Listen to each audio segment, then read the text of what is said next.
The House will be in order. The chair lays before the House a communication from the Speaker. The Speaker's Rooms, Washington, D.C., September 25th, 2024. I hereby appoint the Honorable Greg Lopez to act as Speaker Pro Tempore on this day. Signed, Mike Johnson, Speaker of the House of Representatives. The chair will receive a message. Mr. Speaker, message from the Senate. Mr. Speaker, Madam Secretary. I have been directed by the Senate to inform the House that the Senate has passed with an amendment, H.R. 6513.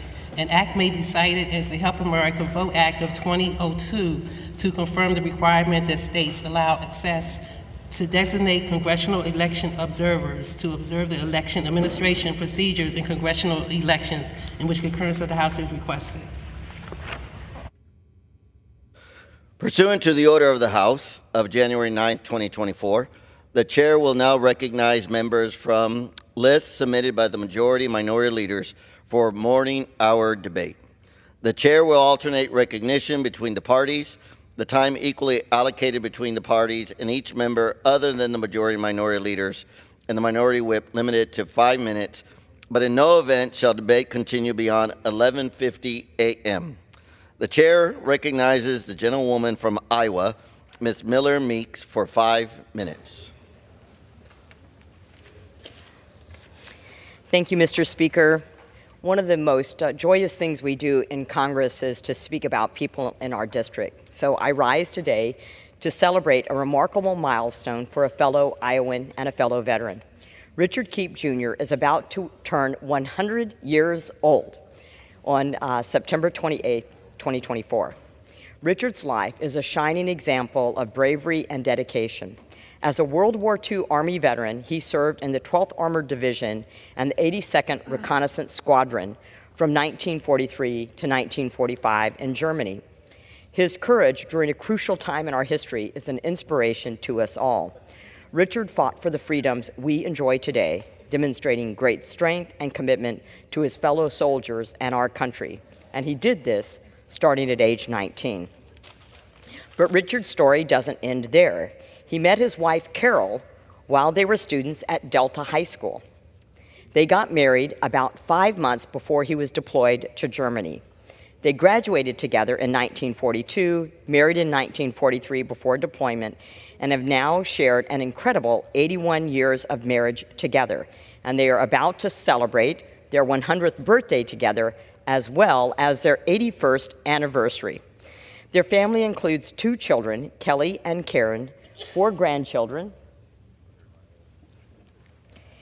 and 5 great-grandchildren, all influenced by Richard and Carol's strong family values and love for one another. As we honor Richard on his special occasion, his 100th birthday, let us celebrate his incredible life as a soldier, and on their 81st wedding anniversary, his life as a family man. Here's to Richard, a true American hero and a proud Iowan. Thank you. I yield back. The chair recognizes the gentlewoman from Maine, Ms. Pengree, for 5 minutes.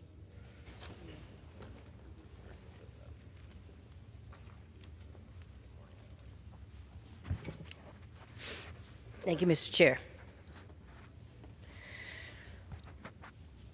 Mr. Chair, on October 25th, 2023, America's gun violence nightmare became a living hell for the people of Lewiston, Maine, and everyone who calls our state home. At 6:54, a man carrying a semi-automatic rifle walked into a bowling alley and fired 18 rounds, taking the lives of 8 patrons in 45 seconds, including a 14-year-old boy. The shooter then drove to a nearby restaurant, where he opened fire again, killing 10 more innocent civilians in 78 seconds, including 4 members of Maine's deaf community who were gathered at the restaurant for a cornhole tournament. It was Maine's worst mass shooting ever, and the 10th deadliest in American history. The total time the gun was operating was 2 minutes. 2 minutes of one man pulling a single deadly trigger, killing 18 human beings, 18 of our neighbors. This shouldn't be allowed to happen. Not by anyone, not anywhere, not ever again. Today, I ask my colleagues to join me in remembering the victims of this horrifying tragedy, in holding our hearts the people of Lewiston, a city that so beautifully embodies the resilience and dynamism of our great state. And I asked my colleagues to commit to the kind of sensible gun control measures supported by 80% of Mainers and supported by a vast majority of Americans. Please never forget, and never again.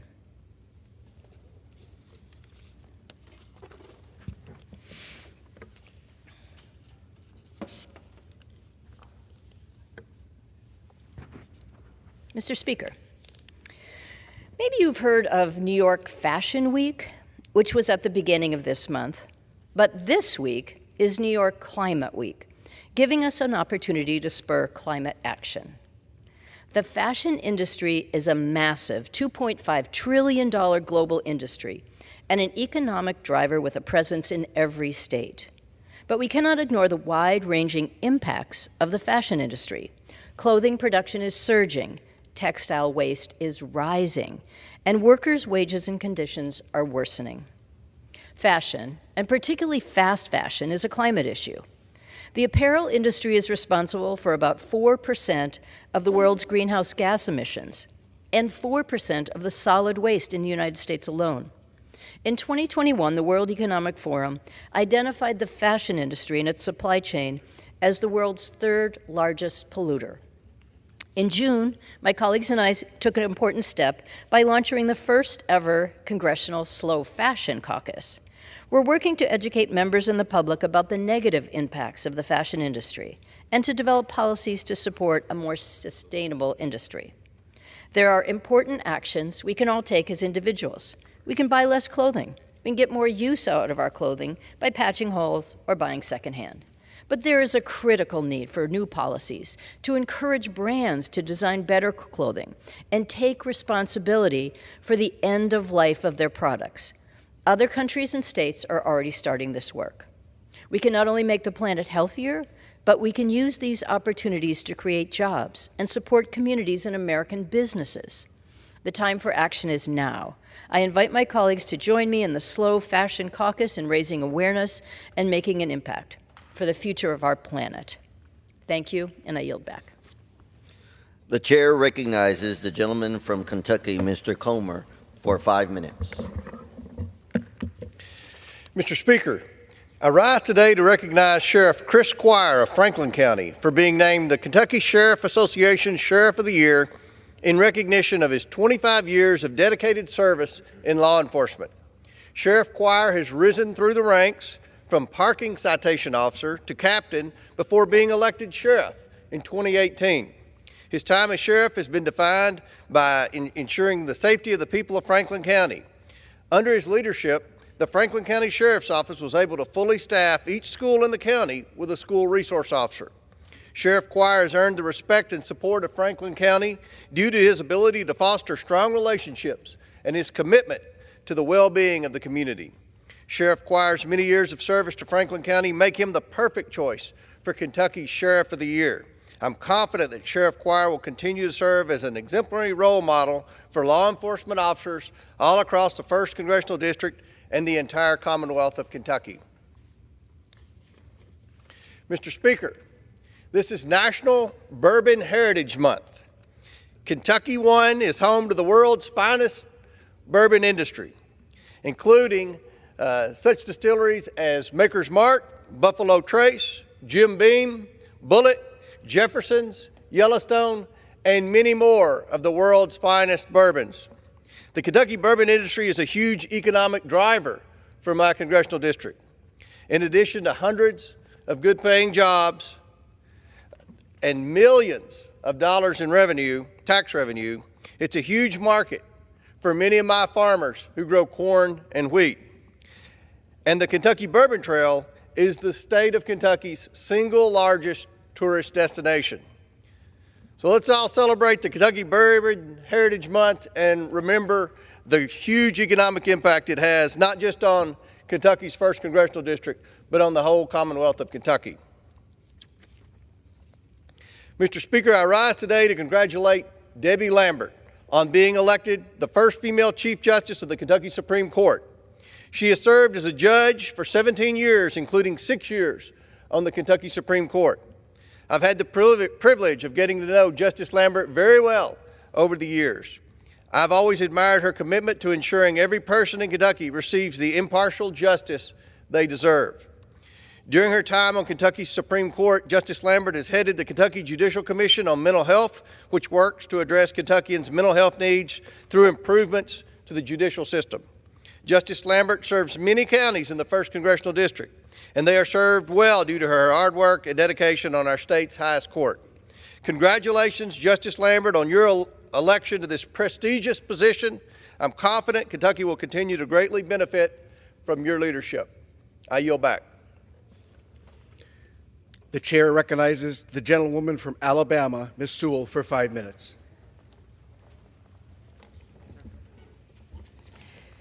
Mr. Speaker, I rise to recognize the exemplary and extraordinary work of Mrs. Brenda Phillips Hong, the founder of Brenda's Brown Bosom Buddies in Birmingham, Alabama, ahead of her annual Sister Strut Walk to fight breast cancer.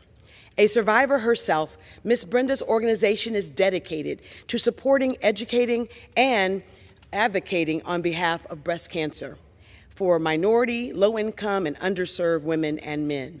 Not only does it provide a support system for patients, her organization also helps to connect them to transportation to and from treatments. Miss Brenda's work has changed countless lives in Birmingham and in Jefferson County, particularly for Black women who are 40% more likely to die from breast cancer than white women.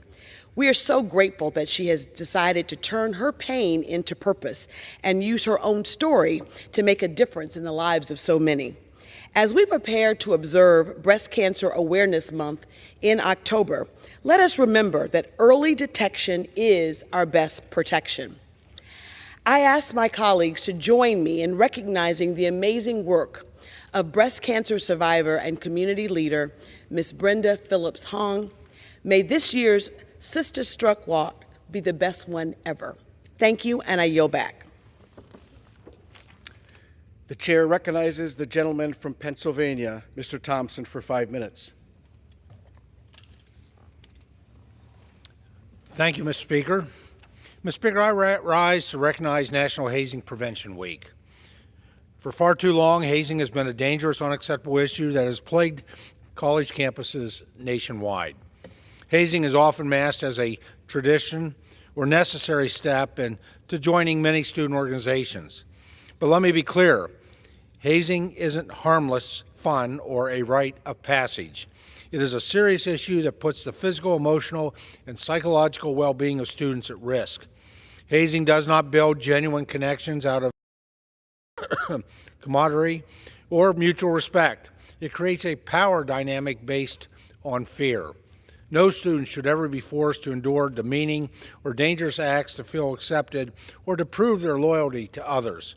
It is tragic that these abhorrent acts still occur on campuses across our country. We all play a role in holding clubs, organizations, sports teams, individuals, and campuses to a higher standard when it comes to the well-being of students, which is why I've long advocated for student safety on campuses during my time in Congress. In 2019, I introduced the Ending All Hazing Act to increase campus-wide transparency and accountability for all student organizations. Earlier this month, I led the effort to advance the Stop Campus Hazing Act through the House Committee on Education Workforce alongside several of my colleagues. Hazing is a serious threat to life and to safety on campuses, but obtaining facts about hazing can be somewhat challenging. Under current federal law, there are no national reporting requirements and no clear definition of hazing.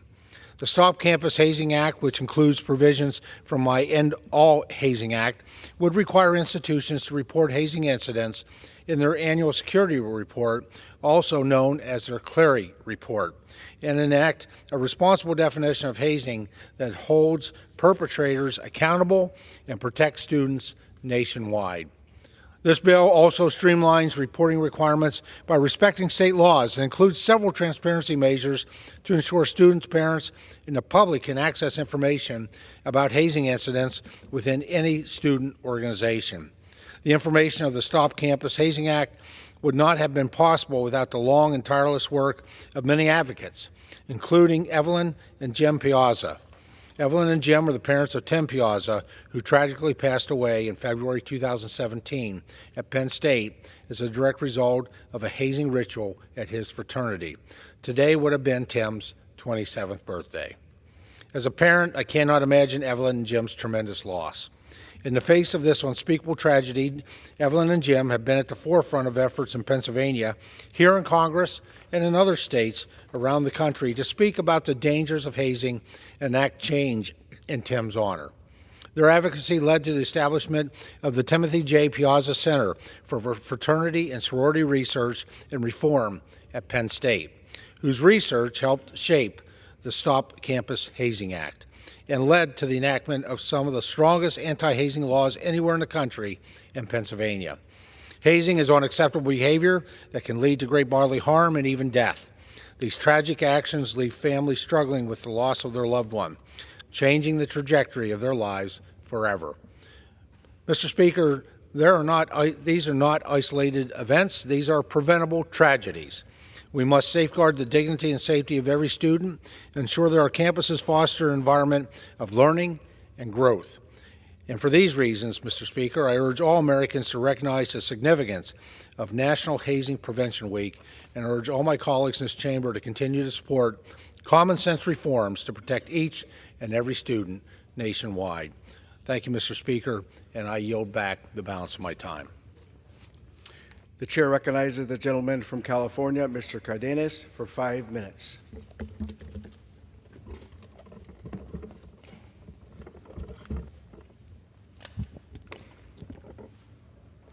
Thank you, Mr. Speaker. I rise today with deep gratitude to honor a remarkable woman and extraordinary leader, Kimberly Wired, who is retiring after 50 years of service at the Northeast Valley Health Corporation, NEVHC. Kim's tireless dedication has transformed NEVHC into a lifeline for countless families and individuals, particularly those in our most vulnerable communities. Kim joined NEVHC in 1974, just a year after the organization opened its very first health center in the city of San Fernando. In the 5 decades since, her vision and leadership have guided NEVHC's growth to 18 health centers, providing over 300,000 medical, dental, and behavioral health visits every year, as well as 9 WIC sites serving more than 38,000 participants every year. What started as a single clinic has evolved into a vital network under Kim's unwavering commitment to providing care where it's needed most. As CEO since 1996, Kim has embodied the spirit of service, ensuring that low-income families, immigrants, and underserved communities have access to quality health care. Her leadership, compassion, and relentless drive have changed lives by giving hope and health to those who might otherwise go without. But Kim's service wasn't just limited to her role as CEO. She worked her way up from positions like director of the Adolescent Health Program and clinic administrator, and she represented our community at the local and national level, always advocating for more equitable health access. Her heart has always been with the people she serves, and that love for her community has been the driving force behind NEVHC's success.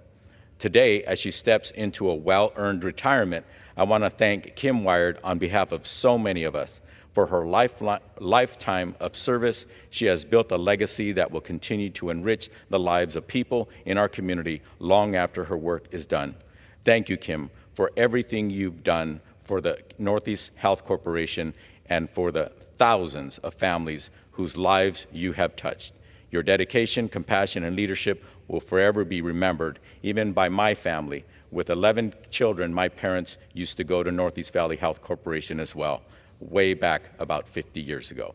Thank you, Kim.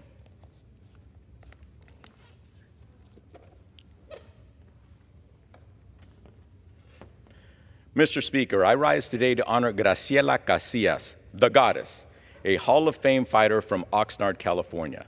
Graciela is one of 11 children born to Mexican immigrants Roberto Casillas and Edina Santana Casillas. Graciela spent her formative years between Norwalk, California, where she attended school, and Northern California, where her family worked in agriculture. Her journey in combat sports began when she decided to attend a Taekwondo self-defense class. It was there where Graciela became passionate about fighting. Her career in combat sports spanned from 1976 to 1986. In that time, she became a world champion. Graciela is the first American, man or woman, to become a world champion in 2 sports at the same time.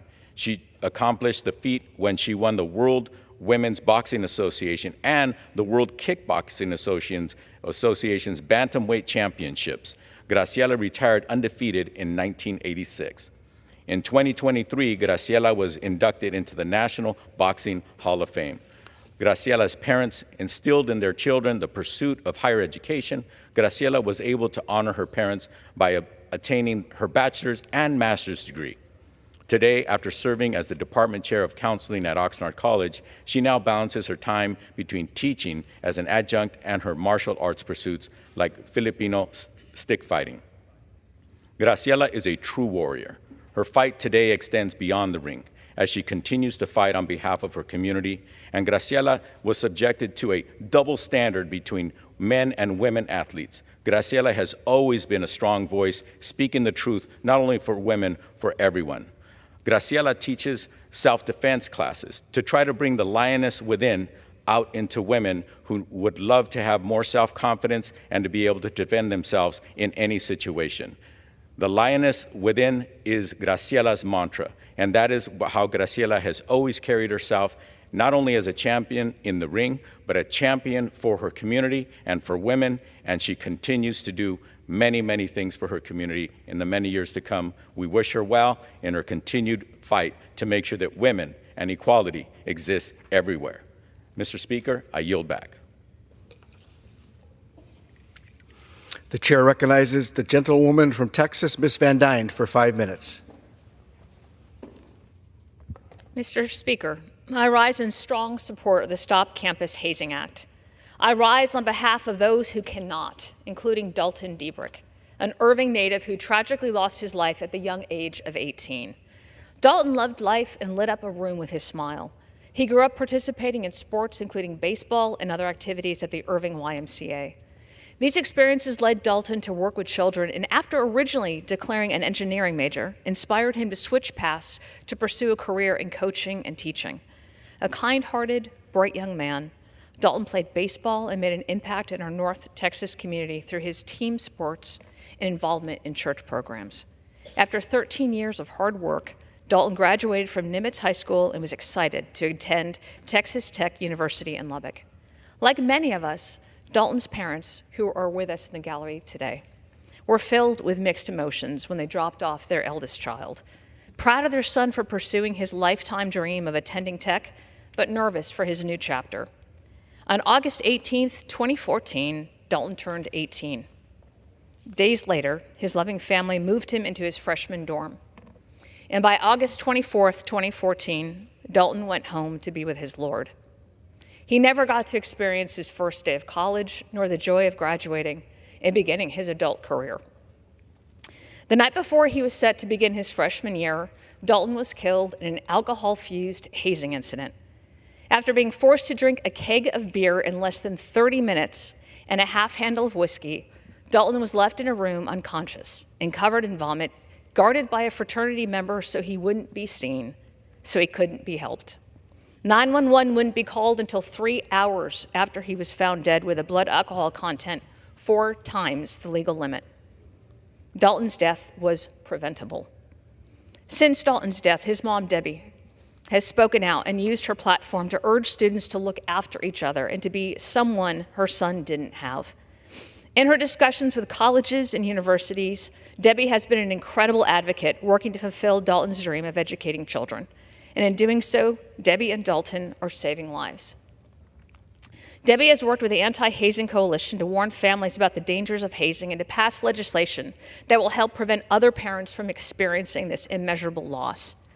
In 2019, Debbie worked to get Texas Senate Bill 38 signed into law, which changed criminal prosecution for hazing offenses and requires universities to be transparent about hazing incidences on campus.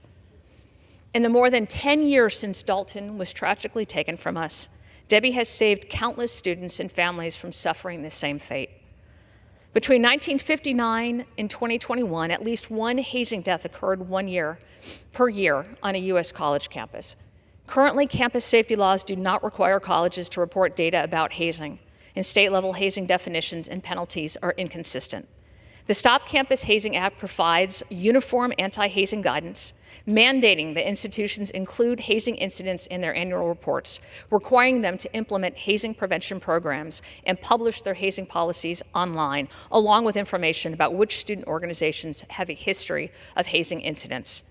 This is not only a tool for institutions to combat hazing, but will also help empower students to make informed decisions when choosing between which schools to attend, clubs to join, and Greek life on campus. I am hopeful that if we work together, we can put an end to the hazing culture that is all too common on college campuses. It's imperative that we protect students, that we provide parents with reassurance, ensure accountability for perpetrators, and save lives. I'd like to thank Debbie and her husband for her tireless work, advocating not only for Dalton, but the countless other parents who've tragically lost their children the same way. I thank my colleagues for supporting this important legislation as we take a crucial step to stop these preventable tragedies. Thank you for being here today. The chair recognizes the gentleman from California, Mr. Barra, for 5 minutes.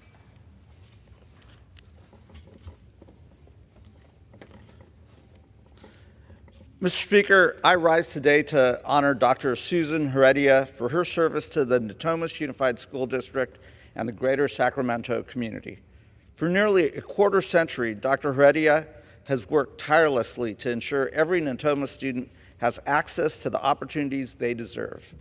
Dr. Heredia began her journey as a bilingual teacher, and her commitment to diversity and inclusion has been a constant throughout her career.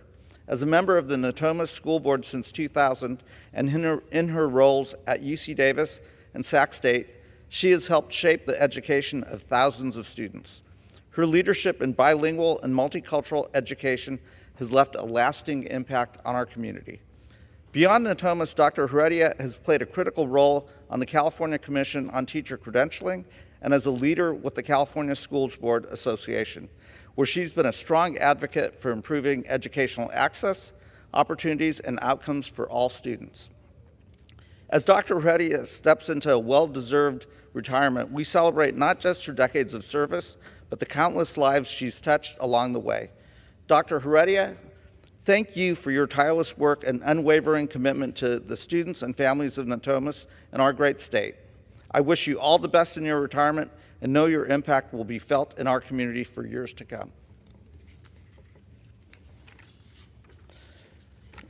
Mr. Speaker, I rise today to recognize and celebrate the 100th anniversary of the Rio Linda Grange number 403, a cornerstone of community life in Sacramento since 1924.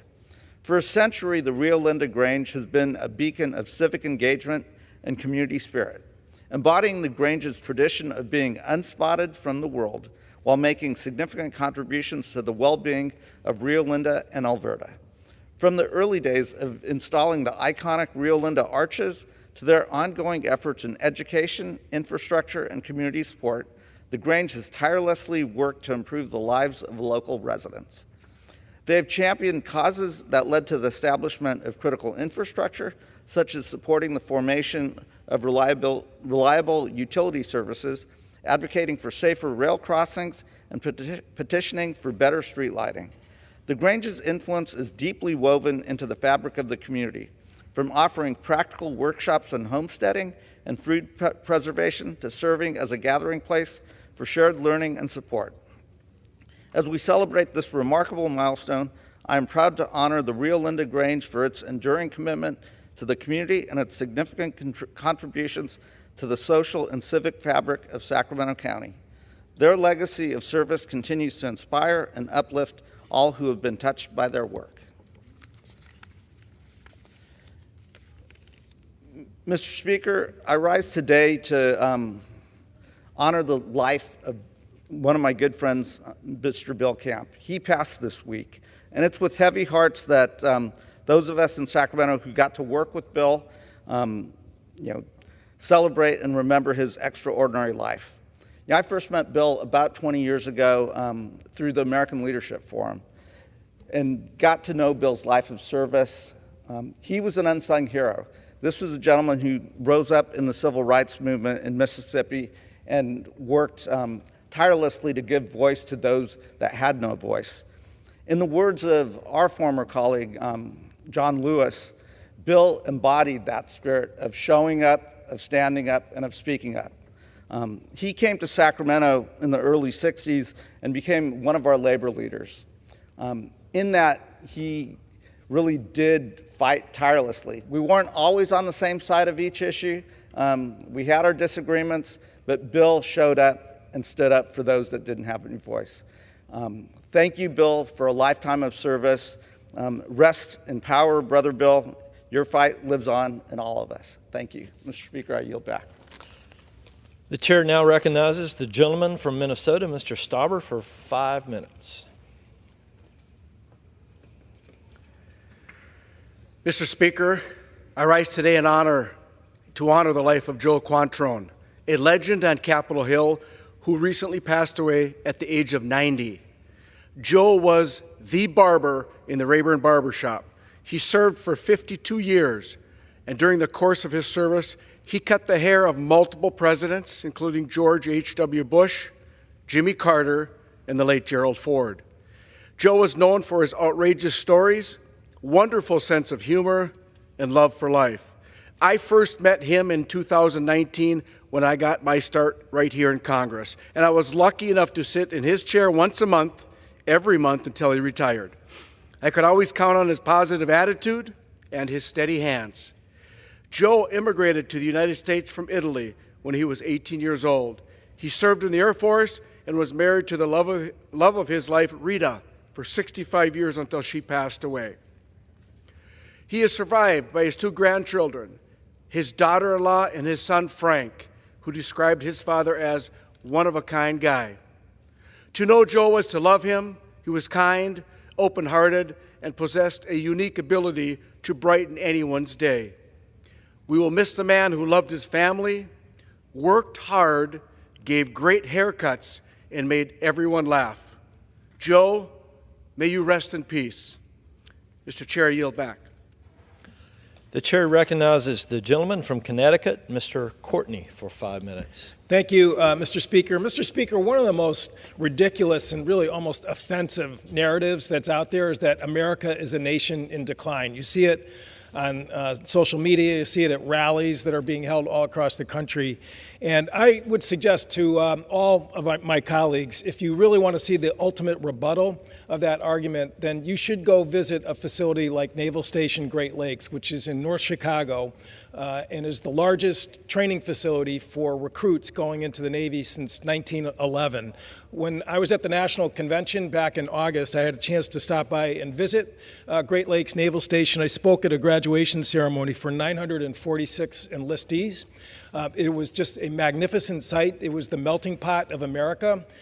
Recruits from all over the country, every corner, every ethnic group. There was naturalized Navy recruits, immigrants who had come to this country and gone through an immigration process to now wear the uniform of our country. And I can tell you, those recruits who were ramrod straight, who were totally motivated and excited about the decision they made to serve our nation, in my opinion, was the best rebuttal to anyone who thinks that this country is headed in the wrong direction. Last year, the Navy fell short in its recruitment efforts. Their target was 37,700. They ended up recruiting only 30,236. As ranking member of the Sea Power Subcommittee on Armed Services, this is an issue of great concern because the tempo of Navy deployments, whether it's in the Middle East, whether it's in the Indo-Pacific, or whether it's in the North Atlantic, is really at a high level, and we need more people and we need more good people. Here's the good news.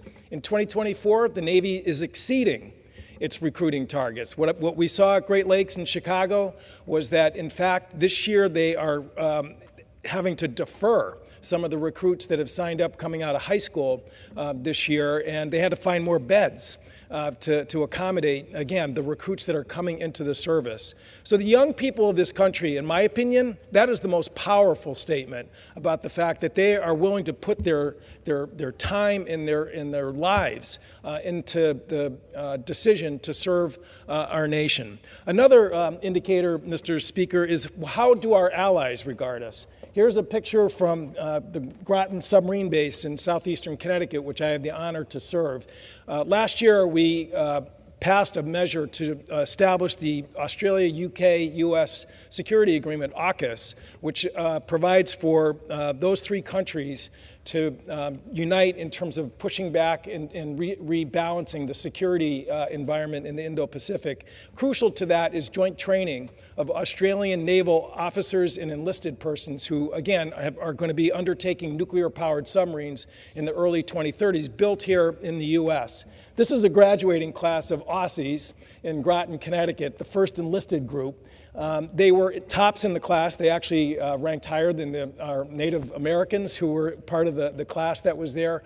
But the excitement and enthusiasm, the just, passion that they have for their work, but also their love for America was just so powerful. Talking to these young men who were there that day. One of their first graduates, an officer, just was at the helm of the USS Hawaii, a Virginia-class attack submarine, and drove it into the Navy station in Australia, in Western Australia, in Perth. And again, that training took place here in the U.S., in Groton, and that is going to continue. There's over 100 more Australian naval enlisted and officers that are going to come through this process. And those countries are committed, and they see the U.S. as really at the center in terms of, again, trying to provide peace and prosperity, supporting the rule of law, maritime freedom in the Indo-Pacific, which is under such great stress and strain. Again, we are not a nation in decline. The young people up at Great Lakes Naval Station and our allies who, again, are coming to the U.S.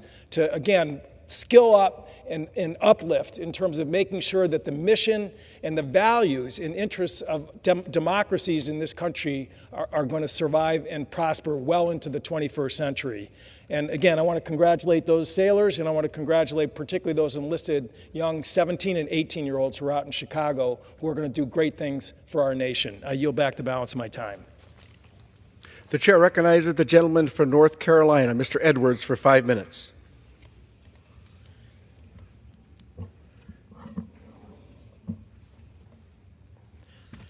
Mr. Speaker, I rise today to express my deep opposition to circumvention of the merit-based process and instead grant federal recognition to the Lumbee community through political means.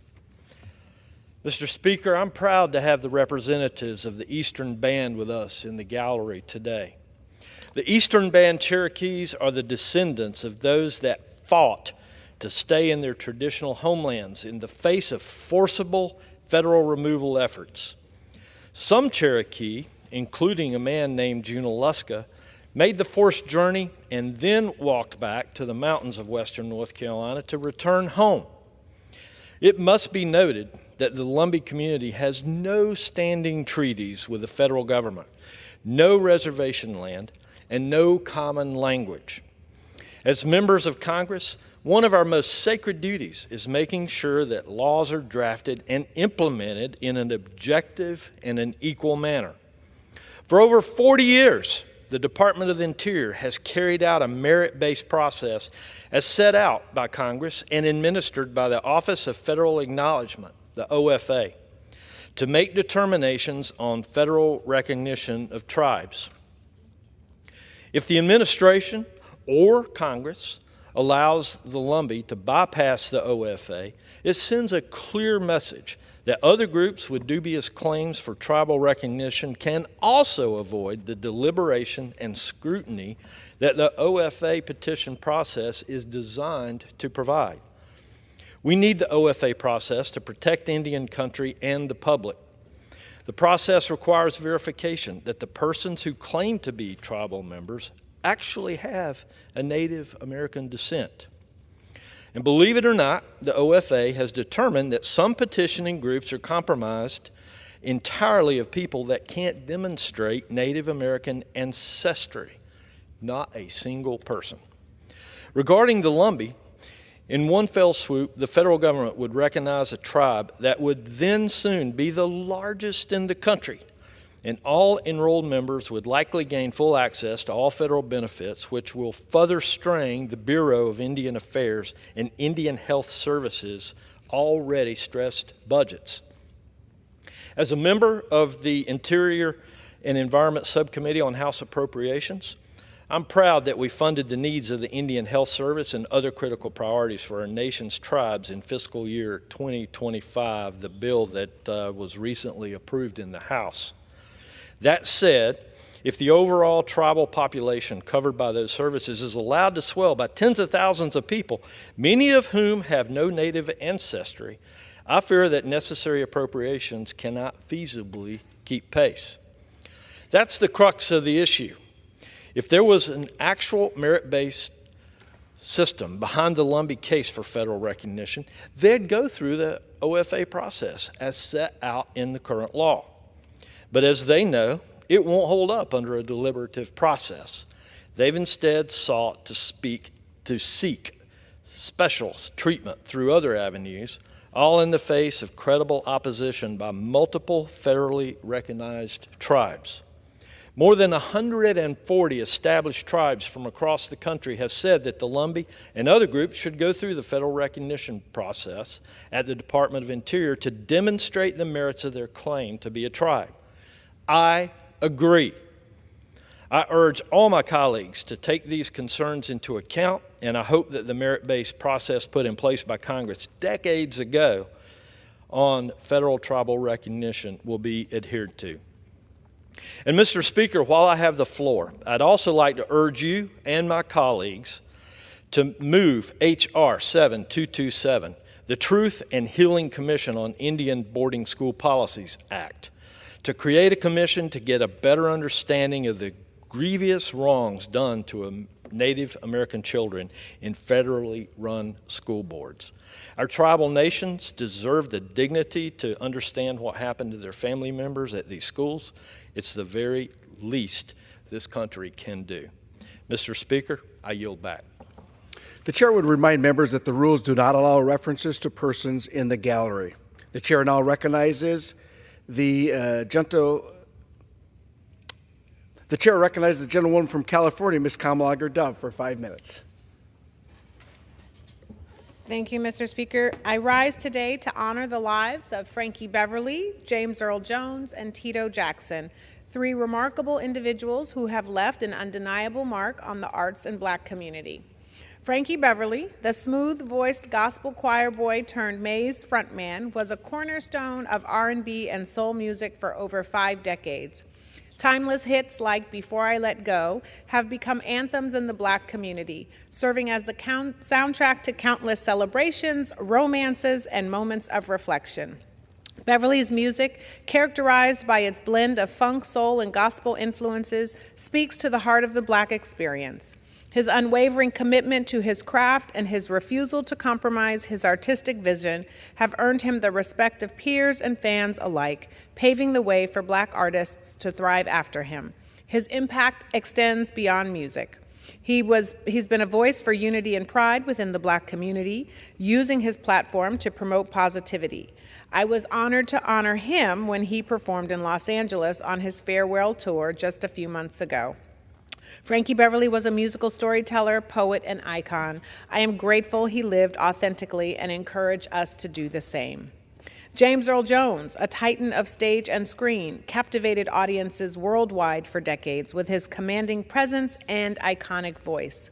From his groundbreaking role as the first African-American president in The Man to his unforgettable voice performances as Darth Vader and Mufasa, Jones regularly broke barriers and inspired generations of aspiring performers. From Broadway to the silver screen, Jones's range shined bright, so much so that he was one of 27 people to ever achieve an EGOT designation.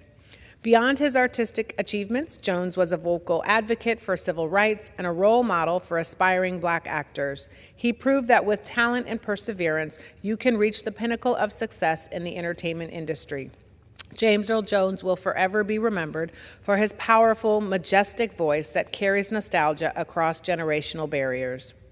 As a founding member of the legendary Jackson Five, Tito Jackson was a pivotal figure in shaping the landscape of popular music.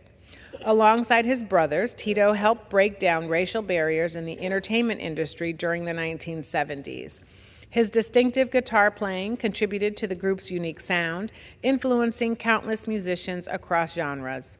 Later, Tito established himself as a solo artist, continuing to create music that touched fans worldwide. His dedication to preserving the Jackson family's musical legacy while supporting various charities demonstrated his commitment to both artistry and the Black community.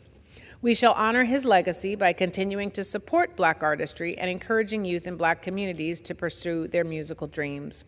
These three men, Frankie Beverly, James Earl Jones, and Tito Jackson, have not only entertained us, but have also served as beacons of excellence, perseverance, and cultural pride.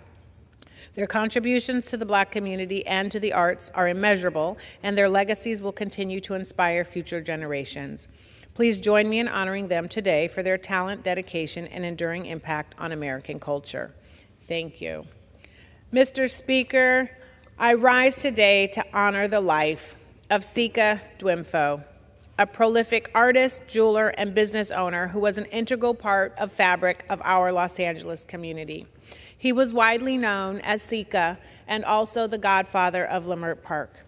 The son of a tailor, Sika developed a love for art and a strong sense of personal style that he would carry with him for the rest of his life. In 1971, he moved from Chicago to LA in search of warmer weather and a place to complement his free-spirited energy. He set down his roots in my district and in 1992 established Sika Gallery on Degnan Boulevard. The shop, which I was honored to visit in February, sells African jewelry, art, and clothing, and over the years has become a beloved and integral part of the historic Leimert Park neighborhood. His daughter, Milan, helps run the gallery today. Though Sika is no longer with us, his legacy lives on, not only through his business, but through Sika Dwimfo Corridor, a street that was named in his honor in June. Please join me in honoring Sika's memory. His authenticity, creativity, and gentle spirit made Los Angeles a better place. Thank you, and I yield back. The chair would remind members that the rules do not allow references to persons in the gallery. The chair recognizes the gentlewoman from Texas, Ms. Dela Cruz, for 5 minutes. I ask unanimous consent to address the House for 5 minutes. I rise today to honor a true American hero from my home state of Texas, Mr. Francisco Ibanez. Born on September 28, 1922, near George West, Mr. Ibanez has lived a life of dedicated service to our nation. Before World War II, he joined the Civilian Conservation Corps. But when his country called upon him to serve in the military, he answered with courage and commitment. Enlisting in 1942 at Fort Sam Houston, Mr. Ibanez became a marksman, rifleman, and a AAA auto weapons crewman for the 601st. He fought bravely in the Pacific, serving in the Philippines and Okinawa, earning numerous honors, including the Ascenic Pacific Medal with 2 Bronze Stars and the Philippine Liberation Ribbon with 2 Bronze Stars and the World War II Victory Medal. Today, at almost 102 years old, Mr. Ibanez resides in Alice, Texas, surrounded by generations of his beautiful family. His legacy of service and sacrifice is an inspiration to all Americans. I ask my colleagues today to join me in celebrating his extraordinary life. Happy birthday. Today, I rise to congratulate and recognize Chief Roman Calendario Flores as the new Fire Chief of Alamo, Texas. Chief Flores brings over 2 decades of invaluable experience in firefighting and emergency response to his new role, making him a tremendous asset to the city of Alamo and its residents. With an associate's degree in Fire Services Administration and certifications such as Master Firefighter and Fire Inspector, Chief Flores is a true leader in public safety. Mayor J.R. Garza and the people of Alamo have rightly expressed their excitement for his leadership, and I share in their excitement. Chief Flores' dedication extends beyond his firefighting duties. He is deeply involved in youth programs, church groups, and local economic development. His commitment to serving others exemplifies the values we hold dear in South Texas. I congratulate Chief Flores on his well-deserved appointment, and I look forward to working with him and seeing the positive impact he will make in Alamo, Texas. Congratulations, Chief Flores.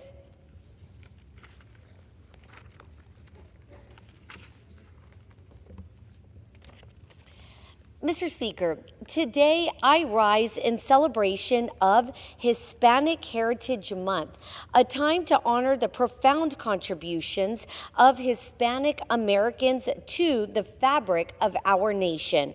From the fields of agriculture to the halls of Congress, Hispanic men and women have shaped America's story of hard work, faith, and a deep love of this country. Our vibrant culture, rooted in strong family values and perseverance, continues to inspire new generations. As the first Hispanic from my community to serve in Congress, I am proud to be part of this legacy, a legacy that reminds us of the power of the American dream, el sueño americano for all. This month, let us not only reflect on our history, but also recommit ourselves to policies that uplift Hispanic families and every American. Together, we can build a bright future that honors our heritage and strengthens our nation. Thank you. I yield back. The chair recognizes the gentlewoman from Michigan, Ms. Tlaib, for 5 minutes. Thank you, Mr. Speaker. Access to utilities is often a matter of life and death. Without access to electricity or water, people may find themselves unable to keep their families healthy, their homes heated, cooled during extreme weather, or unable to sustain critical medical equipment in their home. Utilities are not just a convenience, Mr. Speaker, but a fundamental human right that should be affordable and accessible to all. That's why Congresswoman Cori Bush, Congressman Jamal Bowman, and I introduced a resolution recognizing the human rights to utilities to affirm that access to water, sanitation, electricity, heating, cooling, public transit, and broadband are basic human rights. Utility access is especially critical for rural, low-income, and communities where, like many in my congressional district, where many, again, are struggling to make ends meet. And many are the communities that are faced with the climate crisis. The greedy corporations that own and operate utilities could choose to help families, but instead they're forcing them through dehumanization processes of having their power cut off and their water shut down. Instead, companies like DTE in my community prioritize stockholder returns and CEO pay, trapping many of our neighbors in a cycle of poverty while they continue to make enormous profits. Mr. Speaker, in the richest country on earth, no family should be denied access to utilities, lack access to clean water, face energy burdens, and bear the brunt of corporate pollution. Access to these basic necessities is and should be a fundamental human right in our country.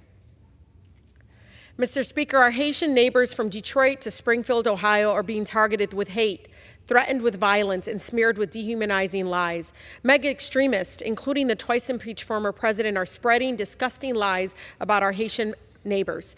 This is nothing more than xenophobia and anti-Black racism. Our Haitian neighbors have been victimized by centuries of foreign exploitation, repeated occupation and oppression by foreign powers, most notably by the United States. Haitian immigrants' families in Springfield do not deserve to be targeted with a wave of bomb threats. We must stop the dehumanization of our immigrant neighbors coming from both sides. We should welcome asylum seekers, not push legislation that funds separation of families and criminalization. We always must stand with our immigrant neighbors that are seeking a better life for their families. I'm so proud to have joined colleagues in the Haiti Caucus in introducing House Resolution 1473, condemning the racism and bigotry towards our Haitian neighbors. To our Haitian neighbors in Springfield and across our country, we love you, we see you, we stand with you. We will always have your back. Mr. Speaker, my residents continue to share with me many fears of getting that dreaded phone call from their kids at school, that there's an active shooter, that there is a high alert alarm now. And just in the first month of the school year in my district, Southfield police arrested a 15-year-old boy for carrying a handgun in his high school.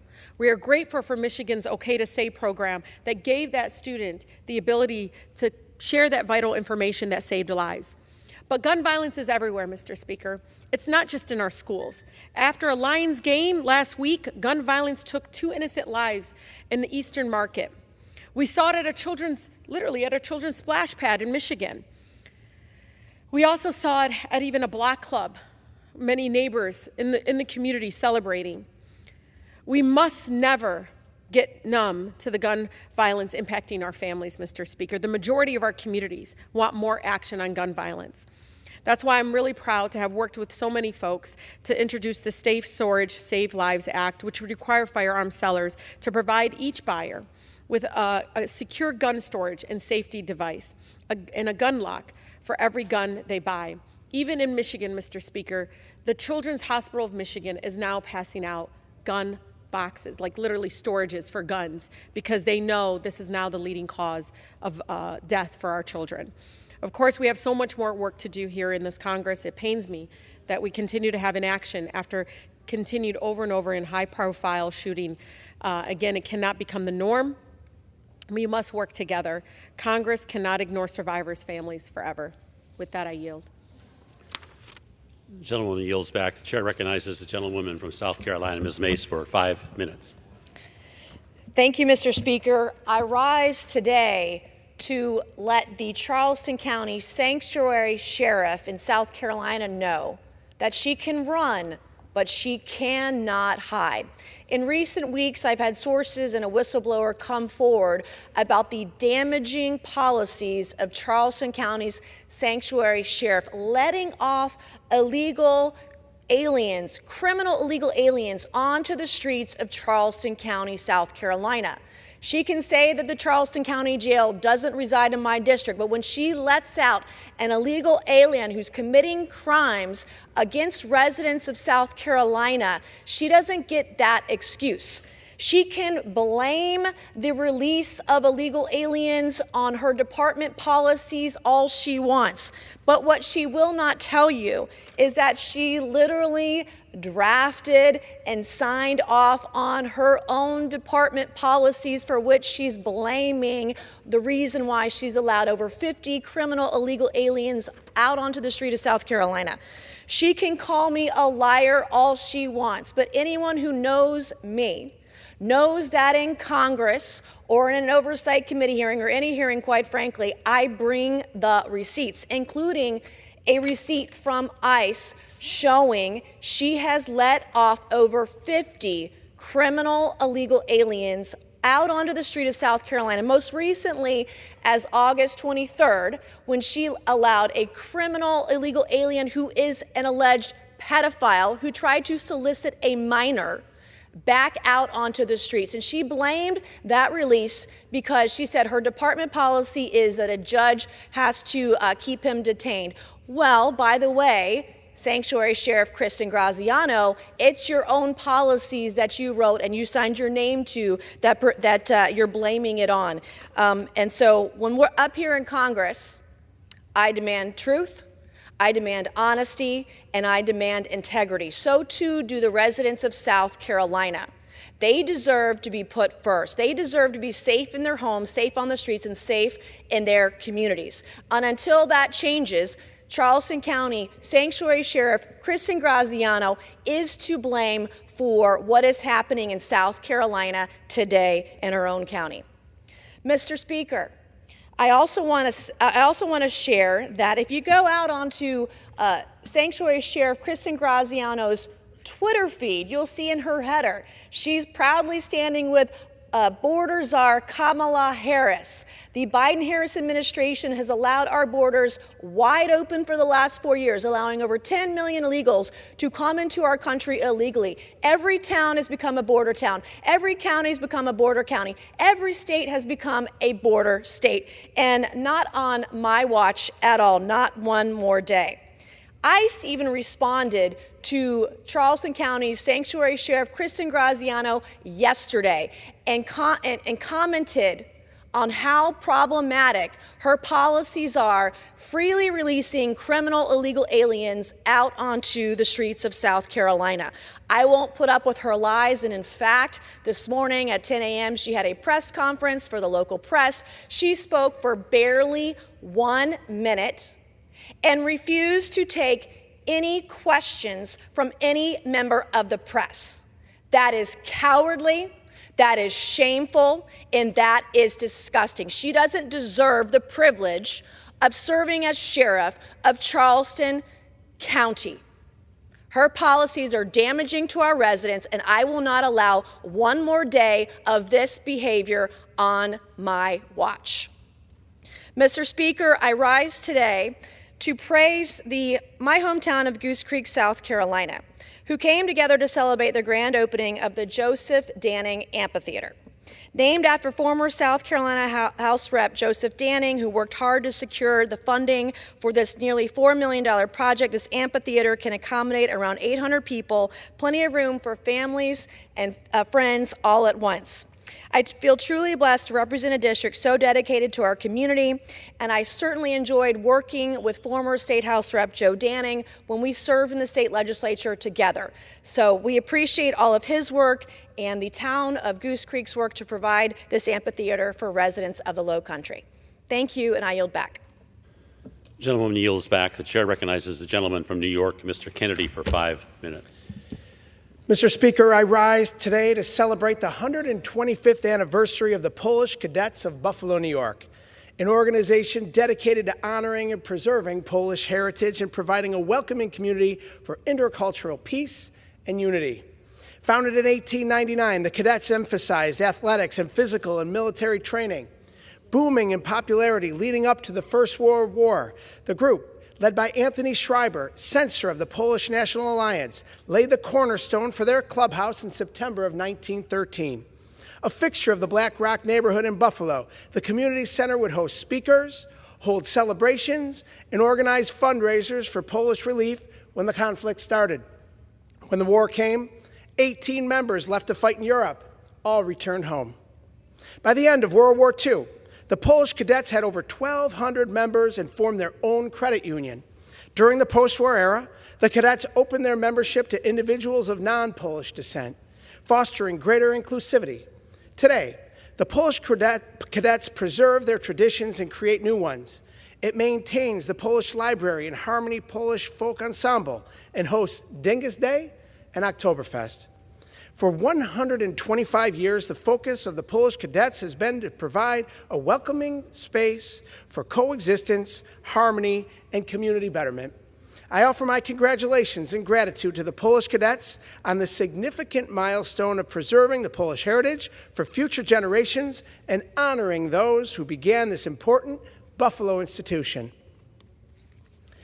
Mr. Speaker, I rise today in remembrance of Mark Mortensen, who passed on September 14th and whose life's work brought beauty and wonder to so many lives in Western New York.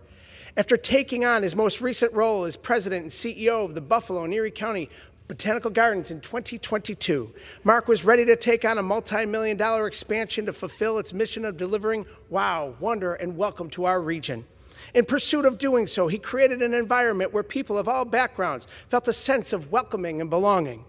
Before coming to Buffalo, his tenure with the Walt Disney Company spanned 20 years.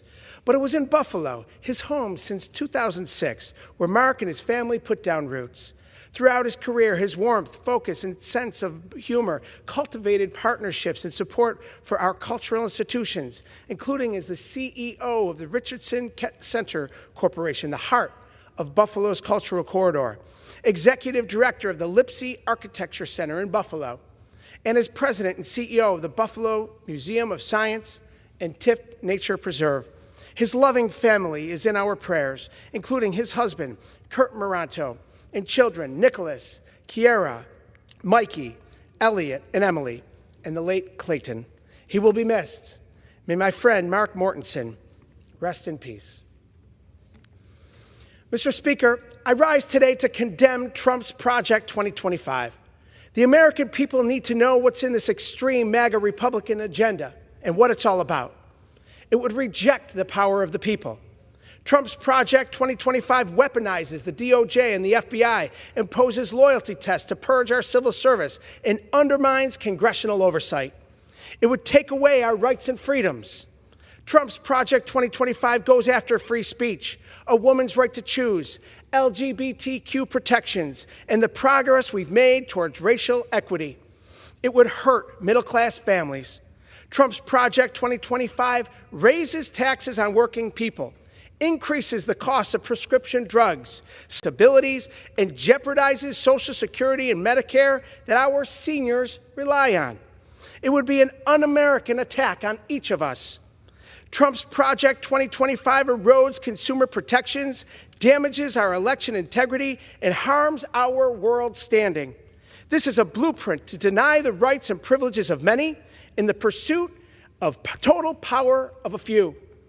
We must reject Trump's Project 2025. We cannot allow this extreme MAGA Republican agenda to become our reality. I yield back. Gentleman yields back. The chair recognizes the gentleman from Kansas, Mr. Mann, for 5 minutes.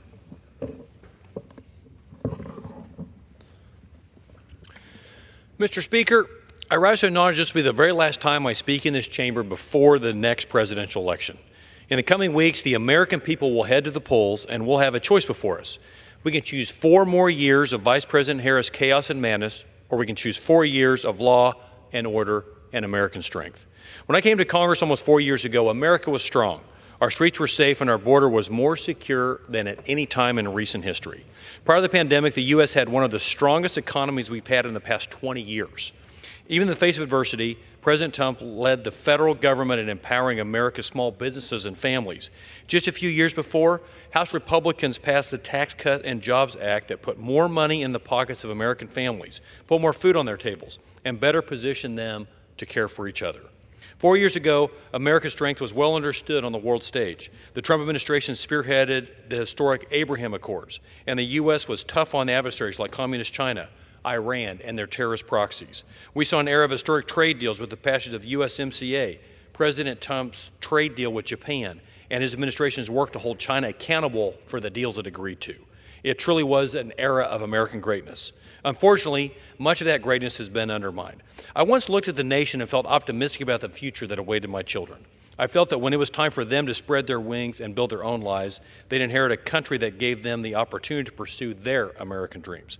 I was confident that when their time came for them to purchase a home, choose a college or university, or start their own small business, they'd step into an economy that empowered them to successfully do these things. On January in 2021, that started to change. Vice President Harris and President Biden have made America less safe, destroyed the American economy, and have made America look weak on the world stage. Since day one, Vice President Harris and President Biden have been laser focused on rolling back President Trump's policies that actually worked. Their open border policies have ushered 16 million illegal immigrants into the country without adequate background checks or vetting, making every state in this country a border state. Rather than fixing their open border policies, they coddle radical activists and leave Americans at risk. Under their leadership, cartels and drug lords have been the winners, and the American people have been the losers. Vice President Harris and President Biden's economic policies are the primary reason for the skyrocketing inflation that has haunted America over the past 3 years. In the big first district of Kansas, American families, small business owners, farmers, ranchers, and our agriculture producers have struggled to manage sky-high interest rates, higher input costs, and a crumbling economy. For young Americans, homeownership feels like a distant dream. Rather than reversing bad policies or coming up with solutions to these challenges, the Biden-Harris administration's proposal is more reckless government spending that got us here in the first place. Vice President Harris and President Biden have failed to capitalize on the strength of President Trump's trade deals and have formed 0 new trade deals in the last 4 years. The country is facing the largest agriculture trade deficit that we've faced in years, hurting American farmers, ranchers, and ag producers who desperately want access to new markets to help feed a hungry world. Vice President Harris and President Biden's weak foreign policy gave Russia a green light to attack Ukraine, while their appeasement to the Iranian regime emboldened Iran back to Moscow to attack our strongest ally in the Middle East, Israel. As anti-Semitism rotted our own nation, college campuses, and universities, the Biden-Harris administration turned a blind eye and instead held up congressionally approved arms for Israel to protect itself. Mr. Speaker, is this a future that we want? Do we want to gift our children a nation with wide open borders? Do we want them to grow up in a country with an economy that fails to work for the average family and fails to address our $35 trillion debt? Do we want a nation that is unsafe or where the American dream is no longer attainable? In a few short weeks, we will head to the polls, and we have a choice. We can vote for a candidate who has told us what she wants to do to address her own failing policies, or we can vote for a candidate who has shown us what his policies can do to strengthen the nation. I know the choice that I will make. Thank you, Mr. Speaker, and with that, I yield back. Gentleman yields back. The chair recognizes the gentlewoman from North Carolina, Ms. Manning, for 5 minutes. Mr. Speaker, on October 7, 2023, Hamas terrorists launched a brutal invasion of our ally Israel, killing more Jews than on any single day since the Holocaust and taking hundreds of hostages. 1 year later, thousands of families continue to grieve the loss of their loved ones, and the families of the remaining hostages continue to long for their safe return, including the family of Keith Siegel from my home state of North Carolina. The unspeakable horrors Hamas has inflicted on innocent civilians, including terrifying sexual violence, and its ongoing torment of the hostages, should shock the conscience of the entire world. Just last month, Hirsch Goldberg Polin, a 23-year-old American citizen, was brutally murdered along with 5 other hostages in the Hamas tunnels beneath Gaza as they were about to be rescued by the IDF. Since October 7th, more than 40 American citizens have been killed by Hamas terrorists, and at least 10 remain hostages.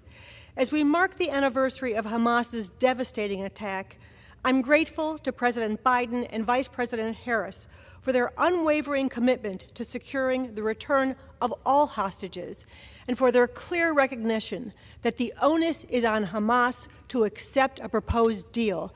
Just last month, Israel accepted the terms for a deal. The responsibility continues to lie with Hamas to release the hostages and accept the deal on the table.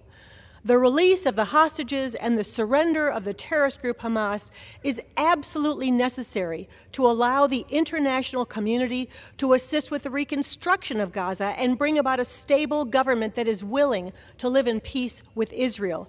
The Arab countries willing to assist in the rebuilding of Gaza will not do so if Hamas remains. Israel stands as our strongest, most dependable, and only democratic ally in the Middle East. The United States must continue to stand by Israel as it faces ongoing attacks from Iran and its proxies, including Hezbollah, which began its attacks on Israel on October 8th, while Israel was still fighting the terrorists who had invaded their country and had not yet sent troops to Gaza. Even today, Thousands of Israelis are unable to return to their homes in southern Israel, and almost 100,000 Israelis are unable to return to their homes in northern Israel because of Hezbollah's relentless attacks on Israeli civilians. Iran, Hamas, Hezbollah, and the Houthis must not be allowed to continue to destabilize the region and threaten Israel's security. They must be held accountable by the international community, and the United States must continue to affirm the safety and security of our ally. Let us be clear-eyed about what is at risk. Not just the security of our only democratic ally in the Middle East, but the defeat of a terrorist ideology that abhors our Western values. As we reflect on the horrors of October 7th, my heart goes out to all the loved ones of those affected by Hamas's brutal assault. The attack on October 7th continues to traumatize Israelis and Jews across our country. I urge Congress to continue to provide Israel the support it needs to protect its citizens and to protect the values we Americans hold dear. I yield back. Gentleman yields back. The chair recognizes the gentleman from Colorado, Mr. Lopez, for 5 minutes.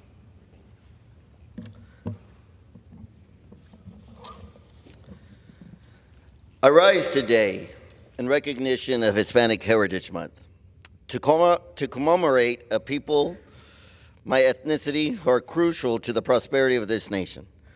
I want to encourage all my brothers and sisters across America to participate in this celebration, September 15th through October 15th. America thrives on the cumulative effort of all ethnicities working for the collective good, beginning with the annexation of Florida, Louisiana, and northern part of Mexico. More than 100,000 Hispanic people became U.S. citizens in the 1800s, to be followed by millions more over the next 200 years. Today, the American Latino population amounts to over 65 million people and roughly 20% of the total U.S. population. The name of my home state of Colorado comes from the Spanish phrase, Colorado Rojo, meaning colored red.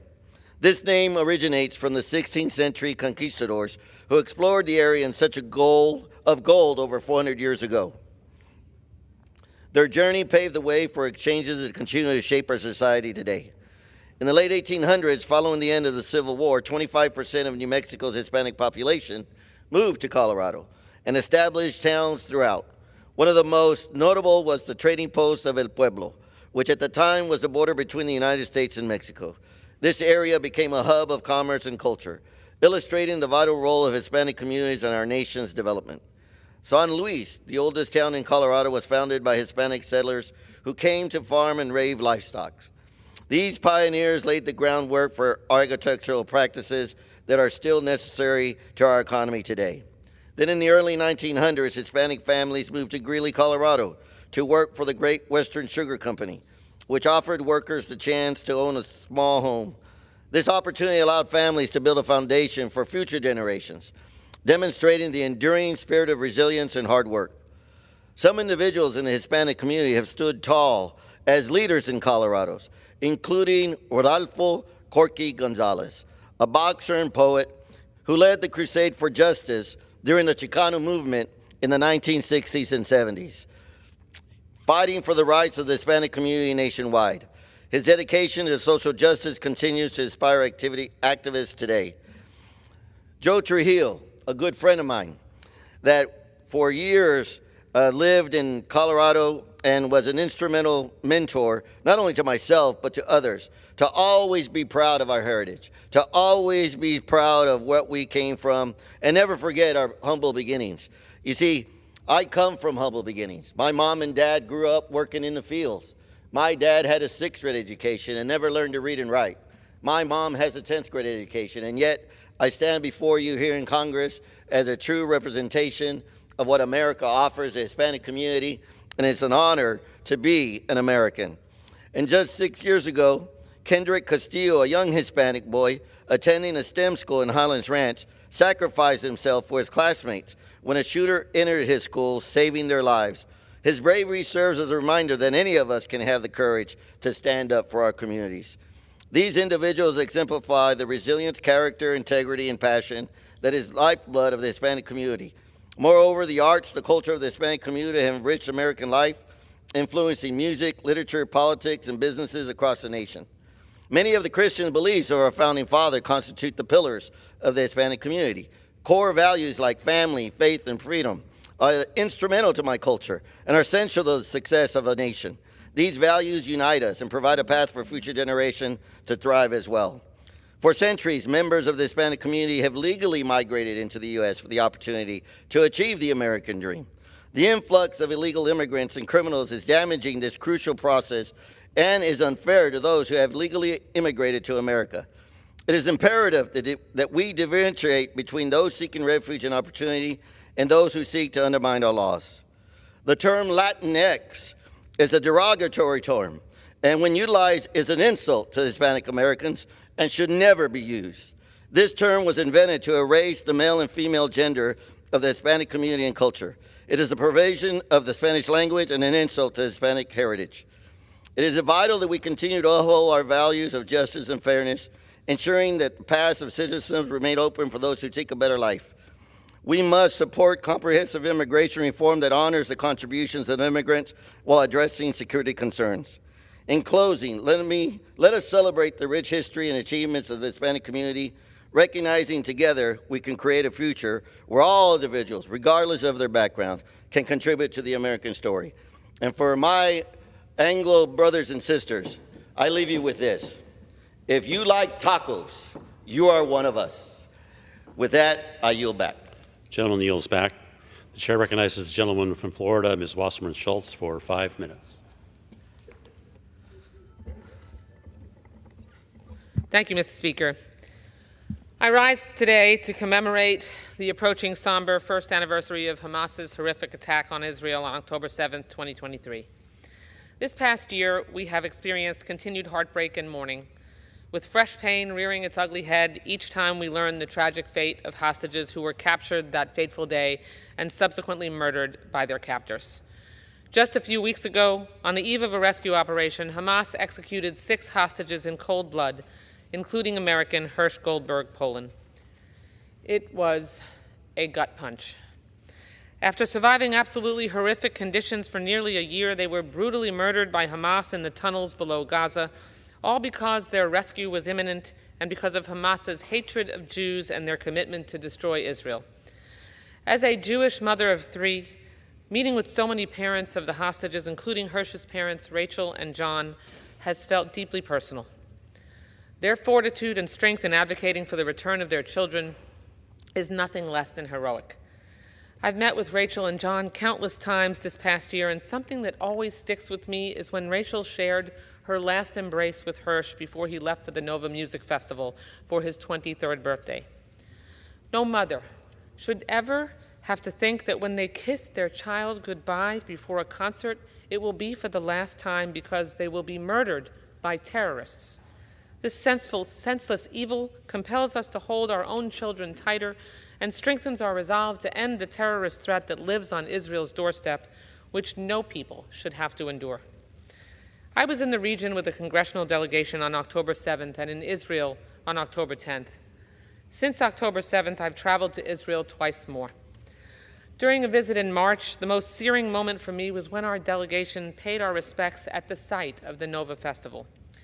The Nova Festival was a celebration of peace. Thousands of young people joined together in the desert to celebrate life. At sunrise, terrorists invaded the site, including flying in on motorized paragliders, with the sole objective of murdering, maiming, sexually assaulting, and kidnapping festival goers and hundreds of Israelis in their homes. No parent should fear getting the text that so many received that morning from their children that the worst has happened. And when you go to the Nova site today, you see memorials and photos of the beautiful, vibrant faces of the hundreds of young people marked where they were murdered. As a mother, a Jew, and a Zionist, the experience was overwhelming. Despite the horror and ongoing tragedy of the almost 100 hostages that still remain in Gaza, ripped away from their loved ones for almost 365 days, the people of Israel are strong and will never stop fighting for their future. I am inspired by those Israelis who have dedicated themselves to bringing the hostages home and seeking a just peace. But October 7th didn't just impact Jews living in Israel. It impacted Jews around the world, especially here at home. While anti-Semitism was already on the rise after October 7th, Jewish hate exploded, reaching record levels of anti-Semitic incidents in the United States. According to ADL, since it first started tracking incidents of anti-Semitic harassment, vandalism, and assault in the United States in 1979, this past year resulted in the highest number of anti-Semitic incidents on record.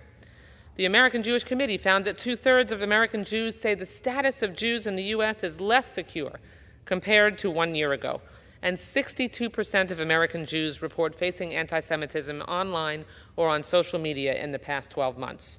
This is unacceptable. But anti-Semitism doesn't just threaten Jews. It is an attack on the very foundations of our society: pluralism, religious freedom, equal rights, endangering all of us.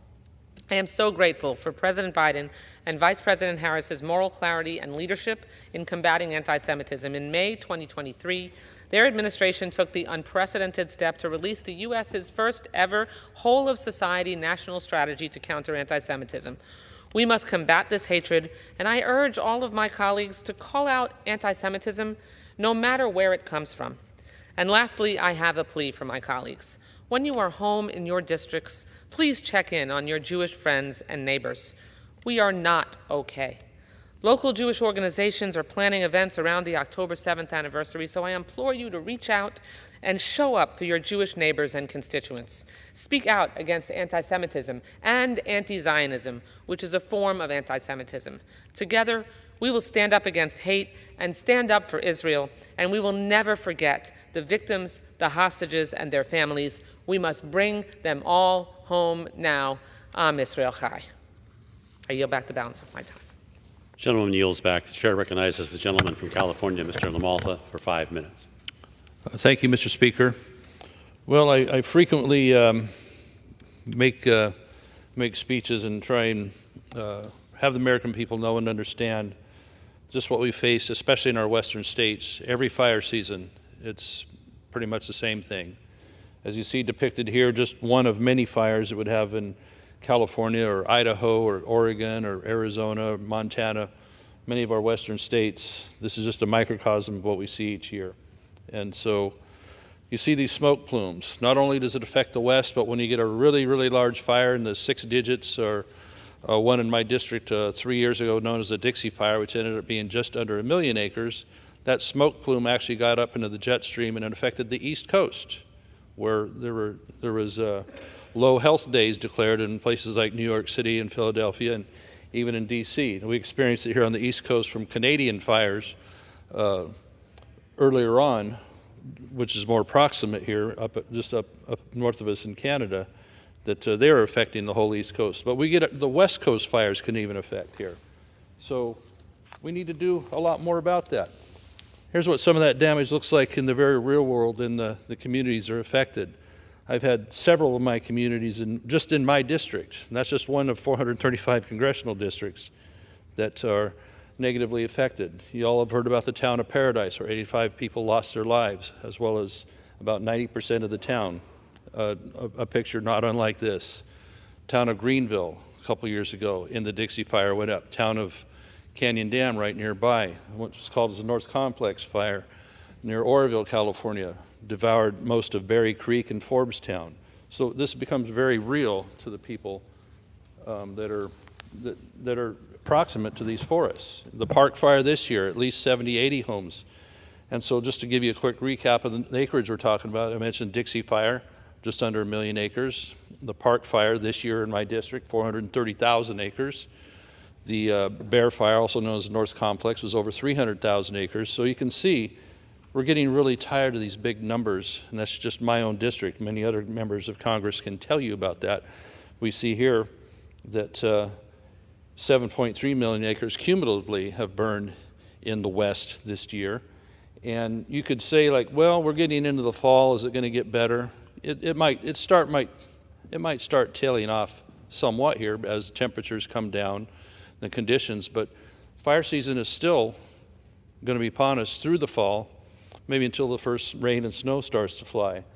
Places like Southern California, it really never ends because they have a drier condition down there. So other states, even in the east, they're looking at fire conditions that are going to go well into the fall and early winter. So what does all this mean? It means treatment. It means treatment of our acres. It means Forest Service needs to engage much more so. I know they're afraid of the lawsuits that the environmental groups always bring, and they're bound up by NEPA regulations, which study to death things that really don't need to be studied. This is not news here of what we need to do to treat our forests. So when you have, it's probably hard to see this poster on TV very well, but this area here that's really dark and burned had no treatment. This area in the middle, it's nice and green, had thinning, removing some of the trees, so you would still leave a lot of the trees behind. Now the left, the environmental groups would have you believe and scare you into joining organizations and sending dues in that we're going to cut every tree from here to Canada. That's not the case. That's not even responsible. Nobody wants to do that. So thinning, and also it says the term prescribed fire. Fire is a good tool when used properly in the right conditions, the right timeline, etc.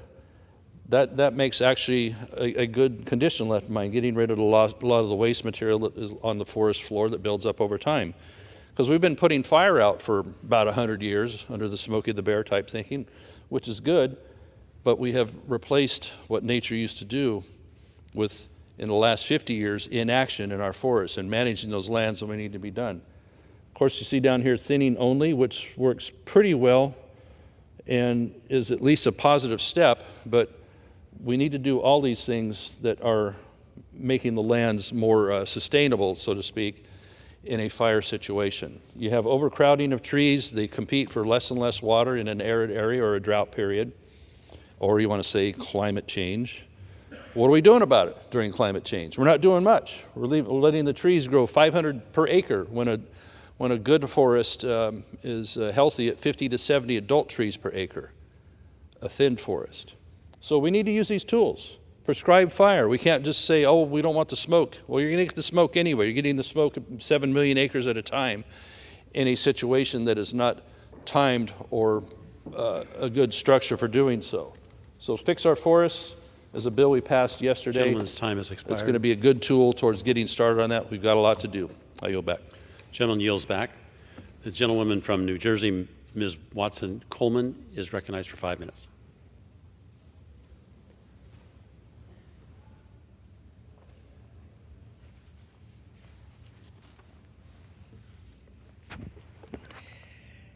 Mr. Speaker, I rise today with great concern for the people of New Jersey and the future of our country. Project 2025 puts our health care access at risk. The conservative pledge would impose lifetime caps on Medicaid benefits, putting coverage at risk for nearly 1 in 40 New Jerseyans. It also raises prescription drug costs for almost 500,000 residents by eliminating Medicare out-of-pocket limits. Even worse, it would block the government from negotiating lower drug prices, lining the pockets of pharmaceutical companies at the expense of our most vulnerable communities. The attacks on Medicare and Medicaid would be devastating to Black and low-income people's access to vital health care. Black women, especially Black expectant mothers, who already are facing among the worst infant and maternal mortality rates in the developed world, would face even worse outcomes. The criminalization of abortions, tracking of miscarriages and stillbirths, and restrictions on access to Plan B would impinge on the freedom of Black women to make their own decisions and eliminate their health care options. That's not all. Project 2025 would eliminate programs like Head Start, which provides critical care for child care for children, over 12,000 children in New Jersey alone.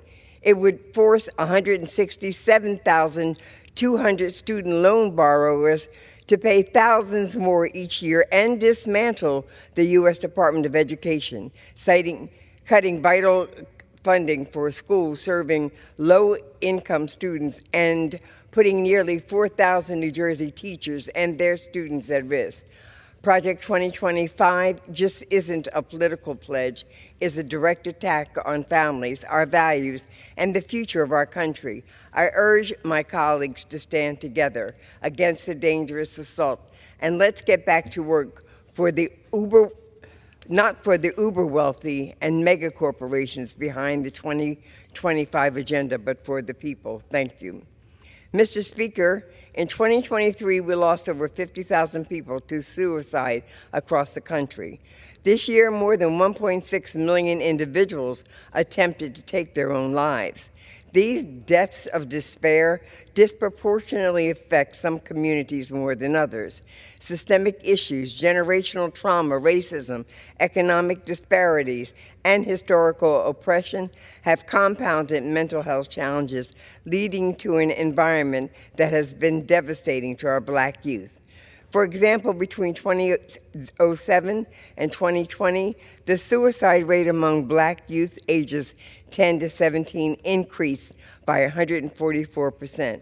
And from 2018 to 2022, the suicide rate of among Black youth aged 10 to 19 increased by 54%, while decreasing elsewhere.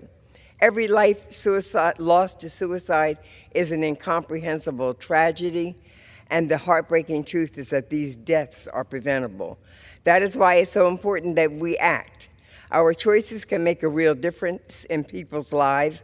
We have a responsibility, especially here in Congress, to ensure that resources and support are available to people who need help. In 2019, I chaired the Congressional Black Caucus's Emergency Task Force on Black Youth Suicide and Mental Health.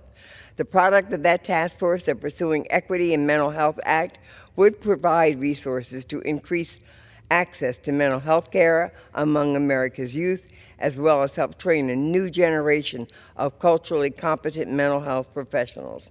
No matter your race, your background, or your gender, each one of us wants no praise for our children to grow healthy.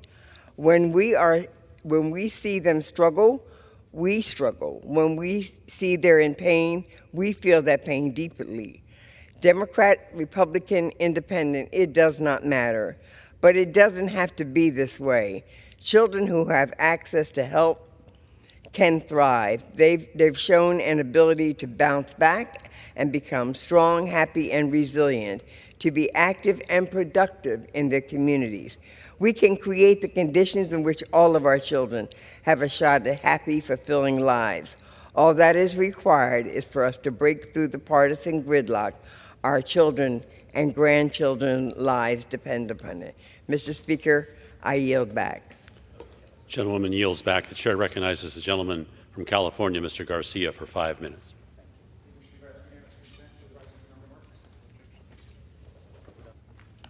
Without objection.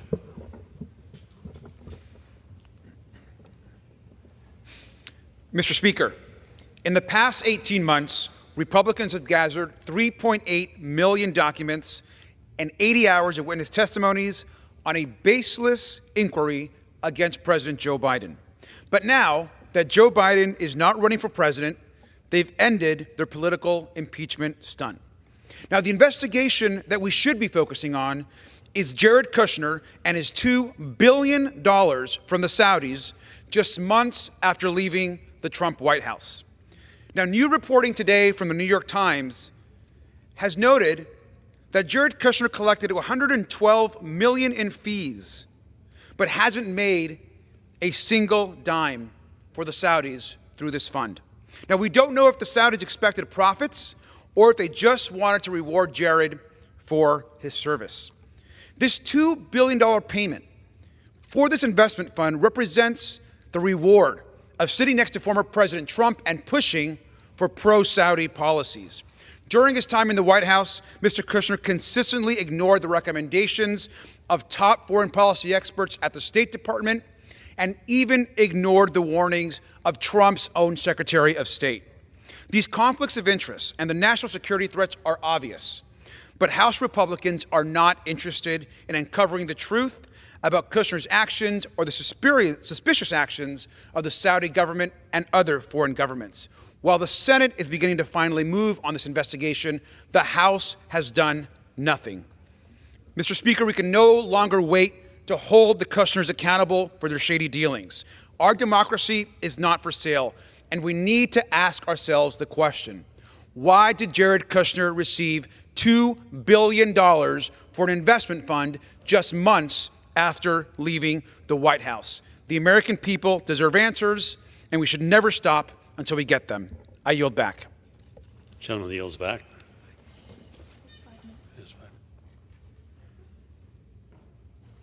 The chair recognizes the gentleman from Illinois, Mr. Garcia, for 5 minutes. No one's recognized.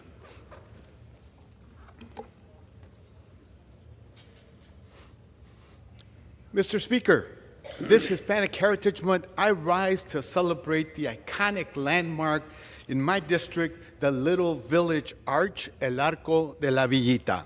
Since 1988, the arch has become the gateway to the largest Mexican community in the Midwest. It's a symbol of economic, cultural, and social contributions of Mexicans and Mexican Americans in the city and the region. It's a reminder to younger generations to be proud of their roots.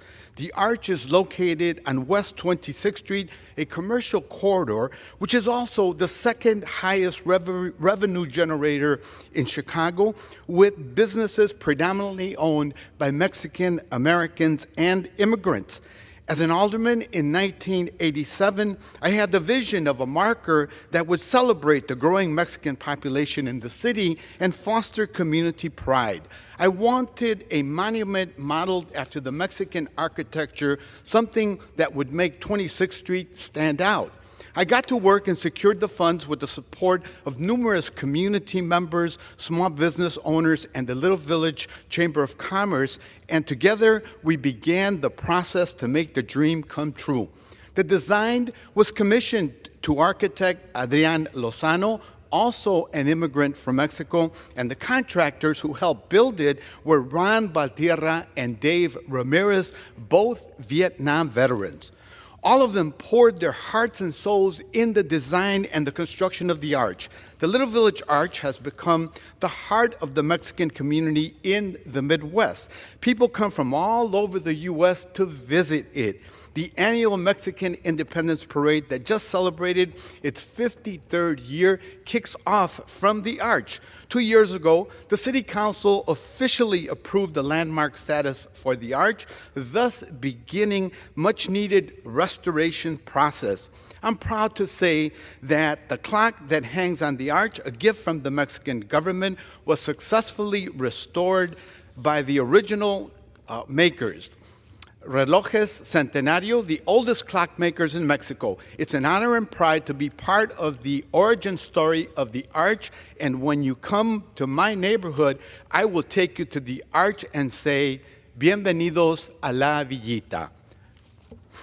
Mr. Speaker, during Hispanic Heritage Month, we often talk about our cultural and economic contributions, but we cannot forget that Latinos have served our country in every war since the Revolutionary War.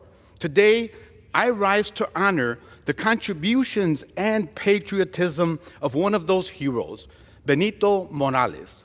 Benito was born in a small town in Texas during the Great Depression. He attended segregated schools where he and his brother constantly faced discrimination. Benito had to start working after finishing the 4th grade. Later, his family moved to Chicago looking for better opportunities. By the time he was 19 years old, Benito was called to service at the height of World War II. He served our country, fighting across France and into Germany.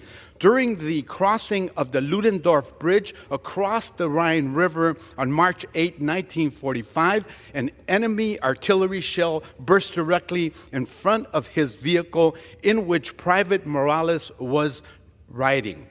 With complete disregard for his personal safety, he assisted in the evacuation of 11 American soldiers to the nearest station. His heroism earned him the Bronze Star Medal, but it took 75 years and the advocacy of his fellow veterans for the Army to add V for Valor to his medal. In 2016, Benito was awarded the French government's Legion of Honor Medal by the French Consul General, for which I had the honor to be present. Benito is currently a member of the American Legion Manuel Perez Post 1017 in Chicago.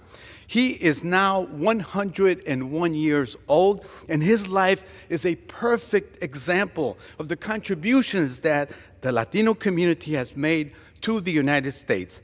Benito, we thank you for your bravery and continued service to our country and community.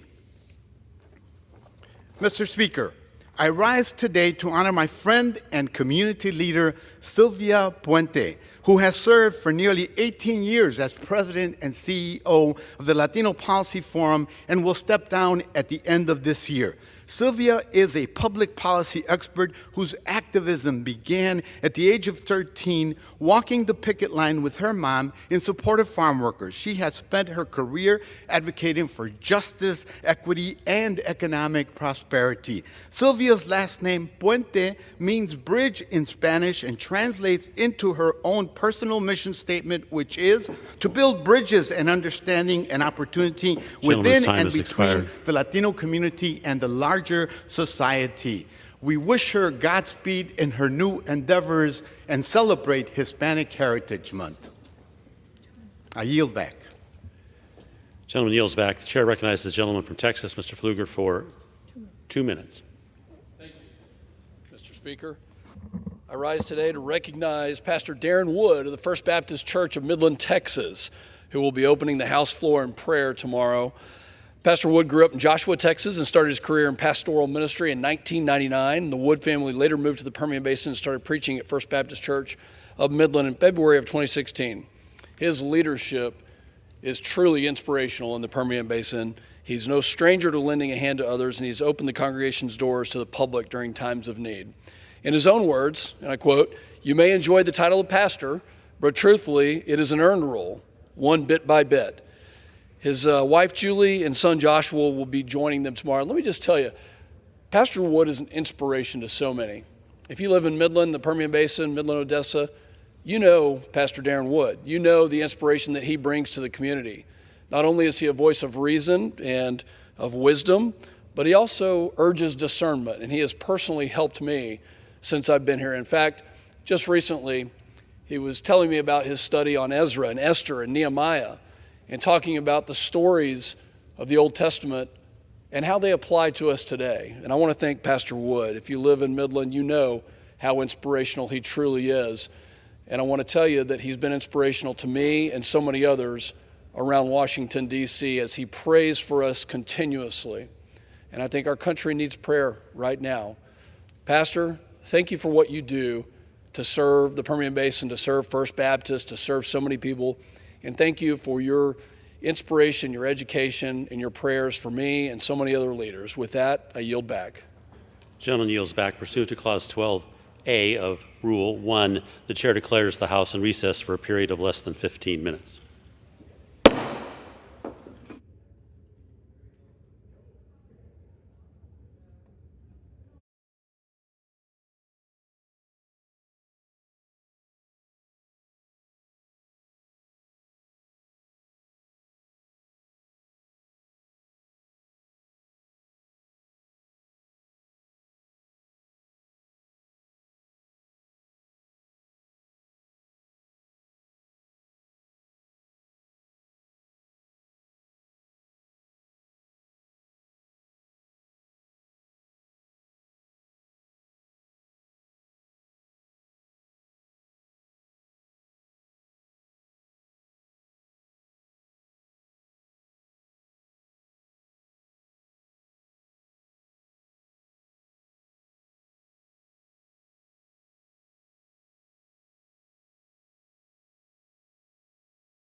The House will be in order. The prayer will be offered by Chaplain Kibben. Would you pray with me? Holy and omnipotent God, though we have never seen you, we know you. We know you, for you have shown yourself in the wondrous things that you have done and the countless gifts of love you reveal to us each day. You, Lord, our God, faithful in keeping your covenant of love to 1,000 generations, to those who love you and keep your commands. Remind us in our generation of your command to be bearers of your love in our time. For when we love one another, you abide in us, and your love is revealed through us.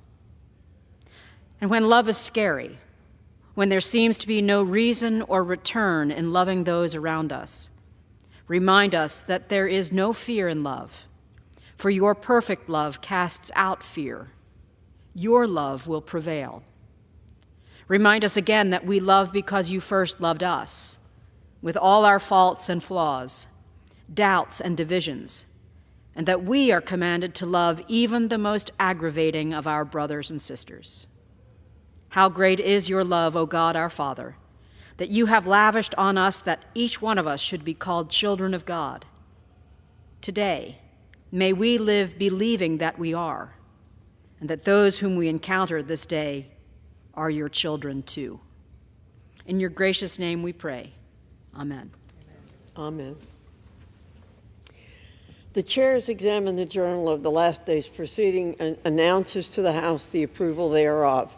Pursuant to Clause 1 of Rule 1, the journal stands approved. The Pledge of Allegiance will be led by the gentlewoman from Arizona, Mrs. Lesko.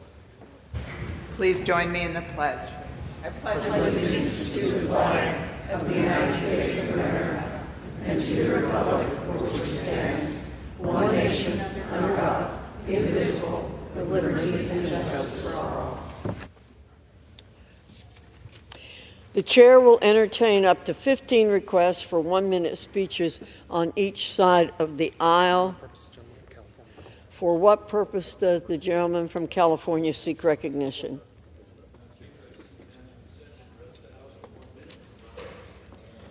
Without objection, the gentleman is recognized for 1 minute. The Biden-Harris administration's reckless immigration policies are now on full display for all to see. Newly released Border Patrol data shows that nearly 530,000 illegal aliens have flown into the U.S. under the administration's irresponsible mass parole program. If that wasn't enough, another 800,000 are set to enter. Yet, on top of that, they're suppressing the information about how many people are coming into this country, including those that are on terror watch lists. San Diego Sector Chief Aaron Heitke recently spoke to the Homeland Security Committee talking about how he was told to suppress these numbers, to keep them hidden from the American public and from Congress, to do anything about that. This is the height of hypocrisy by the Biden and Harris administration, especially border czar Harris, trying to keep us from knowing and take action to repair the sieve of a border we have. We have to do much better than that because our American public is being subjected to all sorts of fentanyl and potential terrorists, as well as the crime level and all the other things you're seeing that are harming our country. I yield back. The gentleman's time has expired. For what purpose does the gentleman from North Carolina seek recognition? Without objection, the gentleman is recognized for 1 minute. Thank you, Madam Speaker. I rise today to sound the alarm. The dangers of Project 2025 are real, and they're coming. This isn't some distant threat. It's all happening right now, and extreme MAGA Republicans are leading the charge. This isn't just another political agenda. It's Donald Trump's playbook to seize control of our government with no checks and no balances, just power. Project 2025 would ban abortion nationwide, strip away birth control, including access to IVF, raise taxes on working families, and destroy Social Security and Medicare as we know them. The American people don't want to roll back the clock with Project 2025. They want a government that works for them, I came to Washington to fight for working families, to protect our communities, and to defend fundamental freedoms like reproductive freedom. We've got real work to do, and I won't let Project 2025 or Donald Trump stand in the way. Thank you, and I yield back the balance of my time. The gentleman's time has expired. For what purpose does the gentleman from California seek recognition? Madam Speaker, I rise to seek recognition to revise and extend my remarks for 1 minute. Without objection, the gentleman from California is recognized for 1 minute. Madam Speaker, I rise today to raise awareness for Creutzfeldt-Jakob disease, or CJD. CJD is a rare brain disease that causes a rapid decline in a person's cognitive health and often leads to death within only a few months to 1 year following the onset of symptoms. There are about 500 new cases in the United States each year. Sadly, one of these cases was a friend of mine and a well-known member of the Central Valley community, Bakersfield Mayor Harvey L. Hall. In 2018, Mayor Hall lost his life from CJD just 2 weeks after his diagnosis. Mr. Hall was a beloved member of our community and the longest-serving mayor in Bakersfield's history. His sudden death was a shock to our community and devastating for all who knew him, including his wife of 28 years, who is here today, LaVon Hall. I'm introducing a resolution today to designate November 12th to CJD Awareness Day, and I'm proud to honor Mayor Hall's memory in this way and raise awareness for thousands of CJD patients and the families who have been impacted by this disease. Thank you, and I yield back. The gentleman's time has expired. For what purpose does the gentlewoman from Florida seek recognition? The gentlewoman from Florida. Without objection, the gentlewoman is recognized for 1 minute.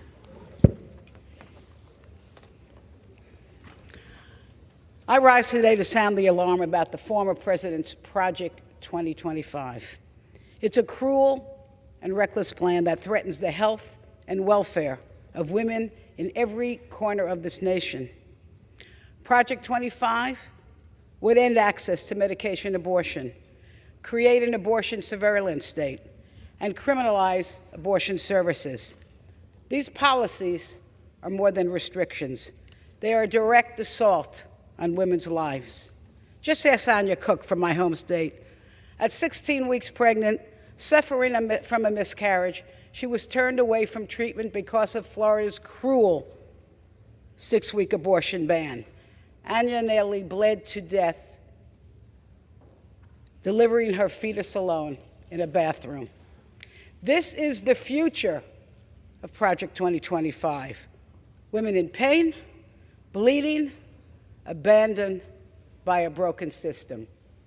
We must fight back. Time has expired. For what purpose does the gentleman from Wisconsin seek recognition? Madam Speaker, I seek recognition to speak for 1 minute and to advise and extend my remarks. Without objection, the gentleman from Wisconsin is recognized for 1 minute. Madam Speaker, I rise to honor Staff Sergeant Ralph H. Bodie from Racine, Wisconsin. On September 27, 1944, Staff Sergeant Bodie's aircraft was shot down over the skies of Kassel, Germany. After the crash, 3 crew members were taken prisoner. Staff Sergeant Bodie was not among them. He was declared missing in action. At the time, Staff Sergeant Bodie was 20 years old, serving as a World War II tail gunner.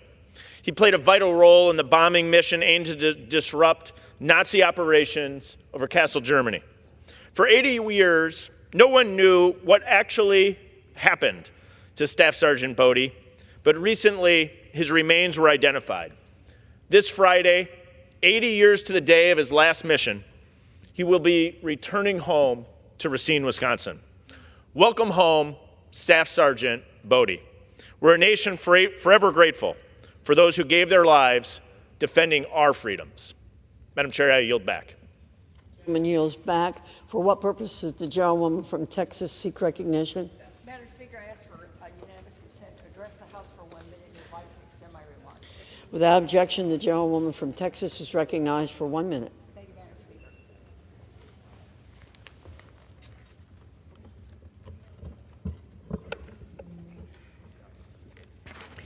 Madam Speaker, I rise today during Hispanic Heritage Month to celebrate our beautiful communities and our cultures and how we support one another. From city councils and school boards to the state legislatures and Congress, Latinos are leaders. We embody the spirit of service and dedication that drive our communities forward. We put people over politics. We are champions for working families, advocating for justice, and trailblazers who inspire the next generation to strive for excellence. Our contributions remind us of the rich and vibrant culture of Latinos and what they bring to our nation. As we celebrate Hispanic Heritage Month, let us not forget that we are stronger when we stand together, that we have built beautiful lives in this country, and that our brightest days are ahead of us. I look forward to celebrating the rest of Hispanic Heritage Month with my constituents, and to all, happy Hispanic Heritage Month. I yield back. The gentlewoman yields back. For what purpose does the gentleman from South Carolina seek recognition? Madam Speaker, I ask unanimous consent to address the House for 1 minute, revise and extend my remarks. Without objection, the gentleman from South Carolina is recognized for 1 minute. Thank you, Madam Speaker. Illegal aliens are voting in America. This actually subverts democracy. It is basic that registration confirms citizenship and voting confirm photo identification to preserve democracy for all political parties. Elon Musk suggests a left-wing strategy with the lack of citizenship enforcement, saying, quote, if Dems win President, House, and Senate, they'll grant citizenship to all illegals, and America will become a permanent one-party, deep socialist state, end of quote. House Republicans passed the Safeguard American Voter Eligibility Act to protect and preserve the right of American citizens to vote. This should not be partisan. The bill requires states to obtain proof of citizenship in person when registering and requires states to remove non-citizens from existing voter rolls as correctly promoted by President Donald Trump. In conclusion, God bless our troops as the global war on terrorism continues. We do not need new border laws. We need to enforce existing laws. Harris shamefully opens the borders for dictators as more 9/11 attacks across America are imminent, as repeatedly, sadly warned by the FBI. I yield back. The gentleman from South Carolina yields back. For what purpose does the gentleman from Rhode Island seek recognition? Ask unanimous consent to address the House for 1 minute and revise and extend my remarks. Without objection, the gentleman from Rhode Island is recognized for 1 minute. Madam Speaker, I rise today to recognize the Rhode Island Fire Chiefs Honor Flight Hub. My constituent, U.S. Army Lieutenant John Wolf, is scheduled to participate in Honor Flight High Voltage on September 29th. I had the privilege of writing him a letter as part of the mail call portion of the program, and I ask unanimous consent that my letter be included in the congressional record. Objection. Lieutenant Wolf served our local community for more than 20 years as a social studies teacher in the East Providence School District. But before that, he courageously wore our nation's uniform in Vietnam, earning a Bronze Star for his service. Madam Speaker, we must do more to support veterans like Lieutenant Wolf. We can and should build on the PACT Act, which expanded presumptive benefits for Vietnam veterans and has helped nearly 3,000 veterans in Rhode Island. Today, I am proud to stand on the House floor and say thank you to Lieutenant Wolf and thank you to all who have served our country. I yield back. The gentleman yields back. For what purpose does the gentlewoman from Arizona seek recognition? For unanimous consent to address the House for 1 minute. Without objection, the gentlewoman is recognized for 1 minute. Finally. Thank you, Madam Speaker. I rise today to recognize someone whose lifelong service to our nation has been a blessing to me and countless others. Matthew Simon. Welcome to the House Gallery. Matt, I'm so glad you're here. Through his time teaching in rural classrooms with Teach for America, to his years at the Arizona State Legislature as an education policy staffer, and his staff service on my staff as Chief of Staff, Matt has been a steadfast public servant committed to advancing policies that empower young people and improve their lives. Throughout my time in office, Matt has been a reliable counselor and a dedicated member of my team. Even after he left my office to move home to Arizona, he still helped me. I look forward to continuing to work with Matt in the future. The state of Arizona and our nation are in good hands with thoughtful, young leaders like Matt Simon at the helm. Thank you, Madam Speaker, and I yield back. The chair reminds members that the rules do not allow references to persons in the gallery. For what purpose does the gentleman from Massachusetts seek recognition? Madam Speaker, I rise to request unanimous consent to address the House for 1 minute and to revise and extend my remarks. Without objection, the gentleman is recognized for 1 minute.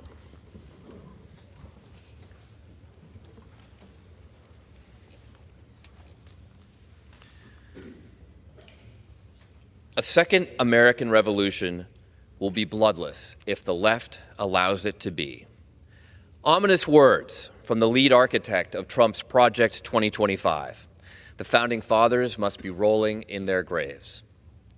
From our earliest days as a nation, Americans have valued freedom. Our Constitution enshrines it. And as leaders today in the chamber, we should all envision a future where Americans have more freedom. But that's not what Trump's Project 2025 envisions. It promises the opposite, total control. Project 2025 would suffocate the institutions that keep our government running. It would sabotage the people that keep our country safe. Cynically, it would grant more freedoms to billionaires and wealthy corporations. Healthcare, wages, pensions, education, insurance benefits, the tentacles of Project 2025 would be so far-reaching into daily life, who knows if it could be reversed. Trump is trying to hide from Project 2025, but this is simply Trumpism on an industrial scale. Draconian, partisan, government control, and chaos. That's what Project 2025 represents. Let's choose freedom instead. The gentleman's time has expired. For what purpose does the gentleman from Indiana seek recognition? Madam Speaker, I seek unanimous consent to address the House for 1 minute and extend and revise my remarks. Without objection, the distinguished gentleman from Indiana is recognized for 1 minute.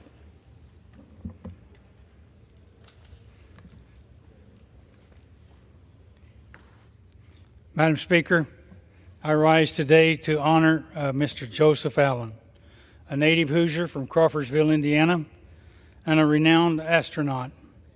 He earned his bachelor's degree from DePaul University in math and physics and went on to work for NASA in 1967.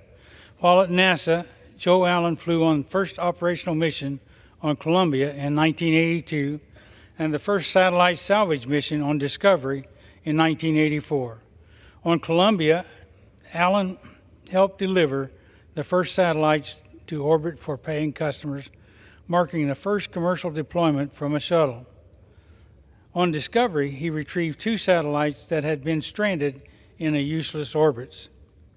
Joe Allen was inducted into the U.S. Astronaut Hall of Fame in 2005. We are proud of his immense accomplishments, and we thank him for his service to our country at NASA and in the final frontier. I yield back. The gentleman yields back. For what purpose does the gentlewoman from Minnesota seek recognition? Consent to address the House. Without objection, the gentlewoman is recognized for 1 minute. Madam Speaker, I rise today to honor the memory of Professor Gregory Castor, a beloved educator, community member who left an indelible mark on all who knew him. While earning his doctorate, he met his best friend and wife, our beloved Kate Wittestein, with whom he would have celebrated 40 years of marriage this fall. They had a shared passion for liberal arts and longtime dedication to making the world a better place. In 1968, they both became professors at Gustavus Adolphus College in St. Peter, Minnesota. Together, they helped to develop the college's history department into what it is today, and Professor Castor would teach there for the rest of his life. Throughout his distinguished tenure, he was known as a trusted educator, advocate, mentor, and a friend to students and faculty alike. Madam Speaker, I ask my colleagues to join me in celebrating his incredible life. And I yield back. The gentlewoman yields back. For what purpose does the gentleman from Tennessee seek recognition? Thank you, Madam Speaker. I seek unanimous consent to address the House for 1 minute to revise and extend my remarks. Without objection, the gentleman from Tennessee is recognized for 1 minute. Thank you, Madam Speaker. I want to recognize my dear friend, Coach Bill Higdon, who is turning 80 years old this month. Coach Higdon retired from the University of Tennessee in 2009, was inducted into the Greater Knoxville Sports Hall of Fame, something I will never be inducted into. Coach Higdon had a career with UT Athletics that spanned 35 years. Coach Higdon played basketball at Holston High School in East Tennessee and described himself as an ordinary basketball player. He wanted to pursue coaching and took the path that led into multiple sports. Bill was a basketball graduate assistant at Western Kentucky University when they reached the Final Four. Then he went on to recruit for the UT football team.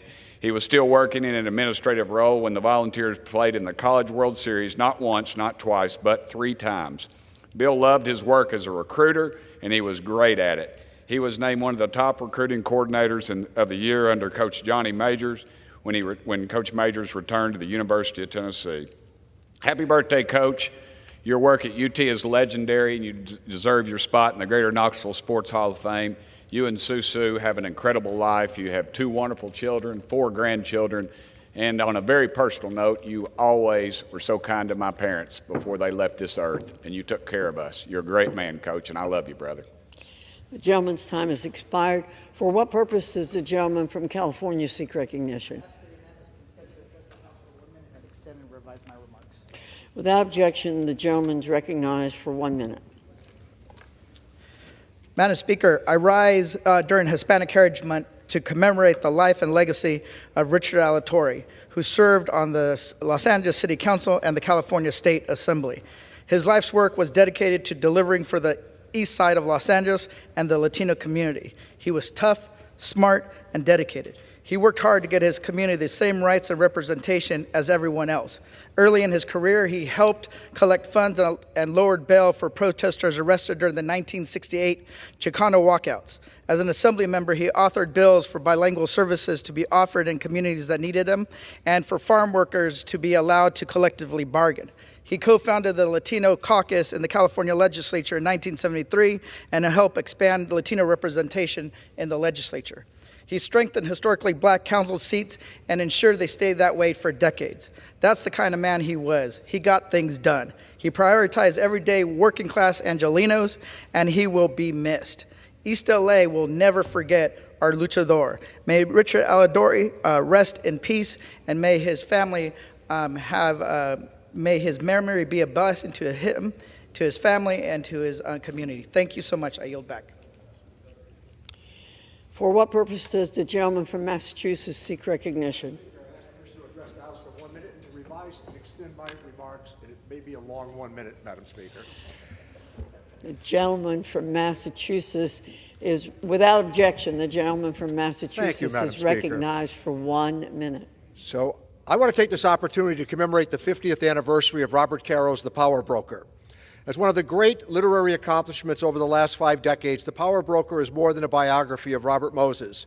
It explores how Moses reshaped New York City, and it's a first-class lesson for anyone interested in policy and politics. Much like Moses in his work in New York City, Caro's work has transcended generations. I use this book as a guest lecturer at Western New England University, and it references the literary masterpiece that we all have come to love. Caro's book is a reminder of the responsibility that comes with power and the need for accountability with democratic institutions. As we reflect on this seminal work, let us remind ourselves of the challenge we face today, reflecting upon those who wield power in our society and how it affects the lives of everyday citizens. Let's commit ourselves to the principles of fairness, transparency, and equity, principles that underscore democracy by and of the people. What a favor Robert Moses has done to American history. Congratulations, Mr. Caro, on the occasion of the Power Brokers semi-centennial. And now, please, finish the Lyndon Johnson series. And with that, I yield back my time.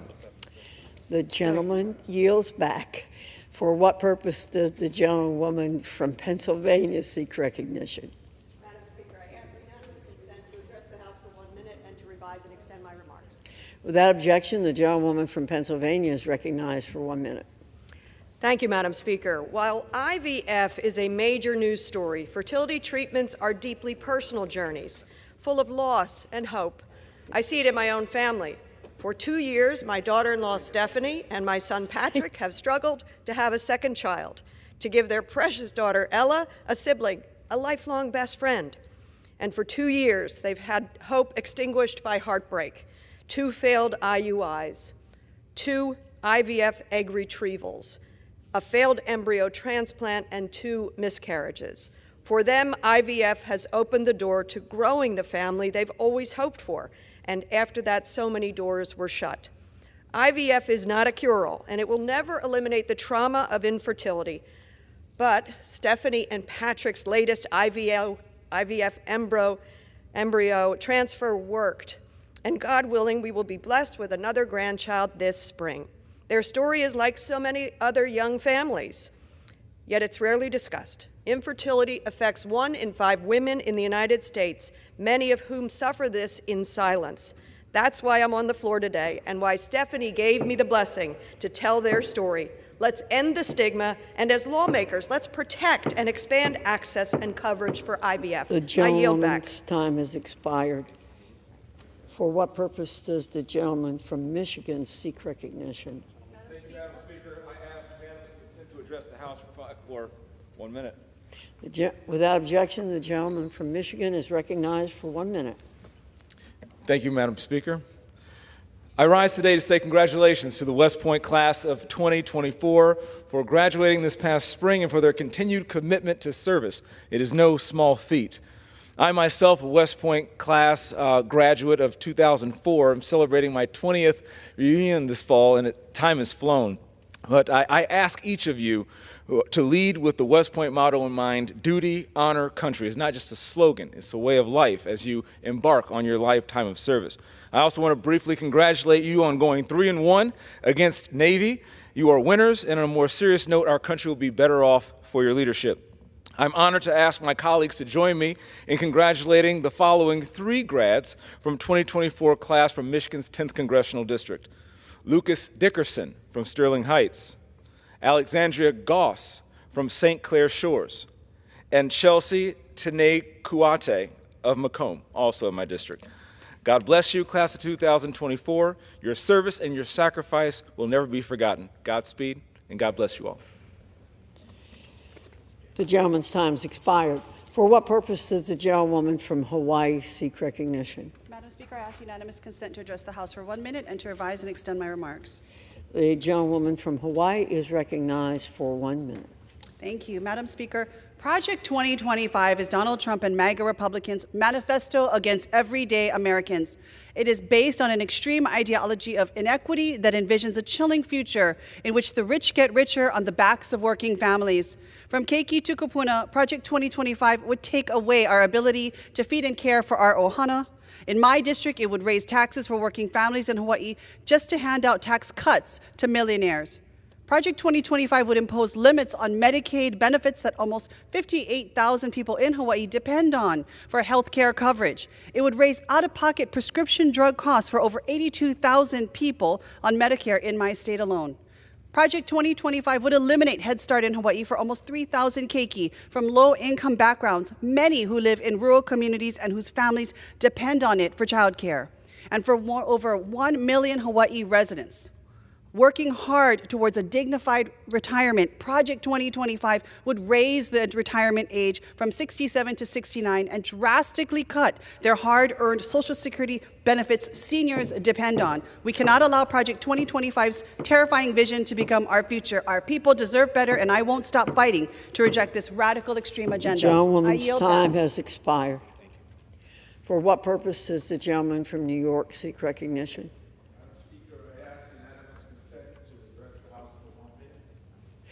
Without objection, the gentleman from New York is recognized for 1 minute. Thank you, Madam Speaker. Today is the National Day of Remembrance of Murder Victims, and we honor the family, friends, and loved ones whose lives have been taken far too soon by violence. I rise in recognition of one of my constituents, Jackie Rhode Adams, co-founder of Harlem Mothers Save, who has dedicated her tireless efforts to ending gun violence and murder in communities across my district. Gun violence has become far too prevalent in New York City and in communities around the nation, and is undeniably a national crisis. Today, we remember those lost to homicide. We honor their memories and uplift their loved ones. Far too many lives in my districts have been lost to gun violence, and far too many families have been impacted. Congress must come together now and work towards a future where gun violence no longer plagues America and we can keep our communities safe. Thank you, Jackie Rhode Adams, for everything you do for us. Thank you, and I yield back. The gentleman from New York yields back. For what purpose did the gentleman from North Carolina seek recognition?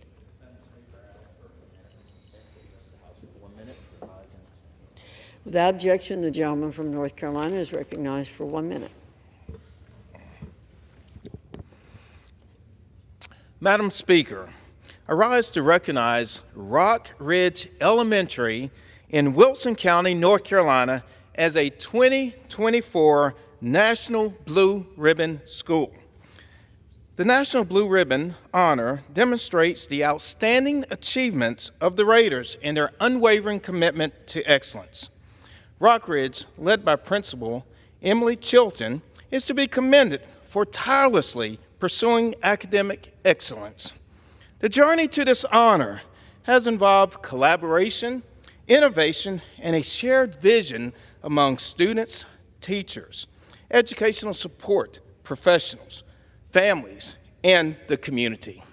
As Rock Ridge proudly displays the National Blue Ribbon flag, it's a symbol of a commitment to exemplary teaching and learning.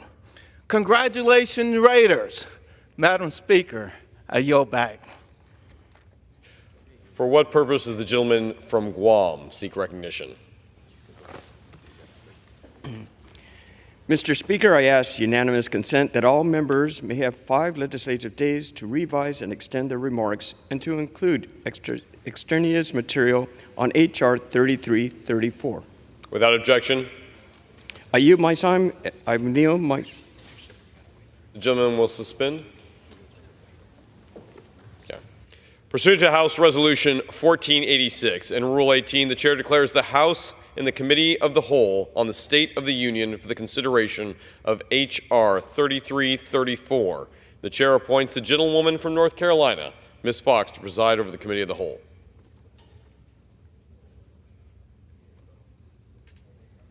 Thank you, Dr. Fox. Thank you. Thanks, Christina.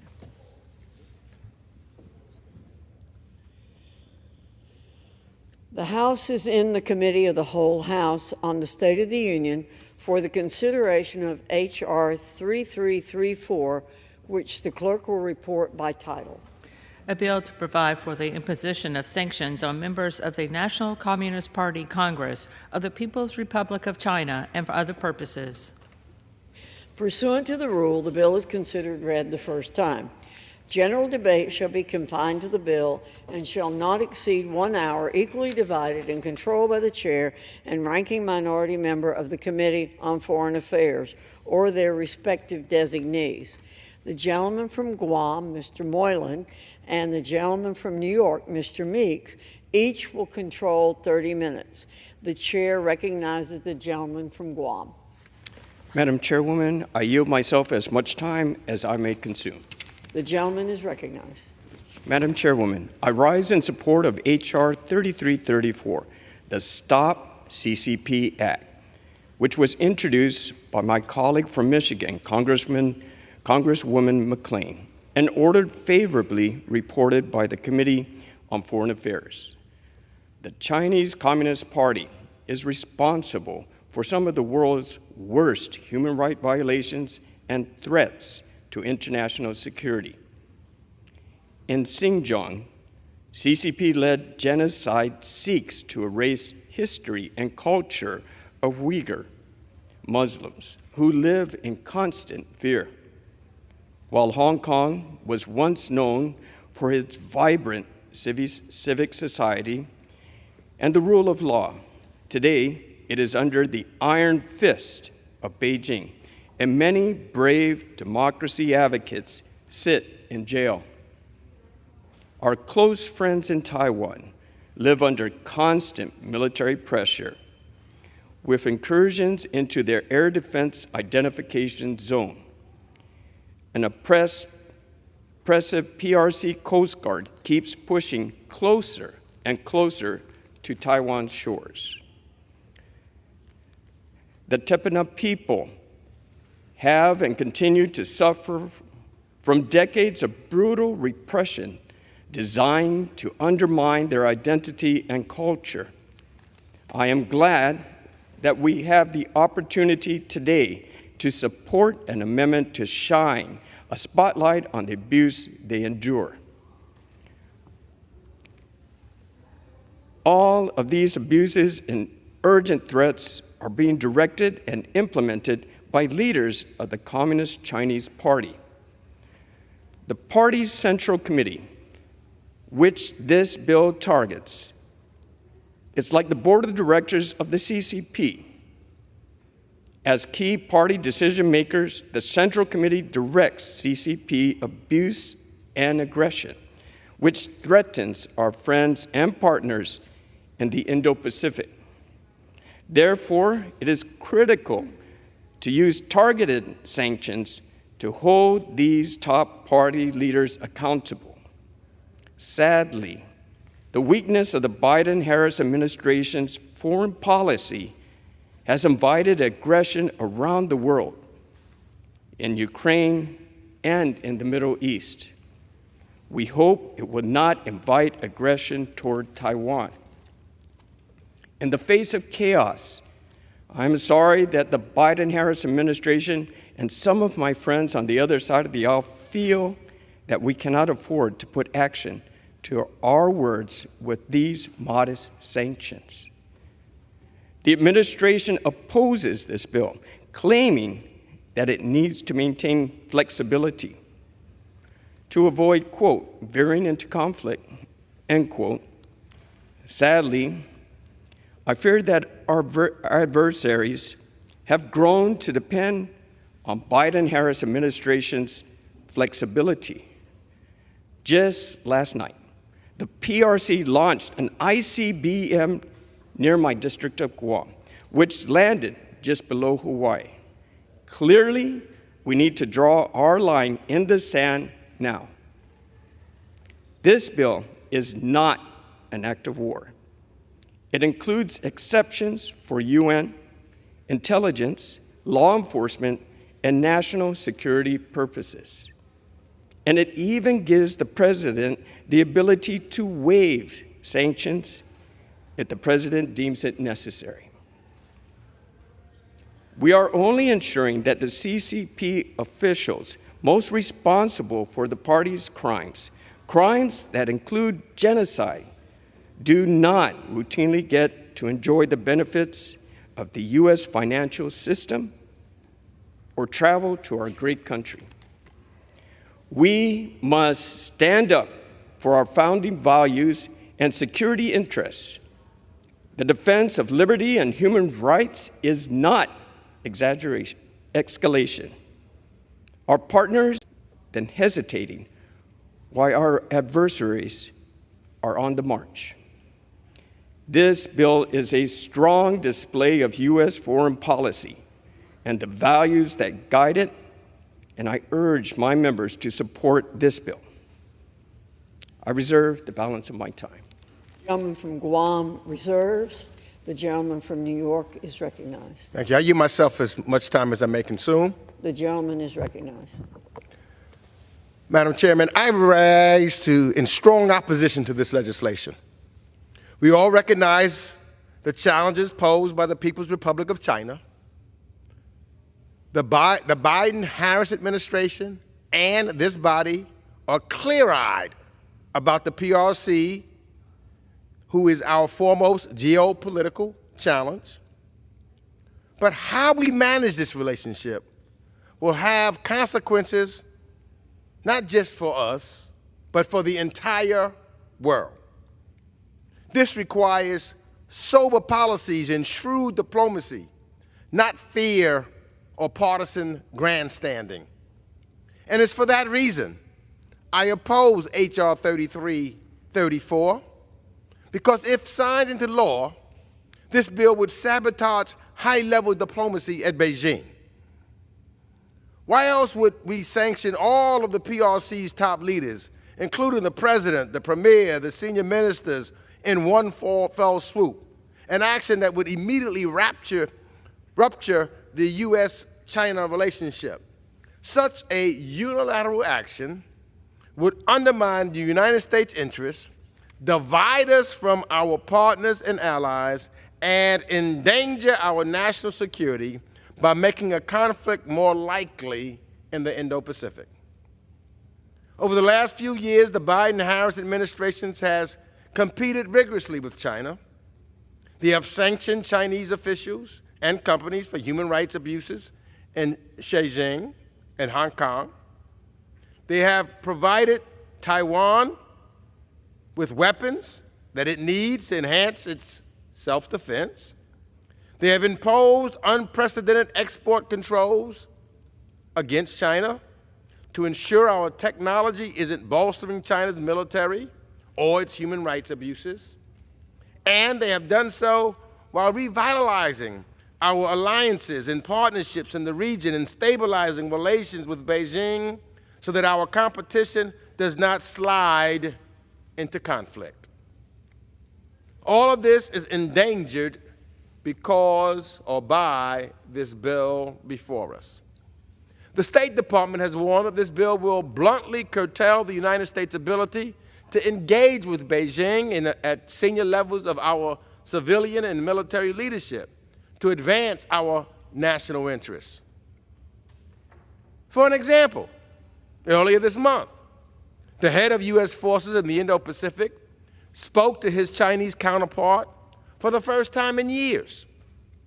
During the call, Admiral Puparo underscored the importance of sustained lines of communication between the United States military and the PLA, noting that, quote, such discussions between senior leaders serve to clarify intent and reduce the risk of misperception or miscalculation.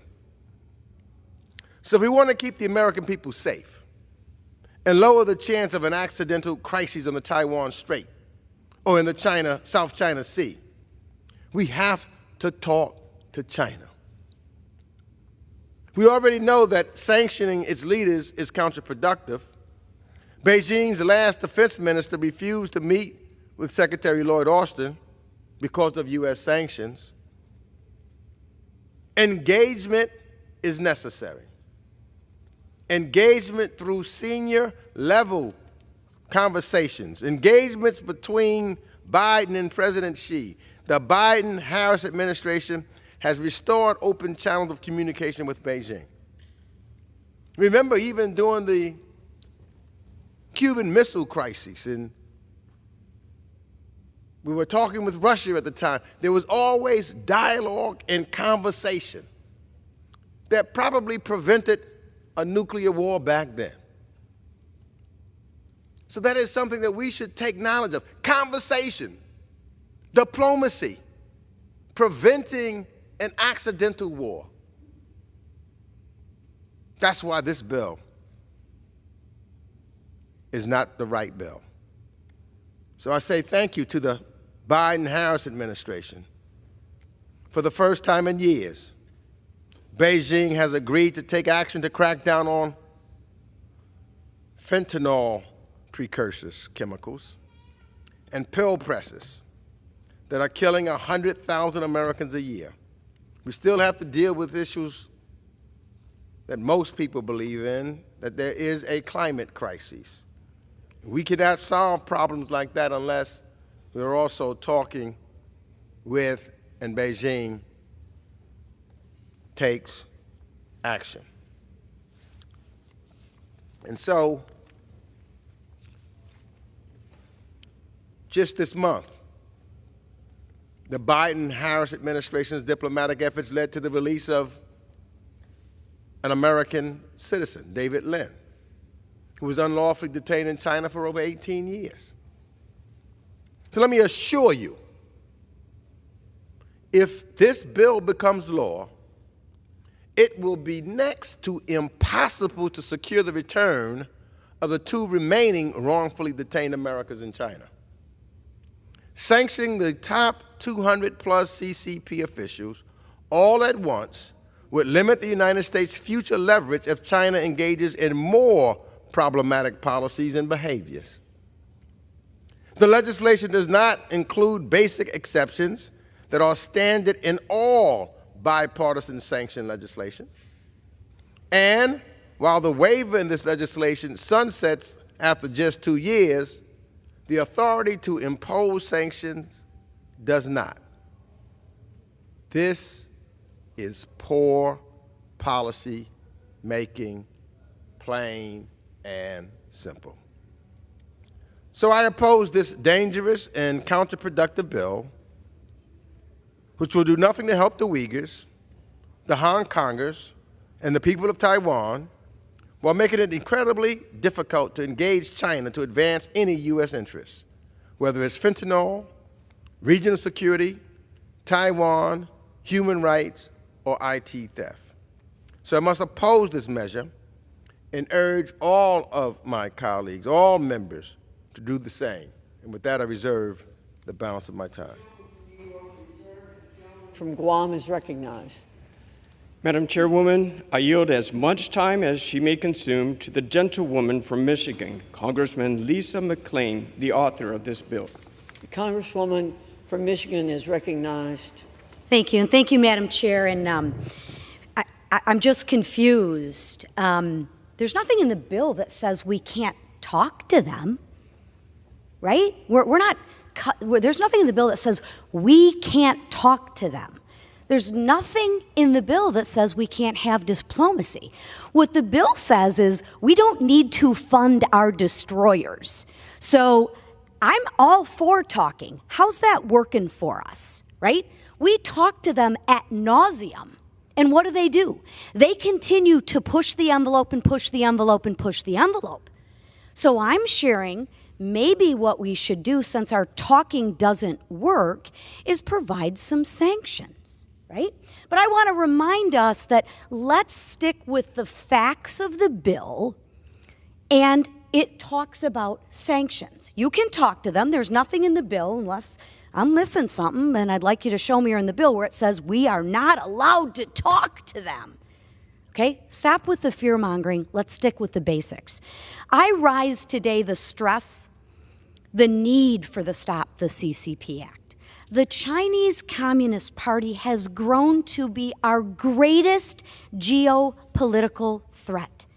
Chinese dictator Xi Jinping and the Central Committee of the CCP are working to turn the People's Republic of China into the dominant world superpower. Meanwhile, the Biden-Harris administration stands by and continues to cozy up with Xi Jinping. The CCP has shown us they will do anything to achieve global supremacy. Xi and his Central Committee have crushed Hong Kong's democracy. They have threatened to push the world into war over the free and democratic island nation of Taiwan. And Xi has authorized the enslavement and genocide of the Uyghurs within his own country.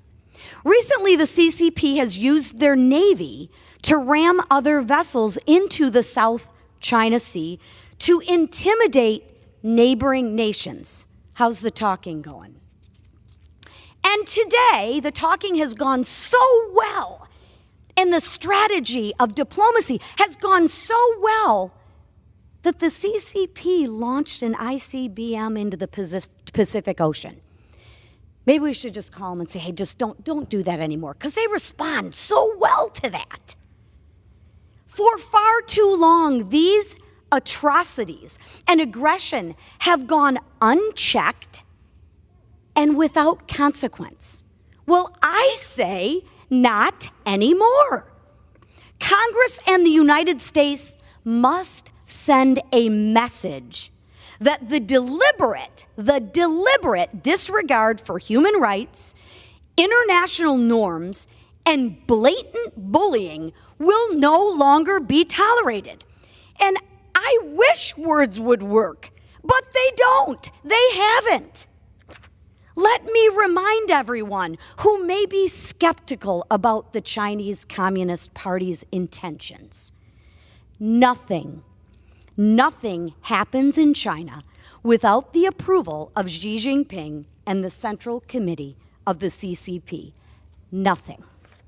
While I wholeheartedly support the numerous pieces of legislation that have passed this chamber aimed to countering the CCP's nefarious acts, none of them have targeted the actual individuals, the core problem, who are giving the orders. It is time to begin to deal with the root of the problem. The Stop CCP Act places significant sanctions on Xi Jinping and members of his Central Committee in response to their decades of aggression, human rights abuse, and outright threats to democracies around the world. Xi's goal is to cover the world in communism. We are the ones who stand in his way, which is why instead of opposing my bill, the White House should get tough with the CCP. Let's try a different strategy, one that may actually work. Every time China crosses a line, Biden sends officials to Beijing. That's embarrassing. We do not need to coddle an aggressor. You need to deal with them from a position of strength, not weakness. It's time we draw a line in the sand and say enough is enough and stop funding our destroyers. I urge my colleagues to support this legislation, and I want to thank Congressman Panetta, Buchanan, and Pappas for joining me in this effort to hold the true culprits within the CCP accountable for their heinous acts. And with that, Madam Chair, I yield back. The gentleman from Michigan yields back. The gentleman from Guam reserves. The gentleman from New York is recognized. Ready to close? You myself as much time as I may consume for purpose of closing. The gentleman from New York is recognized. If you think that unilateral sanctions on 200 members of the on China is going to work, I got a bridge to sell you also. That's going to work. Unilateral, none of it, all it will do is drive us against some of our Indo-Pacific friends and colleagues and allies. H.R. 3334 is a deliberate effort to undermine all of what we're trying to do. It would rupture the U.S.-China relationship. It would create collateral damage that would impact American workers and families and companies. It would make America look like the instigator and divide us from our partners. It would make a conflict more likely by undermining the ability to have open lines of communication with the PRC civilian and military leaders about Taiwan or the South China Sea. Shutting down communication channels. That's not what diplomacy is about. That's not what this committee is about. Shutting down communication channels, specifically with the PRC, is not a strategy for success. American officials, diplomats, and military leaders must be able to engage directly with the PRC counterparts in Washington and elsewhere to address concerns and reduce tensions. Ambassador Burns, who was recently here, urges communications even between members of Congress and members of the PRC. Not to back down from them, but to make sure they understand what we say and what our positions are. Dialogue and conversation. That's diplomacy. That's how we get things done. And that's how we can prevent a misunderstanding or a miscalculation that could lead to devastation. With that, I yield back the balance of my time. Gentleman from New York yields back. The gentleman from Guam is recognized. I yield myself the balance of my time. The gentleman recognized. Again, want to thank Congresswoman McClain for introducing this bill and Chairman McCall for moving it through committee and to the floor. We are in a global competition with the Chinese Communist Party. If we do not stand up to those attacking the freedoms we stand for, then we undermine the principles that defined us. Allowing the CCP's crimes to go unchallenged disheartens their victims, weakens our global standing, and emboldens authoritarian regimes around the world. Imposing basic sanctions on CCP Central Committee members is a measured response to the genocide, abuse, and threats they continue to direct. I ask support for this bill, and I yield back the balance of my time. The gentleman yields back. All time for general debate has expired. Pursuant to the rule, the bill shall be considered for amendment under the 5-minute rule. The amendment in the nature of a substitute recommended by the Committee on Foreign Affairs, printed in the bill, modified by the amendment printed in Part A of House Report 118-705, shall be considered as adopted. The bill as amended shall be considered as an original bill for purpose of further amendment under the 5-minute rule and shall be considered as read. No further amendment to the bill as amended shall be in order except those printed in Part B of House Rule 118-705.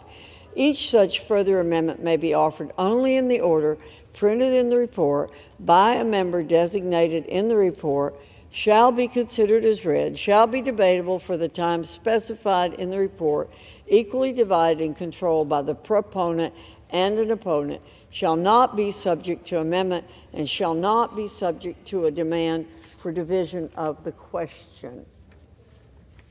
It is now in order to consider Amendment Number 1, printed in Part B of House Report 118-705. For what purpose does the gentleman from Iowa seek recognition? Thank you, Madam Chairwoman. I have an amendment at the desk. The clerk will designate the amendment.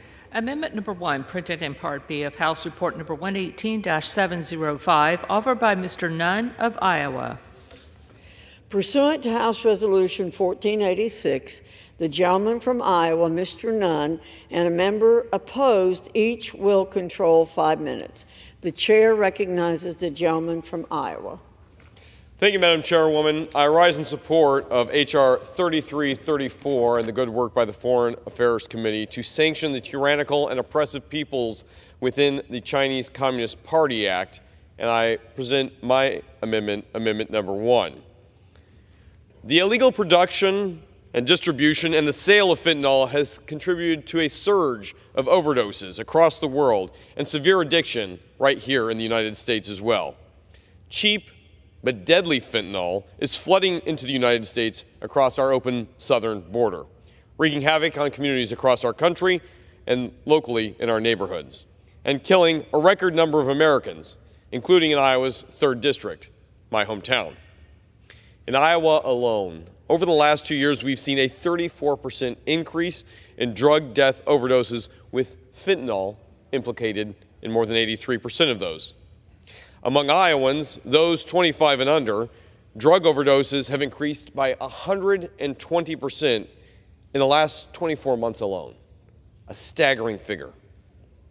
Fentanyl, tragically, is the leading cause of death of Americans my age down to my high school daughter's age. This epidemic kills over 150 young people in America a day, a catastrophic death toll by any measure. But at its source of the crisis is the Chinese Communist Party. They are the primary source for fentanyl production worldwide, including that ends up here in America. The chemical compounds of this deadly drug are manufactured under Beijing's control and then are sent to cartels and laboratories within Mexico. Mules from Mexico cartel cartels move this deadly fentanyl across the wide open border on America's southern states and disperse it out to every community in America, where it kills our friends, our neighbors, our families, and guts our very communities. The longer that we allow China to go unchecked as the main producer and funding source for these dangerous drugs, this crisis will continue to get worse and more deadly. It is time that we put this heartbreaking madness to an end. And that is why I offer my amendment, which would add a Chinese state-owned enterprise that knowingly produces chemicals for the manufacturing of fentanyl to the list of sanctioned entities here in the United States. We must stop this crisis at the source and keep our fellow Americans safe. My heart goes out to every family who has been impacted by this. And tragically, at this point, nearly every American has felt or known someone who's been impacted by the fentanyl crisis, including the Kidd family that joined me here in this very chamber at this year's State of the Union, who lost their child to Chinese-manufactured fentanyl. I urge everyone on both sides of the aisle, in both chambers, to take action on this by supporting this amendment. I thank my colleagues for their work in standing up to China to protect our communities and fight for our kids. With that, Mr. Chair, I reserve the balance of my time. The gentleman from Iowa reserves. Does anyone in opposition seek recognition? Seeing none, the gentleman from Iowa is recognized. Thank you, Mr. Chairman. I do not believe this needs to be a partisan issue. The fact is simple. Fentanyl is killing Americans in every single congressional district, in every single community across this country. We know how to stop it, and this is an amendment that can move it forward. With that, I would yield 1 minute to the gentleman from the great state of Tennessee, Mr. Ogles. The gentleman from Tennessee is recognized for 1 minute. Thank you, Mr. Chairman. Thank you to the gentleman from Iowa for yielding. 14,700 pounds of fentanyl seized fiscal year 2022. 27,000 pounds of fentanyl seized in 2023. And 19,700 pounds of fentanyl seized so far in fiscal year 2024. 76,000 Americans died from fentanyl overdoses last year.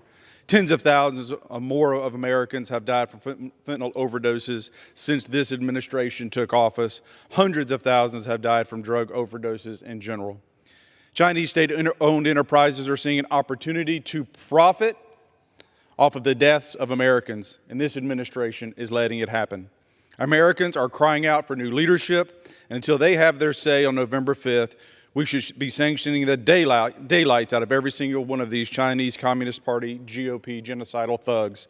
I urge my colleagues to support the amendment, and I yield back to the gentleman from Iowa. Gentleman from Tennessee yields back. The gentleman from Iowa is recognized. Thank you, Mr. Chair. I believe that we can all fight this scourge at the source, not only to save Americans, to save lives, but to push back against those who would profit off the death of our country. This is a bipartisan issue. This is a good issue for America, but most importantly, it's the best safeguard we can do to stop fentanyl in its tracks. And with that, Mr. Chairman, I would yield my time. Gentleman from Iowa yields. The question is on the amendment offered by the gentleman from Iowa. Those in favor say aye. Aye. Those opposed say no. In the opinion of the chair, the ayes have it. The amendment is... Mr. Speaker. Mr. Chair. For what purpose does the gentleman from Rhode Island seek recognition? Mr. Speaker, I seek a recorded vote on the amendment. Pursuant to Clause 6 of Rule 18, further proceedings on the amendment offered by the gentleman from Iowa will be postponed.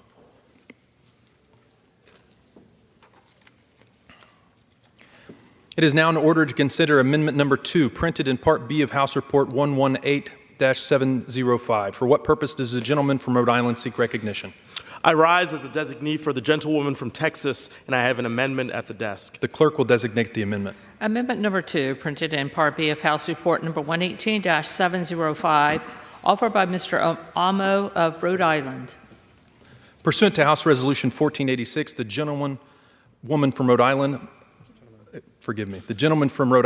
Mr. Amo, and a member opposed, each will control 5 minutes. The chair recognizes the gentleman from Rhode Island. While the underlying bill is problematic and harmful to U.S. interests, I have no problem supporting this amendment, which adds election interference as a sanctionable conduct. Beijing should not be interfering in our democratic processes. I think if the sanctions authorities in this bill were constructed thoughtfully, this would be an important area of concern where sanctions could be used to hold PRC entities accountable. I yield back. The gentleman yields back. Does anyone in opposition seek recognition? Seeing none. The question is on the amendment offered by the gentleman from Rhode Island. Those in favor say aye. Those opposed say no. In the opinion of the chair, the ayes have it. The amendment is agreed to. It is now in order to consider amendment number 3, printed in Part B of House Report 118-705. For what purpose does the gentleman from Tennessee seek recognition? I have an amendment at the desk. The clerk will designate the amendment. Amendment number 3, printed in Part B of House Report number 118-705, offered by Mr. Ogles of Tennessee. Pursuant to House Resolution 1486, the gentleman from Tennessee, Mr. Ogles, and a member opposed, each will control 5 minutes. The chair recognizes the gentleman from Tennessee. Thank you, Mr. Chair. The Central Committee of the Chinese Communist Party is the highest organ of authority within the 2,000-member National Party Congress. The 205 full members of the Central Committee have critically important decision-making authorities and voting rights, to include the selection of the General Secretary, the Politburo, and the Politburo's Standing Committee. Thankfully, the underlying legislation leaves the possibility of not only permitting the U.S. President to sanction these 205 members, but also 171 so-called alternate members of the Central Committee, who do not have voting rights, but are nevertheless members of the committee. This amendment provides both clarification that the legislative's punitive sanctions may also be used against these alternate members, and also provides congressional support for blocking and prohibiting all transactions and property against these top Chinese Communist Party cadres. It further lends support for making these alternate members ineligible to receive a visa to enter the United States. There should be no confusion as to the nature of the threat posed by the PRC. The Chinese Communist Party seeks to destroy the United States. It is already actively involved in sending the fentanyl precursor chemicals necessary to kill our fellow Americans across our border. For context, 76,000 Americans died from fentanyl overdoses alone in 2023. This fiscal year alone, 35,400 Chinese nationals have taken advantage of our porous southern border in coming to our country. The CCP has also co-opted every meaningful international institution to the point where our nation is now funding organizations like the WHO and the wider UN to promote policies that are undermining our own national interests. The CCP engages in gray zone warfare against Taiwan and other Indo-Pacific allies, risking the start of another global conflict. Communist China steals hundreds of billions of dollars worth of intellectual property from our nation every single year, and it uses diplomatic presence to engage in massive espionage operations. Our government opens a new China-related counterintelligence case every 10 hours, and approximately 50% of all of our nation's counterintelligence cases are related to China. I reserve. The gentleman from Tennessee reserves. Does anyone in opposition seek recognition? The gentleman from Rhode Island is recognized. Time in opposition to the Ogles Amendment number 3. Is recognized. Mr. Speaker, this amendment makes a bad idea even worse. Scratch past the surface of the underlying bill, and you will find an unserious proposal that does nothing to address our problems with Beijing. It would blindly sanction all the PRC's top leaders while getting absolutely nothing in return. This unilateral action would detonate the U.S.-China relationship. That's right. This bill would slap widespread sanctions on a broad swath of China's government without achieving a single change in its malign behavior. That truly is some art of the deal. Given the high-stakes nature of our relationship with China, we need sanctions that are targeted, scoped, and sequenced to be effective. This amendment doesn't come within a football field of meeting this standard. It makes a bad idea worse. The amendment would sanction an additional 170 or so alternate members of the CCP Central Committee. It's the policy equivalent of taking out a chainsaw when the job requires a scalpel. Chaotically applying sweeping sanctions is not thoughtful. It's not smart. I oppose this amendment, and I urge my colleagues to do the same. I reserve. The gentleman from Rhode Island reserves. The gentleman from Tennessee is recognized. Nothing. It gives the President of the United States, whether Republican or Democrat, the ability to defend our country, to create accountability when a bad actor engages in undermining our national interests. My colleagues say we need better communication. And when we were communicating to them that Americans were dying because of precursor chemicals, they did nothing. When we communicated that we needed them to stop because our kids were dying, they did nothing. So this idea of communicating and appeasement did not work, and hundreds of thousands of Americans paid the price. I will not sit idly by and allow China to bully our country.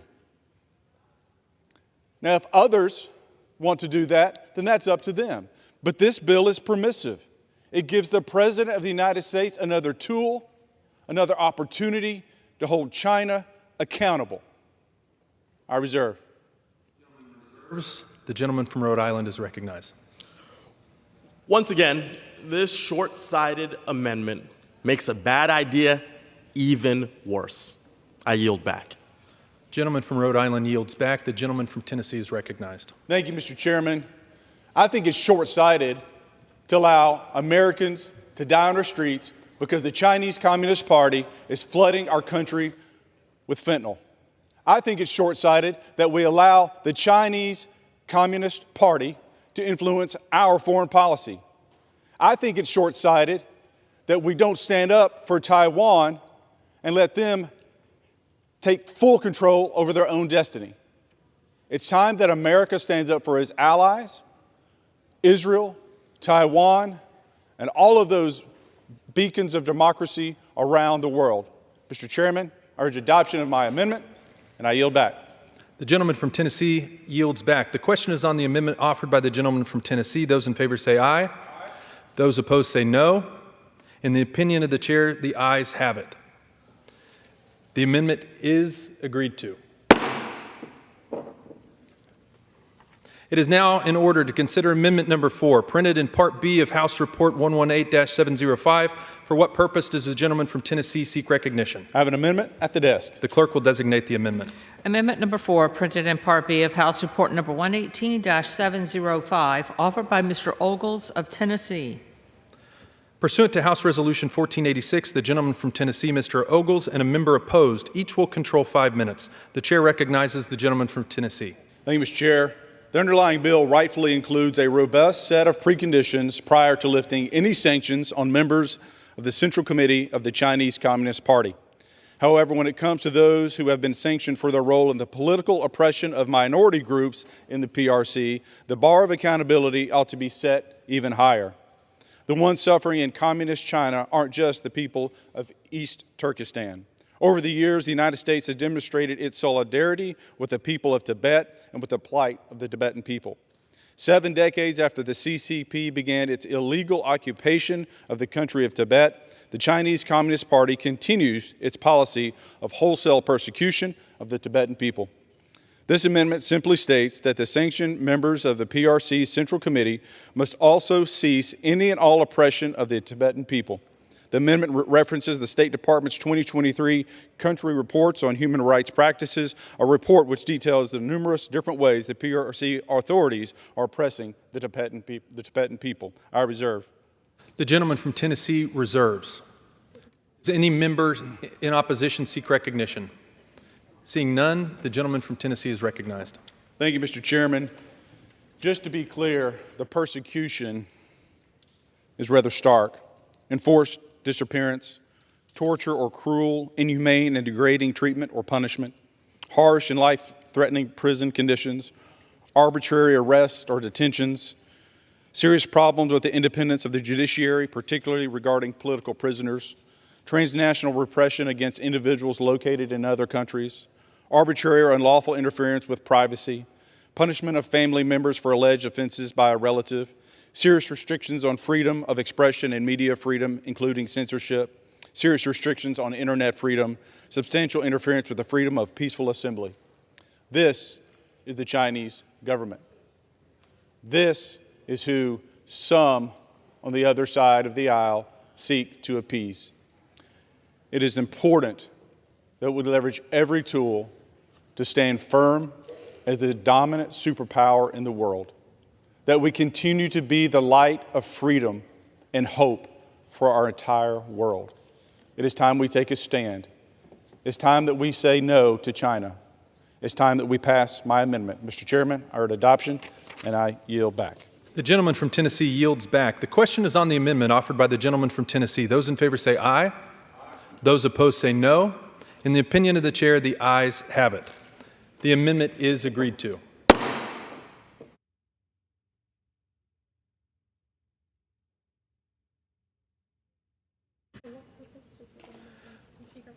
For what purpose does the gentleman from Guam seek recognition? Mr. Chairman, I move that the committee do now rise. The question is on the motion that the committee rise. All those in favor say aye. All those opposed say no. The ayes have it. The motion is adopted. Accordingly, the committee rises.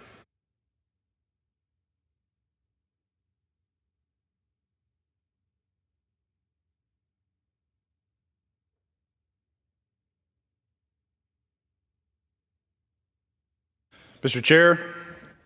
Mr. Speaker, the Committee of the Whole on the House State of the Union, having had under consideration H.R. 3334, directs me to report that it has come to no resolution thereon. The Chair of the Committee of the Whole House on the State of the Union reports that the committee has under consideration H.R. 334 and has come to no resolution thereon.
For what purpose does the gentleman from Wisconsin, Mr. Fitzgerald, seek recognition? Mr. Speaker, pursuant to House Resolution 1486, I call up the bill H.R. 8205, the Keeping Violent Offenders Off Our Streets Act, and ask for its immediate consideration in the House. The clerk will report the title of the bill. Union Calendar number 598, H.R. 8205, a bill to amend the Omnibus Crime Control and Safe Streets Act of 1968 to provide that burn grant funds may be used for public safety report systems and for other purposes. Pursuant to the House Resolution 1486, in lieu of the amendment in the nature of a substitute recommended by the Committee on the Judiciary, printed in the bill, an amendment in the nature of a substitute consisting of the text of the Rules Committee Print 118-51 shall be considered as adopted, and the bill as amended is considered read. The bill as amended shall be debatable for 1 hour, equally divided and controlled by the chair and ranking minority members of the committees on the judiciary or their respective designees. The gentleman from Wisconsin, Mr. Fitzgerald, and the gentleman from New York, Mr. Nadler, each will control 30 minutes. The chair recognizes the gentleman from Wisconsin, Mr. Fitzgerald. Thank you, Mr. Speaker. I ask unanimous consent that all members may have 5 legislative days in which to revise and extend their remarks and to insert extraneous material on H.R. 8205. Without objection. At this time, I yield myself such time as I may consume. The gentleman is recognized. Thank you, Mr. Speaker. I am proud to stand before you today in support of my bill, H.R. 8205, the Keeping Violent Offenders Off Our Streets Act. The bill defines the posting of cash bail by a corporate, nonprofit, or for-profit entity as engaged in the business of insurance, subjecting them to federal insurance laws and our criminal fraud statutes. My district, unfortunately, knows the painful consequences of some of the left-wing bail policies after a repeat offender drove his car through the Waukesha Christmas Parade nearly 3 years ago. The Waukesha community continues to heal from this violence that was unleashed that day, but our community is resilient. While we must take time to remember those that we lost, we should also turn an eye toward preventing a similar attack from ever happening again. That starts through regulating the use of charitable bail funds, which have been abused time and again to release violent criminals back onto our streets with no consequences. Charitable bail funds generally flew under the radar until 2020, when the George Floyd riots caused revenues to balloon in many of these funds. The solicitations were done, for the most part, from celebrities and politicians. What used to be small community-based organizations that help post bail for nonviolent misdemeanors has now grown into a multi-million-dollar industry. For example, the Minnesota Freedom Fund saw revenues increase 18,000% between 2019 and 2020, no doubt benefiting from then Senator Kamala Harris's tweet encouraging her supporters to help fundraise for the group. A snap of that is just to my right. Perhaps most alarming, what was intended to help bail out low-level, nonviolent protesters has instead been used to release violent felony offenders back into the streets with little to no oversight. In 2021, for example, the Minnesota Freedom Fund released a domestic abuser back onto the street. 2 weeks later, that man, George Howard, was charged with second-degree murder for a road rage incident. Michael DeWitt of Louisville, Kentucky, was bailed out by a bail project in February of 2021. After being arrested on multiple charges, 2 months later, he was arrested again for murder. Sean Michael Tillman, 3 weeks after having his bail paid by the Minnesota Freedom Fund, murdered a man at a light rail station in St. Paul and is now serving a life sentence for that crime. Mr. Speaker, the list goes on and on.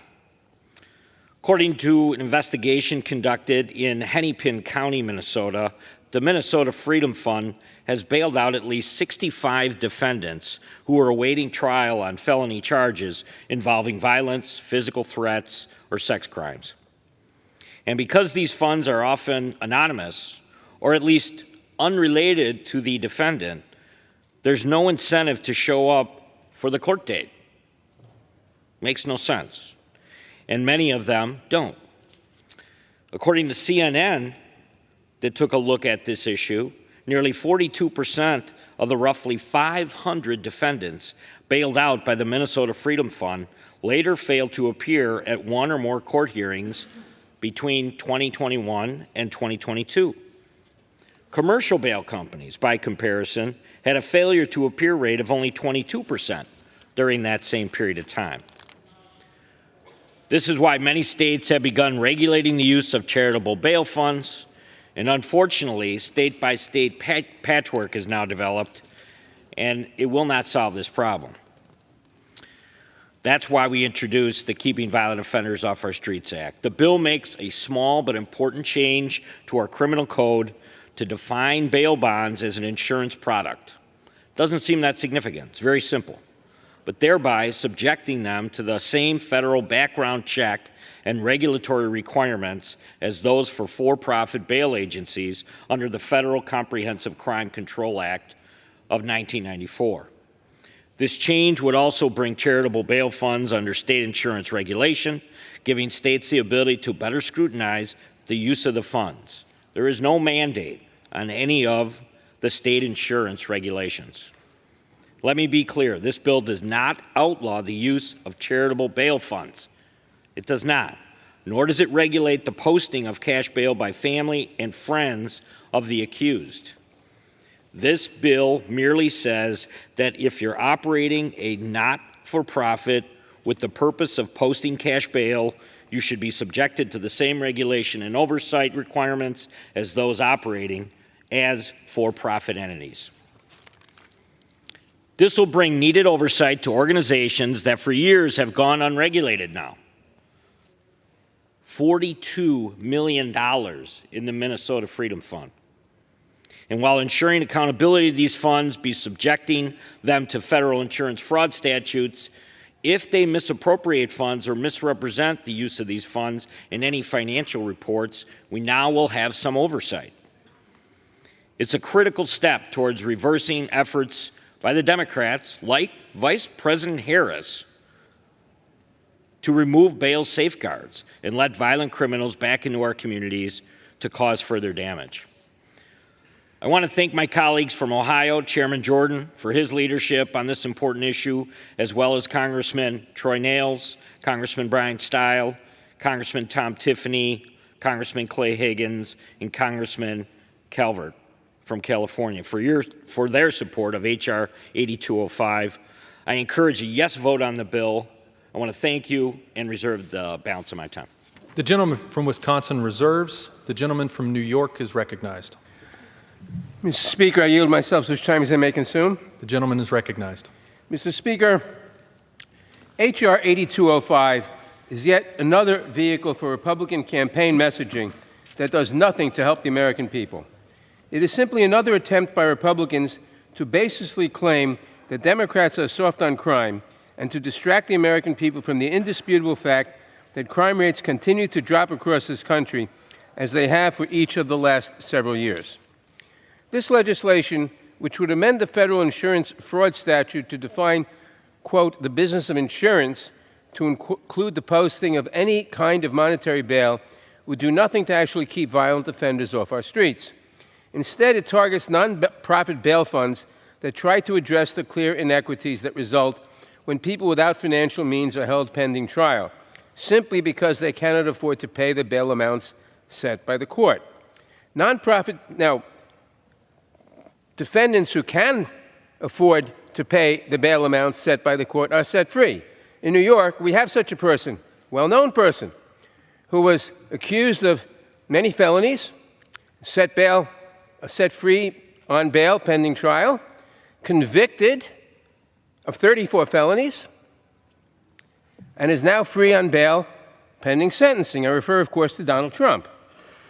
Nonprofit bail funds, the Minnesota Freedom Fund in particular, have become a favorite target of Republicans recently as they desperately try to prop up their failing presidential candidate by attacking Vice President Harris and Governor Walz. Former President Trump has repeatedly and falsely claimed that Vice President Harris donated to the Minnesota Freedom Fund and that her donation secured the release of a man who went on to commit murder. This is nothing more than another made-up story the Republican ticket has created, and it is just as false as the former president's claim that immigrants are eating the dogs and cats in Springfield, Ohio. The Minnesota Freedom Fund has confirmed that Vice President Harris has never donated to them, and that her only relationship to the fund was a 2020 tweet encouraging people to chip in if they were able. 2 years later, the fund bailed out an offender who went on to commit murder. The majority's attempt to link this incident to Vice President Harris demonstrate that Republicans are willing to politicize even the most heinous crimes to serve their desperate needs. We know from experience and from actual data that when you put the political rhetoric aside, Democratic policies work to reduce crime. Homicides are down across the country. Violent crimes are down. Property crimes are down. We learned just last week that even drug overdoses are down this year, substantially. And while my Republican colleagues love to criticize policies aimed at eliminating or reducing our justice system's reliance on cash bail, study after study, including a recent comprehensive study of 33 jurisdictions, shows that bail reform has not led to an increase in crime. The majority's only answer to this mountain of evidence about the crime rate is to claim that the FBI's crime data is fraudulent, or that it does not include critical jurisdictions. But the FBI's data covers jurisdictions encompassing more than 312 million Americans, and it includes every jurisdiction in this nation with more than 1 million people. Moreover, data from other agencies and organizations show the same decrease in crime rates that are shown by the FBI's data. Despite the bill's title, it has nothing to do with violent crimes or offenders. It applies to entities that post any type of monetary bond, including non-criminal immigration bonds and bonds for non-violent criminal offenses, which make up the vast majority of criminal bonds. In fact, the provision of this bill that actually attempted to address violent crime was stripped from the bill in the Judiciary Committee. All that remains in the bill is the provision relating to insurance fraud, despite the title. I expect that during today's debate, Republicans will cite individual examples of people who committed violent offenses after being bailed out by nonprofit bail funds. Each is tragic, and our hearts go out to the victims and their families. But they won't tell you about the thousands more who received help from these funds, finished their cases, and moved on with their lives without incident. They won't tell you about people who commit crimes after being released with the help of commercial bail agents. And they will not tell you that it is a judge, not a bail fund, who decides whether to set cash bail in a given case, and if so, in what amount. Bail funds simply allow indigent defendants to obtain a release that a court has already deemed to be appropriate. We must remember that we cannot ask for or expect perfection from our bail system. What we can do is to make sure that the solutions we propose for violent crimes are actually targeted to address the problem, rather than to provide sound bites for social media. There is no question that we must address the root causes of violent crime, invest in proven solutions, such as community violence intervention and drug treatment, and we must also support law enforcement with funding and other resources, rather than attacking the FBI, the ATF, and our other federal partners relentlessly. If and when the majority decides to get serious about combating violence in America, I will gladly join them in exploring serious solutions. But this legislation is no solution at all. Therefore, I urge my colleagues to join me in voting no on H.R. 8205, and I reserve the balance of my time. The gentleman reserves. The chair would remind members to refrain from engaging in personalities towards nominees for the office of president. The gentleman from Wisconsin is recognized. I would reserve. Gentleman reserves. Mr. Speaker. Gentleman from Mr. New York. Speaker, I now yield as much time as you may consume to the gentleman from California, Mr. Cardenas. The gentleman from California is recognized. Mr. Speaker, I rise in opposition to H.R. 8205, the so-called Keeping Violent Offenders Off Our Streets Act. While I have many concerns with this bill, my primary concern is that it was designed to target nonprofit bail funds, which help defendants who cannot afford bail themselves to obtain pretrial release that a court already determined to be appropriate. Research has found that socioeconomic inequity often makes it harder for people of color to afford bail, and that they are more likely to receive higher bail amounts than their white counterparts. And I want to clarify, the color orange has not ever been considered a person of color. As a result, we find people of color in pretrial detention at disproportionately high rates, not out of being guilty, but rather due to poverty. Nonprofit bail funds work to address these disparities and increase fairness in our criminal justice system. Unfortunately, today's bill turns a blind eye to this and instead perpetrates the myth that bail reform has increased violent crime, which data consistently disproves. Understanding that, it should come as no surprise that the Keeping Violent Offenders Off Our Streets Act does nothing to address violent crime. Rather, the bill applies criminal penalties for misconduct that is already covered by federal wire fraud and money laundering statutes, applies to any entity that posts bond, including non-criminal immigration bonds, and affirms a bail system that we know deepens inequity and cycles poverty. This bill is a distraction from the fact that thanks largely to Democratic policies, violent crimes and homicides are down across our country. It is also a distraction from real bipartisan work that we could be doing to bring communities relief and perpetrators of violent crimes to justice. For this reason, at the appropriate time, I will offer a motion to recommit this bill back to committee. If the House rules permitted, I would have offered the motion with an important amendment to this bill. My amendment would direct the Department of Justice to provide funding to state, tribal, and local law enforcement agencies to hire, train, and retain detectives, investigators, and victim services personnel to investigate unsolved violent crimes. In recent years, the percentage of violent crime and homicide cases solved by law enforcement agencies has declined significantly across the country.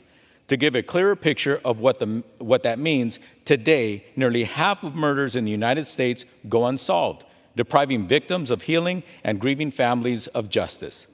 If Republicans truly want to address violent crime, this amendment would offer a solution by improving clearance rates for violent crimes, bringing perpetrators to justice, radically improving community safety, and enhancing supportive services for victims.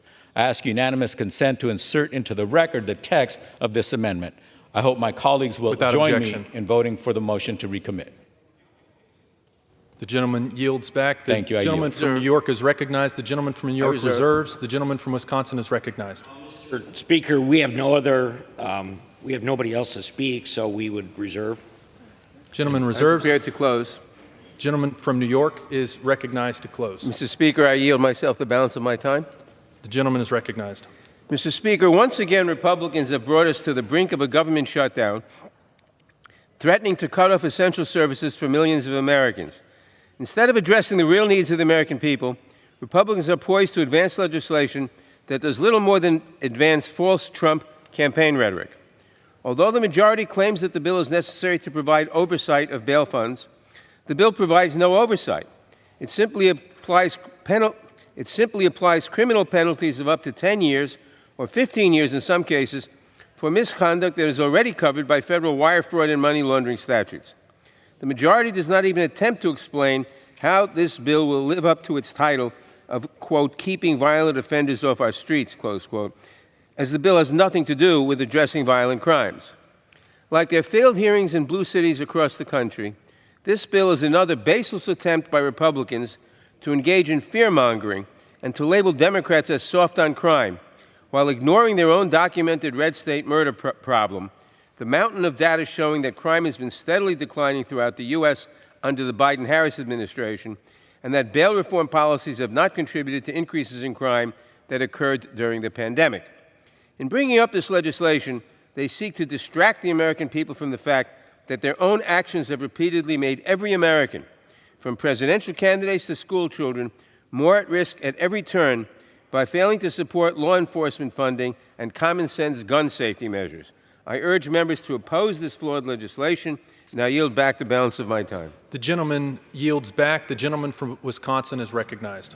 Mr. Speaker, I yield myself as much time as I may consume. Gentleman is recognized. You know, my colleagues on the other side of the aisle mentioned that many of these bail funds operate locally and therefore do not affect interstate commerce. I think it's important to describe the current landscape of the charitable bail funds, and we're not trying to eliminate them. According to the National Bail Fund Network, there are over 90 charitable bail funds operating across the country. Perhaps the largest fund by revenue, the Bail Project, operates in at least 19 states. And that's according to 2023 annual report. As I mentioned in my opening remarks, the Bail Project saw revenues triple after George Floyd riots to a whopping $42 million in 2020. $42 million. There's zero oversight. Thanks to solicitations from Senator Harris, Vice President Harris. Thanks to those generous donations, the Bail Project ended calendar year 2023 with an astonishing $71 million. I think an important part that's flown under the radar is that these donations are also tax deductible. That's right. A lot of Americans are surprised by that. You can pay the bail out of a violent felony offender and write that off on your taxes the same as if you were donating to any charitable cause. That's an incredibly important point in the context of regulating the payment of cash bail. The donors to these funds have no skin in the game, which makes it incredibly difficult to secure a defendant's appearance in court. They likely care more about their tax deduction than about who actually receives the bail money. In other words, there's no disincentive to commit a new crime and have a bond forfeited because the source of funds are not tied to the defendant. Mr. Speaker, at this point, I would yield back. Gentleman yields. All time for debate has expired. Pursuant to House Resolution 1486, the previous question is ordered on the bill as amended. The question is on engrossment and third reading of the bill. Those in favor say aye. Those opposed, no. The ayes have it. Third reading.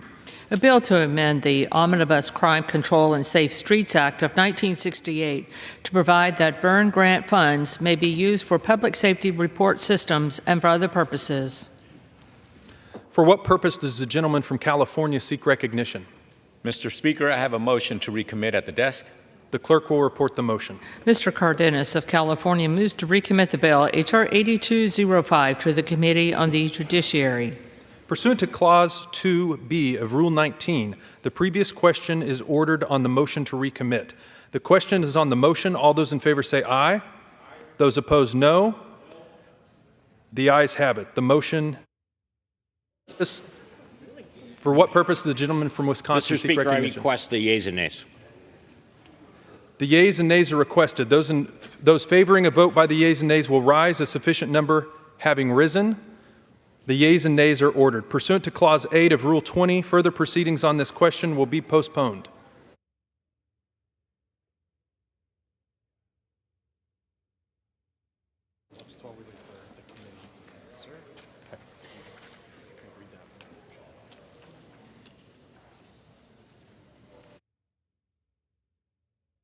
Pursuant to Clause 8 of Rule 20, the Chair will postpone further proceedings today on motions to suspend the rules on which a recorded vote or the yeas and nays are ordered, or votes objected to under Clause 6 of Rule 20. The House will resume proceedings on postponed questions at a later time.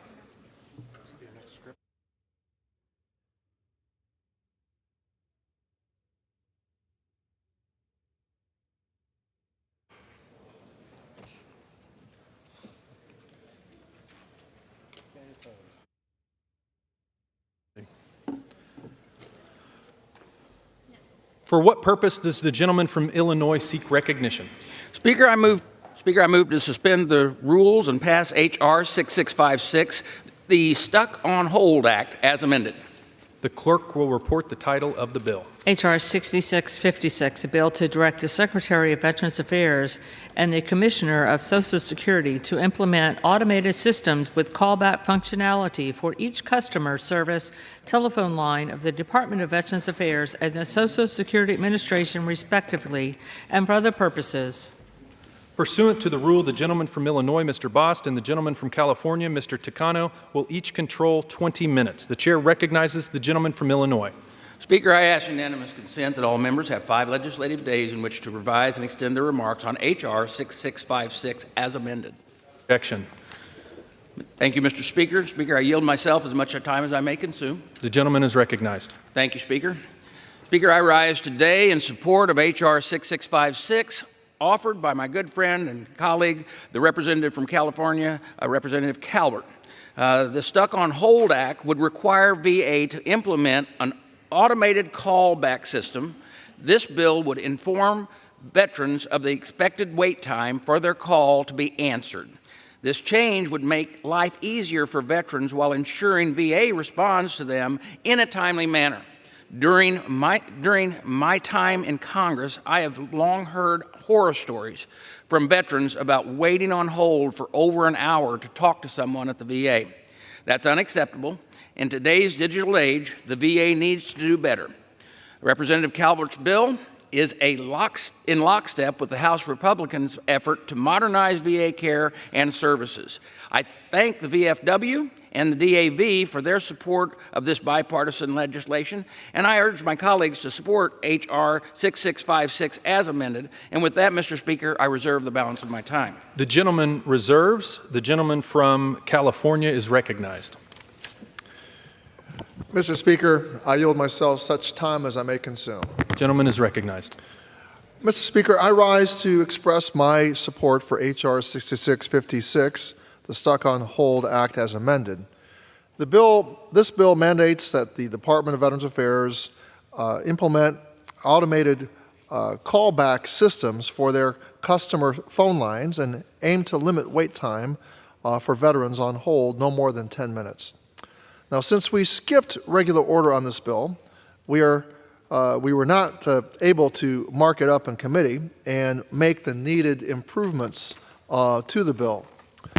I was not informed why we are rushing this bill to the floor without a markup, but I appreciate that the chairman's staff worked with mine to amend the bill to include important changes to improve the bill to ensure that veterans who should be prioritized for assistance are not negatively impacted by excessive wait times. Considering the Senate is unlikely to take this bill as written, take this bill up as written due to concerns with implementation, I also hope we can continue to work with our Senate colleagues to determine the correct amount of time we should target for veterans on hold. Obviously, no one likes being on hold, but ideally, every veteran should have the option to receive a callback instead of needlessly remaining on hold waiting for assistance. Now, during our limited committee consideration, our committee heard from VA about concerns for implementation, and I believe limiting hold time is not simply picking a number, but also requires us to understand what resources are necessary to limit hold times. The rush to get to this bill to the floor did not allow for a more detailed conversation about resources and impacts. So I hope a truncated committee process will not prevent us from engaging with the Senate to ensure we enact the best possible bill. I will support the bill for now with the expectation that there is more work to do, and I reserve the balance of my time. The gentleman reserves. The gentleman from Illinois is recognized. Thank you, Mr. Speaker. At this time, I'd like to recognize the sponsor of the bill and the gentleman from California, Mr. Calvert, for as much time as he may consume. The gentleman from California is recognized. I thank the gentleman for yielding me time. Mr. Speaker, I rise today in strong support of H.R. 6656, the Stuck on Hold Act legislation I introduced to support American veterans. This legislation is simple yet powerful in its potential to make government services more accessible to those who served our country. In a time when technology has advanced significantly in the private sector, it's long overdue that we bring the same level of efficiency and user-friendly approach to our federal agencies, like the Veterans Administration. Right now, when a veteran picks up the phone to call the Veterans Administration, they often face long, uncertain wait times. They sit on hold, sometimes for hours, with no clear idea of when their call will be answered or how long they will have to wait. The frustration this causes is immeasurable, and frankly, it's unacceptable.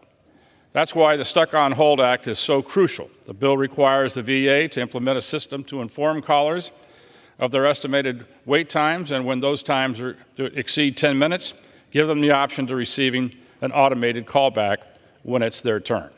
Now, many of us familiar with this kind of system from our interactions with private companies. It's not a new idea, it's not revolutionary technology. But for millions of Americans who rely on the VA for benefits or medical treatment, it's a game changer. It shows respect for their time and acknowledges the importance of their needs. Mr. Speaker, it's time for Congress to set acceptable customer service standards for our federal departments and agencies. The American people, especially those who have served our country, deserve a responsible and efficient government.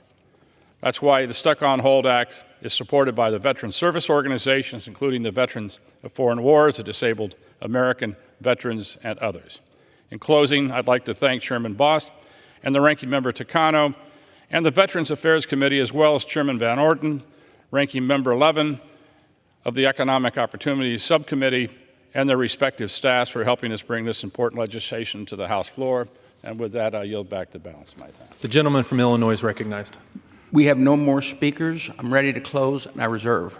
Gentleman reserves. The gentleman from California is recognized. Mr. Speaker, I have no further speakers, and I'm prepared to close. The gentleman is recognized. Thank you, Mr. Speaker. I support H.R. 6656 as amended. I yield back the balance of my time. The gentleman yields. The gentleman from Illinois is recognized. Thank you, Mr. Speaker. Once again, I encourage all members to support the legislation. I yield back the balance of my time. The gentleman yields. The question is, will the House suspend the rules and pass the bill H.R. 6656 as amended? Those in favor say aye. Those opposed, no. In the opinion of the chair, 2/3 being in the affirmative. The rules are suspended, the bill is passed, and without objection, the motion to reconsider is laid on the table. Is that you? Okay. For what purpose does the gentleman from Illinois seek recognition? Speaker, I move to suspend the rules and pass H.R. 522, the Deliver for Veterans Act, as amended.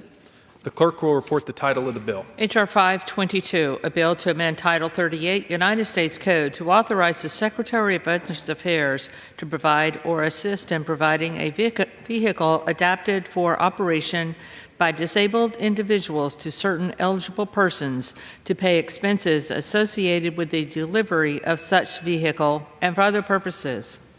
Pursuant to the rule, the gentleman from Illinois, Mr. Bost, and the gentleman from California, Mr. Takano, each will control 20 minutes. The chair recognizes the gentleman from Illinois.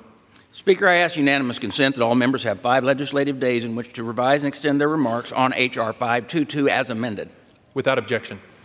Speaker, I yield myself as much time as I may consume. The gentleman is recognized. Thank you, Mr. Speaker. I rise today in support of H.R. 522, offered by my friend and colleague, the delegate Moreland from Guam. This bill would allow VA to pay for the shipping price of specially adapted vehicles for disabled veterans. Currently, services connect to disability veterans who are unable to drive due to their disability can work with the VA to get an adapted vehicle for their use. Unfortunately, shipping costs are not currently under the program, so it is difficult for a disabled veteran to have an adapted vehicle shipped to them. While this might not be an issue for some veterans, other veterans are unable to use the program because the resources are not available close to home to make the modifications necessary. What Delegate Moreland's bill would correct this issue by allowing shipping costs to be covered by the VA. In a time when people across the country are feeling the effects of Biden-Harris economic policies, Congress needs to help veterans stretch their dollar a little farther. This bill would allow just that, and it would save potentially thousands of dollars for disabled veterans. And I thank the DAV and the VFW for their tireless work on this legislation. I urge my colleagues to support H.R. 522 as amended. And with that, I reserve the balance of my time. The gentleman reserves. The gentleman from California is recognized. Mr. Speaker, I yield myself such time as I may consume. The gentleman is recognized. Well, Mr. Speaker, I rise to express my support for H.R. 522, the Deliver for Veterans Act as amended. This bill would make it easier for disabled veterans to obtain the adaptive automobiles they're entitled to through their service-connected disability. If signed into law, this bill would save veterans tens of thousands of dollars on shipping costs of vehicles. Last Congress, we passed the Veterans Auto and Education Improvement Act, a bill authored by Ranking Member Mike Levin and Representative Lizzie Fletcher, which expanded the adaptive auto benefit for veterans, allowing them to get a new vehicle if 10 years have passed since using the benefit. This bill from Representative Moylan builds upon that work by simplifying the process for veterans who require their adaptive vehicle to be shipped. This includes veterans who live in areas such as Guam, Puerto Rico, and the Northern Mariana Islands.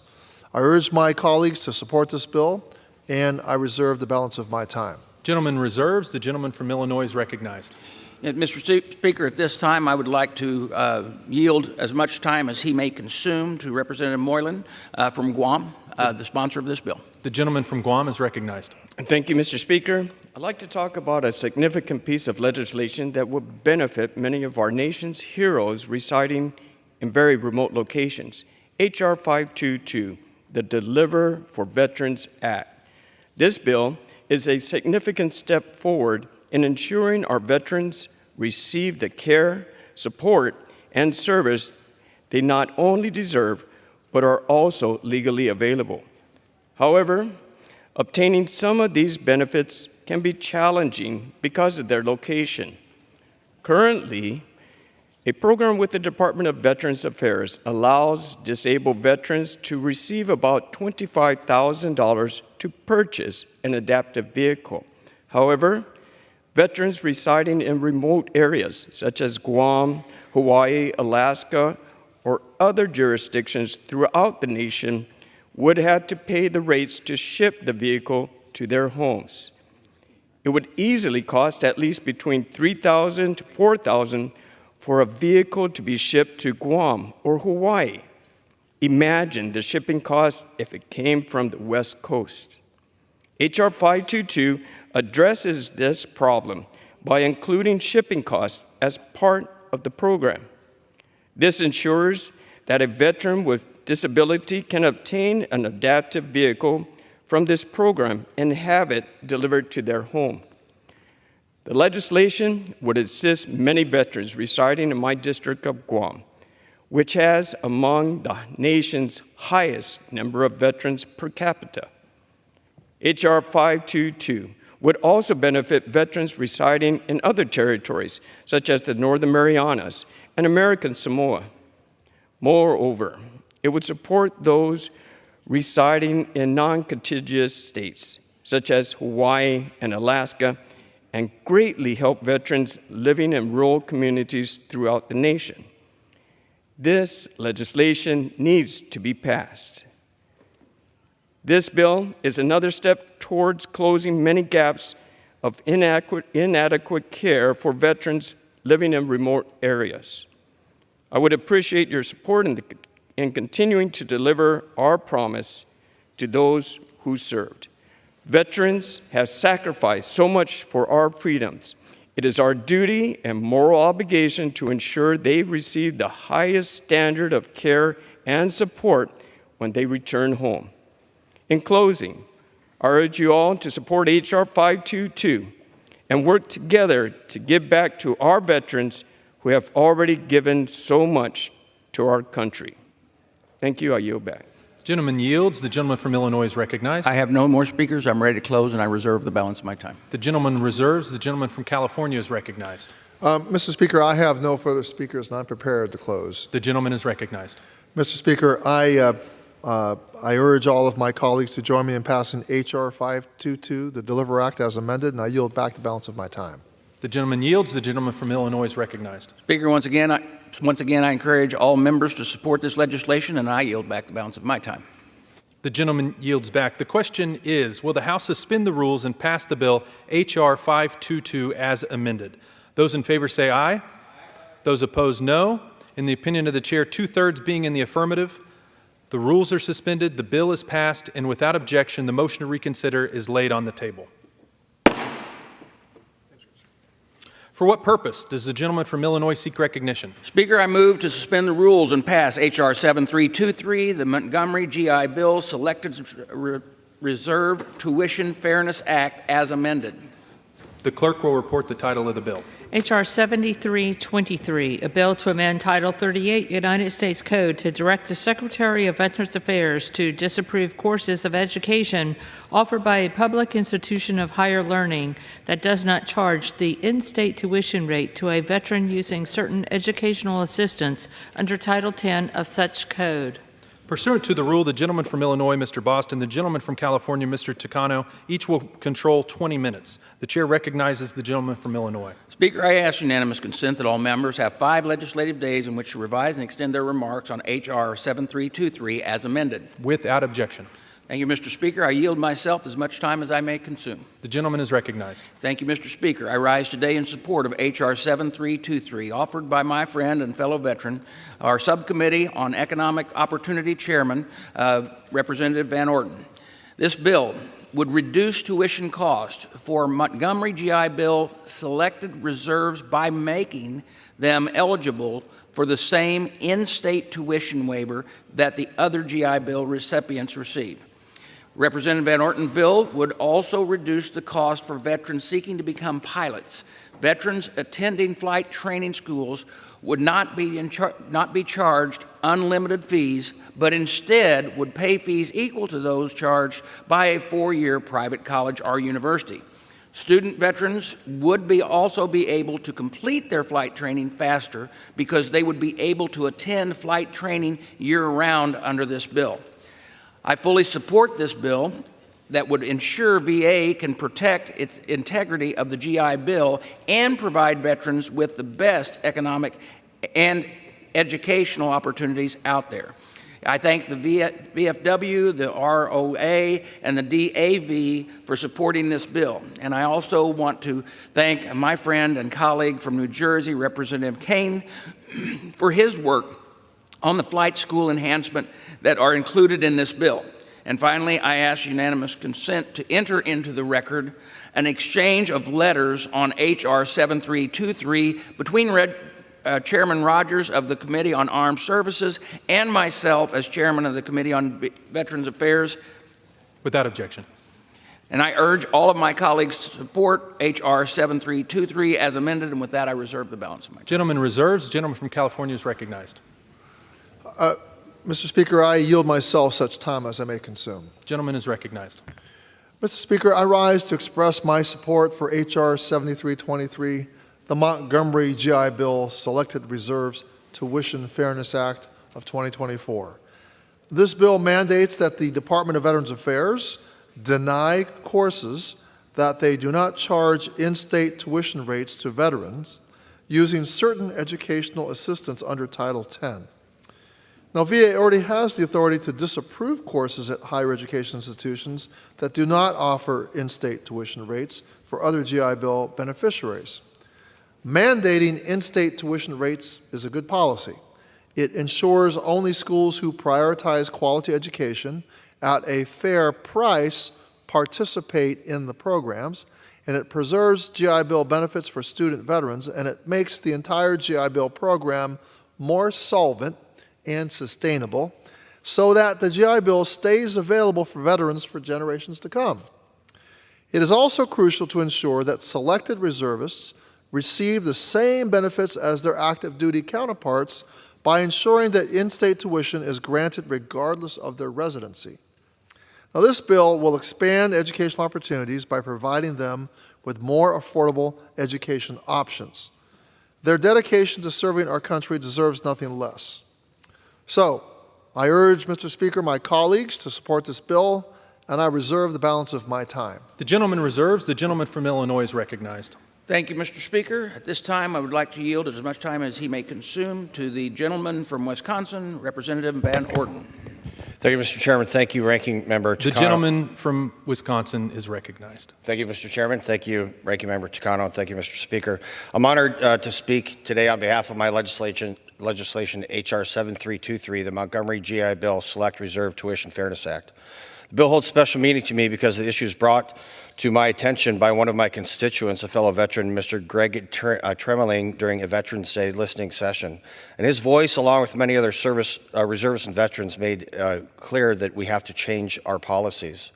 This is how representative government should be, us listening to our constituents and acting on their behalf. I'm proud to represent the brave men and women who serve at Fort McCoy and Volk Field, who make sacrifices for us every day and for this nation. And we have to remember that 3 out of the last 5 service members that were killed defending our country were reservists. The other 2, of course, being my fellow Navy SEALs who are lost at sea. These service members gave everything to defend our nation, a solemn reminder that reservists face the same risks and make the same sacrifices as their active duty counterparts, and their service must never be overlooked. By passing this bill, we're going to take steps to ensure parity between reservists and active duty service members. And by addressing this key disparity in educational benefits, my legislation will provide reservists with greater access to affordable education. I'd like to remind everybody that the enemy doesn't care if you're a reservist or a National Guardsman or an active duty service member. They're simply aiming at the American flag that you have on your shoulder. It is time for a change. I thank Mr. Tremeling personally for bringing this to my attention. Again, I thank you, Mr. Chairman and Ranking Member Takano, for supporting this, and I urge all of my colleagues to vote for this bill. And with that, I yield back. The gentleman yields. Gentleman reserves. Gentleman from California is recognized. Mr. Speaker, I would just mention I support this bill because it is a step forward, but we do have a more comprehensive solution for reservists. It's called the GI Bill Parity Bill. It's the reserve. It would provide parity to our reservists and our guardsmen to make sure that the time they put in for training counts for their qualification for GI Bill benefits. I am disappointed that that bill has not been brought to the floor. Because I think that is the real solution to making sure that our guardsmen and our reservists are treated fairly. And with that, I reserve the balance of my time. Gentleman reserves. Gentleman from Illinois is recognized. Thank you, Mr. Speaker. At this time, I would like to yield as much time as he may consume to the representative from New Jersey, Representative Kane. The gentleman is recognized. Thank you, Mr. Chairman. Mr. Speaker, I rise today in support of H.R. 7323, the Montgomery GI Bill Selected Reserves Tuition Fairness Act of 2024, introduced by my friend, Congressman Van Orden from Wisconsin. This legislation includes my bill, H.R. 7613, the Veterans Flight Training Responsibility Act of 2024. This act would allow up to $115,000 benefits for veterans to use at the public institutions of higher learning for flight school. This number is on par with the cap for 4-year private institutions, so that veterans in flight schools are not disadvantaged and would allow veterans to go to school year-round. Additionally, this legislation would protect American taxpayers from schools charging hundreds of thousands of dollars for a degree that should not cost that much. Finally, by getting veterans through school faster and protecting the VA from flight GI Bill fraud, this legislation would help the economy and America's deficit while being a good steward of taxpayer dollars. This bill would allow student veterans who wish to train during the summer months to do so. This allows those students who take advantage of better weather conditions for flight training. Mr. Speaker, I urge my colleagues to vote in favor of this vital piece of legislation that will help our veterans obtain degrees quicker and advance them in their chosen profession. And finally, I would like to thank Chairman Bost for advancing this legislation and my friend, Congressman Van Orden, for sponsoring the underlying bill. I yield back to you. Gentleman yields. Gentleman from Illinois is recognized. We have no more speakers. I'm ready to close, and I reserve the balance of my time. Gentleman reserves. Gentleman from California is recognized. Mr. Speaker, I have no further speakers, and I'm prepared to close. The gentleman is recognized. Mr. Speaker, I wish to ask all my colleagues to join me in passing H.R. 7323, the Montgomery GI Bill Selected Reserves Tuition Fairness Act of 2024 as amended, and I yield back the balance of my time. The gentleman yields back. The gentleman from Illinois is recognized. Thank you, Mr. Speaker. I encourage all of my colleagues to support this legislation, and I yield back the balance of my time. The gentleman yields back. The question is, will the House suspend the rules and pass the bill H.R. 7323 as amended? Those in favor say aye. Those opposed, no. In the opinion of the chair, 2/3 being in the affirmative, the rules are suspended, the bill is passed, and without objection, the motion to reconsider is laid on the table. Without objection, the title is amended.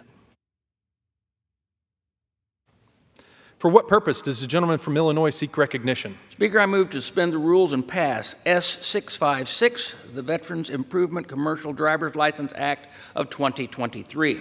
The clerk will report the title of the bill.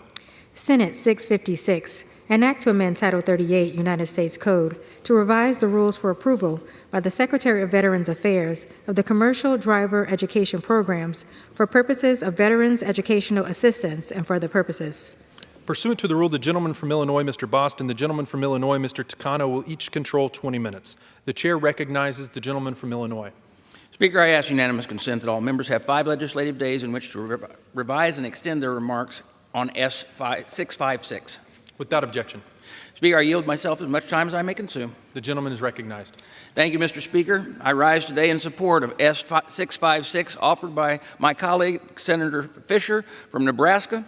This would cut through the red tape for the approval process for a commercial driver's license schools across the country. House Republicans' priority is to expand the employment opportunities for veterans after they leave the military. And as a former truck driver and the former manager of our family's trucking business, which I was raised in, I know how important it is to have qualified drivers. The American Trucking Institute has said that they need 60,000 more drivers to keep the economy moving. This bill allows veterans to help meet that demand. We may need to make changes to the law to address some concerns in the future. However, it is essential that we advance the bill to create more job opportunities for our veterans.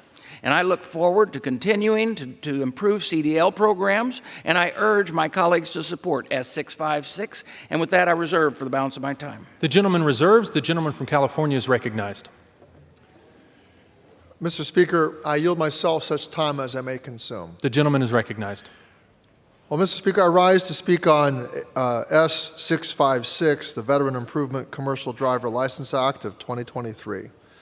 Now, this bill directs the Department of Veterans Affairs to create an expedited approval process for commercial driver education programs when the program is an extension of an existing educational institution. Now, new programs must meet the same curriculum as previously approved by VA to ensure veterans are not negatively impacted.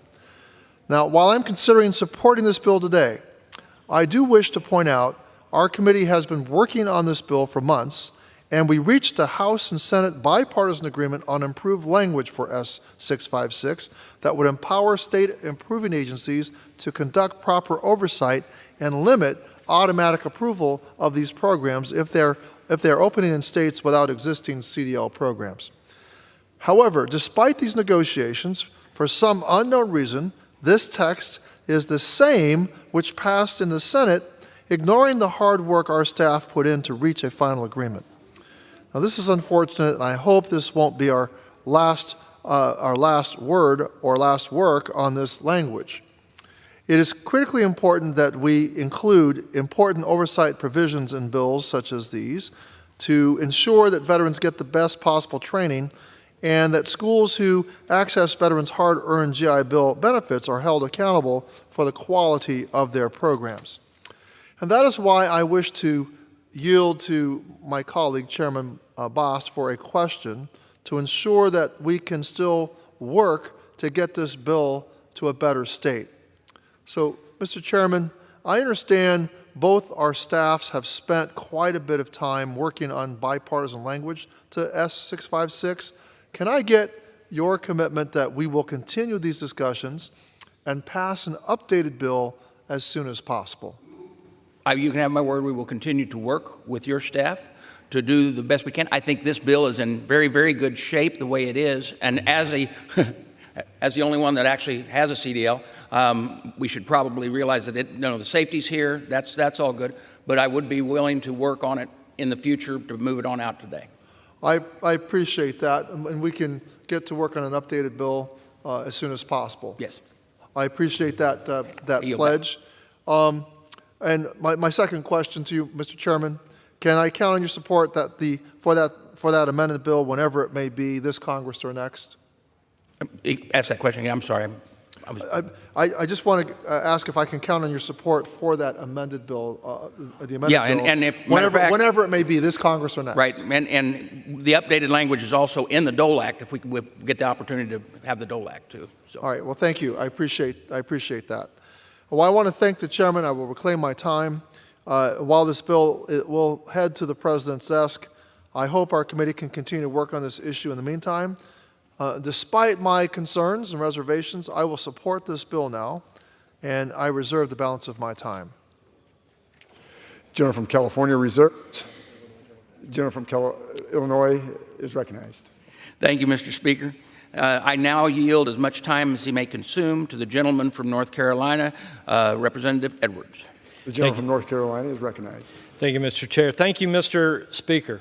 And thank you to Senators Fisher and Padilla for their leadership on the Veteran Improvement Commercial Driver License Act. I was happy to introduce the House version of this very important bill, H.R. 2830, and I look forward to the benefit this language will add on our veterans' quality of life once it becomes law. Every day, brave men and women join our military to fight for the American dream so that each of us can live in a country where we have the opportunity to succeed and are free to pursue a better way of life. But all too often, when our service members are transitioning to civilian life, our government fails in their pursuit of achieving the American dream.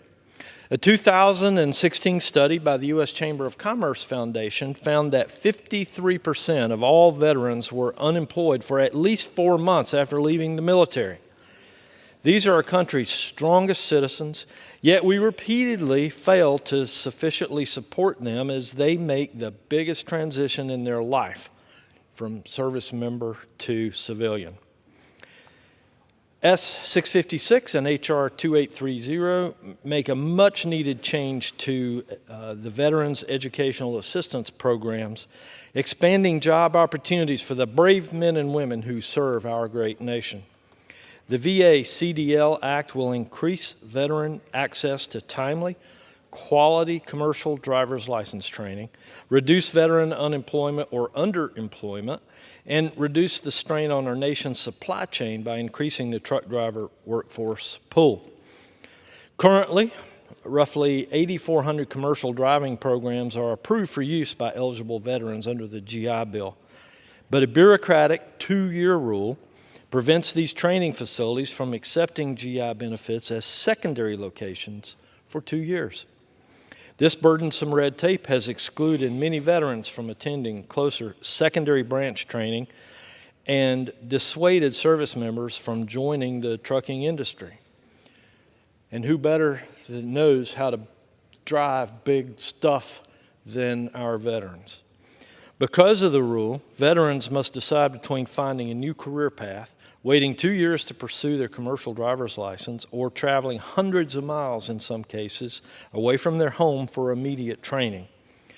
S-656 and H.R. 2830 fix that issue by exempting new branches of pre-approved training facilities located in the same state from the statutory 2-year wait to accept veterans' benefits.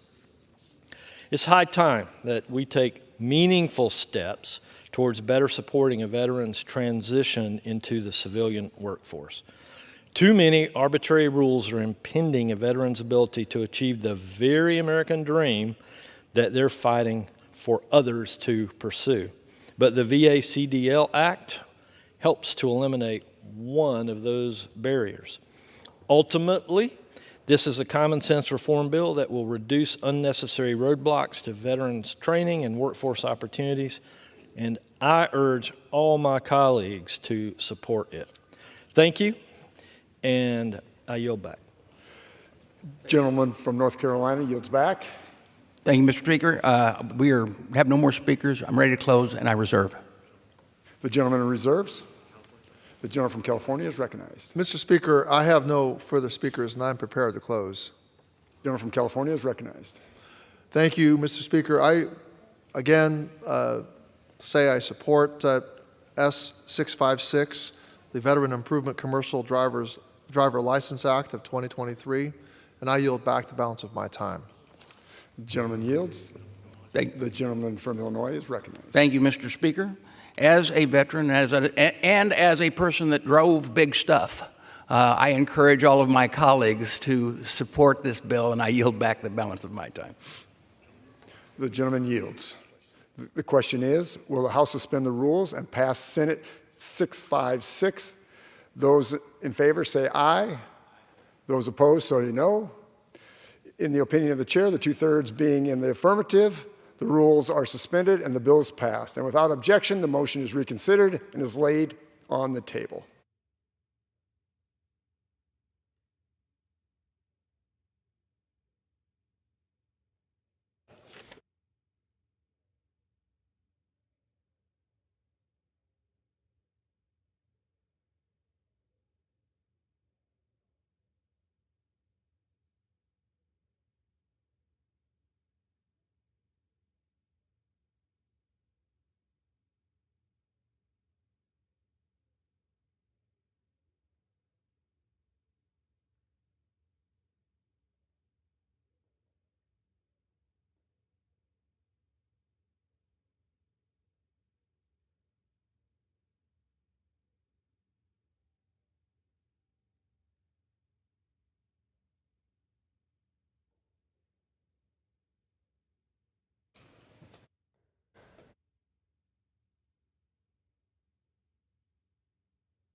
For what purpose does the gentleman from Oklahoma seek recognition?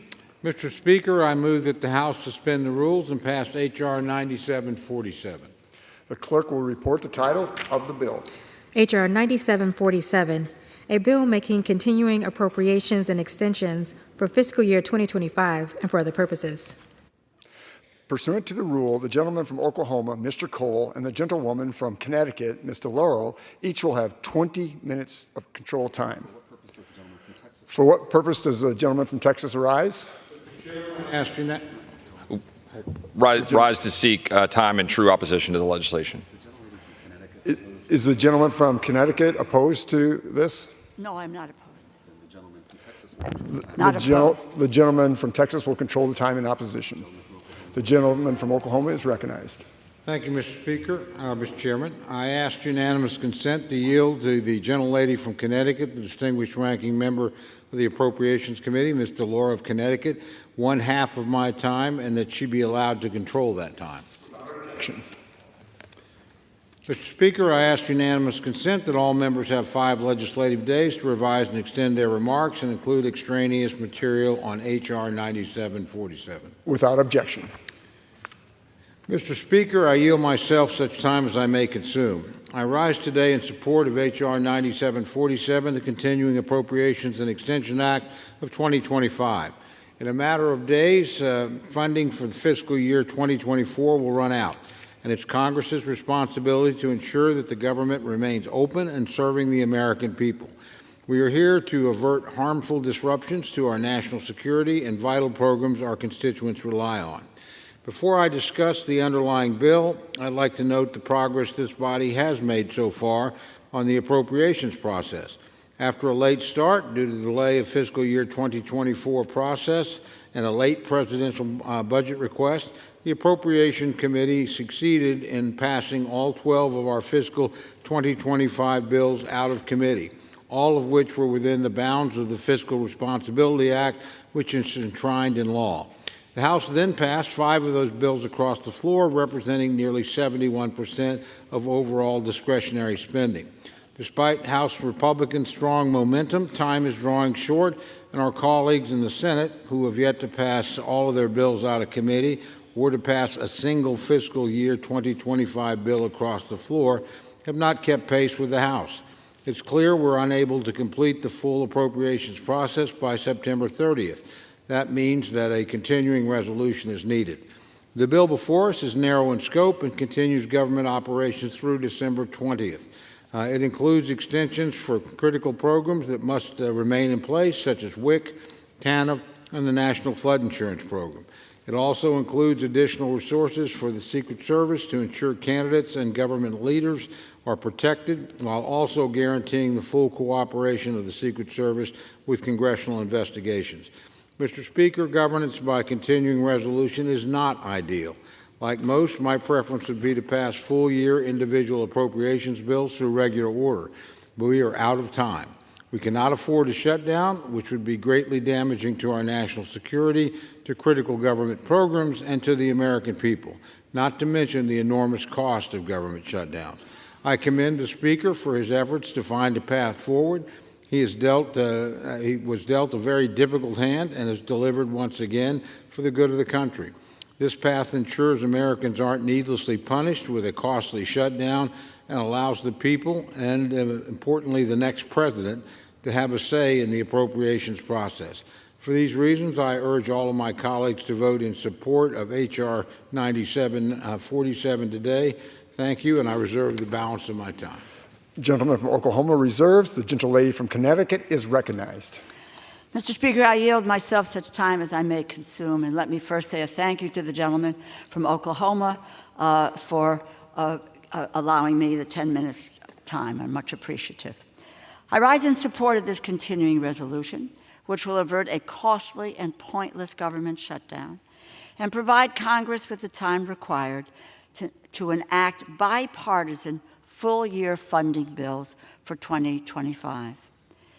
We require a continuing resolution to keep the government open because House Republicans chose to squander the second session of the 118th Congress by writing extreme and harmful funding bills based on Donald Trump's Project 2025 manifesto, 7 of which the House did not even consider because the majority knew the bills did not have the votes to pass on the floor of the House.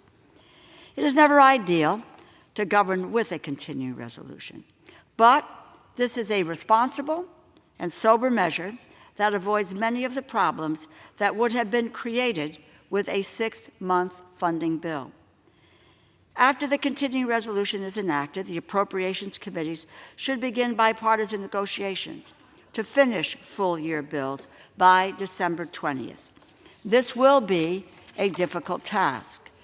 We must address significant shortfalls in veterans' health care, disaster relief, and other priorities.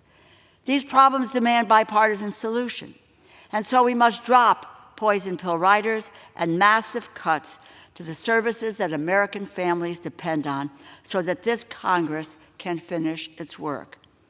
No matter who wins in November, we owe it to the next Congress and the next president to not saddle them with yesterday's problems.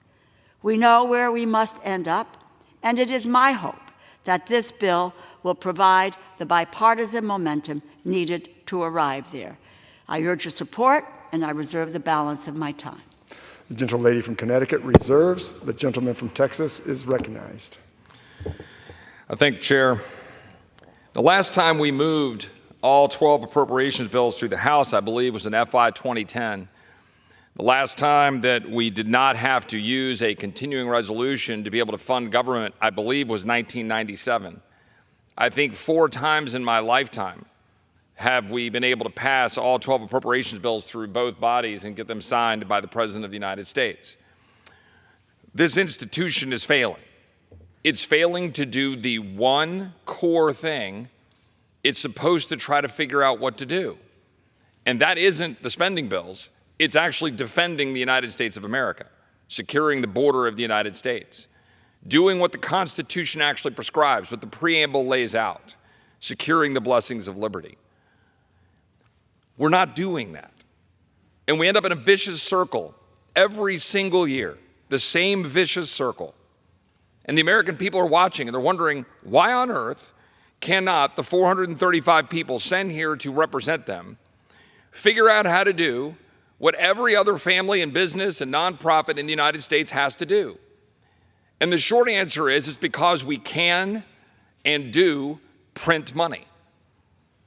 We irresponsibly continue to spend money that we do not have, that we have not collected, and we continue to retreat to the corners of our safe political spaces and hide behind them in order to try to sell something to the American people.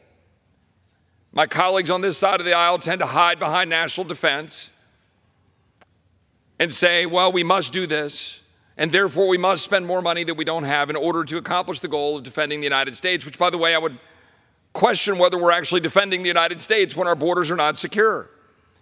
My colleagues on the other side of the aisle have never met a program they don't want to advance to make another promise that we can't fully honor to the American people in the form of some additional welfare payment or additional bunch of free stuff. But yet we never pay for any of this. Not a dime. We are taking in $4.5 to $5 trillion, and we're spending $6.5 to $7 trillion.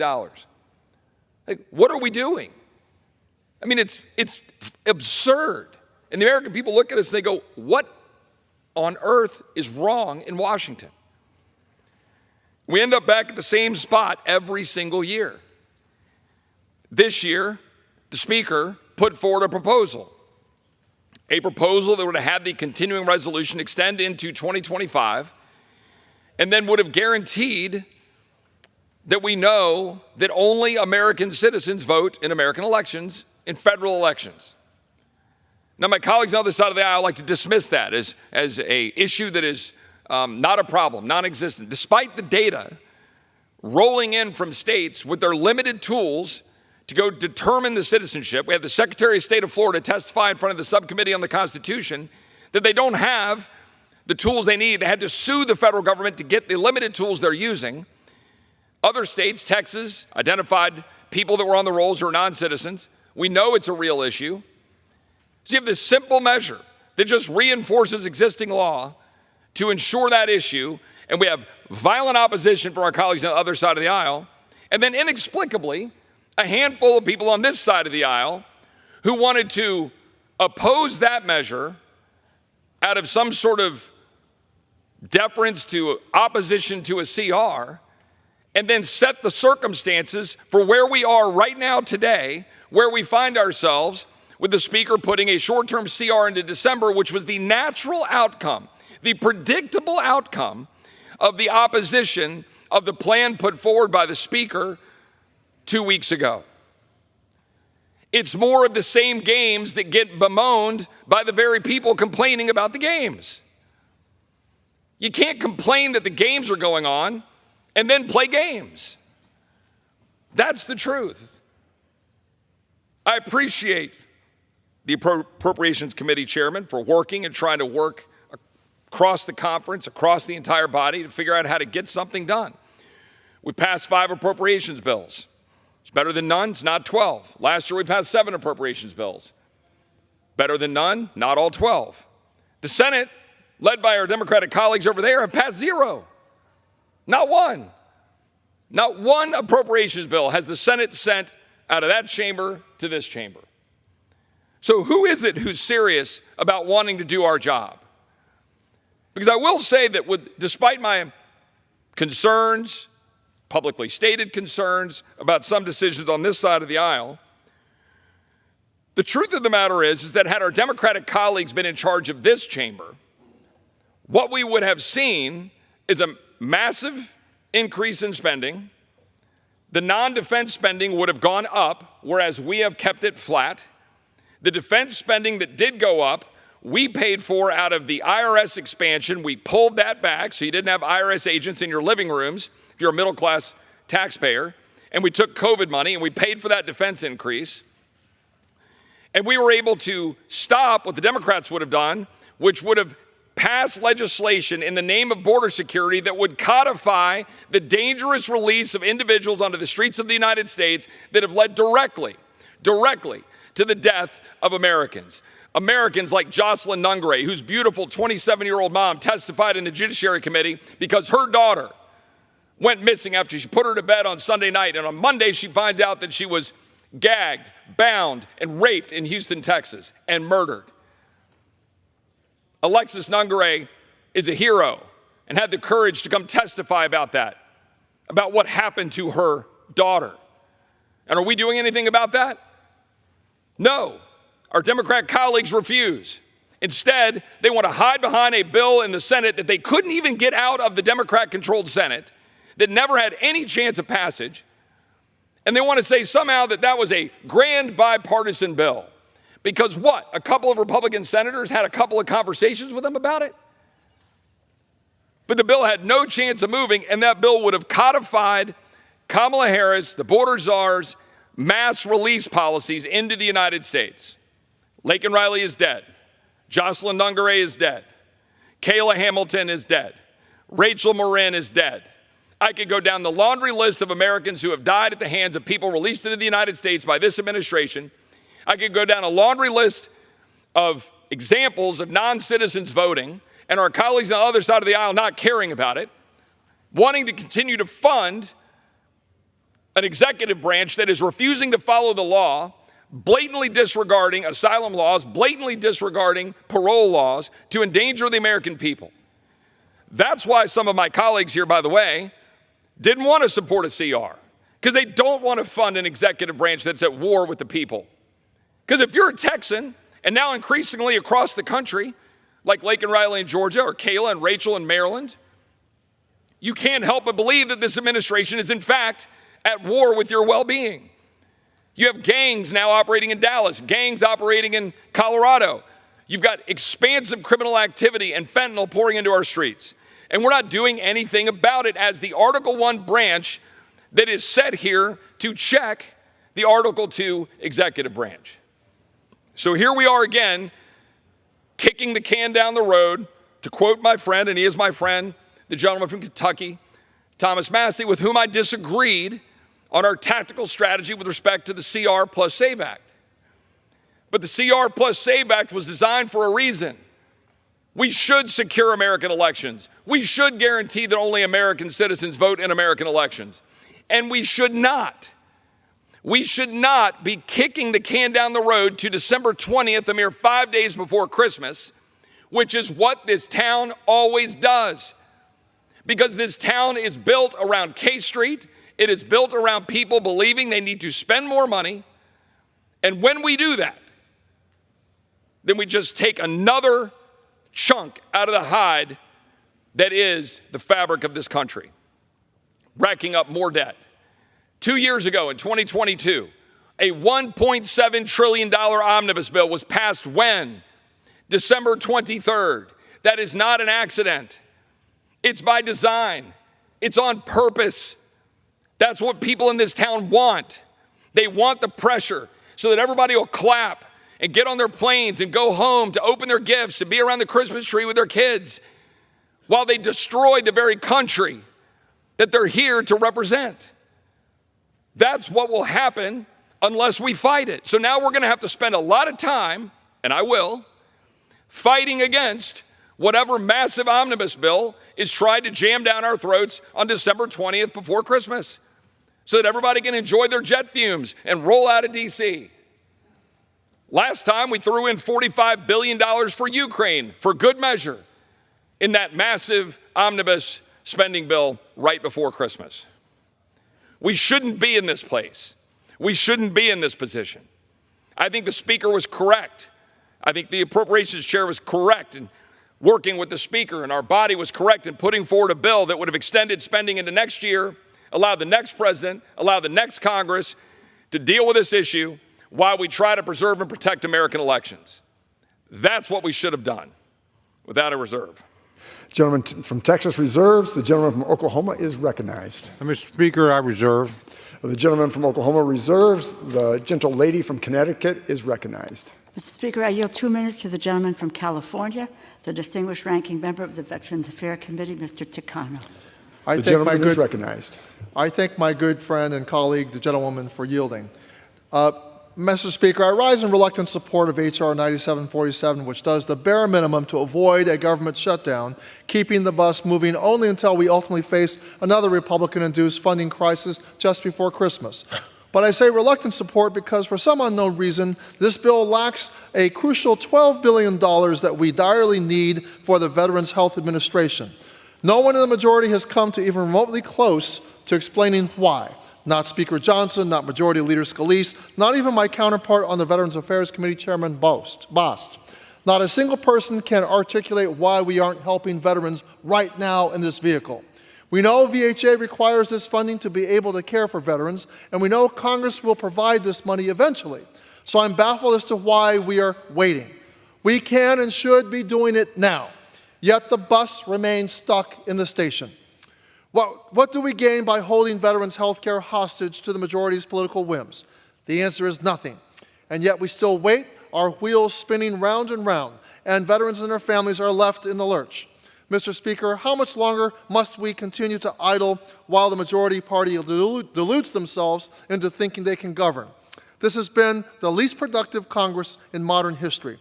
The majority can't even convince its own members to support its own bills. And the Speaker's no buses, anti-omnibus screed was as predictable as it was unrealistic in a divided government. Democrats have been repeatedly called upon to be adults in the room and keep this body functioning. So let's drop the pretense, work together on legislation we know has broad support, and I can think of nothing that has broader consensus than funding veterans' health care. I implore my colleagues to get on board the bus and stop throwing veterans under the bus, and let's provide funding to the Veterans Health Administration as soon as possible. Thank you, Mr. Speaker, and I yield back. I reserve. The gentleman reserves. The gentle lady from Connecticut reserves. The gentleman from Texas is now recognized. I thank the chair.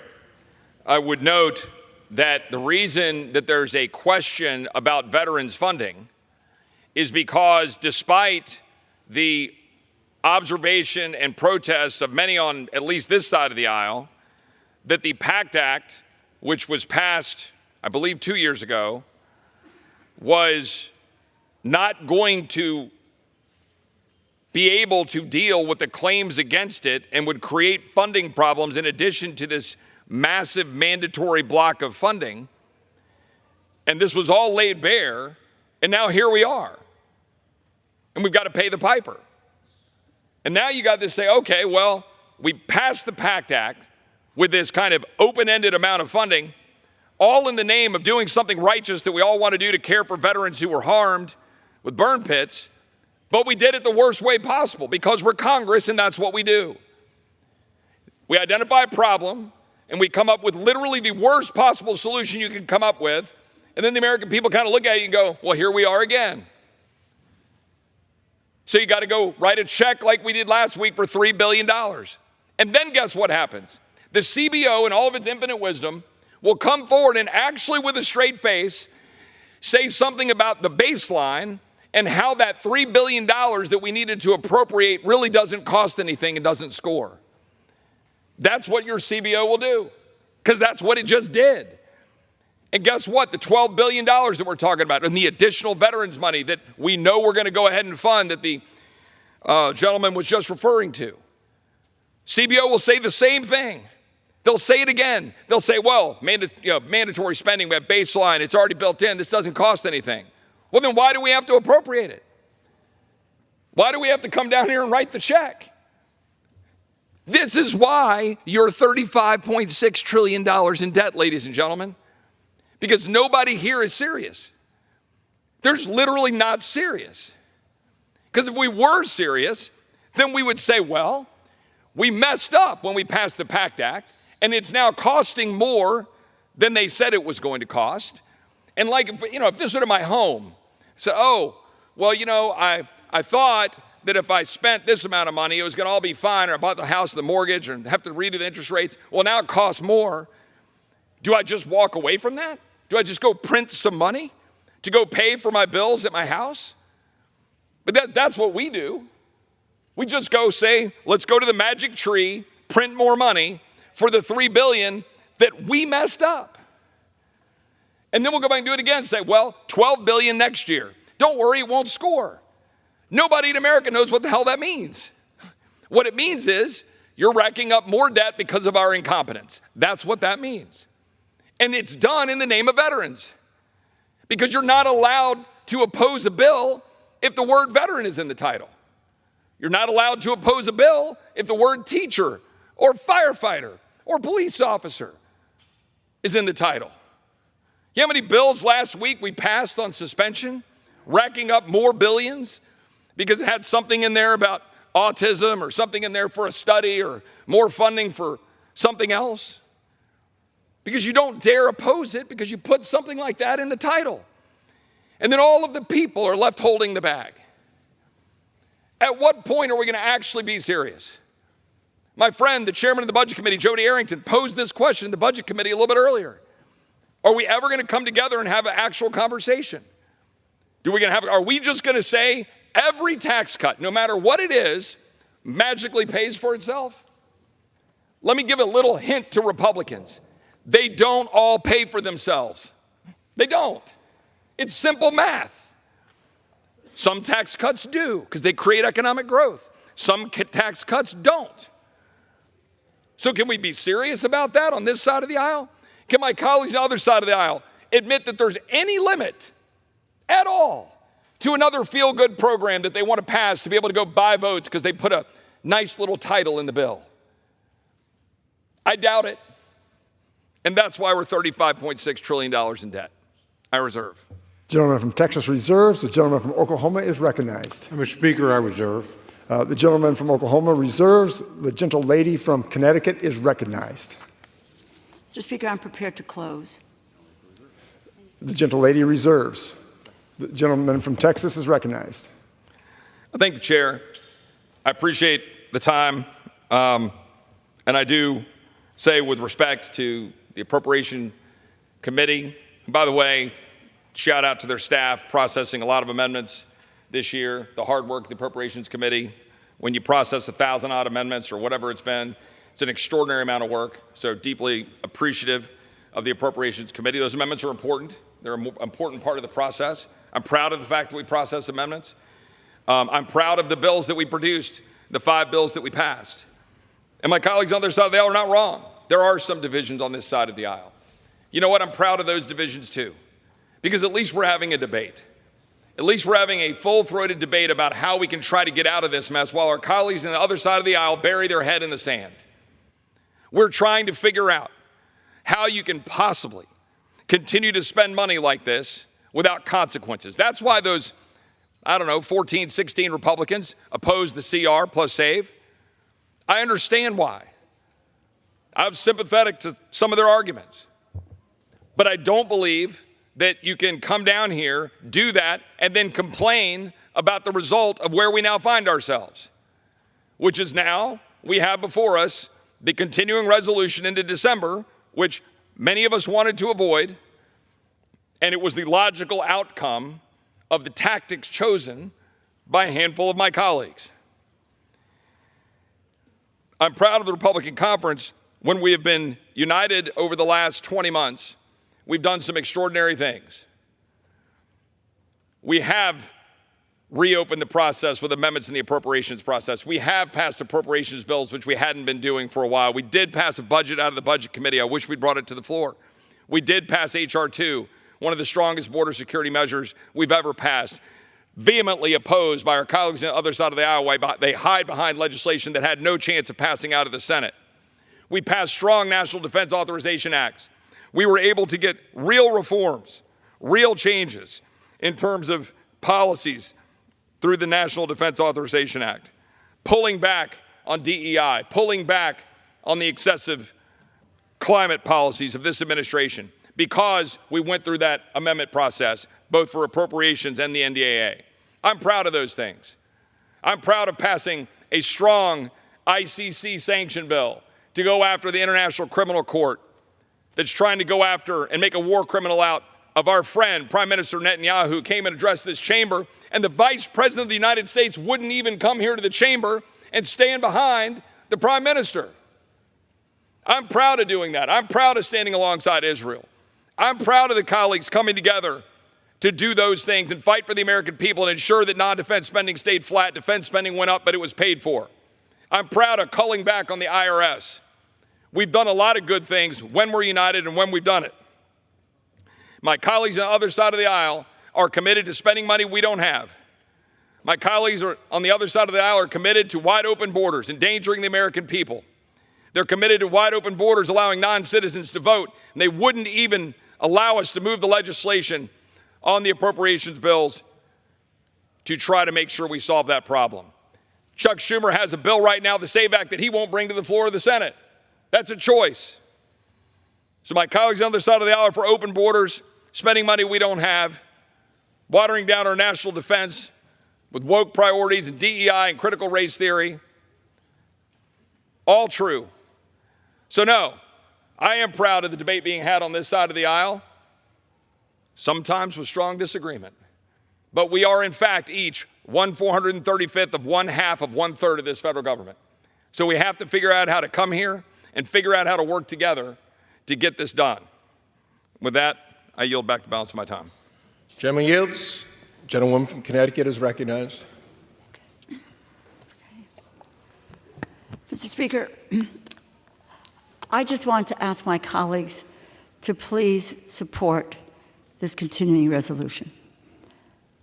We have an obligation in this chamber to rule, to govern, to say to the American people, we're here on your behalf. You sent us here. You put your faith and your trust in us. The legislative process is not one where one gets everything that they want. It is about compromise. It is about coming together to recognize that we do have this obligation and this responsibility. It would be nice to say, I didn't get what I wanted, so I'm going to take the ball and go home.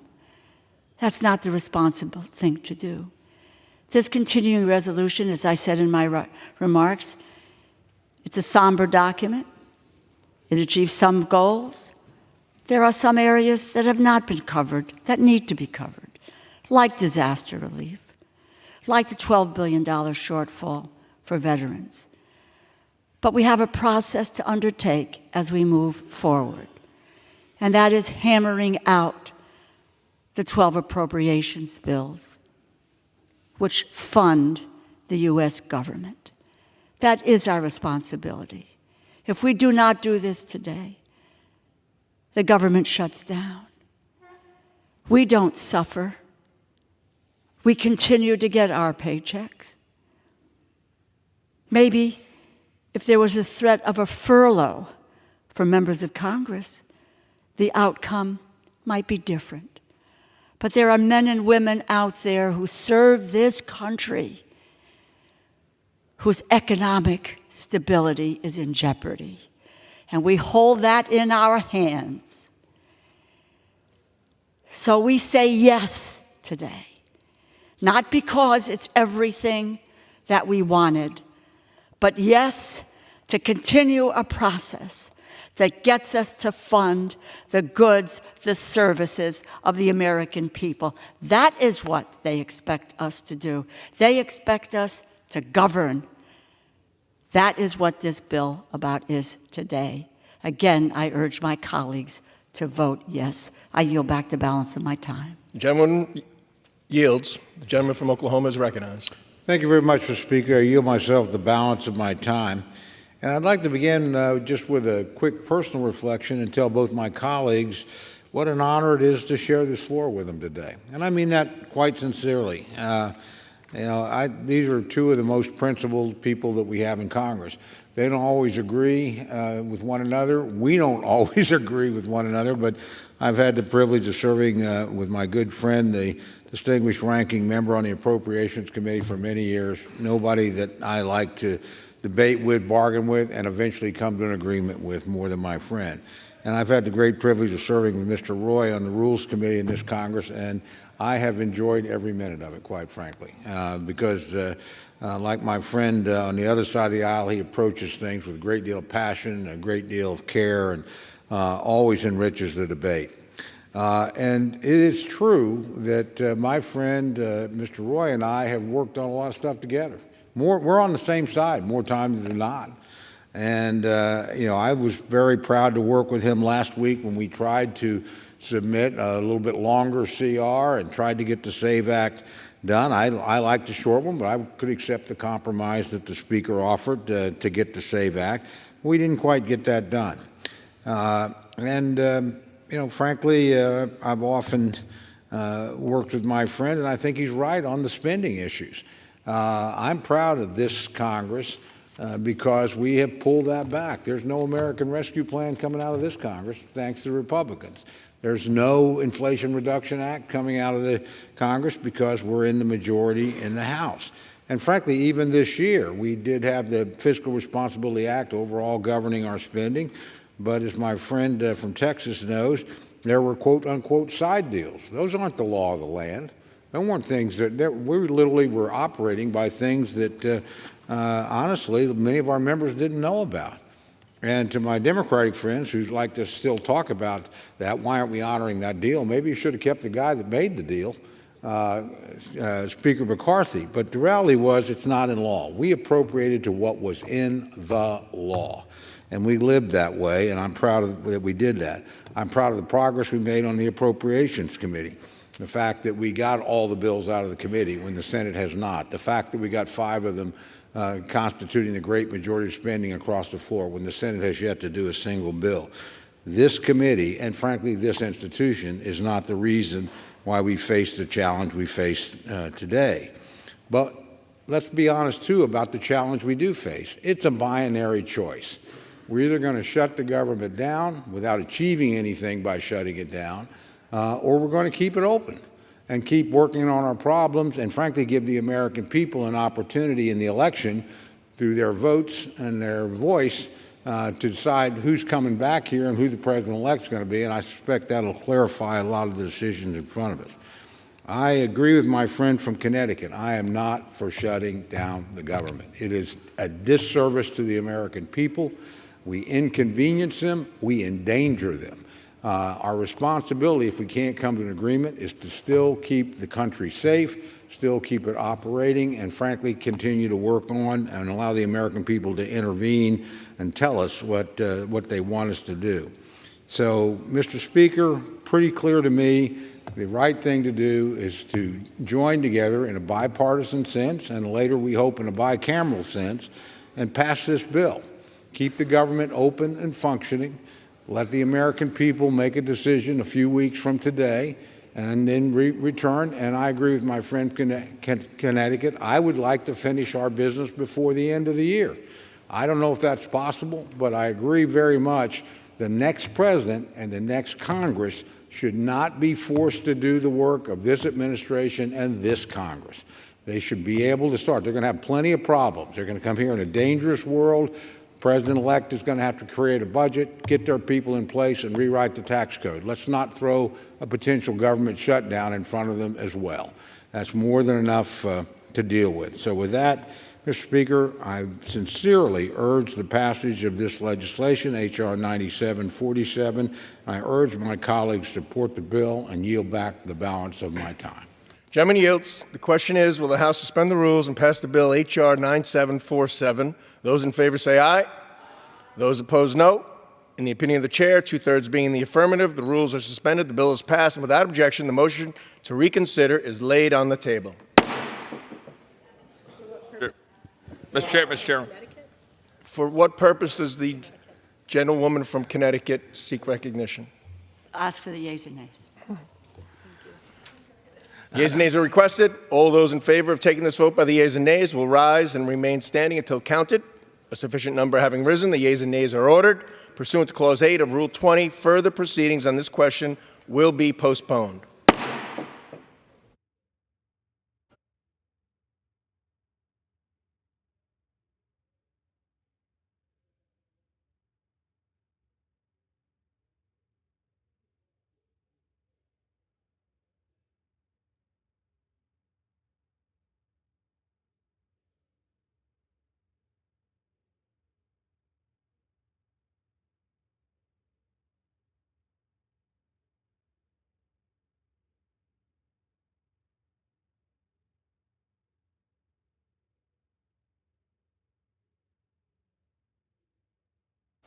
For what purpose does the gentleman from Wisconsin seek recognition?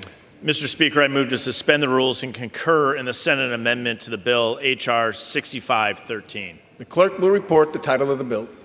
H.R. 6513, an act to amend the Help America Vote Act of 2002 to confirm the requirement that states allow access to designated congressional election observers to observe the election administration procedures in congressional elections. Senate amendment.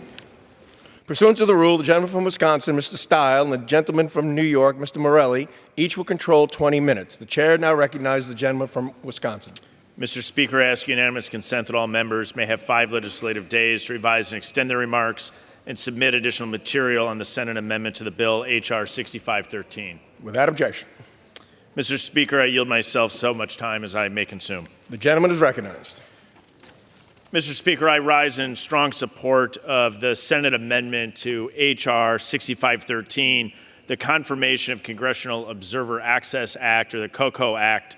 Ensuring the fairness and accuracy of our elections is of utmost importance for me as chairman of the Committee on House Administration, which has broad oversight over our nation's federal elections. The Election Observer Program is one of the key ways the committee has worked to strengthen our elections administration practices. Since 1933, there's been 110 contested election cases considered in the House. This averages to two contests per Congress. Congressional observers collect on-the-ground factual information for Congress and my committee for these potential election contests. During the 2020 election cycle, House election observers were deployed to Iowa's 2nd District to oversee the administration of the election of our now colleague, Representative Marinette Miller-Meeks. She went on to win the contested race by only 6 votes, and trained House election observers were instrumental in gathering the information the committee needed to seat the rightful winner.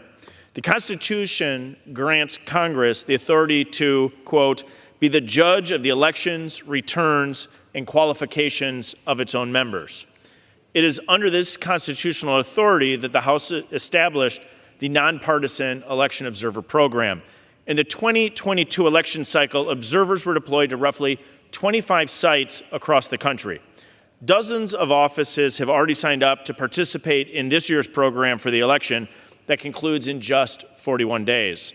With the help of our colleagues in the Senate, this legislation is now expanded to encompass a Senate program similar to the one we run in the House. I'm working to ensure election observers can be deployed across states as needed. At a recent committee hearing, 6 secretaries of states from both parties testified they'd provide unimpeded access to our election observer program in the upcoming election. I'll continue to work to ensure every state and locality across the country will welcome our observers.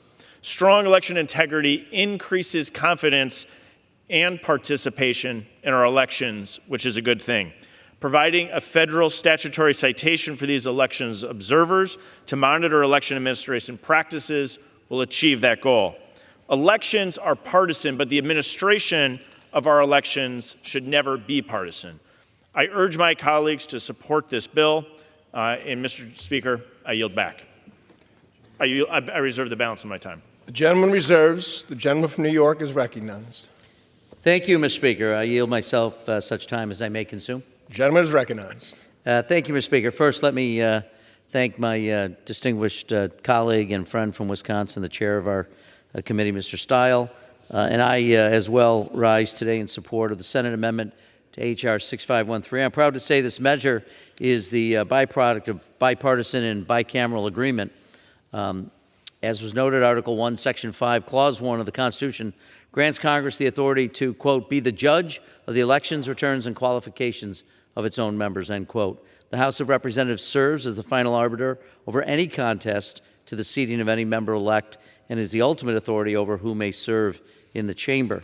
This measure, H.R. 6513, confirms Congress's constitutional authority to designate congressional staff to observe election administration procedures in congressional elections. This bill complements our long-standing election observer program, as has been noted. The program is conducted by the Committee on House Administration, as authorized by the House rules and the Federal Contested Elections Act. The role of a congressional observer is to monitor the administration of the election gather information and report back to the committee. Every 2 years, the committee's longstanding practice is to work collaboratively on a bipartisan basis to send observers. And there is evidence of the committee sending observers dating back to at least the 99th Congress, 1985 to 1987. And I want again repeat that I am grateful to my colleagues and chairman of the committee, Mr. Stile, as well as another colleague who serves on our committee, Representative Mike Carey of Ohio, for sponsoring the bill. This addresses several concerns raised in committee with an earlier version of the text. I want to thank them for working with us and thanking the staff on both sides for coming to this agreement. I urge my colleagues to support the Senate amendments to H.R. 6513. And with that, Mr. Speaker, thank you. I yield back the balance of my time. Gentleman yields. Gentleman from Wisconsin is recognized. I yield myself as much time as I may consume. I'd like to thank my colleague, the ranking member of the Committee on House Administration, for his work on this important legislation, as well as staffs of both the minority and the majority for coming together in a timely manner to get this across the line, as well as our colleagues in the Senate. Having no further comments on the bill, I urge everyone to support this bill. Mr. Speaker, I yield back. Gentleman yields. The question is, will the House suspend the rules and concur in the Senate amendment to H.R. 6513? Those in favor say aye. Those opposed, no. In the opinion of the chair, 2/3 being the affirmative, the rules are suspended, the Senate amendment is agreed to, and without objection, the motion to reconsider is laid on the table. Mr. Speaker. For what purposes, gentleman from Wisconsin, seek recognition? Mr. Speaker, I request the yeas and nays. The yeas and nays are requested. All those in favor taking this vote by the yeas and nays will rise and remain standing until counted. A sufficient number having risen, the yeas and nays are ordered. Pursuant to Clause 8 of Rule 20, further proceedings on this question will be postponed.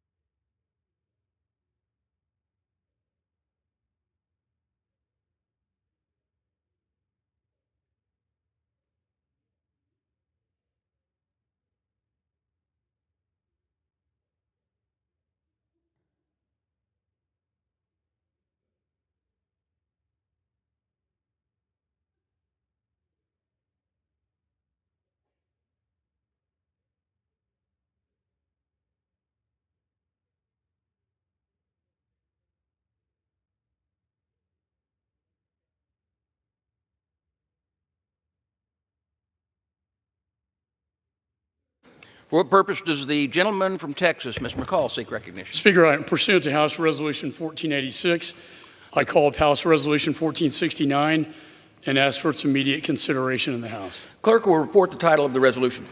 House Resolution 1469, Resolution ensuring accountability for key officials in the Biden-Harris administration responsible for decision-making and execution failures throughout the withdrawal from Afghanistan. Pursuant to House Resolution 1486, the resolution is considered read.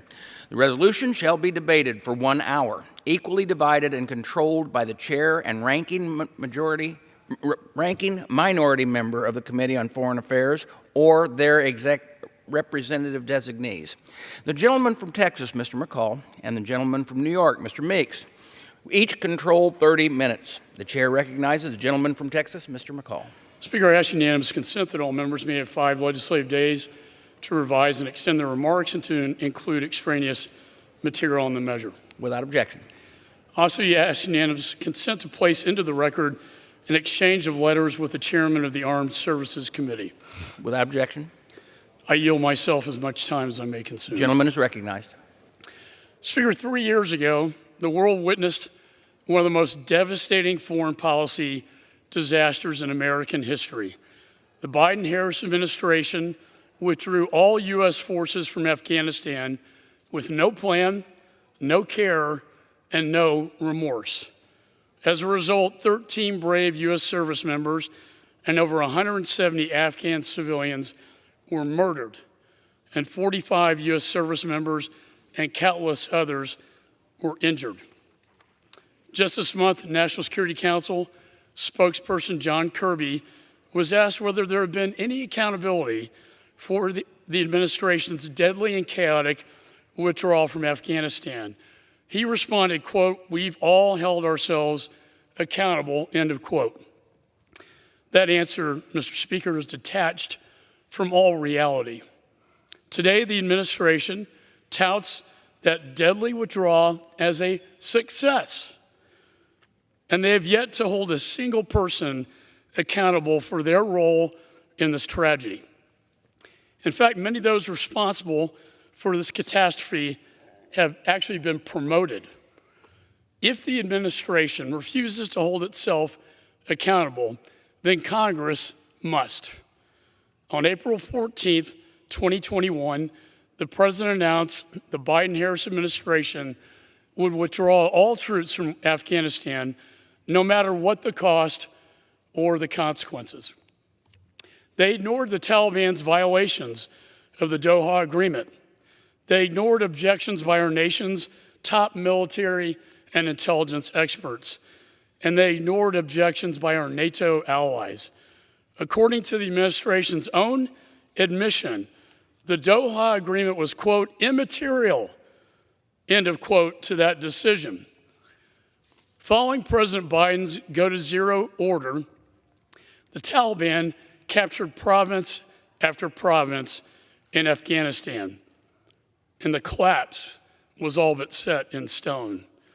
Astoundingly, this administration did nothing to plan for the evacuation.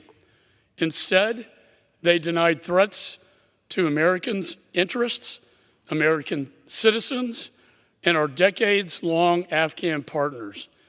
And on October 15th, 2021, after months of Taliban advances, Kabul fell. The administration's utter failure to prepare became painfully clear. President Biden claimed the very next day that his administration, quote, had planned for all contingencies, end of quote. Nothing could be further from the truth.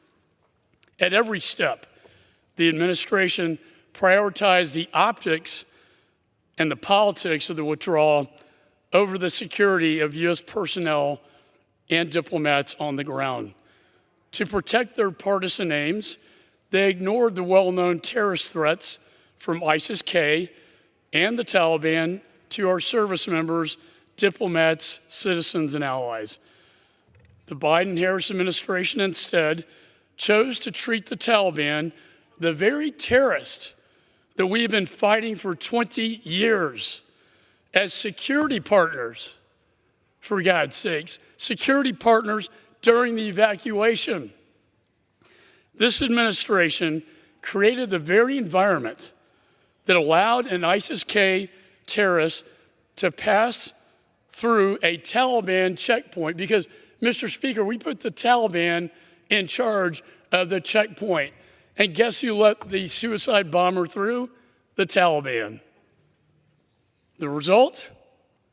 Deadliest day for American troops in Afghanistan since 2012. And on August 26, 2021, that terrorist detonated a suicide vest, murdering 13 U.S. service members and over 170 Afghan civilians, injuring 45 service members and countless civilians. Rather than admit their failure, this administration continues to this day to celebrate their deadly evacuation.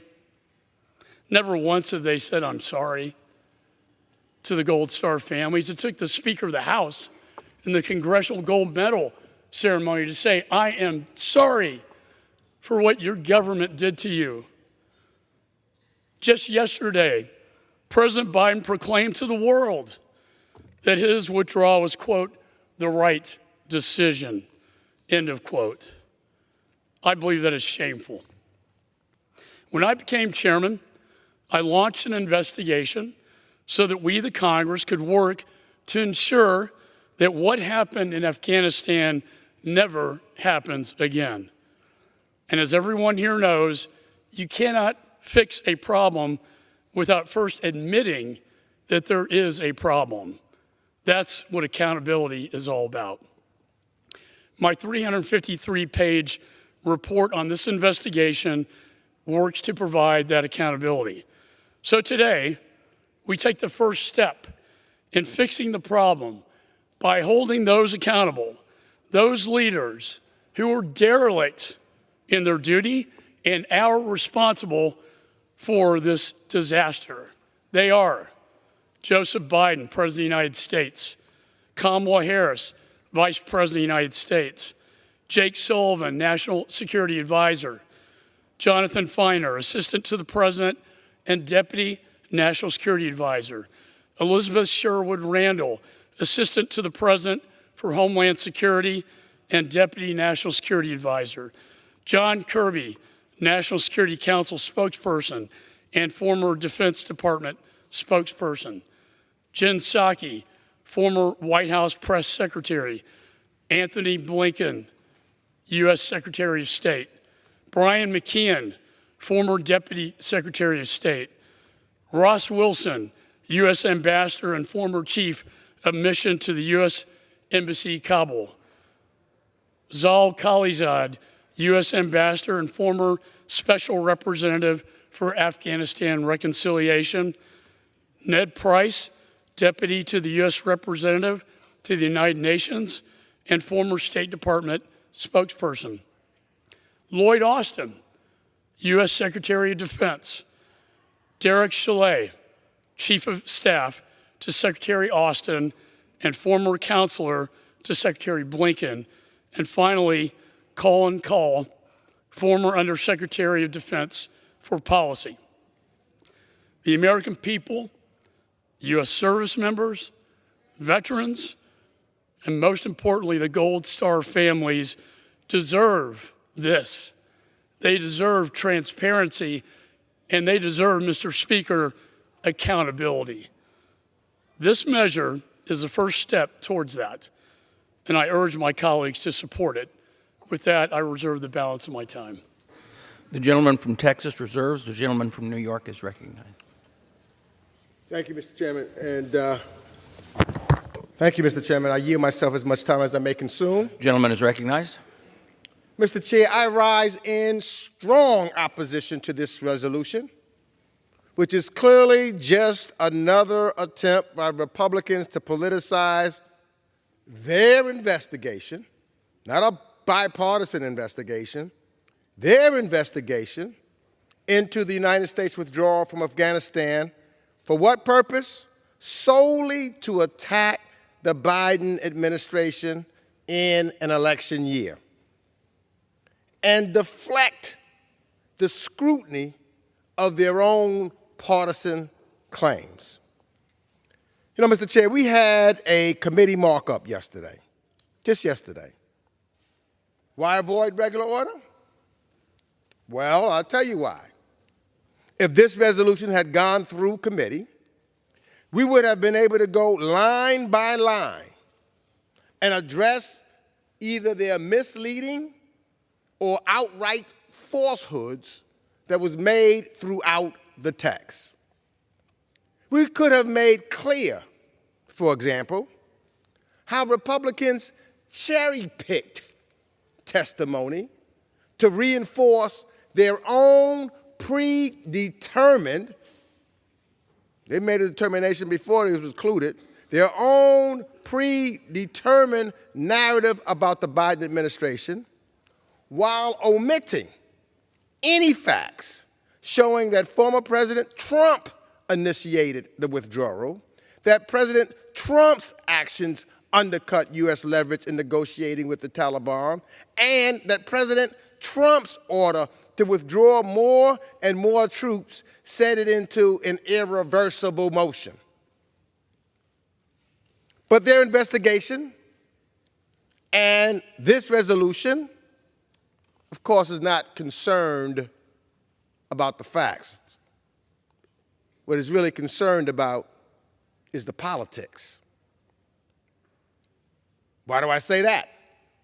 Because the evidence that the Republicans released in their partisan misleading report, a report into which, I might say again, Democrats had no input and didn't even see until just hours before they made it public. So it was their secret.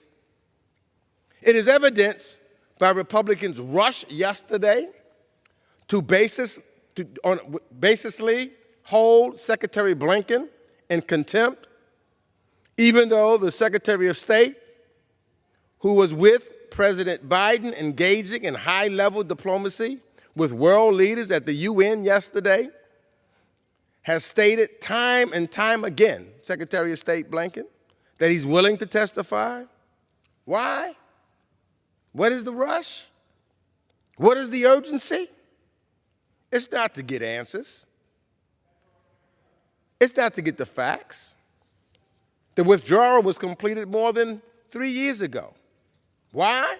Because they wanted to make a spectacle before the November elections. It's clear. Nothing underscores their partisan theater more than Republicans, now get this, naming Vice President Harris over 200 times in their report, and we don't know when they just added, when they added it or not. I believe it was at the last second, and 5 times in the resolution, put that in there, despite the fact she's mentioned only 3 times in over 3,000 pages of transcript interviews. 3 times. And Vice President Harris was only mentioned twice in the Republicans' interim report in 2022. I wonder what changed. I wonder why all of a sudden they want to put her name more in it. Could it have something to do with the elections that are coming up in less than 45 days? This did not need to be a partisan exercise. No one has claimed on our side of the aisle that the withdrawal, or any party, that the withdrawal was perfect. There were clear lessons to be learned. The State Department even admitted it. The State Department did its own investigation. However, facts are facts, and witnesses consistently made it clear that the Biden administration developed a plan after the Trump administration failed to do so. Now, let me remind you that the former president initiated this withdrawal when he went from 14,000 troops upon taking office, when he took office, down to 2,500 troops by the end of his term. Multiple witnesses told us that the former president did not have a plan in place to evacuate our Afghan allies or our American citizens. But they don't want to talk about that. And witnesses also told us that the dynamic situation on the ground changed dramatically when Afghan President Ghani fled the country, leading to the collapse of the Afghan government and the military.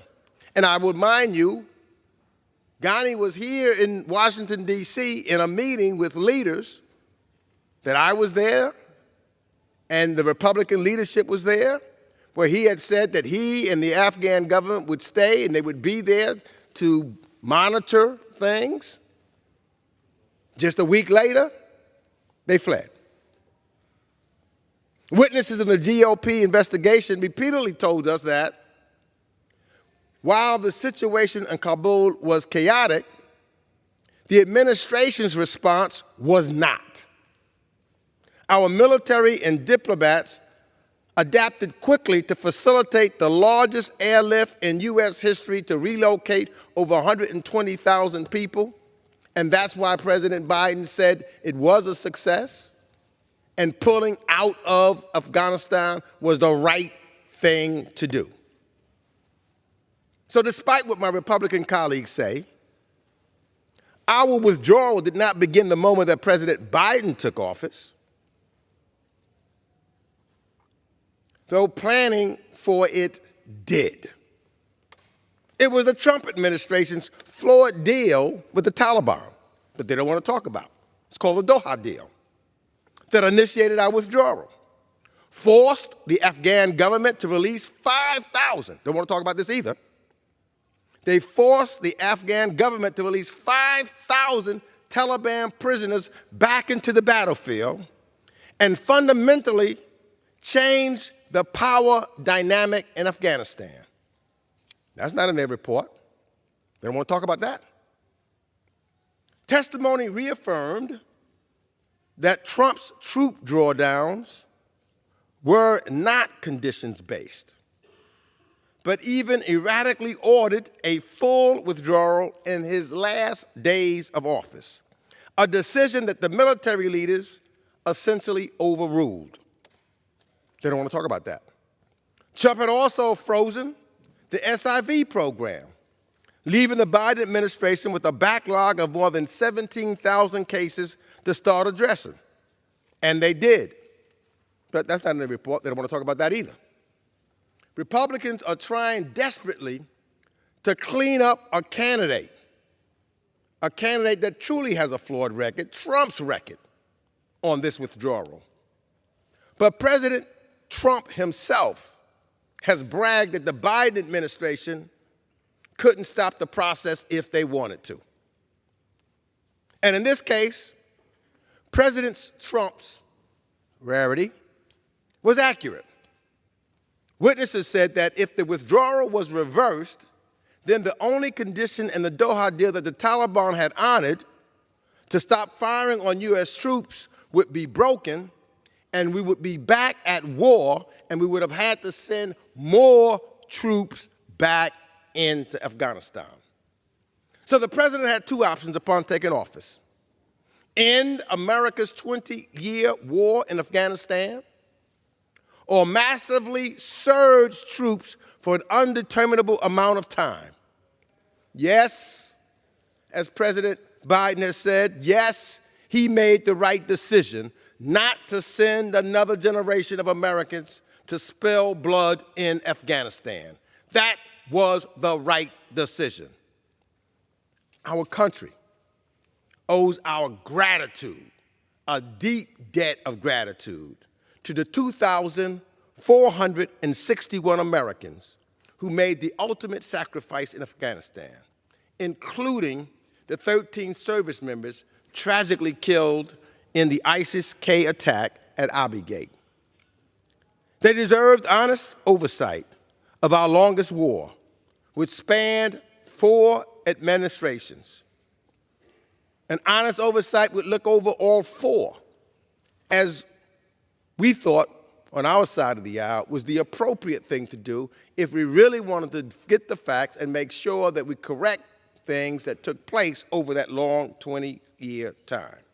But this resolution and report affirms that they're not oversight or accountability.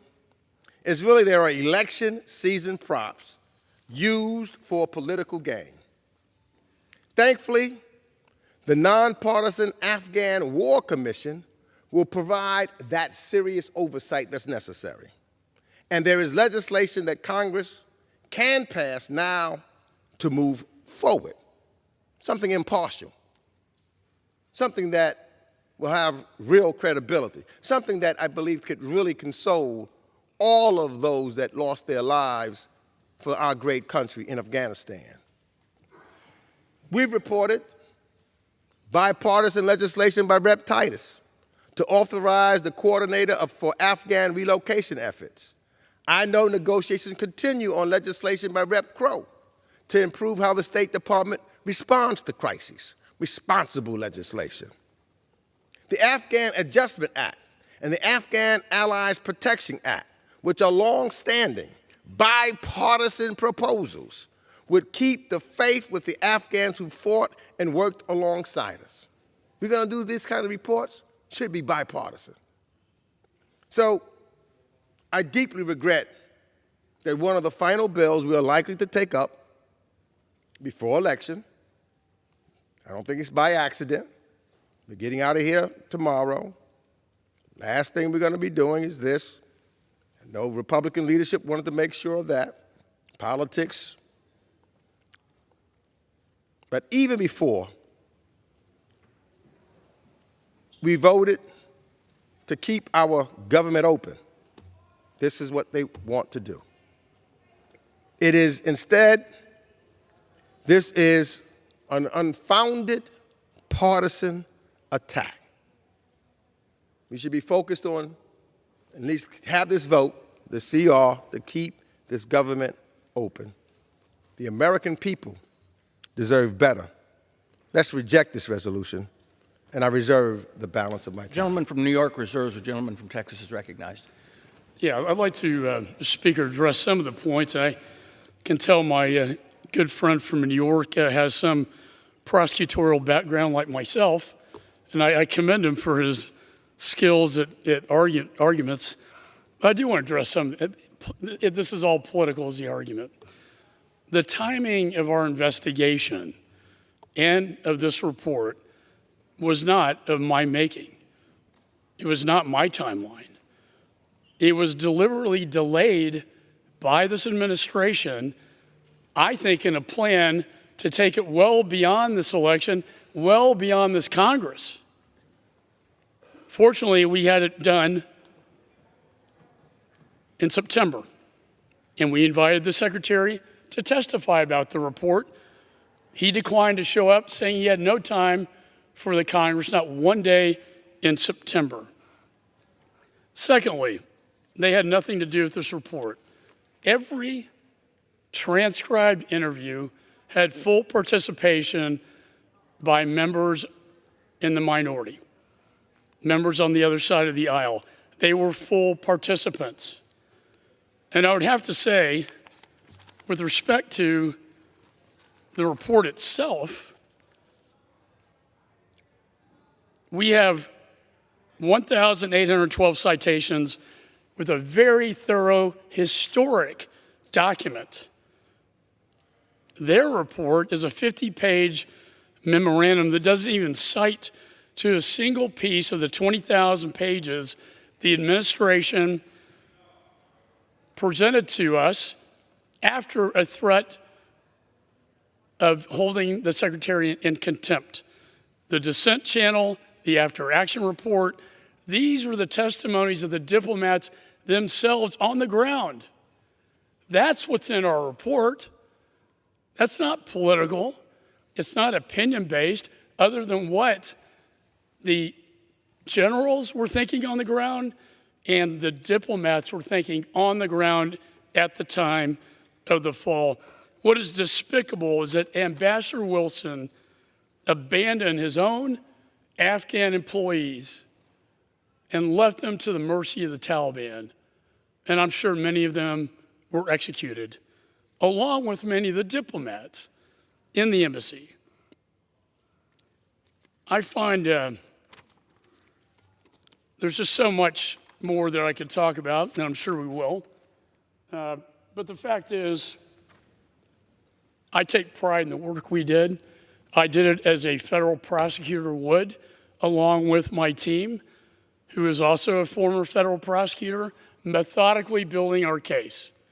We never threw advanced conclusions out. We never made judgment calls in advance. We didn't do a bunch of press on this. We built our case, and the case all roads lead to the Secretary of State, Jake Sullivan, and the National Security Council. I believe those are the facts.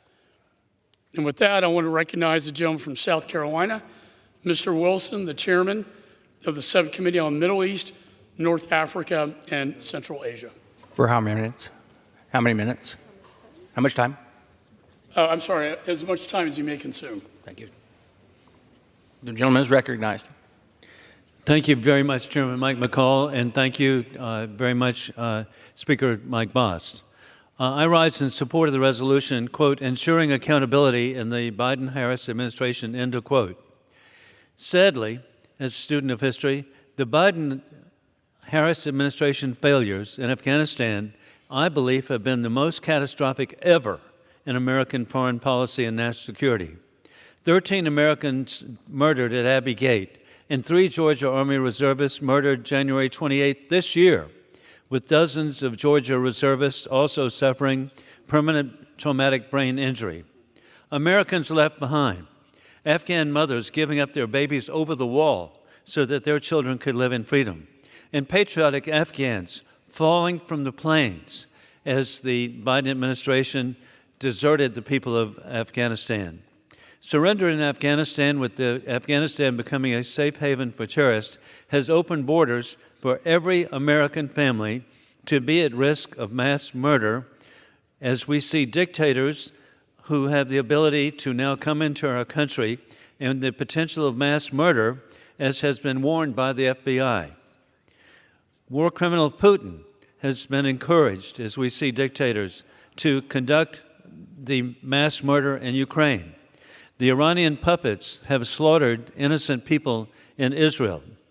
The agreements reached in Doha were conditions-based, achieved by Secretary of State Mike Pompeo. And we had testimony before the Foreign Affairs Committee, which indicated by General Milley and General McKenzie, they testified that the conditions were broken. They were broken from the beginning. And this certainly gave the opportunity for Biden-Harris to change course and not to be slaves of a particular time. President Donald Trump has affirmed over and over, and I've been with him at different events in the past year, where he would have left a contingent of military allies at Bagram Base to deter terrorism worldwide. President Trump would have achieved peace through strength. He would have achieved maintaining the Bagram Base so that we would not have it under the control of Taliban terrorists or the Chinese Communist Party. Additionally, I especially appreciate the success of Afghan veterans keeping America safe for 20 years. With my youngest son, Lieutenant Hunter Wilson, he served in Afghanistan for a year as an Army engineer. I appreciate that so much. And then I'm also grateful that my former National Guard unit, the 218th Mechanized Infantry Brigade of the South Carolina Army National Guard, served for a year in Afghanistan. With the leadership of Adjutant General Bob Livingston, they established what they call a brotherhood with their Afghan brothers. And they have been heartbroken to know, as Chairman Mike McCall has so correctly stated, that by abandoning so many people in Afghanistan, they have been executed. We know and we hear where women can no longer go to school, that they must stay in their homes. What had been achieved of young girls, so when I saw at the USAID programs where young girls were able to go to school, and it was just so inspiring to see this. But now women are being totally subjugated due to the Taliban, and this must stop, and a way to do that is to never have this occur in the future. I urge support of the resolution and yield back. The gentleman yields back. The gentleman from Texas I reserve. reserves. The gentleman from New York is recognized. Thank you, Mr. Chairman, and let me quickly rebut my dear friend before I yield to Mr. Sherman. Number one, what I want to rebut is that to listen, it sounds like nothing was done by the administration or anyone else for the last 2-3 years. The administration has provided over 20,000 pages and made over 15 witnesses available over this entire Congress. Secretary Blinken has said he did not want to testify. He said he's willing to testify. The first time he was subpoenaed to come was when he was in Egypt negotiating a ceasefire and return of hostages. And I think everyone has known that this particular week is UN week, so that's not something that's secret. The record is clear on that. Fact of the matter is, Secretary Blinken has testified over 14 times in Congress, to members of Congress, 4 of which was in our committee. So, delayed the investigation? I think not. Questioning whether or not our memo doesn't cite transcripts. In our memo, 43 of 59 total pages was cut and paste directly from witnesses' testimony. What we asked for was transparency for the people. And for some of those transcripts, I had to almost beg for them to be made public. It wasn't automatically made public. So, and then I think, lastly, Jen Psaki, who, and it's not political, she has nothing to do with these decisions. It's politics. With that, I yield 5 minutes to the gentleman from California, Mr. Brad Sherman. The gentleman only has 4 minutes. The whole 4 minutes to Mr. Sherman. The gentleman is recognized for the remainder of the time. A decade ago, we faced a tough situation in Afghanistan. We could have stayed indefinitely at a cost of $50 billion a year and perhaps a dozen casualties a year. But then Donald Trump promised the American people that we would withdraw, and that at that point, it was no longer a possibility that America would remain indefinitely. So what was accomplished during the Obama administration in Afghanistan? One important thing: we got bin Laden. What was accomplished during the Biden administration? A very difficult withdrawal, one of the most difficult military maneuvers, carried out early in the Biden administration. And not only did we withdraw our troops, we were able to get out perhaps 100,000 others. A difficult maneuver accomplished, but not without casualties. But what did we get under the Trump administration? Nothing. Except he was able to sign a surrender agreement toward the end of his administration that he could have signed at the beginning of his administration. This resolution is entirely appropriate if you change one thing. Condemn not that list of people to which they added Harris at the end. Condemn one man, Donald J. Trump. Because during his presidency, 63 Americans died in Afghanistan. 57 of them returned to dignified return ceremonies that Donald Trump was too busy to attend. He was busy golfing instead. During his presidency, his golf handicap did not suffer. But 57 American widows and fathers and mothers and families suffered as they saw the coffins brought back to America and a president too busy to be there. So what did we accomplish for the $200 billion that Donald Trump spent for the 63 who died? We signed a surrender document. Now, I know they'll say there were all kinds of wonderful things in the document. Nothing but meaningless, ephemeral promises with no enforcement provisions, but don't take my word for it. Lieutenant General H.R. McMaster, Trump's national security advisor, said our Secretary of State, Mr. Pompeo, signed a surrender agreement with the Taliban. Why surrender after you lose the 63 lives? Why not surrender in 2017? That's because withdrawals are difficult. Surrender documents, easier. Trump signed the surrender document and then left it to his successor to accomplish the withdrawal.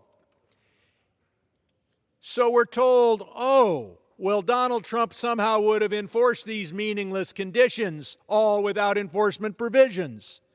That's not what he would have done. What does John Bolton, Donald Trump's other national security advisor, say? He said, had Donald Trump been reelected, he'd be doing the same thing on the question of withdrawal from Afghanistan. But what did don't trust his staff. What did Donald Trump say? Donald Trump said in October of 2020, after the 5,000 Taliban fighters had been released because of Donald Trump's decision, he said, without any of the conditions having been met, that he would have all those troops home by Christmas 2020. Those conditions were meaningless. They were meaningless to Donald Trump. They were meaningless to his national security advisor. They had no enforcement provisions in them. So, why did we stay in Afghanistan past 2017? So that Donald Trump didn't have to accomplish the withdrawal that was so difficult and for which he produced no plan. And so we lost $200 billion. So we lost 63 lives. So we sent over $10 billion worth of our equipment that was spread all over Afghanistan with no prospect of recovering it, knowing that the Taliban would get it. We did all that during the Trump administration. And now we're having a partisan resolution as to who's to fault. The man signs that keeps our troops there, has 63 casualties, spends $200 million, signs a surrender agreement, announces he's not going to enforce its provisions, and now we have this. Let's announce how much time we have left. The chair has an announcement. We were in error a while ago, so that you know the gentleman from New York has 9 minutes left. The gentleman from Texas has 16 minutes left. The gentleman is recognized for another minute. Thank you. So, at least Mr. Trump was able to golf, didn't have to go to the return ceremonies. I would say that once you force the release of 5,000 Taliban fighters, it is very difficult to say things are condition-based, because at that point, the Taliban has those 5,000 fighters and is able to inflict hundreds and hundreds of casualties on our forces unless they withdraw. So this was not a condition-based document. It was, in the words of Mr. McMaster, General McMaster, a surrender, and the surrender was 4 years in the fourth year of the Trump administration. 63 of our finest died. Let us have a resolution condemning the one man who should be condemned, Donald J. Trump. I yield back. The gentleman yields back. The gentleman from New York reserves. The gentleman from Texas is recognized. Thank you, Speaker. I love this argument. This is all Donald Trump's fault. I would submit to you, who made the decision to go to zero? And you know what that means? Go to zero means withdraw all troops, withdraw all air cover, and withdraw all contractors.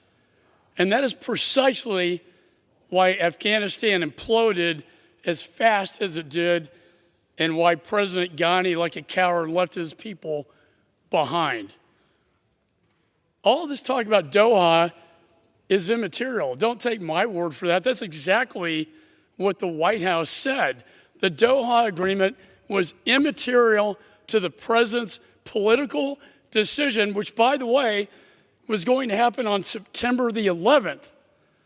What an insult to the victims, families of 9/11.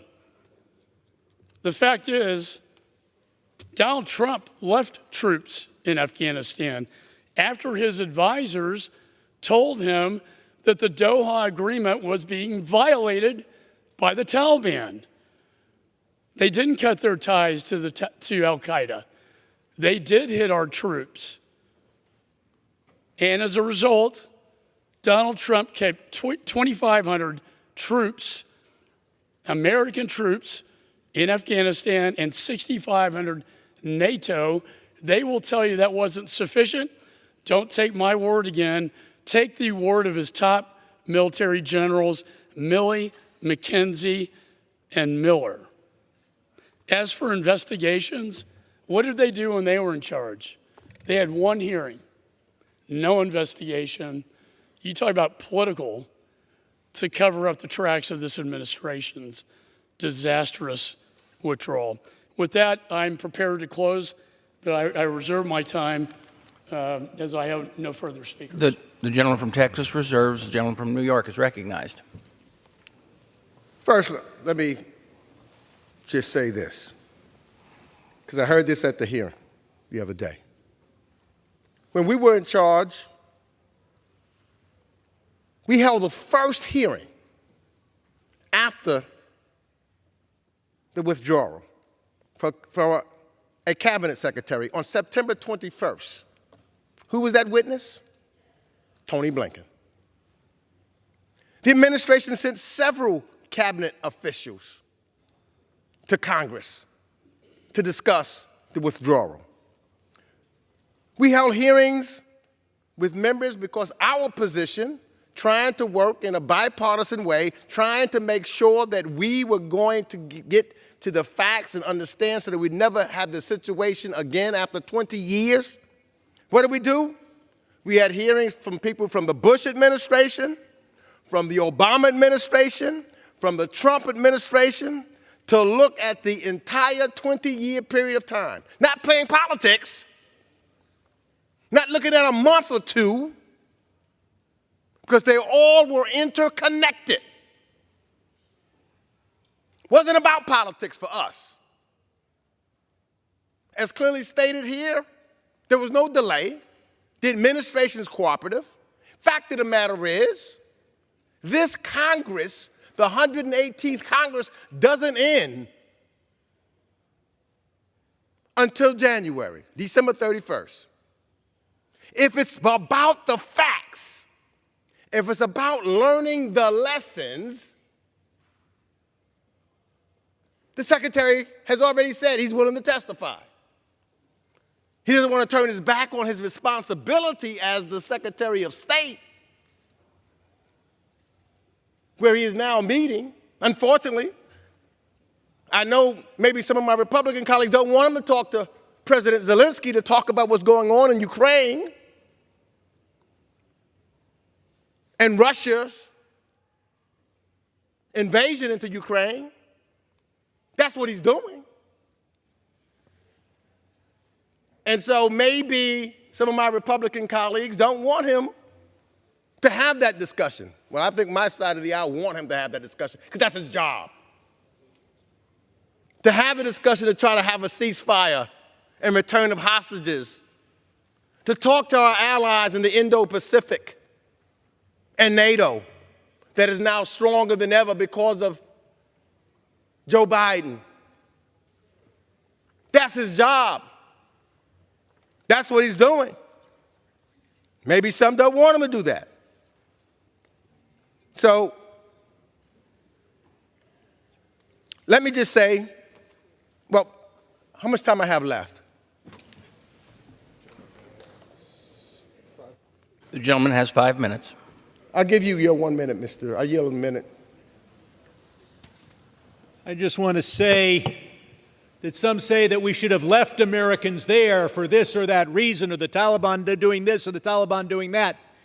They're saying that Biden should have left those Americans there to die at the hands of the 5,000 Taliban fighters that Donald Trump had released. How many hundreds would have died if they had stayed there? I don't know. But once you put 5,000 fighting Taliban into Kabul, I think at that point it's hard to insist on conditions. I yield back. Gentleman yields back. The gentleman from New York. Are you ready to close? I yield my time. I yield myself the remaining of my time for purposes of closing. The gentleman's recognized. So the first question in closing is, the decision that had to be made because of what the Trump administration had to do was whether to withdraw, as Mr. Sherman has indicated, or to escalate, or to stay, or to try to bring in more troops, as the generals have testified, that if we were going to stay, we were going to need more than the 2,500 that were there. And how long would we stay there? How many more lives would we lose? Because the fighting, the generals did say, would resume after the deadline. So yes, Joe Biden decided no more American lives are we going to lose. He made the right decision. And this resolution, as I've said all along, is nothing more than a political theater designed to score cheap points rather than address the real issues at hand. The real issues. It's a distortion of the facts and a disservice to the American people, a disservice to our service members, a disservice to our diplomats, all of who put their lives on the line during our 20-year war effort there. And their sacrifices should not be used as a political football. We should be working on real solutions, supporting our Afghan allies, ensuring that we learn the right lessons, and providing accountability that are based on truth, not partisan narratives. Not partisan narratives. There's time for us to still do that. So I urge my colleagues to reject this resolution. Reject it. But let's commit to the American people. Let's commit to those service members and the Gold Star families who've lost their loved ones. Let's commit to them that today we are going to work together in a meaningful way that honors their sacrifices, that honors those who served and upholds the values that we all stand for. Let us commit to come with a real report, not a partisan one. We can do that. We can do that today. We can stand together today on behalf of the people of the United States of America and those great soldiers. Why I know that we can do that? Because the United States of America is the greatest country that this planet has ever seen.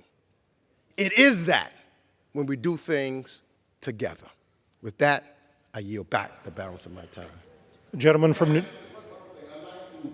Enter into the record the minority staff report summarizing the findings of the Committee on Foreign Affairs Investigation and the 118th Congress into the U.S. withdrawal from Afghanistan. Without objection, gentleman from New York yields back. The gentleman from Texas is recognized. Thank you, Mr. Speaker. Let me just say to my good friend, I have tremendous respect. We work together on many things, bipartisan. And when we don't agree, we do so civilly. And however, I cannot disagree with you more than I do today. One of the byproducts of Bagram falling, 7,000 ISIS were released from the Bagram prisons. Some of those have found their way into the United States. What happened in Afghanistan is a tragedy, one of the worst foreign policy failures in our nation's history. Who could ever forget the harrowing images of Afghans falling off the planes and babies being flung over barbed wire in a desperate attempt by mothers to save their children and escape Afghanistan under Taliban rule? The women that Mr. Wilson referred to, left behind along with American citizens, women now under slavery under the Taliban Sharia law. We are the United States of America. You can't tell me we couldn't have safely evacuated U.S. personnel, Americans, and our brave Afghan allies. My report shows the administration had the information and the opportunity to do so. But every step of the way, they chose political optics over the safety of Americans. Their deadly and chaotic withdrawal started a chain of events that have led to a world on fire. We are witnessing the largest land invasion in Europe since World War II with Russia's invasion of Ukraine. The CCP has become emboldened and more belligerent in their aggression towards Taiwan. And there is a war raging in the Middle East, Mr. Speaker, with the Ayatollah now rearing his ugly head. That didn't happen by accident. It happened by design, and it started with the fall of Afghanistan. When you project weakness on the world stage, this is what you get: a world on fire, inviting aggression from our adversaries. Our U.S. national security is degraded. America's credibility on the world stage is damaged, and the moral injury to the American veterans and service members is a stain, an ugly stain on this administration's legacy. So I want to close, Mr. Speaker, with a reminder of the consequences of the actions of those named in this resolution. And it's the 13 heroic U.S. service members who made the ultimate sacrifice. And I met with their loved ones, and they live pain every single day, and they wake up to it every single day. These service members who paid with their lives because of this administration's failure on August 26, 2021. And I, for one, in this chamber, in this House, say, I'm sorry for what your government did to you. And in their honor, I want to read their names.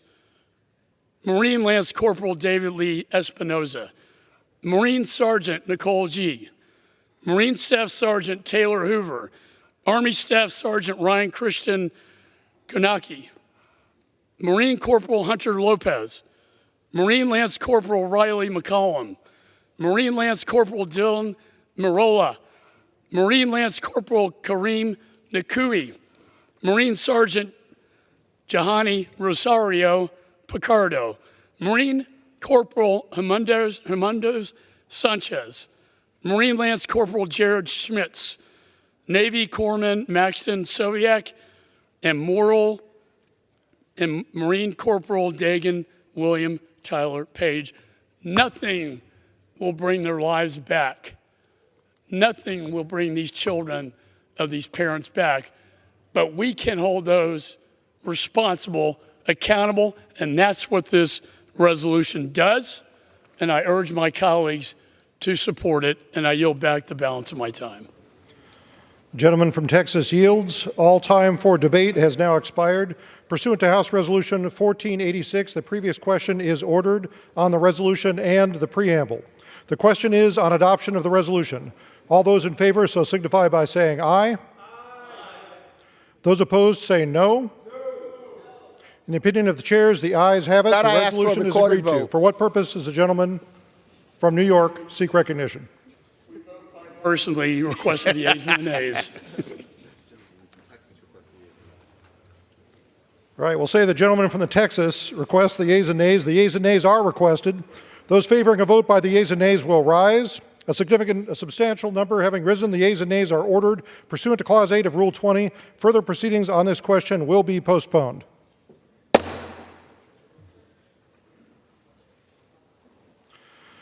Proceedings will now resume on motions to suspend the rules previously postponed. Votes will be taken in the following order: Senate Amendment to H.R. 6513 and H.R. 9747. The first electronic vote will be conducted as a 15-minute vote. Pursuant to Clause 9 of Rule 20, remaining electronic votes will be conducted as 5-minute votes. Pursuant to Clause 8 of Rule 20, the unfinished business is the vote on the motion for the gentleman from Wisconsin, Mr. Stile, to suspend the rules and concur in the Senate amendment to H.R. 6513, on which the yeas and nays are ordered. The clerk will report the title. H.R. 6513, an act to amend the Help America Vote Act of 2002 to confirm the requirement that states allow access to designated congressional election observers to observe the election administration procedures in congressional elections. Senate amendment. The question is, will the House suspend the rules and concur in the Senate amendment? Members will record their votes by electronic device. This is a 15-minute vote.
On this vote, the yeas are 413, the nays are 1, two-thirds being in the affirmative. The rules are suspended. The Senate amendment is agreed to, and without objection, a motion to reconsider is laid on the table.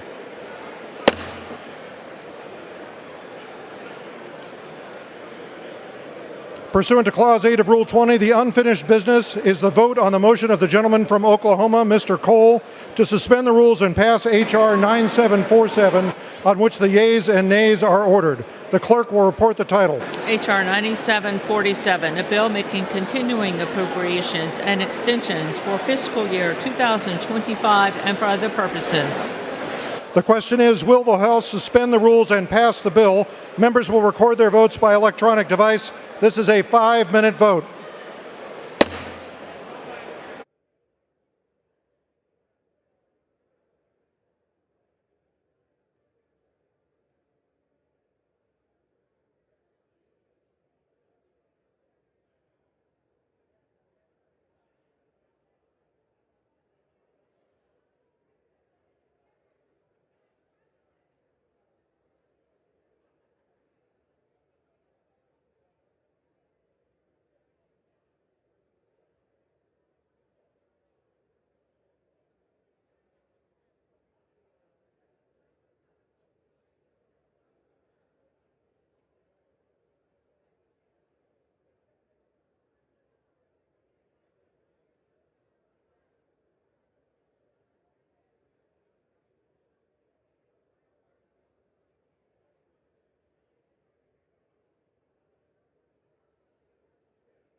On this vote, the yeas are 341, the nays are 82. Two-thirds being in the affirmative, the rules are suspended. The bill is passed, and without objection, the motion to reconsider is laid on the table.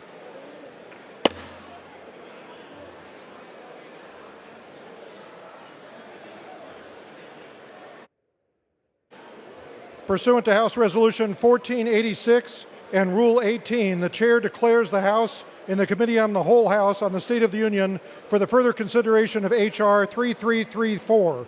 Will the gentleman from Missouri, Mr. Alford, kindly take the chair?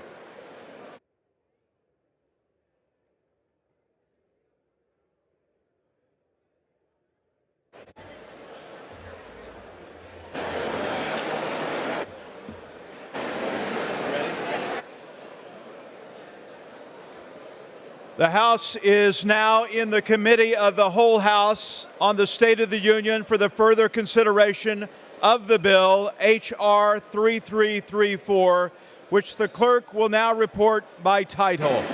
A bill to provide for the imposition of sanctions on members of the National Communist Party, Congress of the People's Republic of China, and for other purposes. When the Committee of the Whole rose earlier today, Amendment Number 4, printed in Part B of House Report 118-705, offered by the gentleman from Tennessee, Mr. Ogles, had been disposed of. Pursuant to Clause 6 of Rule 18, the unfinished business is the request for a recorded vote on Amendment Number 1, printed in Part B of House Report 118-705 by the gentleman from Iowa, Mr. Nunn, on which further proceedings were postponed and on which the ayes prevailed by voice vote. The clerk will now redesignate the amendment. Amendment number 1, printed in Part B of House Report number 118-705, offered by Mr. Nunn of Iowa. A recorded vote has been requested. Those in support of the request for a recorded vote will rise and be counted. A sufficient number having risen, a recorded vote is ordered. Members will record their votes by electronic device. This will be a 2-minute vote.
On this vote, the yeas are 418, the nays are 1.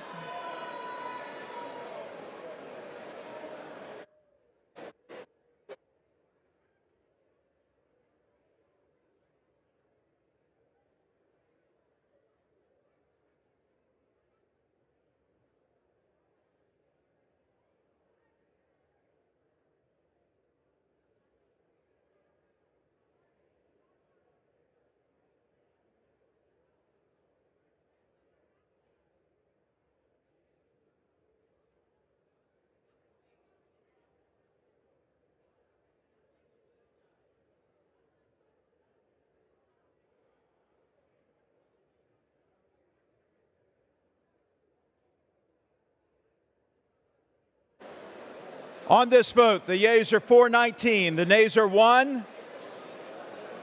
The amendment is adopted. There being no further amendment under the rule, the committee rises.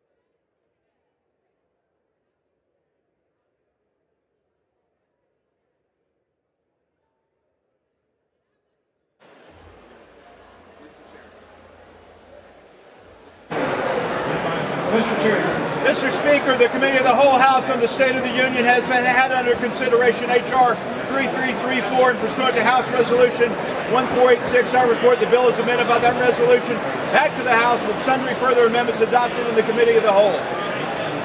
The Chair of the Committee of the Whole House on the State of the Union reports that the committee has under consideration the bill H.R. 3334 and pursuant to House Resolution 1486 reports the bill as amended by that resolution back to the House with sundry further amendments adopted in the Committee of the Whole. Under the rule, the previous question is now ordered and a separate vote demanded on any further amendment reported from the Committee of the Whole. If not, the Chair will put them on gross. The question is on the adoption of the amendments. Those in favor, so signify by saying aye. Those opposed, please say no. In the opinion of the Chair, the ayes have it. The amendments are adopted. Does he want? Okay. The question is on engrossment and third reading of the bill. Those in favor, please say aye. Those opposed, say no. The ayes have it. Third reading. To provide for the imposition of sanctions on members of the National Communist Party Congress of the People's Republic of China and for other purposes. The question is on passage of the bill. Those in favor, please say aye. Those opposed, please say no. In the opinion of the Chair, the ayes have it. The bill is passed. For what purpose does the gentleman from Guam seek recognition? The yeas and nays are requested. Those favoring a vote by the yeas and nays will rise. A sufficient number having risen, the yeas and nays are ordered. Members will record their votes by electronic device. Pursuant to Clause 9 of Rule 20, this 5-minute vote on passage of H.R. 3334 will be followed by 5-minute votes on the motion to recommit H.R. 8205, passage of H.R. 8205 if ordered, and adoption of House Resolution 1469. This is a 5-minute vote.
On this vote, the yeas are 243, the nays are 174.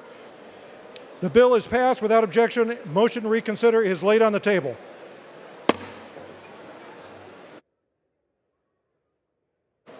Pursuant to Clause 8 of Rule 20, the unfinished business is the question on agreeing to the motion to recommit on H.R. 8205, offered by the gentleman from California, Mr. Cardenas, on which the yeas and nays were ordered. The clerk will redesignate the motion. Motion to recommit H.R. 8205, offered by Mr. Cardenas of California. The question is on agreeing to the motion to recommit. Members will record their votes by electronic device. This is a 5-minute vote.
On this vote, the yeas are 206, the nays are 212. The motion is not adopted.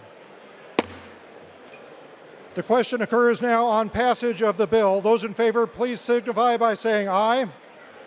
Those opposed say no. In the opinion of the chair, the ayes have it. The bill is passed. For what purpose does the gentleman from New York seek recognition? Nays.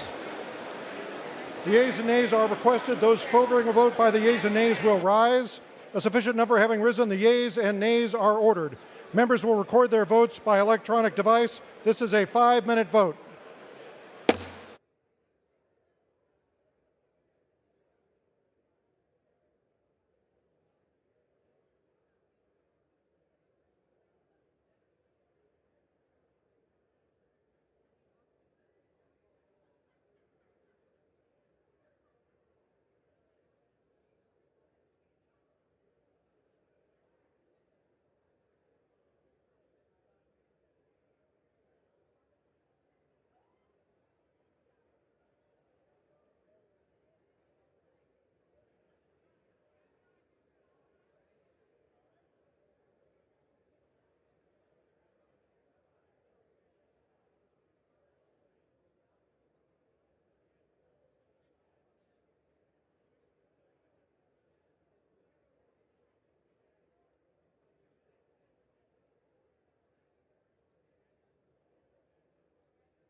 On this vote, the yeas are 255, the nays are 161. The bill is passed. Without objection, the motion to reconsider is laid on the table.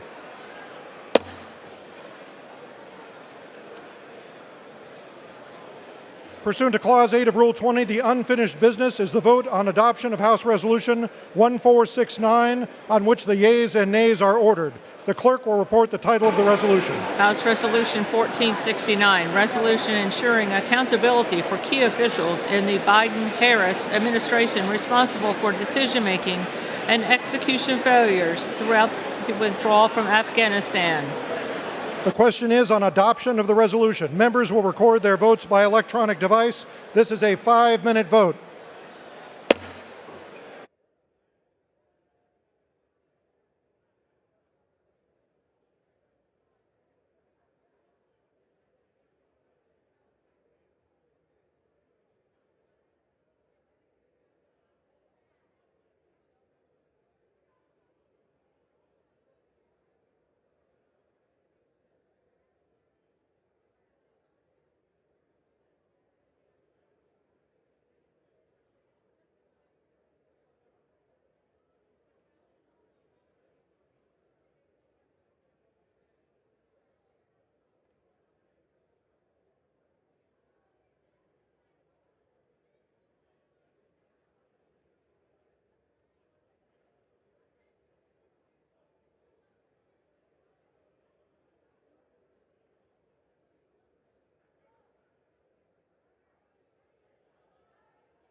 On this vote, the yeas are 219, the nays are 194. The resolution is adopted. Without objection, the motion to reconsider is laid on the table. For what purpose does the gentleman from Nevada seek recognition? Thank you, Mr. Speaker. I ask unanimous consent to speak before the House for 1 minute. Without objection, the gentleman is recognized for 1 minute. Thank you, Mr. Speaker. Earlier today, the gentleman has withdrawn the objection. The gentleman will continue. Earlier today, a gentleman from Louisiana posted on his official X account, LOL, these Haitians are wild, eating pets, voodoo, nastiest country in the Western Hemisphere, cults, slapstick gangsters. But damned if they don't feel all sophisticated now, filing charges against our president and VP. All these thugs better get their mind right and their ass out of our country before January 20th. Mr. Speaker, under Rule 23, the Code of Official Conduct for the 118th Congress states that a member shall behave at all times in a manner that reflect credibly on the House. These words on an official post do not reflect credibly on the House. In fact, they are inciting hate. They are inciting fear. And because of that, it is time for this body to stand with one voice and to ensure that there's accountability. So I move to refer this matter to the Committee on Ethics and that we bring this member up for censure.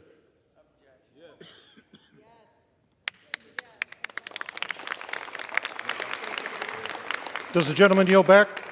I made a motion.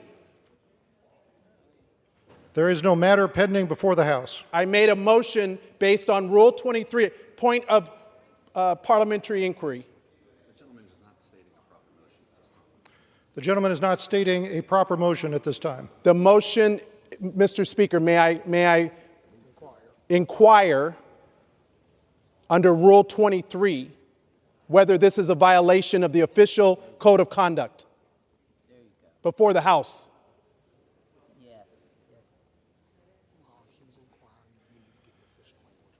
The gentleman has not made an inquiry relevant to the current proceedings. The motion is not in order. My inquiry, Mr. Speaker, thank you. May I ask of the parliamentarian whether the Rule 23 Code of Conduct applies against the gentleman from Louisiana?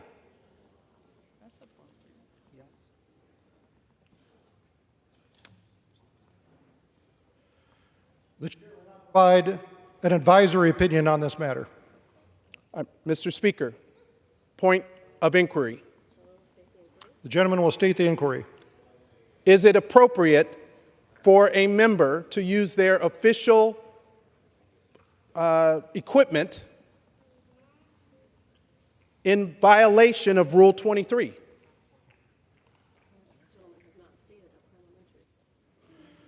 Does the gentleman have a parliamentary inquiry?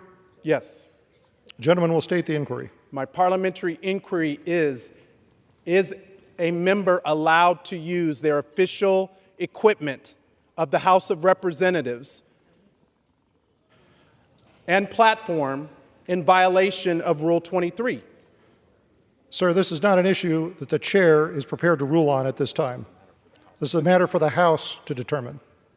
And that is why I made the motion to refer this matter to the Committee on Ethics so that they can fully deliberate and determine whether the gentleman from Louisiana violated Rule 23 of the Code of Conduct of the House of Representatives. Sir, that is not a proper motion that's in order at this time.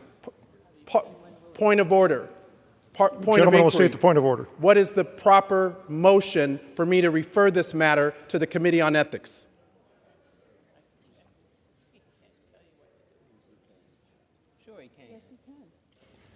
Sir, the chair will not issue an advisory opinion, but I advise you to take this issue up with the parliamentarian. I'm not asking, Mr. Speaker, for you to make a determination of an advisory opinion. I'm asking for the matter to be referred to the Committee on Ethics based on the violation of Rule 23, Code of Conduct before the House of Representatives. Sir, the ruling of the chair is that that motion is not in order at this time. At what time would it be in order after someone... There's children who are feeling threatened in this moment based on the actions of the member from Louisiana.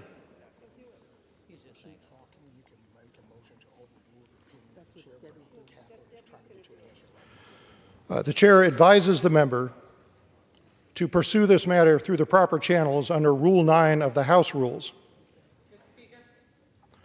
For what purpose does the gentlewoman seek recognition? I make a motion to overrule the ruling of the chair. The chair has not issued a ruling.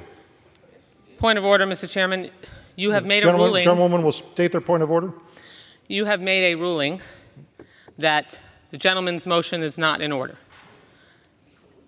And I object and disagree with that ruling, so I would like to make a motion to overrule the decision of the chair.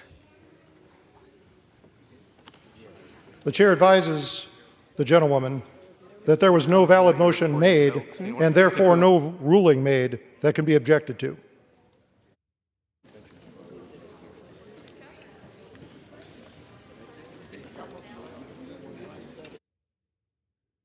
The chair advises members of the availability of Rule 9 under the House rules.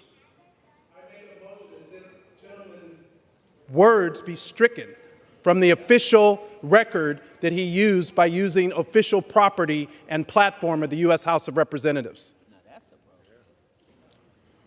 Sir, that is not a valid motion under the House rules. Point of inquiry. Gentleman will state his point of inquiry. So the gentleman from Louisiana, had he stood on the floor of the House of Representatives and said these words on the House floor, the body would have been able to remove his words from the record. Is that not correct, Mr. Speaker?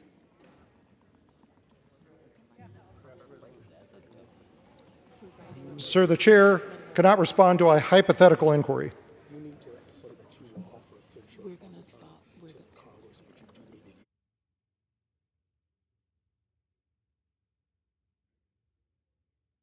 Does the gentleman yield back?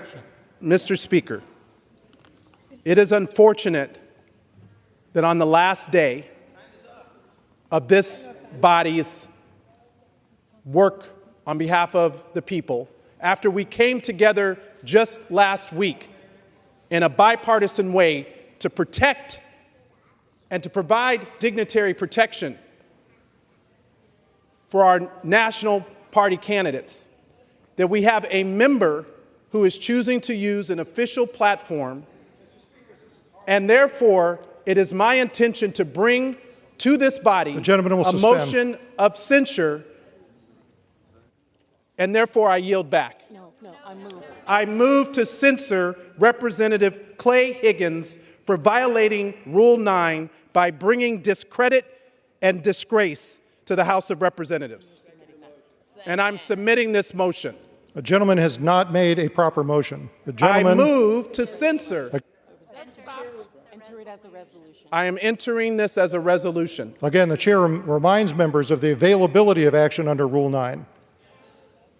I am submitting by resolution a motion to censor Representative Clay Higgins for violating Rule 9 by bringing discredit and disgrace to the House of Representatives. There's an official motion, Mr. Speaker. The gentleman attempting to give notice under Rule 9? I am attempting to give notice that I intend to bring a censure motion, resolution, upon return to this House of Representatives. And I would hope that every member of this body understands that no person, particularly those who contribute to communities, who are entrepreneurial, who give to our communities by being nurses and first responders and teachers, that those individuals, those children, no longer have to live in fear or intimidation because of any words or posts that come from members of this body. That it is time to end hate and the rhetoric of hate, and that it is not becoming on any member to continue to push this type of rhetoric on any platform, let alone from the House of Representatives. And with that,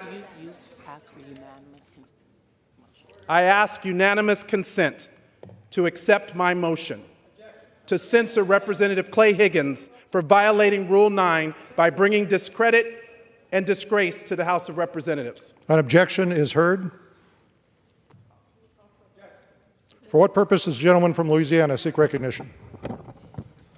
First of all, the tweet has been deleted already and removed, but I object For what purpose I object to the motion. And if we want to go through every comment tweet from the other side, we'll be happy to do it. Gentleman has not been recognized. Does the gentleman seek recognition? For what purpose does the gentleman from Louisiana seek recognition? Gentleman is recognized. Nope. The objection has been heard. Pursuant to Clause 12 of Rule 1, the chair declares the House in recess, subject to call of the chair.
The House will be in order.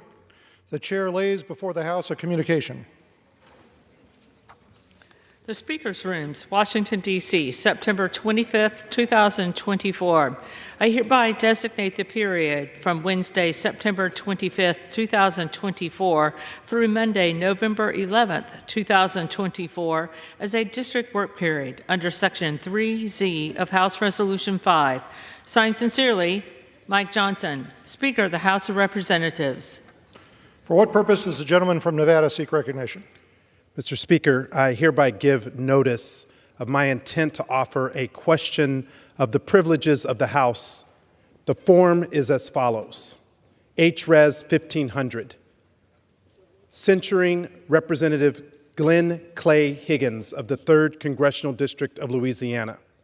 Whereas on September 25th, 2025, Representative Higgins used his official account on X to publicly slander, insult, and demean all Haitians and Haitian Americans in an overtly racist post, referring to Haiti as the, quote, nastiest country in the Western Hemisphere, unquote, falsely accusing Haitians of, quote, eating pets, unquote, denigrating Haitians as, quote, slapstick gangsters, unquote, and, quote, thugs, unquote, and threatening Haitians to, quote, get their mind right and their ass out of our country before January 20th, unquote. Resolved that the House of Representatives censures Glenn Clay Higgins, representative from the 3rd Congressional District of Louisiana. Representative Glenn Clay Higgins will forthwith present himself in the well of the House of Representatives for the pronouncement of censure. And Representative Glenn Clay Higgins will be censured with the public reading of this resolution by the Speaker.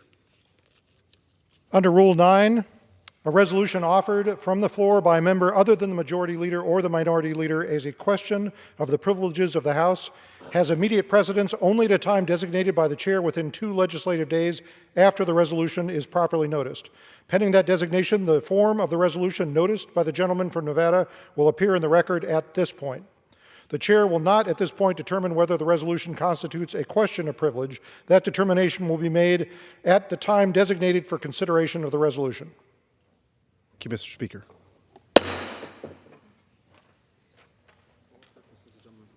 For what purpose does the gentleman from Wisconsin seek recognition? Mr. Speaker, I have an amendment to the title of H.R. 8205 at the desk. The clerk will report the amendment. Amendment offered by Mr. Fitzgerald of Wisconsin.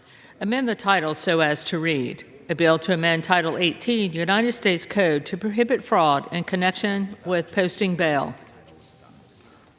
Without objection, the amendment to the title is adopted.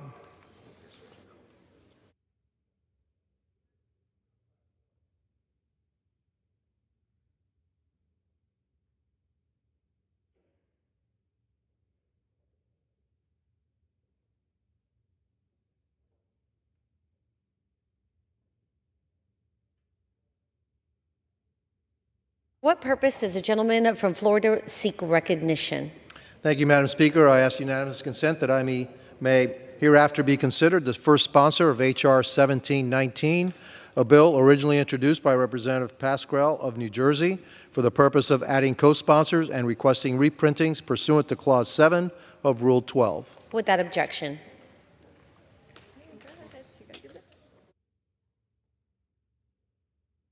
The Chair will now entertain requests for 1-minute speeches.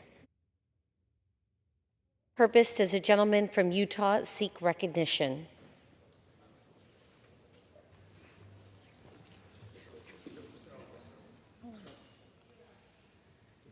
That Utah.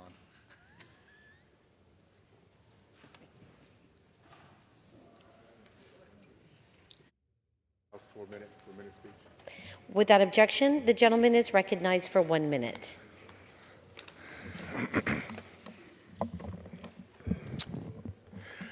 Thank you. Ms. Speaker, I rise today in honor of Edward Rose Newton, a remarkable Utahn who served his country with distinction and honor during the Vietnam War. Ed was raised in the small tight-knit community of Joab County, Utah. With love for his country, he traded the peaceful farm fields of Utah for the battlefields of Vietnam. While serving as a rifleman in the 82nd Airborne Division, Ed and his fellow soldiers were engaged in a search operation in the jungles of Vietnam when suddenly they came under direct enemy fire. Ed witnessed his platoon leader and medic fall under a hail of bullets and instantly sprang into action. As he rushed the enemy position, enabling a medic to administer aid to the wounded. Though seriously injured, his actions saved the lives of several of his comrades. For his actions, Ed was awarded the Bronze Star Medal with a V for Valor. He was also honored with a Purple Heart. Mr. Speaker, Edward Rose Newton's story is a powerful reminder of the values that define our nation, an unwavering commitment to protect and serve others, even at great personal cost. May God bless Edward Ross Newton, his family, and all those who serve our great nation. Thank you, and I yield back. For what purpose does the gentlewoman from the Virgin Islands seek recognition? I ask unanimous consent to address the House for 1 minute and to revise and extend my remarks. Without objection, the gentlewoman is recognized for 1 minute. Thank you, Madam Speaker. I rise today to acknowledge and celebrate September 15th through October 15th as Hispanic Heritage Month. During this month, I celebrate the rich history, culture, and contributions of the Hispanic community, particularly in my home of the Virgin Islands. This always includes Virgin Islands Puerto Rico Friendship Day, where we recognize our deep-rooted connections and the unity shared between our islands and culture. The Virgin Islands Hispanic community has long contributed to the success of our territory and our country through public service and the enrichment of our heritage and culture. This time gives us an opportunity to take pride in our achievements and impacts that have shaped our nation. Individuals like the iconic Senator Chucky Hansen, Senators Samuel Sanez, Nellie Rivera O'Reilly, the third elected governor of the Virgin Islands, Juan San Francisco Luis, and the list goes on. Happy Hispanic Heritage Month to all Virgin Islanders. Happy Virgin Islands Puerto Rico Friendship Day. I thank you and yield back. For what purpose does the gentleman from California seek recognition? I seek unanimous consent to address the House for 1 minute and to revise and extend my remarks. Without objection, the gentleman is recognized for 1 minute. Yesterday, FAA Administrator Michael Whitaker testified before the House Aviation Subcommittee. In response to my questions about his agency's fines and the delays they've imposed on SpaceX, he made a number of statements that appear to be completely false. For example, he said that SpaceX launched without a license. That's simply not true.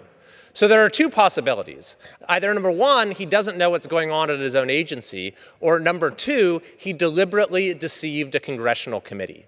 Either possibility raises serious questions about his fitness to lead the FAA. I have sent a letter along with questions for the record to Administrator Whitaker, which he is compelled to answer, to explain his false testimony. And I'd implore him to look at this chart. Objects launched into space over time. The point where the United States breaks away from Russia and China and sees absolutely exponential growth is when SpaceX started launching rockets. This company and the broader commercial space industry are tremendous national assets. And those seeking to hold back their progress for, at best, arbitrary bureaucratic reasons are acting directly against our national interest. I yield back. The gentleman from New York is recognized. For what? Unanimous consent to address the House for 1 minute to revise and extend my remarks. Without objection, the gentleman is recognized for 1 minute. Nearly 1 year ago today, I was awoken by sirens in my Tel Aviv hotel and quickly sheltered in a stairwell as rockets from a terrorist organization intent on destroying Israel and all Jewish people flew towards my family and me. My kids are still struggling from that traumatic day. It has now been 354 days since that terrorist group, Hamas, launched the most barbaric, genocidal, and murderous sneak attack on Israel in its history, killing 1,200 people, including more than 40 Americans. It has been 354 days since more than 250 people were brutally and illegally captured and taken hostage in the tunnels of Gaza, where 4 American citizens remain today as well as approximately 100 more. The violence in Gaza could end today,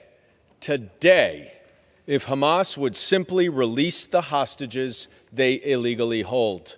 Gentleman's The time path has towards expired. peace and prosperity for both Israelis and Palestinians begins with The an gentleman's immediate time has return of the expired. hostages. Bring them all home now. For what purpose does a gentlewoman from California seek recognition? Madam Speaker, I rise to address the House for 1 minute and to revise and extend my remarks. Without objection, the gentlewoman is recognized for 1 minute. Thank you. Thank you. October 5th marks the 100th anniversary of Goodwill Industries of Orange County. Goodwill OC was founded in 1924 by Reverend John Winterbourne, at first in his home and later moving to a rented house on Logan Street in Santa Ana. Over the past century, Goodwill OC has established a legacy of not just finding value in second-hand goods, but also providing meaningful employment opportunities. Goodwill OC has fostered a vibrant workforce and a caring, connected community by helping individuals find and retain employment and offering training and career coaching. So I want to congratulate them on this amazing milestone, and here's to many more years to come. Thank you, and I yield back. For what purpose does a gentleman from Texas seek recognition? Madam Speaker, I ask unanimous consent to address the House for 1 minute. Without objection, the gentleman is recognized for 1 minute. Madam Speaker, I rise today to honor the upcoming 100th birthday of Judge Clifford Davis, who is a legend in Fort Worth. Judge Davis graduated from high school in Arkansas and applied in 1945 and applied to go to the law school at the University of Arkansas, and he was accepted, but when they found out that he was black, they did not let him attend law school, so he graduated from Howard University in 1949. Judge Davis would go on to move to Fort Worth, married the love of his life, Ethel, and raised his 2 daughters there. But the thing that he did that was legendary was that he integrated the Mansfield Independent School District. Judge Davis received threats. They hung an effigy of his image up in the school that stayed there for an entire year. And he received so much hate mail and threatening mail, but he went on to have a distinguished career. He helped desegregate the Fort Worth Independent School District and has had a successful law practice for a long time. He just retired a couple of years ago, and he is truly a legend that deserves all the honor that he is going to receive at his birthday next month. So to Judge Clifford Davis, thank you for all that you have done over the years to make our community better in North Texas, for the risk that you took for your family to help make this country better. We congratulate you on your 100th birthday, sir. Happy birthday. For what purpose does a gentleman from Colorado seek recognition? I ask unanimous consent to address the House for 1 minute, and to revise and extend my remarks. Without objection, the gentleman is recognized for 1 minute. I rise today to thank the many responders, agencies, organizations, and volunteers who worked tirelessly to respond to the Alexander Mountain Fire, which last month ravaged 9,600 acres near Loveland, Colorado, and destroyed more than 50 structures, including 26 homes. As with previous disasters, these people and organizations such as Loveland Fire Rescue Authority, Thompson Valley EMS, Windsor Severance Fire Protection District, Larimer County Sheriff's Office and Emergency Management, and many others rose to the challenge and kept the tragedy from being much worse.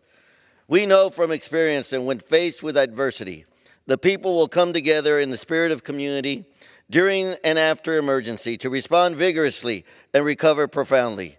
We owe first responders and the families that support them a huge debt of gratitude. So, Madam Speaker, we recognize these amazing efforts and know that if and when great challenges come before us in the future, we will conquer them and emerge stronger, because that's what we can expect from the great people of Colorado. I thank you, and I yield back. For what purpose does a gentlewoman from Texas seek recognition? Madam Speaker, I ask unanimous consent to address the House for 1 minute and to revise and extend my remarks. Without objection, the gentlewoman is recognized for 1 minute. Thank you, Madam Speaker. I rise to recognize the work of Dr. Cedric Dark, a board-certified emergency physician who serves people across Houston as in a trauma center, and who has just written his first book, Under the Gun, an ER doctor's cure for America's gun epidemic, published by Johns Hopkins University Press. As an emergency physician, Dr. Dark has witnessed the devastating impacts of gun violence in our community, and his experiences in the emergency room have motivated him to work to find policy solutions to reduce gun violence.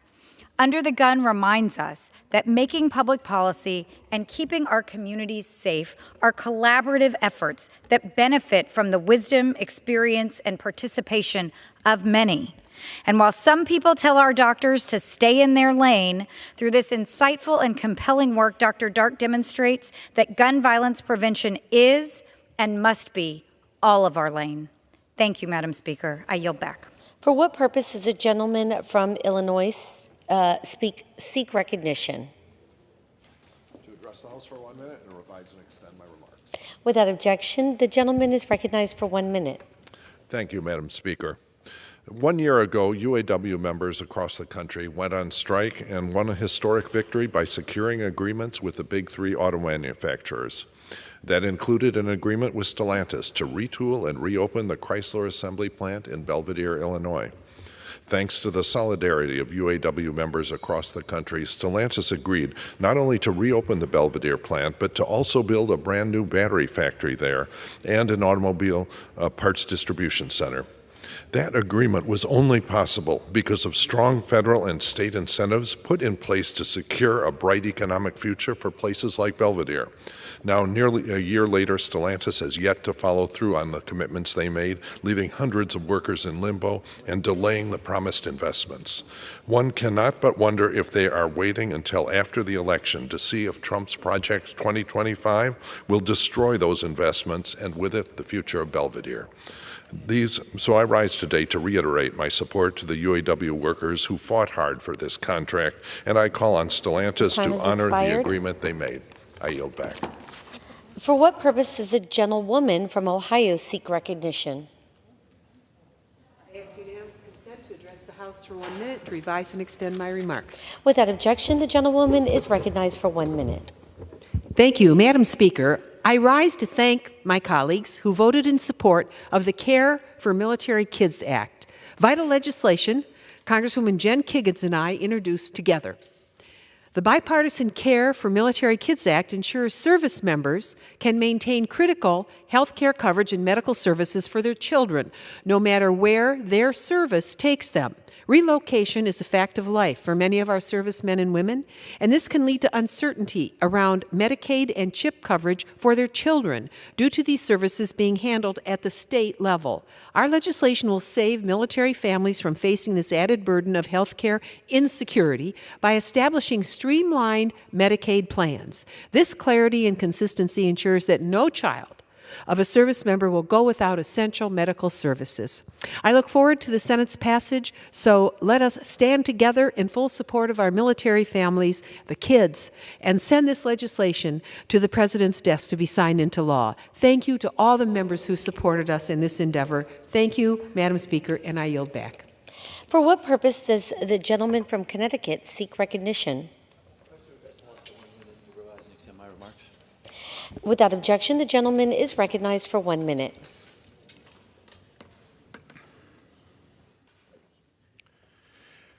Madam Speaker, I rise today to honor a true American hero, Captain Paul Bucca, a Medal of Honor recipient and a longtime resident of Ridgefield, Connecticut. Captain Bucca was the son of a World War II veteran and attended West Point and ultimately earned a master's degree from Stanford University. He was deployed to Vietnam in 1967 and assumed his first command after only 2 months in country. In March of 1968, Captain Bucca and his men encountered a North Vietnamese force more than 10 times the size of their own. Outgunned and outmanned, Captain Bucca rallied his troops, commanding a vigorous all-night defense that deceived the 1,500 enemy combatants into believing that his own force of 89 was much larger. He personally eliminated a fortified enemy position and directed the medical evacuation of his wounded men, all while coping with his own shrapnel wounds. President Nixon bestowed the Medal of Honor upon Captain Buca 2 years after his courageous actions, citing his, quote, extraordinary heroism, inspirational example, outstanding leadership, and professional competence. At the time of his death, he held the distinction of being Connecticut's only living Medal of Honor recipient. Captain Paul Buca passed away in July of 2024 and is survived by his wife, Cynthia, his 4 children, and his 9 grandchildren. A true American hero. May he rest in peace. I yield back. For what purpose does the gentleman from Pennsylvania seek recognition? Madam Speaker, I rise to address the House and ask unanimous consent to revise and extend my remarks. Without objection, the gentleman is recognized for 1 minute. Madam Speaker, I rise today to recognize National Food Service Employee Week. The food service workers at hospitals and care facilities across Pennsylvania's 13th Congressional District work each and every day to ensure that patients are fed the healthy and nutritious meals that they need. Last month, I had the honor to meet the food service staff at the Conemaugh Miners Memorial Center in Cambria County. Each and every one of them showed their firm commitment to the patients at the hospital, and it's unparalleled, and far too often their work goes unrecognized. Today, please join me in recognizing these men and women for their work and for their compassion for the sick and the injured as they heal. And their outstanding public service should not go unnoted. Thank you, Madam Speaker, and I yield. For what purpose does the gentleman from Illinois seek recognition? Unanimous consent to address the House for 1 minute. Without objection, the gentleman is recognized for 1 minute. Madam Speaker, since we will not be together on Halloween, I thought I'd share some spooky stories with you. And these spooky stories are all real, verbatim, and lifted directly from the Republican Party's playbook, Project 2025. The Department of Education should be eliminated. Eliminate the Head Start program. The Department of Labor should amend its hazard order regulations to permit teenage workers access to work. In other words, back to the mine, Timmy. The National Oceanic and Atmospheric Administration should be broken up and downsized. No more weather forecasts. And finally, no public education employee shall use a name to address a student other than the name listed on a student's birth certificate. This will, of course, be a problem for James Donald Bowman, James David Hamill, J.D. Hamill, or as they now identify, J.D. Vance. This is truly scary because it is a real plan. But, Madam Speaker, I hope you and all Americans' fears are only imaginary in 2025. I yield back. For what purpose does a gentlewoman from New York seek recognition?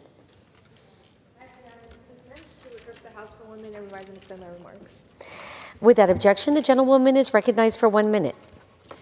Madam Speaker, October 7th, 2023 was supposed to be a day of joy. Jewish communities around the world, including many in my Queens district, were gathering to celebrate a holiday. But instead, it was and forever will be a day of agony. October 7th was the deadliest day for the Jewish people since the Holocaust. Hamas terrorists invaded Israel, murdered over 1,200 people, took more than 251 hostages, and destroyed entire communities. I will never forget going to shuls in Queens that night to share the news of the attack with my constituents. 1 year later, our hearts remain heavy as we pray for all remaining hostages to be returned home safely. Our souls remain shattered as we see the rise in anti-Semitism at home and abroad. But the sacred bond between the U.S. and Israel will not be broken, and our commitment to Israel's security and countering the Iranian threat will not waver. May the memories of all those murdered that day be a blessing, and may we continue working to achieve peace. I yield back. Under the Speaker's announced policy of January 9th, 2023, the gentleman from Utah, Mr. Moore, is recognized for 60 minutes as the designee of the Majority Leader. Madam Speaker, I ask unanimous consent that all members may have 5 legislative days in which to revise and extend their remarks and include extraneous material on the topic of this special order. Without objection. Thank you, Madam Speaker. House Republicans are addressing the most important issues facing Americans across the country. And this week, we will focus on crime. Over the past 3 years, violent crime has surged under the Biden-Harris administration. Its soft on crime policies, coupled with bail reform, open borders, and the defund the police movement, have put every American in danger and threatened our nation's security. That is why House Republicans have brought to the floor the Keeping Violent Offenders Off Our Streets Act to fight back against Democrats' woke agenda and give our law enforcement the tools they need to defend public safety in our communities. Last week, House Republicans passed the Violence Against Women by Illegal Aliens Act to ensure that illegal immigrants convicted of sex offenses or other crimes involving stalking, child abuse, and neglect are inadmissible or deportable from the United States. This legislation now waits to be voted on the Senate's floor. Republicans are the party of law and order, and we will continue to fight for the safety of our nation's communities. I am grateful for my colleagues for joining me in this evening to talk about the importance of supporting our law enforcement and implementing robust crime policies. And with that, I gladly yield to the gentleman from New York, Mr. Langworthy. Can carry that on his own.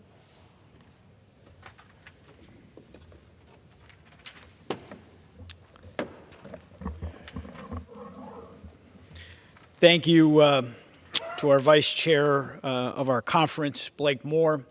I rise today with a heavy heart to honor the life and service of Chautauqua County Under Sheriff Richard Telford, a dedicated public servant who spent over 3 decades protecting and serving the people of our community.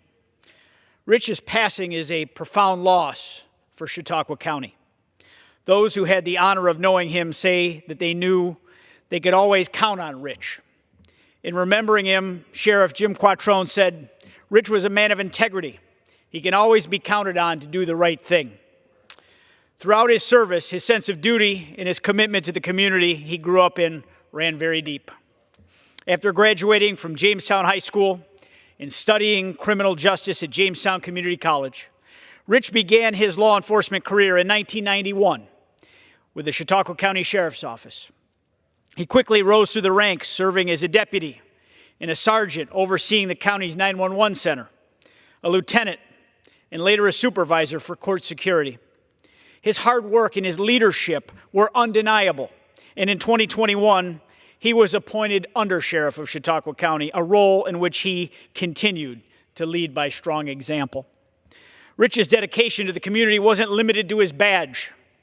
He is remembered as a family man, a loving family man, devoted to his wife Amanda and their 3 children, Caitlin, Andrew, and Alex.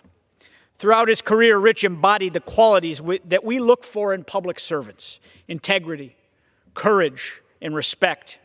His actions over 33 years spoke louder than any words. Whether it was investigating fires with the department's fire investigation team or attending the prestigious FBI National Academy, Rich never stopped pushing himself to be better for his community. Mr. Speaker, our hearts are heavy today, but we're filled with gratitude for the life and the legacy of Rich Telford. His dedication and his service to Chautauqua County will not be forgotten. Your family is in our prayers, Rich, and Rich, you will be missed, but your contributions will live on through the many lives that you've touched. Thank you, Mr. Speaker, and I yield back. Thank you to the gentleman from New York. Appreciate your comments on such a dedicated public servant. I will now yield so much time as you may consume to the good gentleman from Michigan, Mr. James. Thank you, sir. Madam Speaker, today I rise to say congratulations to the West Point class of 2024 for graduating this past spring and for their continued commitment to service. It's no small feat, and the country is indebted to them for their immense willingness to sacrifice. I hesitate because I myself am a West Point grad of 2004, and I know what they're signing up for. I know how serious it is, and I'm very proud of them. It's the greatest service academy in all the land, and I know that each of you will be looked at as leaders, not just now, but for the rest of your lives. So I ask you all to lead with the West Point motto in mind: duty, honor, country. It's something that's ingrained into each and every cadet. It's something that's part of the long gray line. You are our nation's best and brightest, and I cannot wait to see what you and the class 2024 does for our great nation. I also want to briefly congratulate you all on going 3-1 in your 4 years against Navy. You're winners, and on a more serious note, the country will be better off because of your sacrifice and determination. I'm honored to ask my colleagues to join me in congratulating the following 24 grads of the 2024 class from Michigan. Catherine Cornett of Muskegon, Dominic Curdy of Bloomfield Hills, who was a fantastic intern, by the way, Lucas Dickerson of Sterling Heights, Colton Doherty of Garden City, William Drake of Bloomfield Hills, Jason Fargo of Portage, Alexandria Goss of St. Clair Shores in my district, Aiden Griggs of Traverse City, Shane Hayner of Brownstown, Joseph Hickson of Orchard Lake, Timmy Kipmiller of Freeland, Brandon Liu of Northville, Brennan McAllister of Chesterfield, Titus McClary of Detroit, Mark Miller of Grand Blanc, Eamon Mott of Bloomfield Township, Andrew Zakora of Metamora, Alexander Rose of Hackensack, Itef Sikoswi of Novi, Dawson Steck of Canton, Chelsea Tenekuate of Macomb, also in my district, Emily Vanderplug of Hudsonville, Kyle Wallace of Brownstown, and the son of my sponsors when I was a West Point cadet, Second Lieutenant Robert Sunday of St. Joe. Class of 2024, your service and sacrifice will never be forgotten. Godspeed, and God bless you all.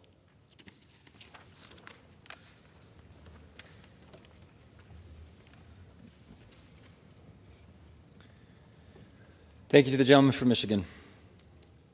I will now recognize the gentleman from California, Mr. Lamalfa, to address the House for so much time as you may consume. Thank you again for my colleague from Utah for leading this tonight, as we certainly have plenty of things to talk about and what Congress and our federal government should be doing. The topic I'm going to hit on is the crime situation. Now, you'll hear different things reported in the news on how is crime in the U.S. Well, I think normal people, regular everyday Americans, see that it's a problem. But the way it's reported or the way it's spoken about under the Biden-Harris administration is like, oh, crime is not a problem, crime is down. Tell that to the people, the storefront owners in various blue cities where you see these massive break-ins by hordes of people smashing their way in and smashing the countertops and all that, taking cell phones and jewelry and whatever else might be on their minds. So where do they come up with these statistics, though, like crime is somehow down? Well, we're seeing more and more evidence that perhaps the mayors of these blue cities, perhaps other leaders, are telling their people to not report them. So if the police departments in many jurisdictions around this country are underreporting what's really going on, I guess that's how you can skew the statistics to look like they're better and that crime is somehow down. But I tell you, theft is up, breaking and entering is up, violent crime is up, and it's due to lax policies. Now, as a member from California here, it's very acute in some of our large cities, as well as we have these soft on crime recent efforts being made by the Newsom administration and others that have basically made it almost a free-for-all in my home state. For example, the dollar amount got bumped up several years ago via one of the propositions, fooling the voters as to what the proposition was actually doing on crime. You know, Prop 47, which is one of the big problems, was known generically as a Safe Neighborhoods and Schools Act, yet all it did was relax the level of felonies down to misdemeanors to the level of $949. That means you can steal $949 worth of stuff out of the store and still have it be just a misdemeanor instead of a felony as it should be. So people go in sometimes with calculators and add up, how much can I steal? And brazenly carry it out the door because there's not enough police around, and of course the retailers, especially the large corporate box retailers, say, oh, don't dare go try and impede them, don't go talk to them, don't even go out in the parking lot and take a picture of their car or their license plate because we don't want to offend them or we don't want to incur that somebody might get injured. Well, I tell you, people are getting injured by this happening. The price of everything, the stores, I mean, look how many stores are closing around the country as it is. And then tell that to the mom and pop stores that only have one or maybe two markets that they deal with, and that they're not supposed to do anything about this rampant crime, the rampant stealing happening in their places there. So this was put in part by, in my home state, legislation called AB 109, which is supposed to be trying to help empty overcrowded prisons, as they termed it at the time. Now, I don't know if the prisons are overcrowded. I've actually had a chance to visit them, and thankfully they let me out of them when they were done with the visit. But you see prisons designed with 2 bunks in them, and they're only keeping 1 person in there due to somebody's idea of how that would be crowded. And so what else happens? When the federal court ruled that California had overcrowding, they started trying to release prisoners to meet a number, but also the state had several outside of the state prisons it was contracting with to take some of its extra prisoners. What do they do first thing? They bring those back. They bring them back from out of state, which are that. They're actually getting a good deal on the cost of keeping them in those out of state prisons. They actually brought them back home so they could crowd them even more and have even more to release. Does that make an ounce of sense to anybody? So crime is up in California because they're releasing more. Under AB 109 called realignment, it pushed more and more hardened criminals down to the county jail level, which means now the county jails have to deal with them. Now when they got more normal neighborhood crimes, or even something up to the level of assault or stealing a car, things like that, there's no room for them. So they're releasing people normally would have a local county jail on their own recognizance or on a small amount of bail or what have you, until now they get rid of bail as well. So you keep pushing the problem down, and now we have chaos at the local level for what our sheriffs, our jailers, our district attorneys have to deal with locally. It all starts at the top on this.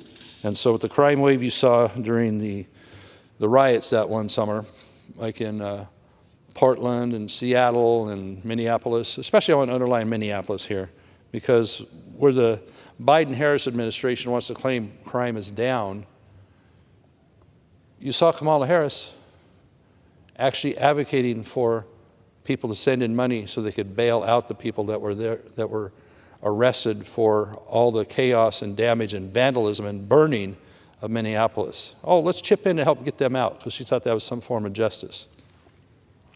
Now in this campaign, she seems to want to run away from all that and run as a, changing her spots to some other, as a political chameleon would do. So there's no lack of crime, there's no lack of prisoners. In my home state, again, bringing the ones back from private or other prisons out of state to crowd ours even more, and then closing down more and more prisons. Gavin Newsom has in mind closing down 4 more. And I keep telling people, it's not like we're running out of bad guys. Our population of the state and our country increases anyway, so you think generically the number of prisoners or number of criminals is going to increase probably commensurately with that, especially in these times where we're encouraging people to do it with lax laws. So you had AB 109, you had Prop 47 fooling the voters by saying it was somehow a Safe Neighborhoods and Streets and Schools Act. Indeed, it just lowered the level. Then Prop 57 came in, and it had some horrific crimes that made into just misdemeanors and less, including some forms of date rape and things like that. It's horrific. So those 3 things have helped put California in this mess, and a lot of times this body here tries to emulate what California does. And certainly the White House, bringing a lot of Californians in when they came into power to emulate what California does. And that ain't good for the country. So what we have in California, for example, now is to counteract a lot of the provisions of Proposition 47, is one currently on the ballot called Proposition 36, which will restore some of the jail sentence lengths, some of the crime classifications back up to what really should be a penalty, and doing other things that are going to tighten up the idea that crime is so far paying in California because they can walk away and get away with it. You're seeing more and more as people go into these markets and stores and big box stores, and when they're catching somebody coming out, obviously if the armloads of stuff they haven't paid for, they're disguising themselves, et cetera, that this is somebody stealing. You're seeing more citizens stepping up saying, nah, I'm not going to watch this happen. They're detaining because the store won't do it. So I consider that kind of heroic, actually, but some in the corporate level might say, oh, they shouldn't do that because someone might get injured or whatever. But, when the buyers, when consumers see that their prices are going up because you can't keep insurance anymore, they go into a large box retailer and find everything is locked up. I don't know how it's this way all around the country, but the retailers, many of them in my home state, are locking up a whole bunch of the items. You have to go ask a clerk to come open it up so you can get into the makeup counter or some of the medicine counter. I hear even like socks and underwear in some cases are being locked up behind glass, or the tool section. And you have to have people come help you to get these items because it's going to walk out of there otherwise. So crime is down? I don't think so, because we're seeing those effects. You're seeing in places like San Francisco more and more corner markets and drugstores. They might have quite a few of a particular chain of drugstore in downtown. Well, they're closing several of them, because of the rampant conditions of theft and other things going on in the city. Why are they promoting this? Why are their city leaders allowing this? It's a mystery to me. But it does start at the top, and when we get the signal being sent from the White House and even Congress of soft on crime, this is what the results are going to be. So again, in my home state, voters have an opportunity with Proposition 36 to turn back that tide at least somewhat. Even the retailers were behind it there, which generally they're kind of afraid to upset the apple cart in Sacramento because of the 3-to-1 Democrat majority there, and they don't want to make them mad. But so far they're sticking with it, which is actually admirable for a change. So fentanyl, drug charges that have been made weaker during this time would actually be increased and put back in place in Prop 36. We're not talking about just a guy being caught with a little bit of marijuana, as Kamala Harris has kind of made famous. We're talking about serious drugs and serious amounts of them being dealt out there that is going to be curtailed, at least in part, by Prop 36. And so I hear it's polling quite well, and I hear Governor Newsom has actually given up on it too. He went so far as to say, with all the support for Proposition 36, because the people are speaking back with their initiative process, that they're tired of the crime, they're tired of the inaction by the government, that he says, I don't know what state I'm in. Well, Governor, I think I agree with you, because I don't know that you know what state you're in either. It's pathetic. And he doesn't seem to care much about neighborhoods and regular folks that have to deal with this stuff. Lastly, this crime extends to our border. And we're talking about this Biden-Harris administration, the czar, Vice President Harris, allowing 530,000 illegal immigrants to be flown in on aircraft into our country and then turned loose because we can't possibly process them. They're ending up in your neighborhoods. And they're overwhelming some of these neighborhoods. They're overwhelming the school system. They're overwhelming the other services, hospital, all that, because they're just flying them in for an unknown reason. They'll try and cloak themselves in the idea that they're helping refugees or something, but it's way beyond that, especially when you find, talking to them at Border Patrol, that a high ratio of them are coming from China, and these are likely going to be agents of China's efforts to undermine the United States. So, we're expecting also maybe another 800,000 of them are going to be attempted to be brought in by the Harris-Czar situation. They get 2 years of humanitarian parole and work permits, but they're not even tracked whether to depart or not. Completely blowing the idea of what asylum is as a temporary respite for people in a bad situation in another country. We're still sympathetic towards that, but there's no holds barred on how it's being abused, especially these last 3.5 years. ICE officers are overwhelmed by the work that they're having to do at the border and with the expectations of parole that they have to deal with. 8 million illegal immigrants have come into this country under this administration. 8 million. That's more than the size of several states. But they go on and push the Border Patrol out of the way and take their jobs and really demean them. The morale is as low as it's ever been. But the last kicker on top of this, when the administration orders the Border Patrol agents to underreport, to skew the statistics, to basically be forced into lies about how many people are coming in, especially those on the terror watch list. We've got a serious problem. People need to be brought up on charges for that. Not the Border Patrol guys that are trying to execute their plan, but people in the administration that are telling them to lie about it. How pathetic, how deranged. Excuse me. So we have a lot of choices to be making in the next few months here. And the American people, tired of the crime, tired of the civ at the border, can make some very clear choices if they want to improve this. In my home state of California, Prop 36 will go that way. But also demanding from your politicians that they care about them and their communities and their storefronts and their ability to do normal business like the United States used to be until this administration has made such a farce of our borders and fighting crime. So with that, Americans, please pay attention this fall and ongoing. Thank you. I yield back. Thank you to the gentleman from California.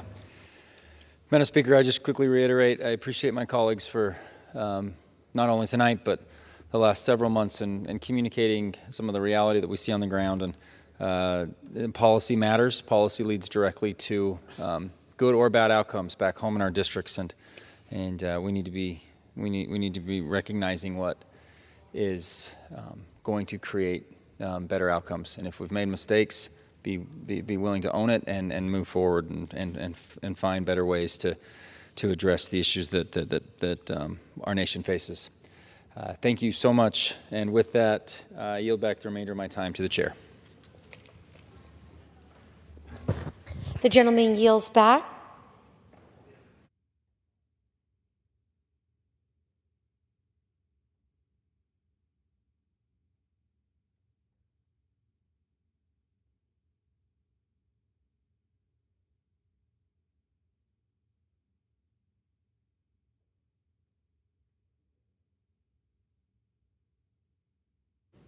Under the Speaker's announced policy of January 9th, 2023, the gentleman from California, Mr. Cardenas, is recognized for 60 minutes as the designee of the Minority Leader.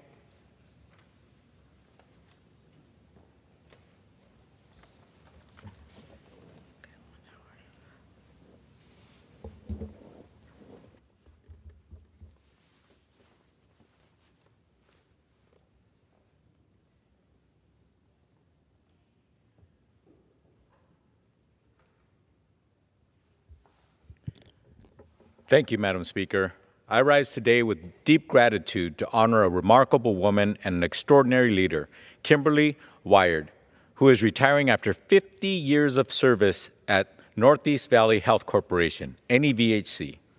Kim's tireless dedication has transformed NEVHC into a lifeline for countless families and individuals, particularly those in our most vulnerable communities. Kim joined NEVHC in 1974, just a year after the organization opened its very first health center in the city of San Fernando. In the 5 decades since, her vision and leadership have guided NEVHC's growth to 18 health centers, providing over 300,000 medical, dental, and behavioral health visits every year, as well as 9 WIC sites serving more than 38,000 participants. What started as a single clinic has evolved into a vital network under Kim's unwavering commitment to providing care where it's needed most. As CEO since 1996, Kim has embodied the spirit of service, ensuring that low-income families, immigrants, and underserved communities have access to quality health care. Her leadership, compassion, and relentless drive have changed lives by giving hope and health to those who might otherwise go without. But Kim's service wasn't limited to her role as CEO. She worked her way up from positions like Director of the Adolescent Health Program and Clinic Administrator, and she represented our community at the local and national level, always advocating for more equitable health care access. Her heart has always been with the people she serves, and that love for the community has been the driving force behind NEVHC's success. Today, as she steps into a well-earned retirement, I want to thank Kim Wired on behalf of so many for her lifetime of service. She has built a legacy that will continue to enrich the lives of people in our community long after her work is done. Thank you, Kim, for everything you've done for the Northeast Valley Health Corporation and for the thousands of families whose lives you have touched. Your dedication, compassion, and leadership will forever be remembered. Kim, when I was a little boy, my family, my 11 brothers and sisters, and my mother and father used to go to NEVHC, and that's where we got our health care. How the world turns and how it flows. I used to go visit NEVHC, and you were one of the people to receive me. Now that I'm a congressman and you've advocated not only for NEVHC, but our health care for all, you have been someone who comes to my office and to visit with me. So thank you very much, Kim, and may you retire and have a wonderful, wonderful future in whatever you choose to do.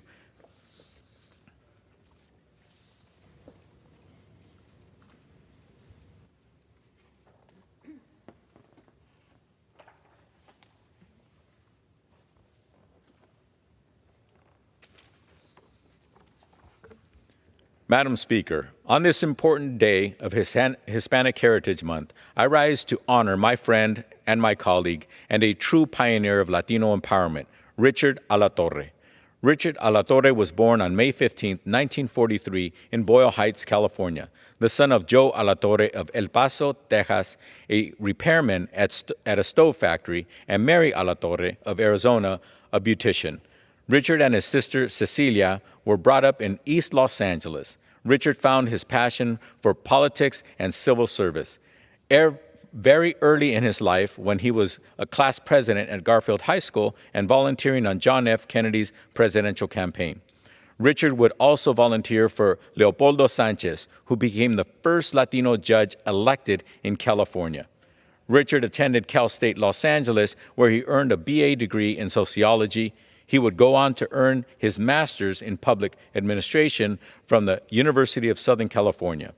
Richard was a man of many hats and roles. He was a professor at Cal State, Los Angeles, and UC Irvine, taught night courses at the federal prison on Terminal Island, and was the Western Regional District Director for the NAACP Legal Defense and Education Fund. During the 1968 Chicano walkouts and the 1970 Chicano moratorium, Richard fundraised bail money and advocated to the judges on behalf of the protesters who were arrested for a fairer bail arrangement. What do all these roles have in common? Richard had a gift to uplift the voiceless and the defenseless. Soon enough, Richard's community would see his ability and power grow even more as he embarked on a career of elected public service. In 1972, at the age of 29, Richard Alatorre was elected to the California State Assembly, where he quickly moved up the ranks and became the chair of the Committee on Ways and Means. During his time in Sacramento, he fought for farm workers' rights, increased educational opportunities for migrant families, child care for children with special needs, and the desperately needed prison reforms. Looking around the halls of Sacramento, Richard noticed that not a lot of people looked like him. He knew that the state's Latino community was immense, yet their representation in Sacramento was very minimal. So Richard co-founded and was the first chair of the California Latino Legislative Caucus, which at the time had only 5 members. Today, because of his vision, we can proudly say we have 37 Latino state assembly members and state senators in Sacramento, California. He took it upon himself to increase Latino representation throughout all of California. When then Speaker Willie Brown appointed Richard as chair of the 1980 Election and Reapportionment Committee, Richard was able to gain an expertise on the Voting Rights Act. Richard set out to combat the discrimination in the halls of government, and he wanted to ensure Latino voices were heard through elected offices. He was responsible in overseeing the reapportionment of California legislative and congressional districts. Today, the state of California has 15 congressional Hispanic caucus members in Washington, and this is attributed to the foundation Richard Alatorre built. Richard had the foresight to believe in Latino representation, and he accomplished this in his own right. In 1985, Richard Alatorre made history once again when he was elected to represent the 14th district in the Los Angeles City Council. He would be the first Latino in nearly a quarter century to be elected to the city council. For his first task, he wanted to ensure there would be more Latino representation during the reapportionment process on the Los Angeles City Council.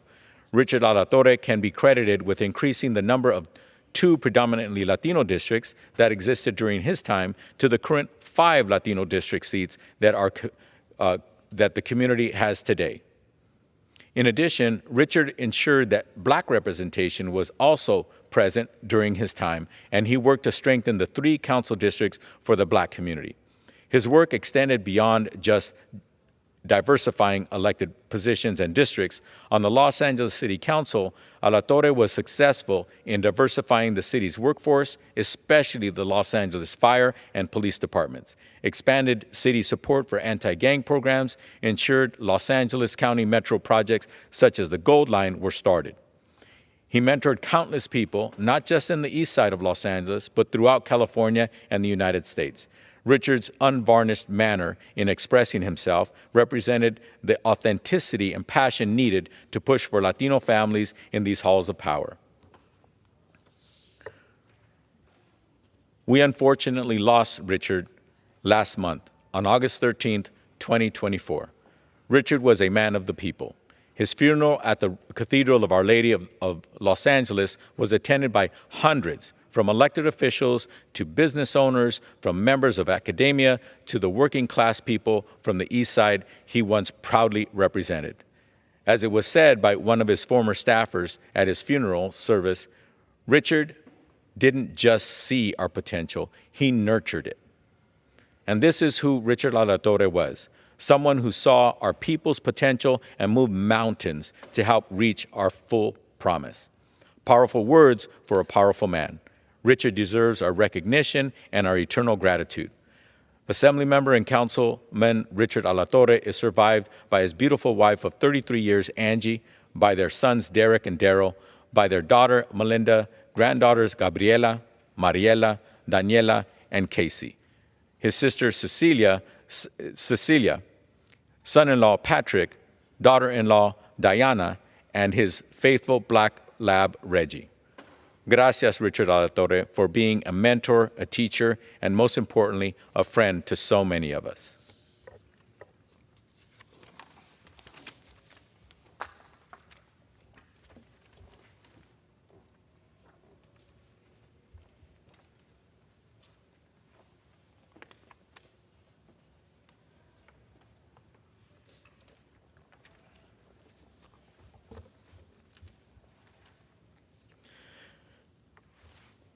Madam Speaker, I rise today in appreciation of a great organization in my hometown of Pacoima, California, champions in service, and honor them today as Valley Luchadores. This organization is run by 2 incredible community leaders whose tireless work has transformed countless lives in the San Fernando Valley and beyond. William Blinky Rodriguez and Bobby Arias. Together, they have embodied the essence of leadership and dedicated their lives to promoting peace, hope, and opportunity for the most vulnerable among us. In 1990, tragedy struck Blinky Rodriguez's family when his 17-year-old son, Sonny, was killed in a gang-related violence. Faced with this devastating loss, Blinky could have turned inward, but instead, he channeled his grief into a powerful mission of peace with unwavering faith and determination. Blinky helped broker the Valley Unity Peace Treaty, an agreement that significantly reduced gang violence in the San Fernando Valley, and he gained international recognition for it. In the years that followed, Blinky teamed up with Bobby Arias, an athletic director and educator with a deep passion for helping young people. Together, they founded Champions in Service, an organization committed to preventing gang violence, fostering community engagement, and creating opportunities for those caught in cycles of violence and poverty. Since 1993, Champions in Service has been a beacon of hope. Their street intervention team, made up of dedicated community intervention workers, is on the front lines of violence prevention. These individuals, many of whom have lived experience within the communities, mediate conflicts, reduce gang retaliation, and offer critical services such as court advocacy, tattoo removal, and job assistance. These efforts have not only saved lives, but have given countless individuals a second chance. But the work of Champions in Service goes beyond street intervention. Their comprehensive reentry program supports formerly incarcerated individuals as they reintegrate into society, providing everything from housing and employment assistance to educational opportunities and expungement support. They offer mentorship, job readiness programs, and vital mental health services, all aimed at breaking the cycle of violence and incarceration. Mr. Speaker, Bobby Arias, Blinky Rodriguez, and their entire staff are the very definition of champions in service. Their commitment to uplifting those who have been marginalized by poverty, addiction, and trauma is an inspiration. They understand that every individual, no matter their past, deserves the chance to rewrite their future. Through their work, they have helped countless individuals turn away from violence and toward a path of hope, education, and empowerment. As we celebrate Hispanic Heritage Month, I honor their juvenile justice work of Champions in Service. Will the gentleman suspend? Yes. The chair will receive a message.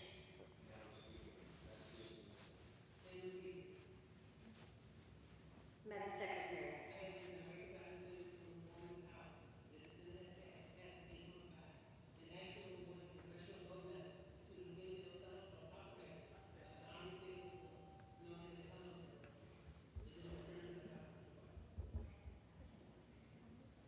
The gentleman from California is recognized.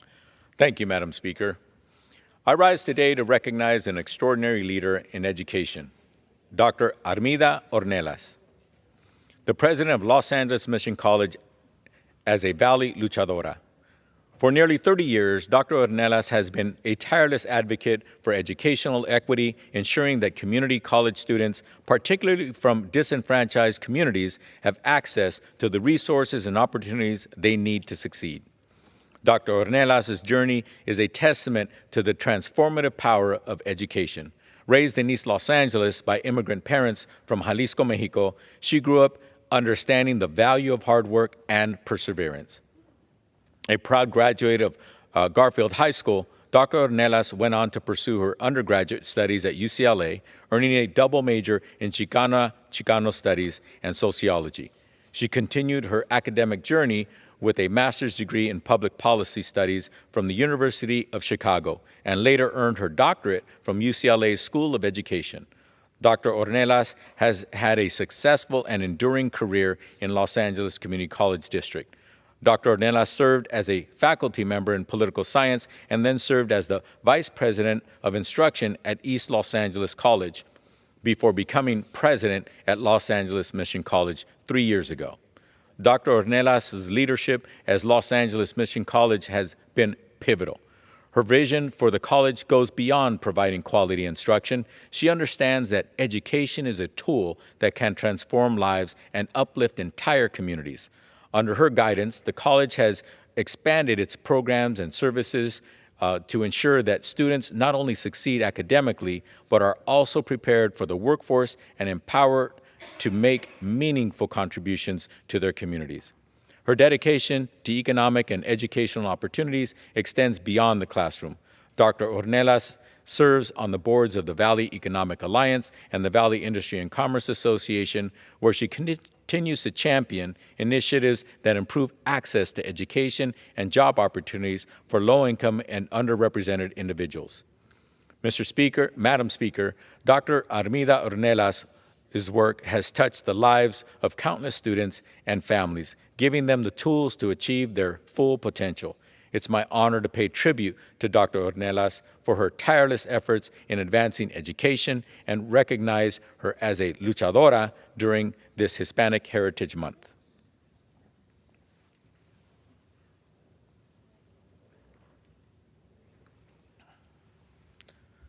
Madam Speaker, I rise to recognize an extraordinary community leader, advocate, and changemaker, Michelle Fuentes Miranda, as a Valley Luchadora.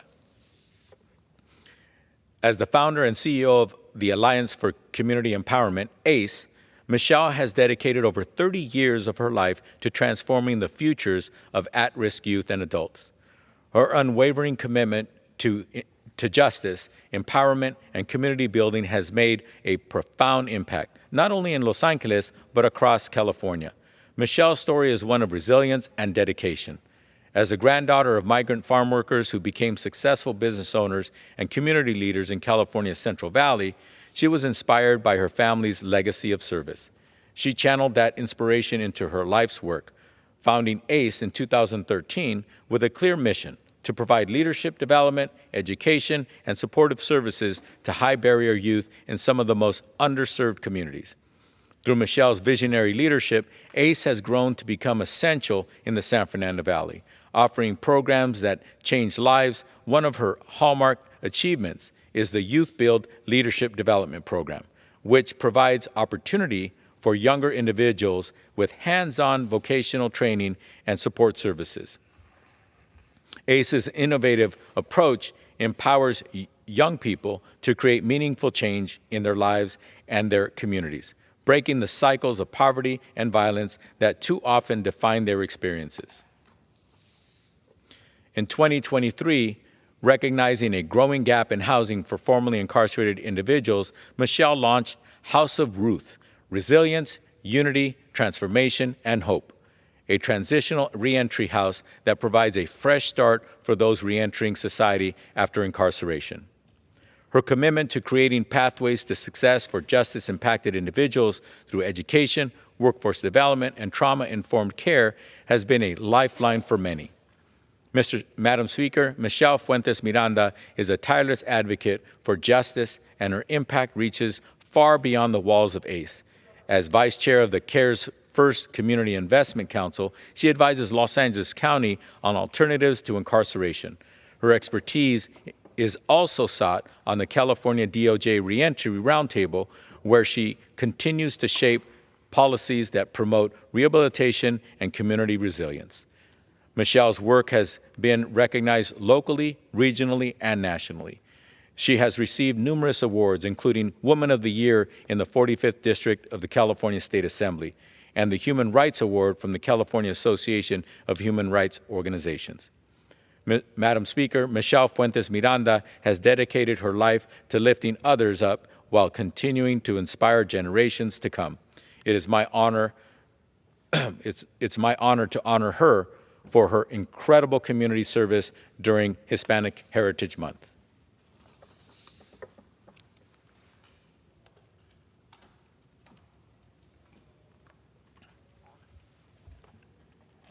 Madam Speaker, I rise today to honor a cultural gem in the Northeast San Fernando Valley, Tia Chucha's Centro Cultural and Bookstore.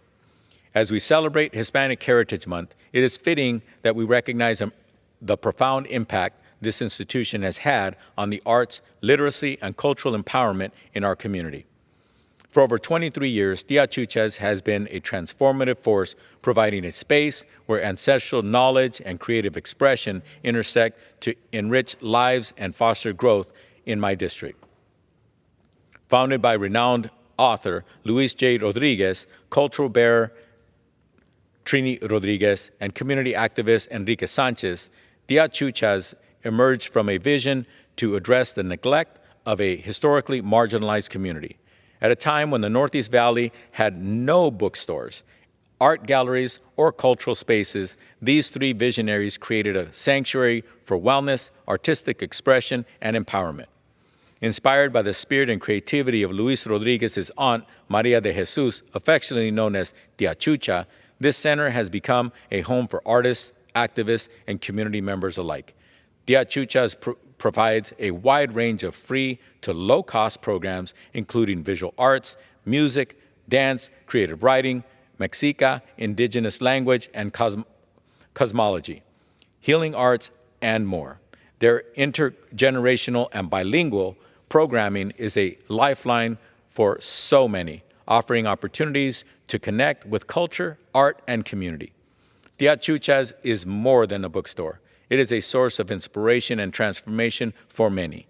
Their independent bookstore and small cross-cultural press, Tia Chucha's Press, continues to promote social activism and amplify voices that have been historically marginalized. Their commitment to making culturally relevant books accessible, representing stories by people of color and supporting local authors is nothing short of remarkable. The mission of Tia Chuchas is deeply rooted in the belief that art and creativity are essential to the growth and healing of individuals and communities. By fostering a space where everyone can imagine, create, and express themselves, Tia Chuchas is improving the quality of life for future generations to come. As we honor the legacy and ongoing contributions of Tia Chuchas during Hispanic Heritage Month, we recognize that they are more than just a cultural center. They are Valley luchadores for the arts, champions of social justice, and a testament to the power of creativity in bringing about positive change.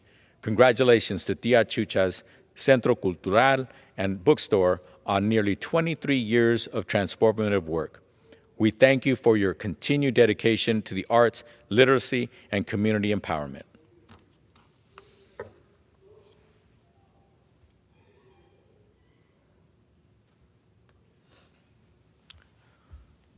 Madam Speaker, I rise today to honor a lifelong leader and advocate for community progress, Ruben Rodriguez, Executive Director of Pueblo y Salud, Inc., as a Valley Luchador. Mr. Rodriguez has been a steadfast advocate for more than 32 years, working to improve the social conditions of the Northeast San Fernando Valley and beyond. As the founding board president and current executive director of Pueblo y Salud, known affectionately as PYS, Mr. Rodriguez has been instrumental in shaping the organization's mission to address alcohol, drug, and tobacco abuse prevention, while also focusing on education and community strength. Headquartered in the Northeast San Fernando Valley, PYS has become a guiding force for those seeking better health policies, grassroots involvement, and social justice.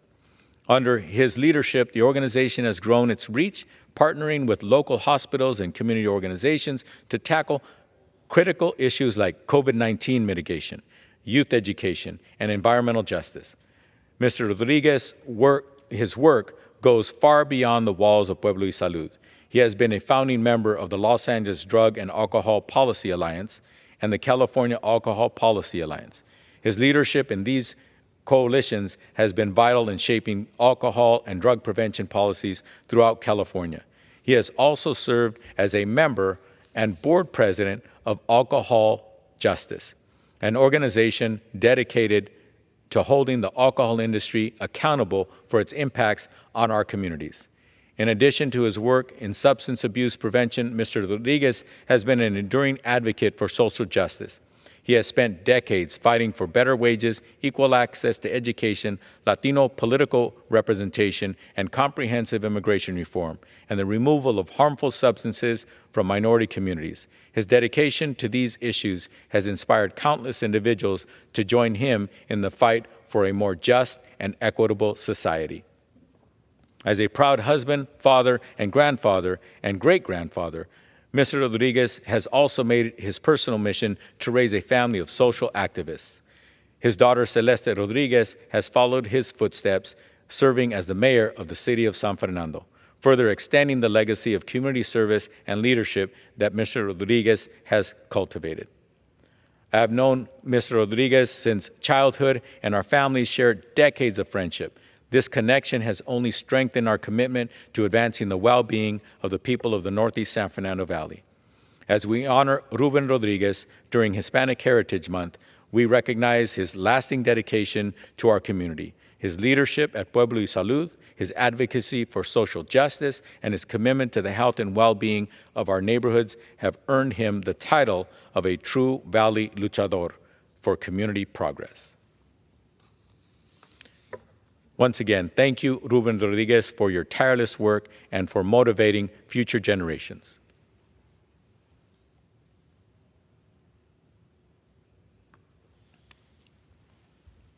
Madam Speaker, I rise today to honor the remarkable success story of Vallarta Supermarkets and the Gonzalez family, whose dedication and hard work have shaped this grocery store into a cornerstone of the Hispanic community throughout California. The Vallarta family story begins in Jalostotitlan, Jalisco, Mexico, where Enrique Gonzalez Sr. and his 4 brothers grew up on a small farm, Raised with a strong work ethic and a deep sense of family, they immigrated to the United States in the 1960s, seeking the opportunities this country promised. They worked in restaurants, from bussing tables to cooking, and saved every dollar they could with the hope of one day achieving the American dream. That dream began to take shape in 1985 when Enriquez Sr. opened the first Vallarta supermarket in Van Nuys, California. What started as a modest 1,000-square-foot carniceria with a small staff and weekly sales of only about $3,500 has since grown into a thriving supermarket chain with 53 supermarket locations across California and nearly 8,000 employees. From the very beginning, Vallarta Supermarkets distinguished itself by offering fresh, authentic Latin foods, catering to the growing Hispanic community that was often overlooked by larger grocery chains. The success of Vallarta supermarkets reflects their family's commitment to service, integrity, and community. What began as a small family-run business is now a vital resource for thousands of families, offering not only groceries, but also employment opportunities, career advancement, and community support. The Gonzalez family never forgot their roots or the values that brought them here, and they continue to give back to the community they serve. Through charitable donations, school partnerships, and support for local organizations, Vallarta has become a pillar of empowerment for those they serve. Mr. Speaker, Madam Speaker, the Vallarta Supermarket's legacy is an inspiring testament to the strength of the Hispanic community and the power of perseverance. As Vallarta Supermarkets approaches its 40th anniversary, the family's dedication to customer service and quality products remains unwavering. Their continued commitment to enriching the lives of those in their communities is a shining example of the American dream in action. It is with great pride that we honor the Gonzalez family and Vallarta Supermarkets as Valley Luchadores during Hispanic Heritage Month. Their journey is a reminder of the extraordinary contributions that Latino Americans have made and continue to make throughout our nation.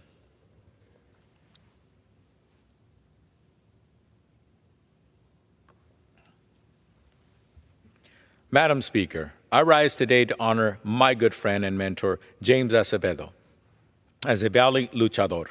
James Acevedo is a dedicated champion of civic engagement and a relentless advocate for the political and economic empowerment of Chicanos and Latinos. Born in East Los Angeles to Elvira and Eduardo Acevedo in 1952, James grew up witnessing the deep socioeconomic disparities affecting his community. From an early age, he recognized the need for Latino representation and empowerment, both politically and economically. His journey began in East Los Angeles College, where he met Cesar Chavez and became involved in the grape boycotts and the Chicano moratorium, joining movements that protested both the Vietnam War and the social inequities facing Chicanos at home. At Cal State Los Angeles, Mr. Acevedo continued his activism, becoming chair of MECHA, the Movimiento Estudiantil Chicano de Aztlán, where he organized events that brought together community members and Chicano leaders to celebrate their culture and push for progress. His educational pursuits did not stop there. He went on to earn his master's degree and was selected for the prestigious Coro Fellowship in Public Affairs. During his time at Coro, he further developed his leadership skills under the mentorship of political icons such as Gloria Molina and corporate leaders, all while continuing his graduate studies at USC. Throughout his storied career, James Acevedo has left a legacy as a political strategist and consultant, playing a critical role in more than 100 successful campaigns across the western United States. His work with figures such as Mayor Tom Bradley, Mayor Richard Riordan, then Council President Alex Padilla, and many others helped shape the political landscape of Los Angeles and beyond, ensuring that Latino voices were heard and represented at every level of government. In addition to his political work, Mr. Acevedo has also made significant contributions to the healthcare field and real estate development. As CEO of American Healthcare, he managed hospitals across southeastern Los Angeles and was appointed to the President Clinton's Healthcare Reform Initiative, advocating for better healthcare for the middle class. His leadership extended to the development of areas hardest hit by the 1994 earthquake, where he founded neighborhood empowerment and economic development to build affordable housing in the San Fernando Valley. James Acevedo's civic engagement did not end with his professional achievements. He founded Grapevine Development, where he continues to develop commercial and multifamily projects across California, always advocating for community stakeholders to have a voice in the development of their neighborhoods. Madam Speaker, James Acevedo has spent his life dedicated to creating opportunities for the Latino community, from his days organizing protests and voter outreach to his work as a political consultant and developer. His tireless commitment to civic engagement, social justice, and community empowerment has made him a true Valley luchador for civic engagement.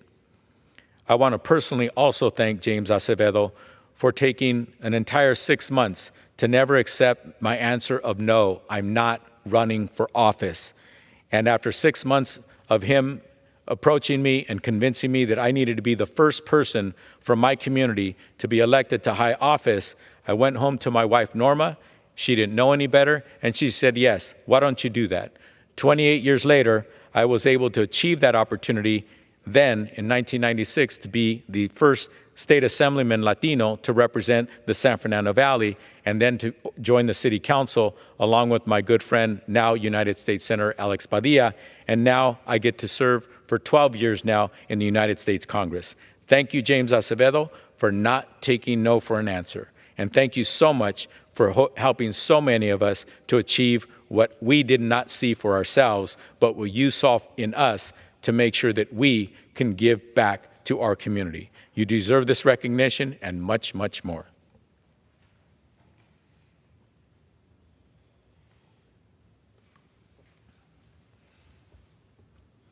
Madam Speaker, I rise today to honor Cholo Miradueña, a rising star and proud representative of the Latino community in the world of entertainment. As we celebrate Hispanic Heritage Month, it is crucial to recognize the trailblazers who are breaking barriers and inspiring future generations, and Cholo Miradueña is one such individual. Through his talent, dedication, and commitment to representing his cultural heritage, Cholo has become a shining example of what it means to be a true Valley luchador for entertainment. Born and raised in Los Angeles, California, Cholo comes from a rich cultural background with roots in Mexico, Cuba, and Ecuador. His journey to stardom is a testament to the power of perseverance and the importance of authentic representation in the entertainment industry. From an early age, Cholo embraced his heritage and the values instilled by his family, and he has used his platform to proudly showcase Latino culture in his work. Cholo Miradueña first captured the public's attention with his role as Miguel Diaz in Cobra Kai, the sequel series to the iconic Karate Kid films. At just 16 years old, Cholo brought depth and nuance to the character, earning widespread praise and solidifying his place as a major talent in Hollywood. His portrayal of Miguel, a young man navigating the challenges of life and martial arts, resonated with audiences worldwide, particularly within the Latino community. In 2023, Cholo took his career to new heights with his leading role as Jaime Reyes in Blue Beetle, marking the first time a Latino superhero has been featured in a live-action film. This role is a significant milestone for Latino representation in Hollywood, and Cholo has embraced it with pride, fully aware of the impact it has on young Latinos seeing themselves reflected in a superhero on the big screen. His commitment to authenticity in portraying Jaime, a character deeply connected to his Mexican-American roots, brings a powerful cultural resonance to the film, showcasing the importance of family, tradition, and community. Beyond his own screen of work, Cholo has ventured into music with the release of his debut single, On My Way, and co-hosts the Lone Lobos podcast with fellow actor Jacob Bertrand. His diverse talents and ventures speak to his passion for storytelling and connecting with audiences in multiple ways. He continues to push boundaries and challenges the norms in the entertainment industry, showing that Latino stories and experiences are not only valid, but essential. Cholo's journey is one of inspiration for the next generation of Latino artists and actors. His ability to navigate the challenges of Hollywood while staying true to his roots is a testament to his character and resilience. By embracing his cultural identity and using his platform to advocate for representation, Cholo is paving the way for a more inclusive and diverse entertainment landscape.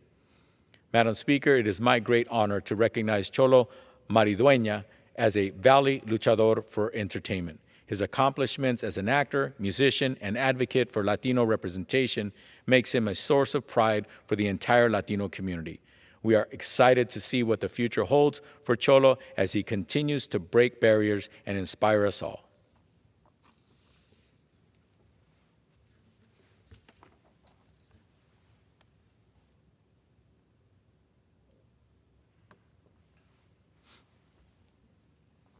Madam Speaker, I rise today to honor Eva Longoria, a trailblazing Latina who has made indelible contributions to the world of entertainment, philanthropy, and advocacy as a Valley Luchadora. Born in Corpus Christi, Texas, Eva Longoria grew up as the youngest of 4 daughters in a Tejano family.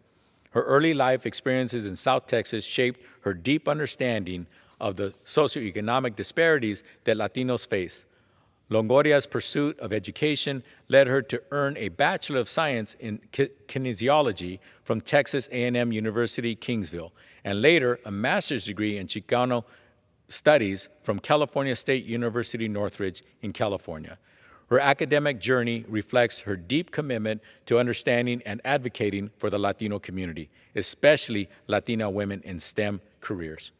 Eva Longoria's breakout role as Gabrielle Solis on Desperate Housewives brought her international recognition, earning her multiple awards, including a Golden Globe nomination and multiple Screen Actors Guild Awards.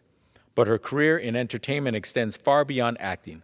As a producer and director, she has used her platform to bring diverse stories to the forefront, most notably through her production company, Unbelievable, with an emphasis on Eva Entertainment.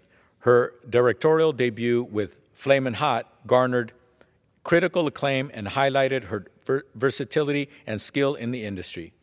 In addition to her entertainment career, Ms. Longoria has been a successful businesswoman, launching her own fashion and perfume lines and co-owning Angel City FC, a national women's soccer league team. Her influence reaches far beyond Hollywood as she continually advocates for more representation of Latinos in all sectors of society. One of the most impressive aspects of Eva Longoria's career is her commitment to philanthropy. Through her Eva Longoria Foundation, she focuses on closing the educational gap for Latinas and supporting Latina entrepreneurs. She is also the founder of Eva's Heroes, a not-for-profit organization that helps young adults with developmental disabilities, and she serves as a national spokesperson for Padres contra el Cáncer. Her dedication to these causes has earned her the admiration and respect of communities across the country. Beyond her work in the arts and business, Eva Longoria has played an instrumental role in persevering and showcasing the rich history of Latino contributions to the United States. In recognition of her commitment to promoting Latino heritage, she was appointed by President Obama as a commissioner to the National Museum of the American Latino Commission. This prestigious appointment highlights her dedication to ensuring that the stories, artifacts, and experiences of Latinos over the past 500 years are preserved and shared with future generations. The National Museum of the American Latino will provide a permanent home for the vibrant cultural legacy of Latinos, and Eva's involvement is a testament to her deep connection to her heritage and community. Throughout her life, Eva Longoria has used her voice to advocate for issues that matter most to the Latino community, including immigration reform, voter engagement, and education. She continues to be a beacon of strength and leadership, motivating countless Latinos to pursue their dreams and create lasting change for all. Madam Speaker, it is an honor to recognize Eva Longoria as a true Valley luchadora for entertainment. Her contributions to the arts, her unwavering dedication to philanthropy, and her advocacy for Latino empowerment have made her a symbol of pride and inspiration for the entire Latino community. We are grateful for her continued efforts to uplift and transform lives through her work, and we look forward to all of her future accomplishments.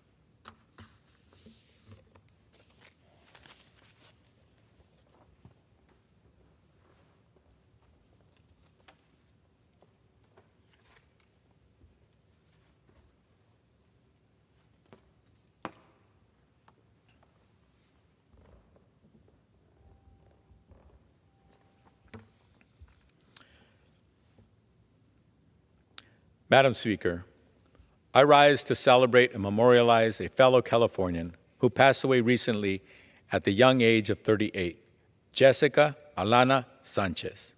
Jessica was born and raised in El Paso, Texas. Her family's first home was located about 1 mile from the international border with Mexico. Her parents, Jose Luis Sanchez and Estela Mora, instilled in her a beautiful faith, the love of service, and a duty of working towards justice. Her early life experience helped shape her worldview. Her perspective was binational. She had family in Ciudad Juarez, Chihuahua, and felt at home there as much as she did in El Paso. Jessica was not constricted by physical walls or political boundaries. Rather, she was inspired by building bridges of understanding and by creating community.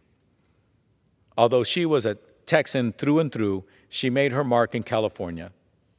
Jessica dreamed of attending Stanford University, and even though others cautioned her of the school's competitive admittance process, she was undeterred. In 2004, she applied and was accepted. It was at Stanford University where she met the love of her life, Rolando Manso.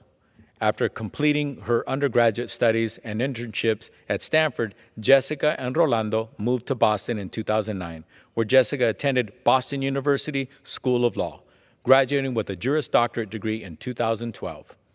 In 2013, Jessica was admitted to the State Bar of California.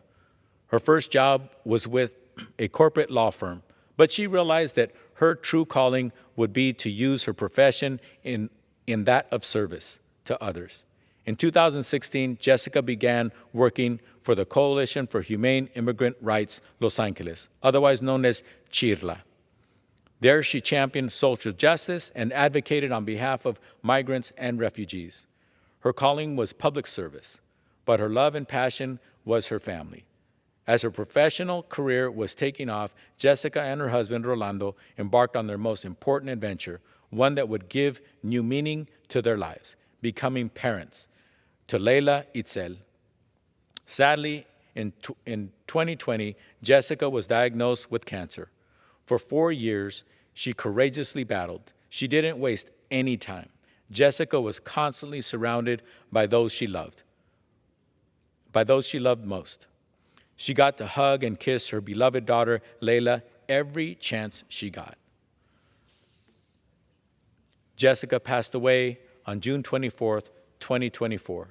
She was taken from us too soon, yet left us with some important lessons: to live our lives in service to others and to take advantage of every waking moment we have with those we love. Jessica Alana Sanchez is survived by her daughter Leila Itzel Manso, her husband Rolando Manso, her sister Jacqueline Sanchez, her mother Estela Mora, and her father Jose Luis Sanchez. I want to extend my deepest condolences to Jessica's loved ones. We will continue to keep you all in our prayers, and we will continue to honor her achievements and her legacy.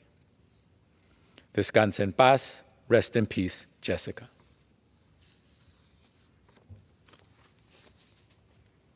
Madam Speaker, how much more time do I have? Take it down. The gentleman has 14 minutes remaining. Thank you, Madam Speaker.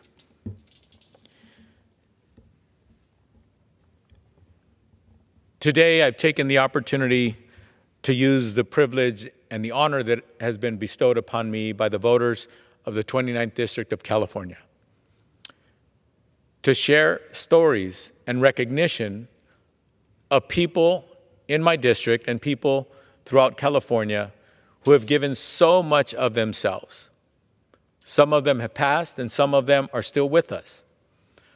But one of the themes of today's recognitions is that they're all Latinos. There are Latinos at heart, but true American citizens, true Americans. People who give of themselves every single day and appreciate this country oh so much. It pains me to hear anyone in this great country to cast aspersions upon people who appear to be immigrants or who are in fact immigrants. The fact of the matter is that the United States of America is built on the backs of immigrants. Some who were brought here against their will, and others who found this great country to be their new home because they were forced to leave their country for whatever atrocities, and in many cases, fleeing for their lives. Asylum seekers, ladies and gentlemen, Madam Speaker, are people who come to some other place to seek the opportunity to live. That's what an asylum seeker is. And today on this planet, we have more people leaving their homes, leaving their home country to go to some place where they hope and pray they can find safety and a new life. The United States of America has been that beacon, that place where people from Europe, from Africa, from the Americas, from all over this planet have always found the beautiful open arms of Americans to say, welcome.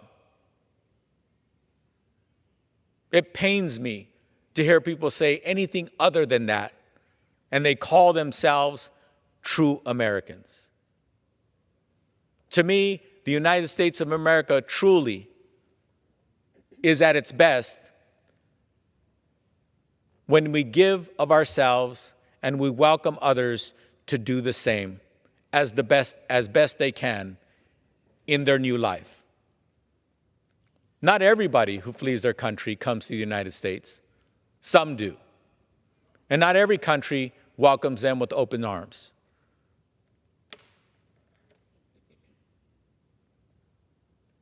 It's painful to me when I hear or see people call themselves real Americans and disparage people who come to this country to give of themselves, to give the best of themselves.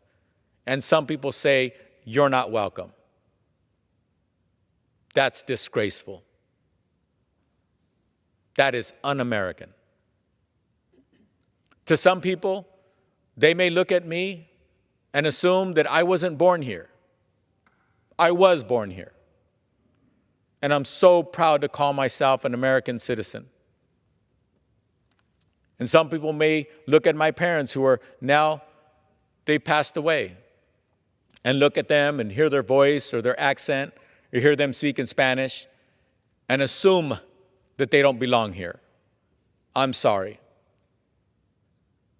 They came here, they belonged here, and they gave this country their best, just like millions and millions and millions of immigrants who have come to this country for centuries now.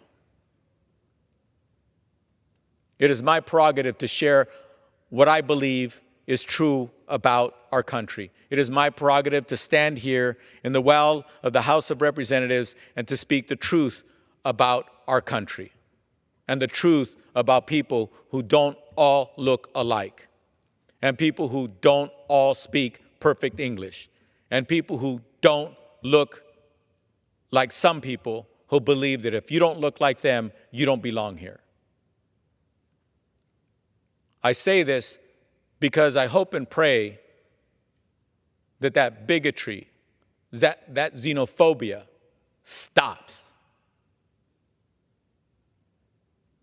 I pray that people learn to exude the best of themselves instead of spewing hate and vitriolic words toward their neighbors, toward people who are here to give the best of themselves, regardless of their country of origin, regardless of their accent, regardless of how well or not that they may speak English. They belong here. This is my country, this is their country. This country isn't just made for you, it's made for you and me. Madam Speaker, I yield back.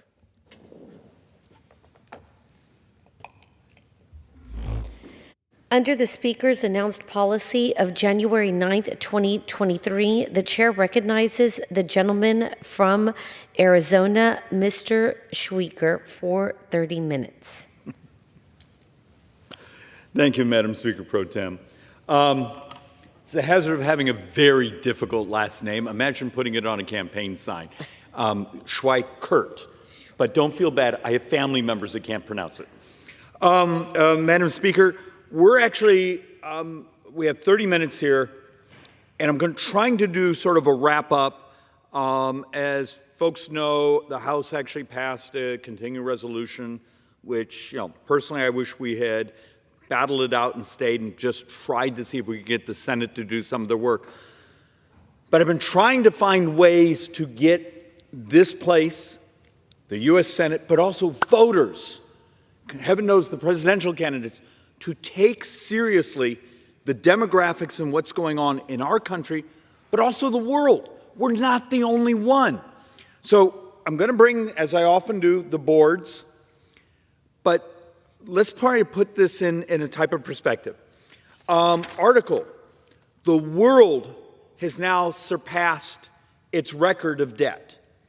So believe it or not, it was during the Napoleonic Wars that the amount of debt in the world actually skyrocketed. Congratulations. Right now, I think the world governments are $312 trillion in debt. Why is that important? Well, the burn rate of the United States, we're burning right now, and remember, this is a fairly decent economy. And we're borrowing about $70,000 a second. Every day, $70,000 a second. I'm going to show you some boards to sort of walk through this. Do you think there's this ocean of capital in the United States and around the world that's really excited to keep buying U.S. bonds and just keep buying them and keep buying them and keep buying them? When you read the stories about how many Americans are struggling right now and struggling with their own debt, how much liquidity is there to keep consuming our bonds? And so one of my pitches I keep trying to sell here is if we keep up what's going on right now, where we're borrowing, in a good year, a couple $1 trillion. We will borrow a couple $1 trillion this year. Congress has made the decision that those who will really run this government, those who really run this country, will be called the bond market. Because if you need to refinance like we did this year, this fiscal year, we've refinanced about $8 trillion and bring to market an additional $2 trillion. So you're basically sitting on $10 trillion. And that's not even counting the short term where it was a 30-day and 6 months and those things that had to be rolled. You're subject to the fragility of the bond market and what interest rate and how much liquidity and how many idiots like me come behind these microphones and try to explain the world debt markets to you. Take it seriously. It's not a game. United States is now number 14 on the credit stack. That means there's 13 other countries today that can sell a 10-year bond cheaper than us. Greece today can sell a 10-year bond cheaper than the United States. Think about that. And the first warnings I'm starting to pick up in some of the financial press. Now, this is sort of the deep bond articles and those things. When Moody's is starting to allow their people to leak out information saying, yes, but last November, we actually put the United States on a negative watch. Remember, we're still in AAA, negative watch. That's what they did to us a year ago. Stories are starting to circulate. If the United States doesn't look and act like we're taking our debt seriously, we're going to get a downgrade. Now, you go, well, who cares? You're the reserve currency. Guess what? There's 13 other countries with better credit ratings than the United States. And if you get the downgrade, if 2 of the 3 major rating agencies were to downgrade the United States and no longer it's all AAA, do you know actually in our own statutes and a number of state statutes, they wouldn't be allowed to buy U.S. sovereign debt? Are you ready for the interest rate? So the Federal Reserve starts to lower and our interest rates actually, have you noticed, has anyone been paying attention? Just go on the bond market. Have you noticed that U.S. sovereigns aren't going down the way, I mean, the yield curve is starting to look normal again, semi-normal. Why aren't they going down? I'm going to argue our voracious appetite for debt and consumption, because this place won't tell you the truth. So once again, I'm going to do this a little bit backwards. For every dollar this year we take in, how much do we spend? Come on, let's make this a play-at-home game in your own head. So we take in $1, what is spent? If you said $1.39 for every dollar, $1.39 for every dollar of tax receipts we take in. You got to understand, and this will get dramatically worse in a decade, because the Social Security Trust Fund will be depleted. The Medicare Part A, which covers what, 38, 40% of Medicare, the rest is really coming out of the general fund, will be depleted.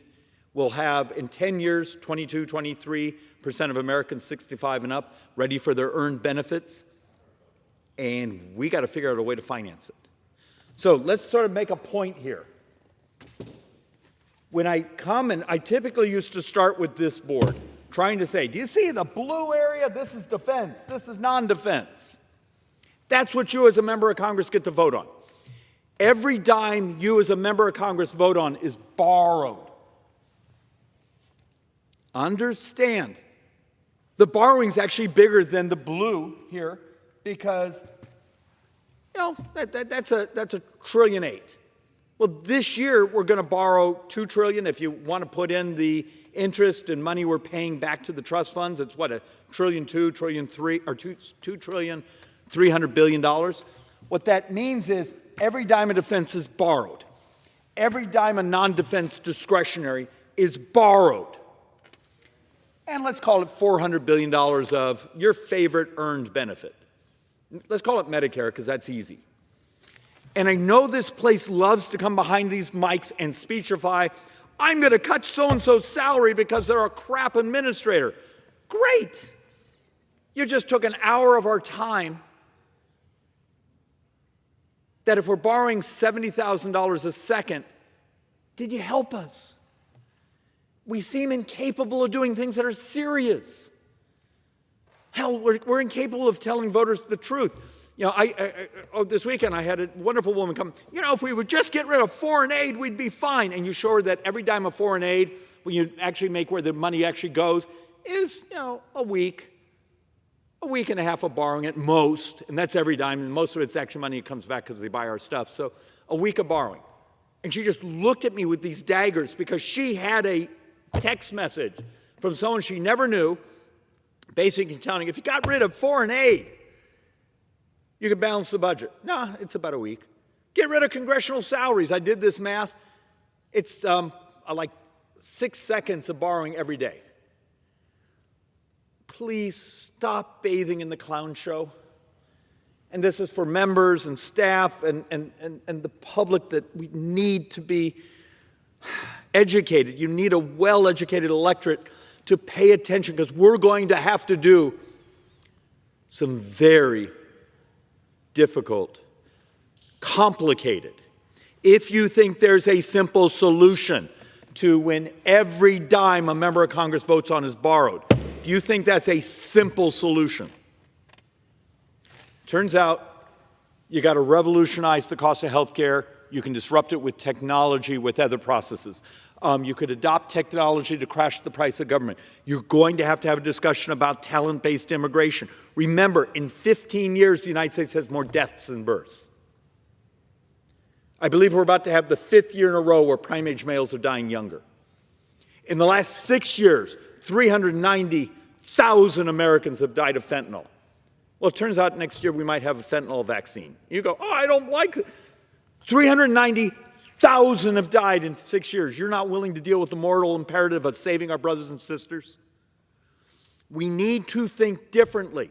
And the fact of the matter is, you're living in a time of miracles. We can cure hepatitis C. We can cure hemophilia. There are things that are coming out. There's the Vertex experiments that look like they're about to cure type 1 diabetes. If diabetes is 33% of all U.S. healthcare spending, what is the morality, but what's also the amazing economics? If we would fixate in the Farm Bill, nutrition support, in the way we deliver healthcare to get our brothers and sisters healthier. Turns out it's the single biggest thing you could do for stabilizing U.S. debt. Is making America healthier. How many people have you heard come behind these microphones in the last year we willing to say that? Because you upset the lobbyists walking up and down the hallways that need people that are sick. Look, and we'll do better. We're working hard on this chart, but we're having, because I swear there was someone out there. If someone out there knows where I can find it, call my office. But we're trying to actually build a chart that shows all the outlays. Because I keep getting people saying, well, if you just cut this, cut that, and I'm trying to show you, oh, that's great, you just got rid of 3 days of borrowing, 2 days of borrowing. We did actually a little contest earlier in the year, and we added up everything, and it was about 3 weeks. And we published that, you say, oh, it can't be, I was told that it's just waste and fraud, or as Democrats say, we don't tax rich people enough.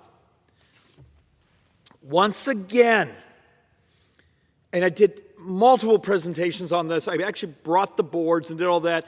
Every tax that's truly been proposed is written out, where you tax income, you tax capital gains, you tax, I mean, all up and down for people $400,000 and up. When you did the economic effects, you got 1.5% of GDP.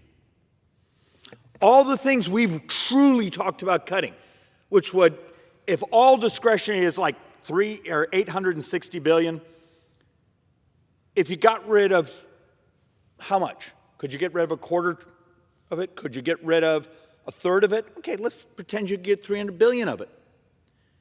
All the Democrats' tax hikes, all of our cuts, you get 2.5% of GDP. We're going to borrow in a good economic year. The reality, tax receipts are pretty good this year. We're still going to borrow almost just a little less than 7% of GDP. Think of that. What the hell, what happens if there's another pandemic, if there's a war, if there's a recession? We barely have the capacity now to cover our current spending. And so part of the reason for a chart like this, and I know it's unreadable from a distance, but we've been trying to put in, saying, oh, the Department of Agriculture is 1.27% of spending. This energy program is 0.12, trying to basically explain that the theatrics of this place don't come close to adding up. 100% of borrowing from today through the next 30 years. Now, this doesn't mean you don't revolutionize government every way you can, but the big number says every dime of borrowing from today through the next 30 years, 75% of it is health care. It's mostly Medicare. We got older. And in 9, 10 years, when the Social Security Trust Fund has been depleted, are we going to reach into the general fund and backfill it? How are we going to cover that? Are we going to allow the doubling of poverty of seniors in America? We already have a crisis right now with the number of senior baby boomers that are ending up on the street. This is really screwed up. And yet this place, when you start to say, we engage in this theater, well, I'm going to cut this program. I just got rid of 15 seconds of borrowing. Okay, maybe we should do that, but don't think you actually accomplished something. Because in the time of that debate, we've often borrowed more than the debate would have saved. And now for a couple of the punchlines. And I'm going to do this 3 or 4 ways because I'm trying to get it to burn in. Remember how before I was telling you for every dollar we receive in taxation in the federal government, we spend $1.39? Here's one of the punchlines you need to have burned into your consciousness. About, let's come here, 18 cents of that $1.39 borrowing is just interest. What did the interest buy us? Now, look, there's some economists say, well, you put on interest, someone got a rate of return, so they're going to spend it. But in many ways, it's not money it went to build a healthier military, dealt with poverty, actually, and it's going to continue to grow and continue to grow and continue to grow. And you try to help folks understand. If we're borrowing $1.39 for every dollar we receive, and then try to show, little dotted line here is basically, let's call it the break-even line. So if you're in the orange, that's mandatory spending. We don't get to vote on it. It's a formula. And many of those formulas haven't been looked at in decades. You see the blue? That's interest. That's a huge part of the growth. Interest in that health care. See the gray up here? That's all discretionary. All we actually debate around here is a fraction of this gray. And you look at it, and you get over here, so even when you get away from the pandemic, and you start to look into the future. Now, I don't know if you noticed the tiny, tiny, tiny, tiny improvement right here in 2025. That's where we're still banking on no recession, no slowdown. Now, in 26, it will get also a tiny bit better because working people are going to pay about $400 billion in additional taxes. Remember, a whole portion of the 2017 tax reform expires, and some of my friends who are running for office on the other side have made it clear they do not support anything from that tax reform in 2017. Okay, just be prepared. We calculate for, now I have a higher income, a very well-educated district, so look, I'm blessed.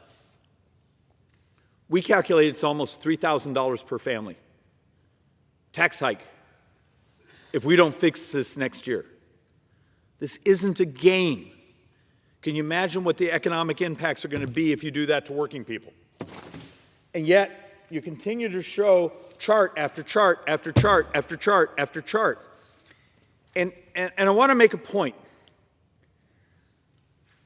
I've done presentations here where you show, here's the last 75 years. Here's years where we had very high marginal tax rates.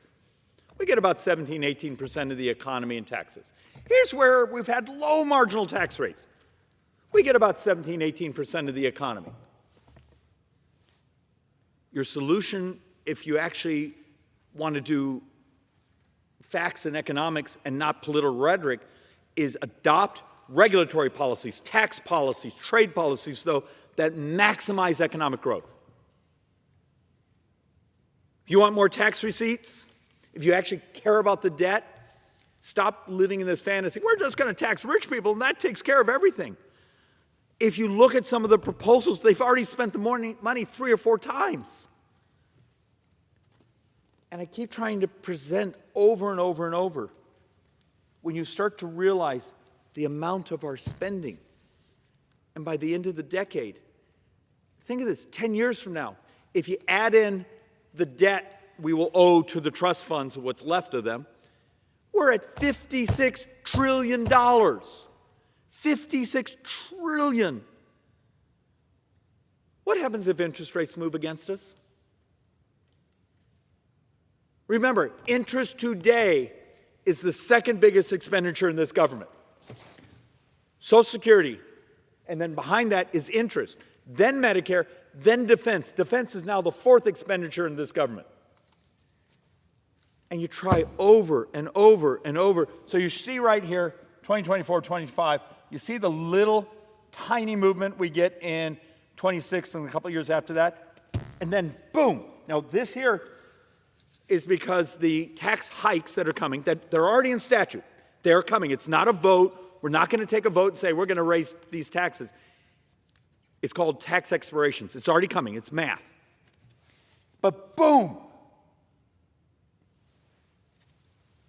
After 3-4 years, you're back and the curve is back in. And we don't want to tell the truth. It's demographics. Starting in 1990, we started having fewer children.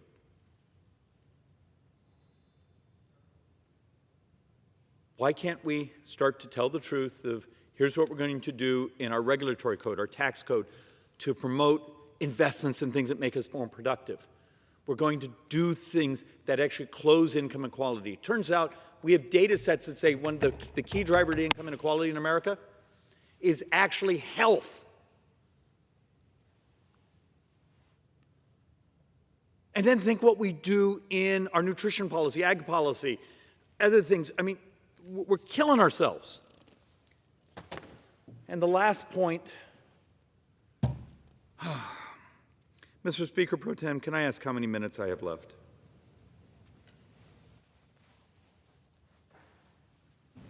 The gentleman has 9.5 minutes remaining. All right. For everyone's sanity, I promise only to use a couple of it.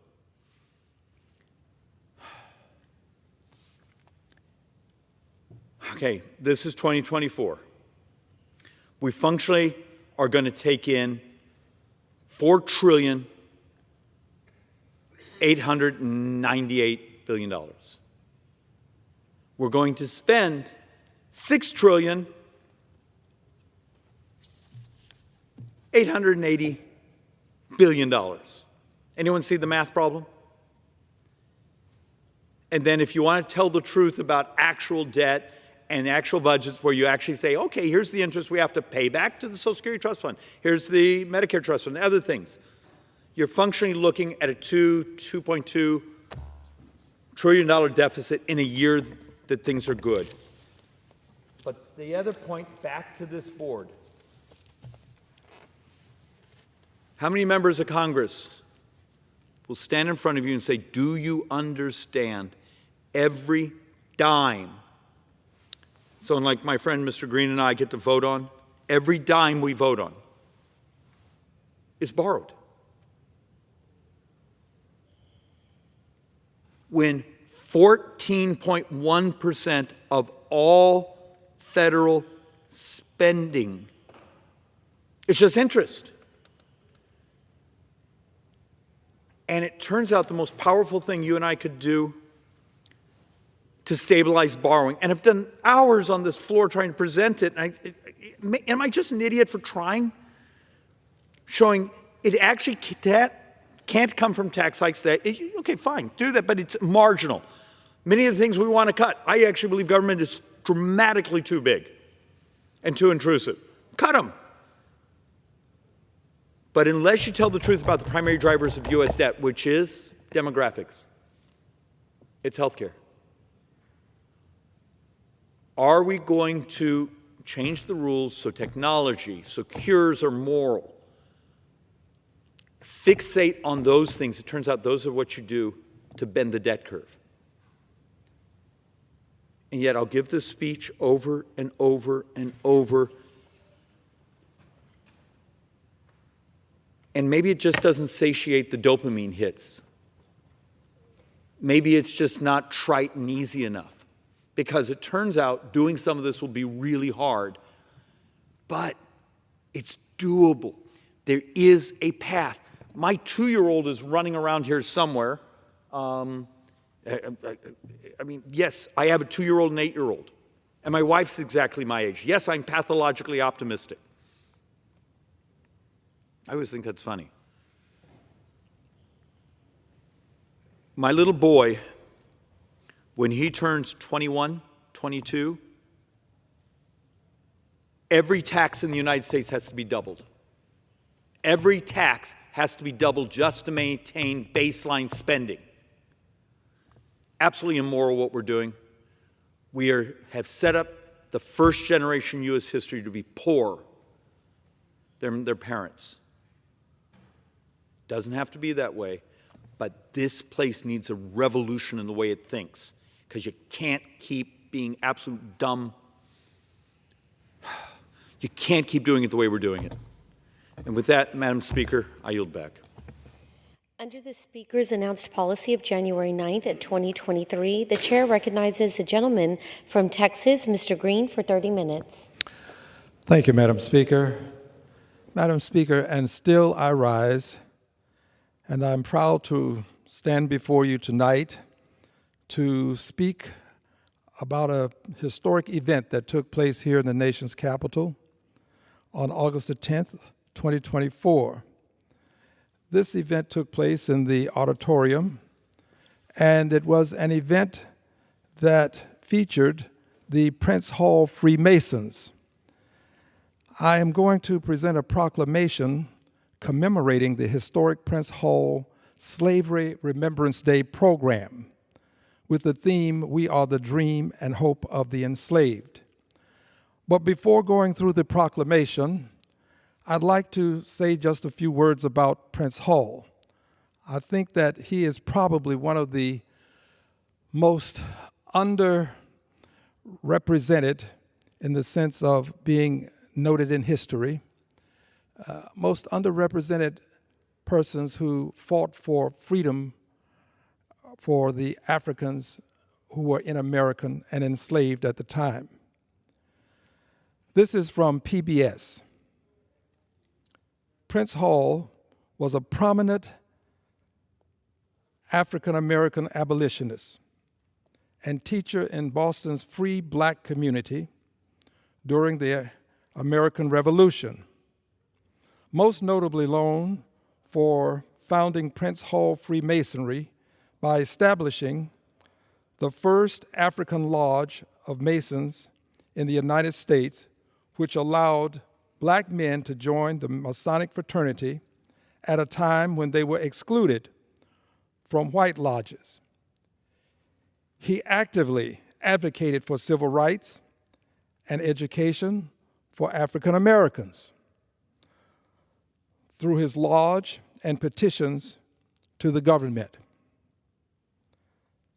The founder of Black Freemasonry, Hall is considered the founder of Prince Hall Freemasonry, a branch of Freemasonry specifically for African American men, which stemmed from his efforts to establish the African Lodge No. 1 in Boston. As an abolitionist, he was a vocal advocate for the abolition of slavery and used his platform within the Masonic Lodge to promote social change for the black community. He petitioned for rights. Hall was one of the first to use the language of the Declaration of Independence to petition the Massachusetts legislature for the emancipation of enslaved people. There's limited information about his early life.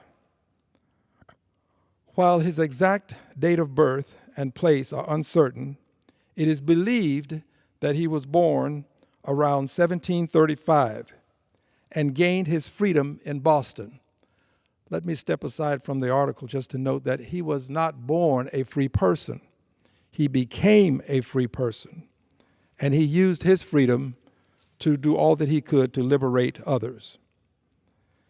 Prince Hall is recognized as a significant figure in African American history for his efforts to create a space for black men to organize and advocate for their rights within a predominantly white society.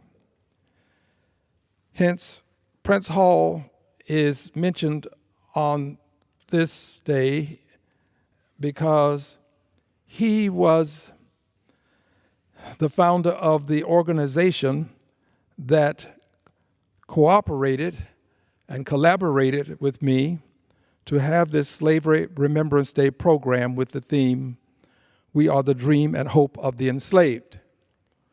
The theme was chosen because we believe that on the day that we were there, it should have been something very special, not just to us, but to all Americans. Because the very facility that we were in, some portions of it, this complex as it were, some portions of it were actually built by enslaved people. And as a result, we thought that at some point in their lives, some of them dreamed and hoped that as free people, their ancestors, their descendants would walk into the places that we have an opportunity now to walk in freely.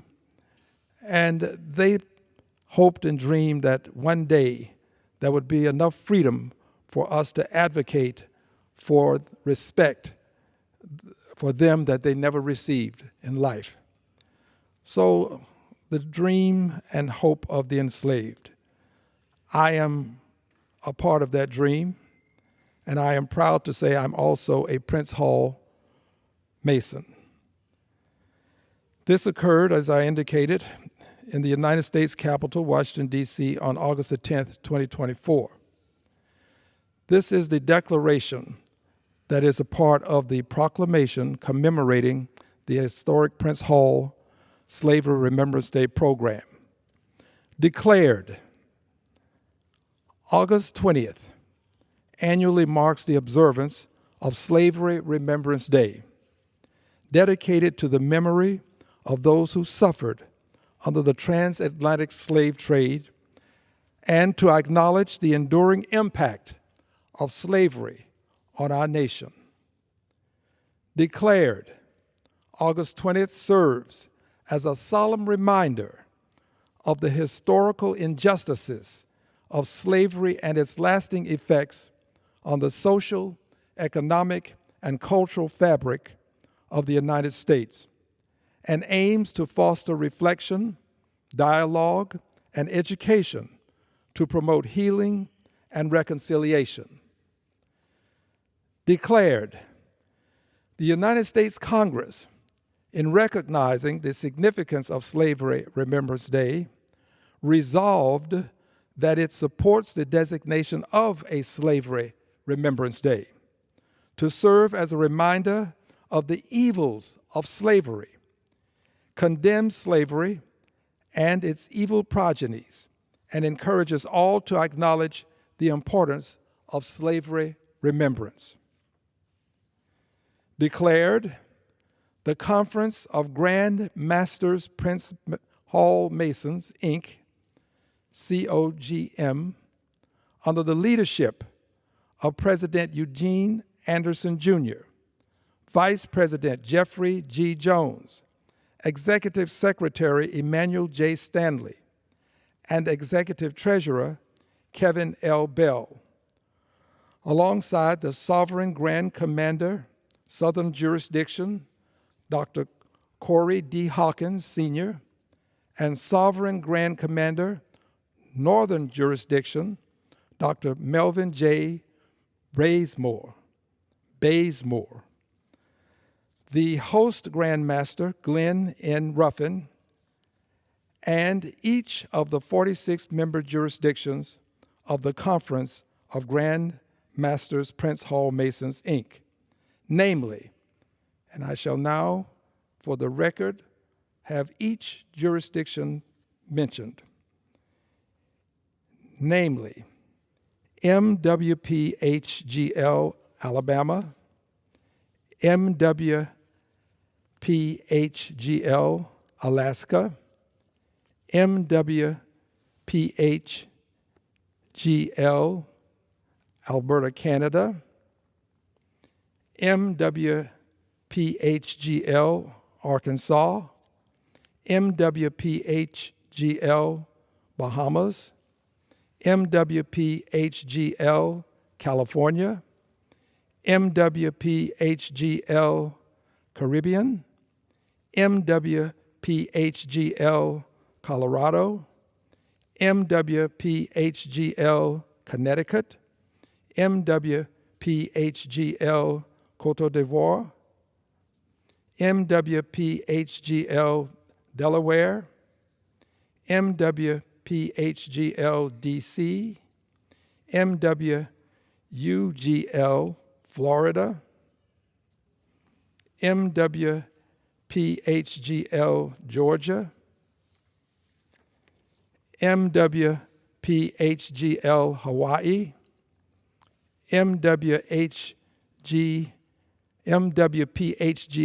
Illinois, MWPHGL Indiana, MWPHGL Iowa, MWPHGL Kansas, MWPHGL Kentucky, MWPHGL Liberia, MWPHGL Maryland, MWPHGL Massachusetts, MWPHGL Michigan, MWPHGL Minnesota, MWSGL Mississippi, MWPHGL Missouri,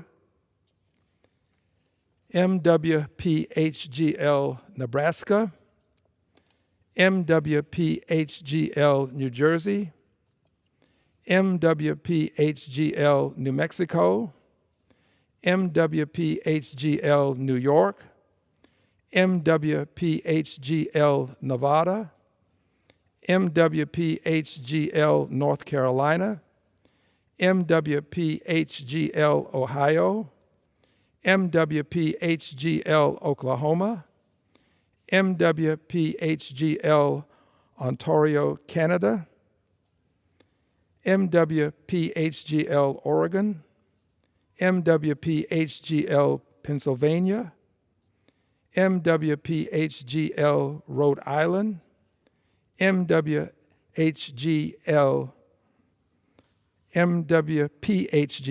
South Carolina, MWPHGL Tennessee, MWPHGL Texas, MWPHGL Virginia, MWPHGL Washington, MWPHGL West Virginia, and MWPHGL Wisconsin. These are the jurisdictions referenced in this commemoration document. Declared, the collaboration between the Conference of Grand Masters, Prince Hall Masons, Inc., the United States Supreme Councils, Ancient and Accepted Scottish Rite of Freemasonry, Southern and Northern Jurisdictions, Prince Hall Affiliation, PHA, and Texas Prince Hall Mason, and the progenitor of Slavery Remembrance Day, Congressman Al Green, in organizing the historic Prince Hall Slavery Remembrance Day program, underscores the importance of partnership in addressing historical wrongs and fostering communal unity.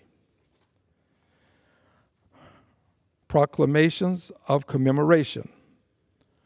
Proclaimed that the United States House of Representatives, having recognized August 20th as Slavery Remembrance Day, we, the Conference of Grand Masters Prince Hall Masons, Inc., the United Supreme Councils, Ancient and Accepted Scottish Rite of Freemasonry, Southern and Northern Jurisdictions, Prince Hall Affiliation, PHA, and the progenitor, Congressman Al Green, hereby commemorate the historic Prince Hall Slavery Remembrance Day program on this day, August 10th, 2024, and reaffirm our dedication to commemorating the memory of those who suffered under slavery by educating future generations as well as promoting societal, social justice, and equity. Faithfully proclaimed that this be entered into the congressional record, the archives of the Conference of Grand Masters, Prince Hall Masons, Inc., the United States Supreme Council, Southern Jurisdiction, PHA, the United Supreme Council, Northern District, PHA, and each of the 46 member jurisdictions that comprise the Conference of Grand Masters Prince Hall Masons, Inc., as a testament to the enduring significance of Slavery Remembrance Day and as a pledge to continue Slavery Remembrance Day programs annually on or near August 20th in the pursuit of truth, reconciliation, and equality for all. This document is also a part of the archives for my office. I have concluded that it's important for us to maintain records, something that has not been done, generally speaking, for African Americans. And as a result, much of our history has been either lost, ignored, or simply discounted. This is important to people of African ancestry. This date, August 20th, is the date that the White Lion docked in the area known as Norfolk, Virginia now, in 1619.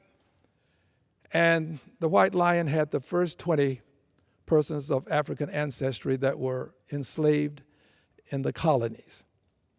This was a seminal moment in history in the life of this country, because that moment has impacted all of the time since that time up to this very second in time. But we have not acknowledged properly the persons who were enslaved. We have not acknowledged them, some more than 10 million. Estimates reach as high as 12 million. We have not acknowledged them for what they did to help develop and build this country. They were the persons who planted the seeds and harvested the crops. They fed the nation. They built the roads and bridges, helped to construct the Capitol, the White House. They literally were sacrificed for some 246 years, but they've not been given the recognition that many others who have been recognized and not sacrificed for nearly as long, suffered much less, but still honored. There will be a day, hopefully within my lifetime, when I will stand here and say that these economic foundational mothers and fathers of the country, because literally they gave our country that I love, our country, the United States of America now, a head start in that it had 246 years of free labor, saving what it cost to manage and care for the people who were sacrificed. But I hope that one day in my lifetime, I'll be able to stand here and say that our country now recognizes the sacrifice that was made. In 1956, we recognized the Confederate soldiers with a Congressional Gold Medal. It just seems to me that if we can recognize Confederate soldiers with a Congressional Gold Medal, surely we can recognize the enslaved. But not so.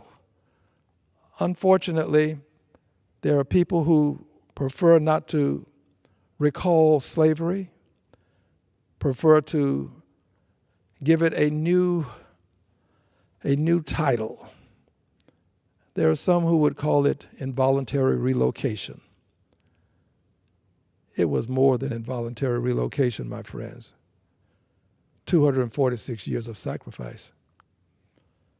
So my desire is to see the day.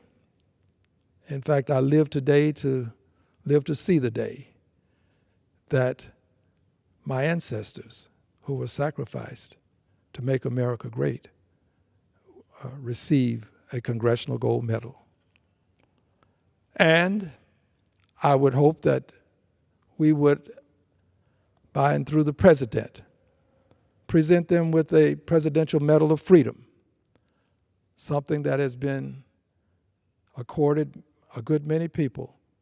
I'm not suggesting that we deny anybody anything that they've received, but I am saying that there are people who are deserving that have not received similar recognition. I live today to live to see the day that this will occur. And finally, I want to thank the members of the Masonic Order for joining with me to have this first historic Prince Hall Slavery Remembrance Day program here in the nation's capital. Next year, we will have the second historic program, and we hope to continue to do this each year until we have accomplished the recognition that our ancestors deserve, and then beyond that, to make sure that future generations will know that the greatness of America includes people whose lives were sacrificed for these 246 years. So I'm grateful to the men of the Prince Hall Masonic Order. They have made a pledge to be here next year in the month of August. I have made a pledge to be with them. And next year we hope to have the auditorium with standing room only. We believe that we will have at least enough to fill all the seats and then have the overflow areas consumed as well. Our goal in terms of producing this annual event is to eventually have it in Emancipation Hall. What a wonderful thing to have Slavery Remembrance Day in Emancipation Hall. We're not there yet, but the appeal is being made to have it happen. So I thank all of the persons who made this program possible. I've mentioned the men of the Masonic Order, but there were others, the leadership in the House and the leadership in the Senate granted permission for us to have use of the facility. I thank the leadership. There were persons associated with the technology necessary to produce the program. I thank them. We had persons there to take photographs so that we can have within our archives actual representations of who the people were and how they were dressed in their regalia. The men of the Masonic Order had on their regalia, and then the Eastern Stars were there as well. I want to thank the people who helped us promote the program, to get the word out. It's not easy to get the word out about Slavery Remembrance Day. It's more difficult than one might think. But there were people who helped us, and we did have a good representation. And finally, I'm going to just say thank you for giving me the strength to continue with this effort. I thank the Creator of all of creation for the strength that I have been given. I plan to use this strength to my very last breath to bring justice to the some 12 million people who suffered for some 246 years to make America great. I yield back the balance of my time. Under the Speaker announced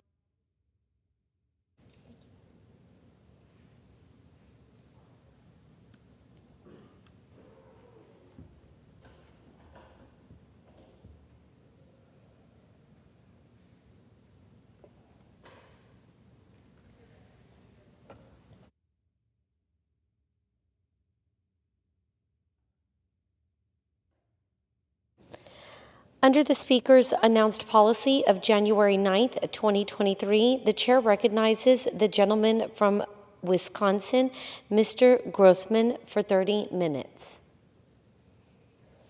Yes, there's several things we ought to be commenting on here. Earlier this week, the House passed the Senate companion to my legislation, the Congressional Budget Office Data Access Act. This important piece of legislation will improve the ability of the Congressional Budget Office, the CBO, to carry out its responsibilities to the legislative branch and, by extension, to the American people. Under current law, the Budget Act authorizes the CBO to collect information and data directly from federal agencies.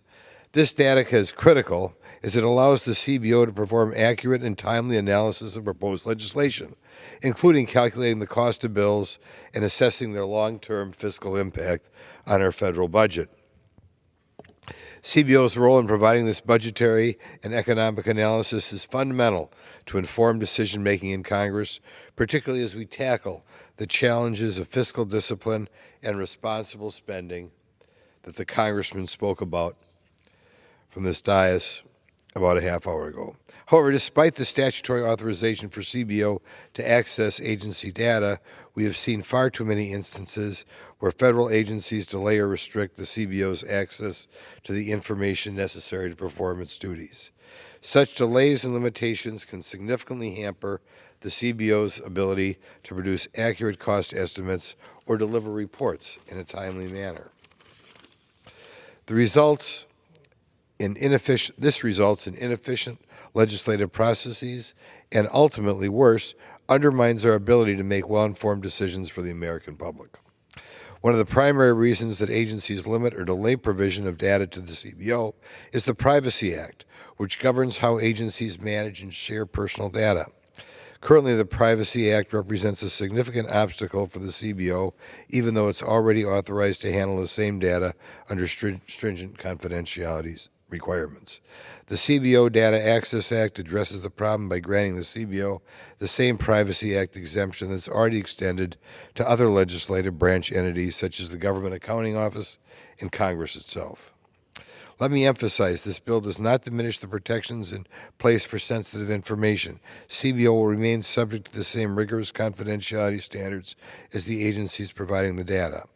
By extending this exemption, we are simply ensuring that the CBO's authority is brought in line with that of other legislative branch entries and that it has the data access it needs to continue providing high-quality, independent, nonpartisan analysis to Congress. Furthermore, the need for the CBO to have timely access to data is especially pressing in today's legislative environment.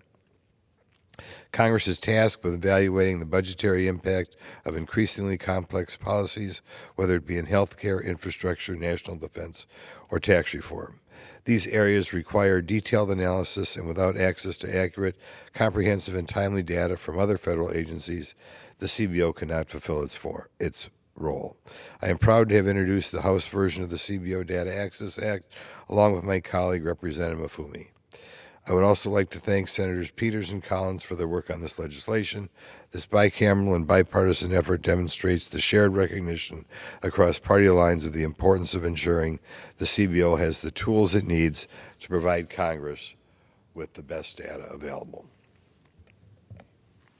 Now, I would like to discuss a few of the issues that the press should be covering in the next 6 weeks leading up to the election, but probably will not. The first one more time, is the border. We are waiting right now for the results to come in from the number of people who crossed the border in August. However, we already know, despite what you hear from other people, that we have an all-time record number of people crossing into the border, the southwest border, in the first 11 months of the year compared to any year previously.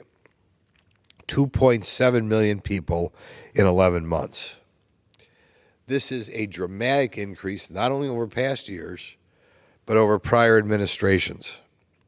Before COVID, it was not unusual under the Trump administration to have 11,000 people cross the border. The difference between 11,000 and what worked its way up to 350,000. We had 243,000 this February. And even after the Biden administration weighed in and are bragging about something they finally did as we head into the election, we were still at 154,000 in August.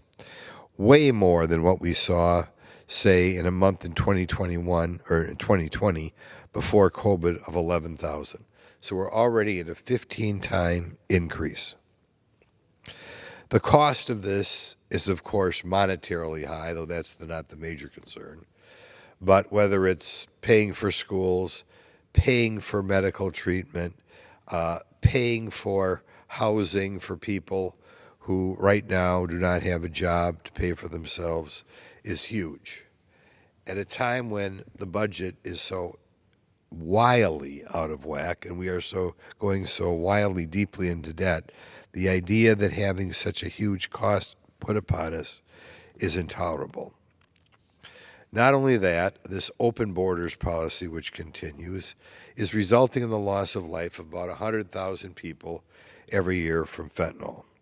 That is before we get into the number of people who die crossing the border, be it drowning in the Rio Grande, drowning in the Pacific Ocean, dehydrating in the Arizona desert, before we talk about the huge number of sexual assaults that are taking place on women who try to cross the southern border, because the southern border today is controlled by the brutal Mexican drug cartels.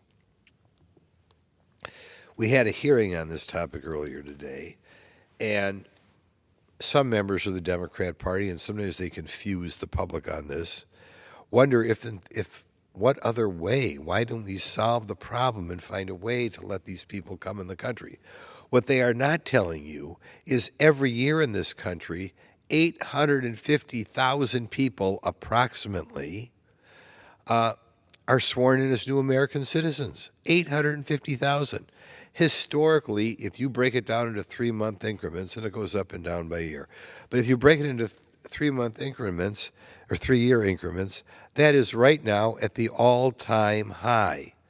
Nobody should get confused and find there is no way to come into this country legally or no way to become a citizen legally.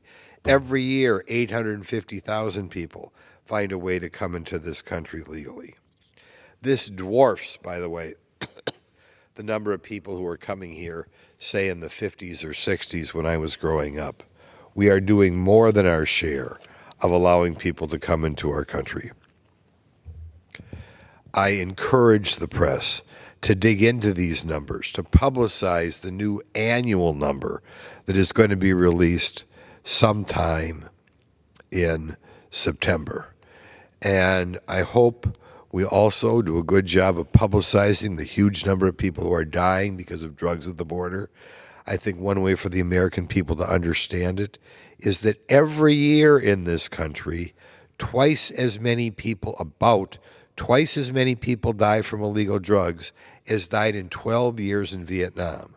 If you're like me and can remember the Vietnam War, you remember all the protests, all the coverage in Newsweek and Time magazine about the huge number of Americans dying there. Every year in this country, twice as many people die of illegal drug abuse as died in 12 years in Vietnam. By the way, when I talk about this, the number of people crossing the border, I should remind Americans that our enemies, and we always pass a large defense budget here and prepare for a military war. Nikita Khrushchev, the Russian president in the early 60s and late 50s, said that he was going to take over and conquer America. He still, I think, spoke for his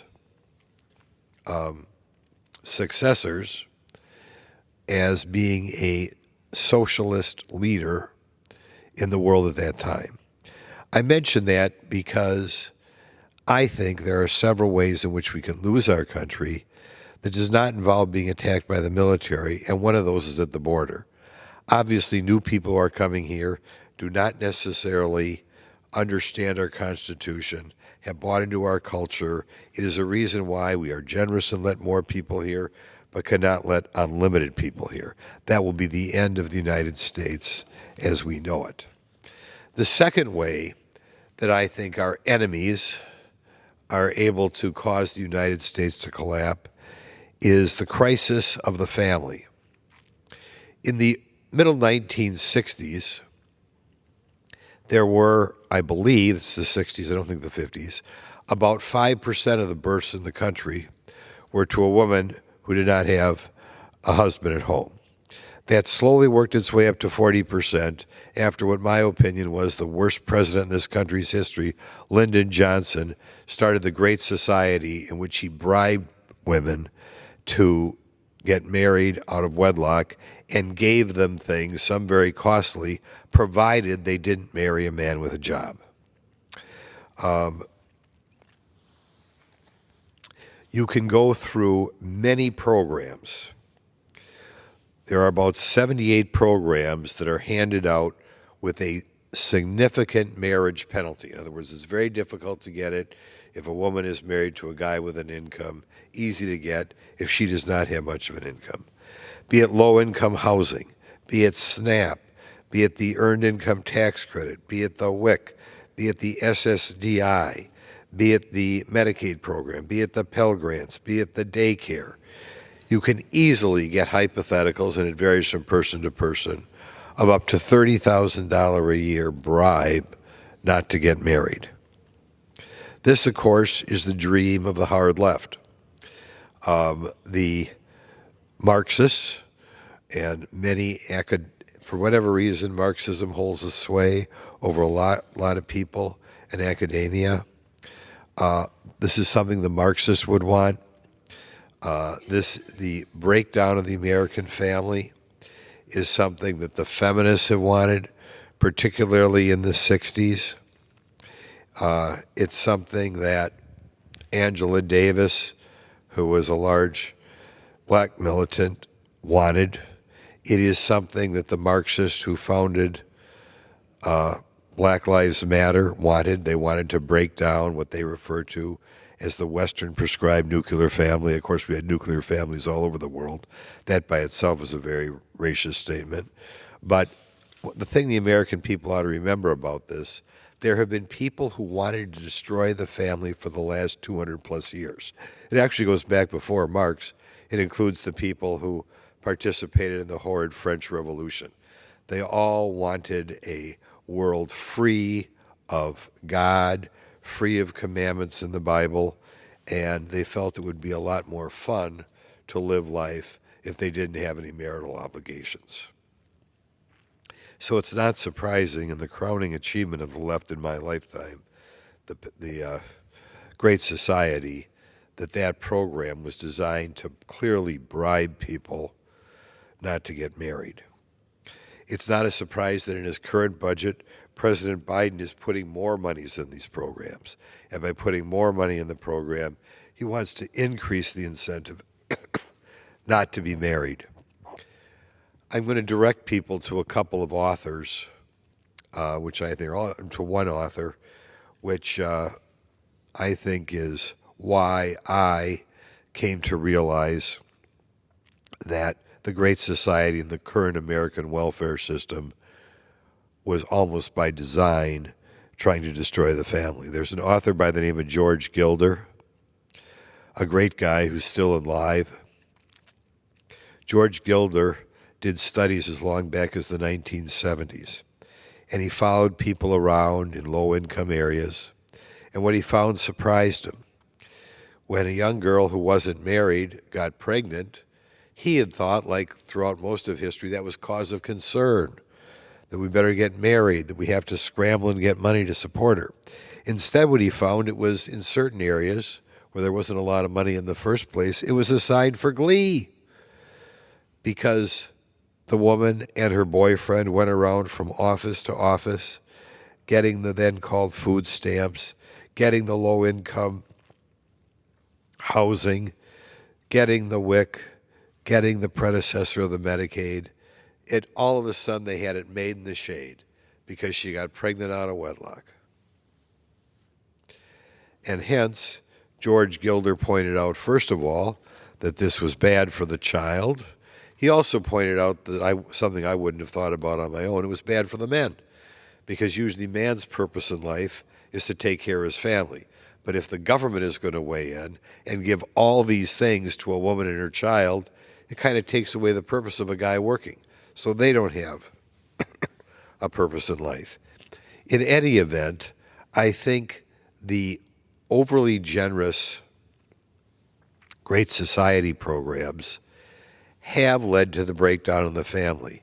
And they are one more example of what Nikita Khrushchev talked about, that being that they will cause America to collapse from within as we pay people to raise children not in the traditional nuclear family session.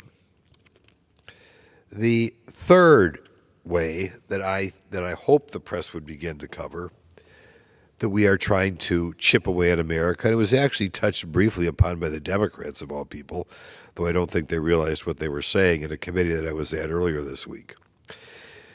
Beginning in 1965, also under Lyndon Johnson, they began to create racial preferences in this country and sexual preferences. At the time, the so-called minority population was much smaller than it is now. Nevertheless, they began to categorize people by where their great-great-great-great-grandparents lived. And we had Black Americans and Hispanic Americans and Pacific Islander Americans and Native Americans and Asian Americans. And recently we've added to the bunch under the Biden administration, because we want everybody to think of themselves a hyphenated group, the Middle Eastern and North African Americans. By doing this, they have turned, the Supreme Court has struck down college admissions, but they have turned every hiring decision in a company that does a decent amount of business with the federal government, every contracting decision, into a decision not based on merit, but a decision based on race. This is one way to destroy America.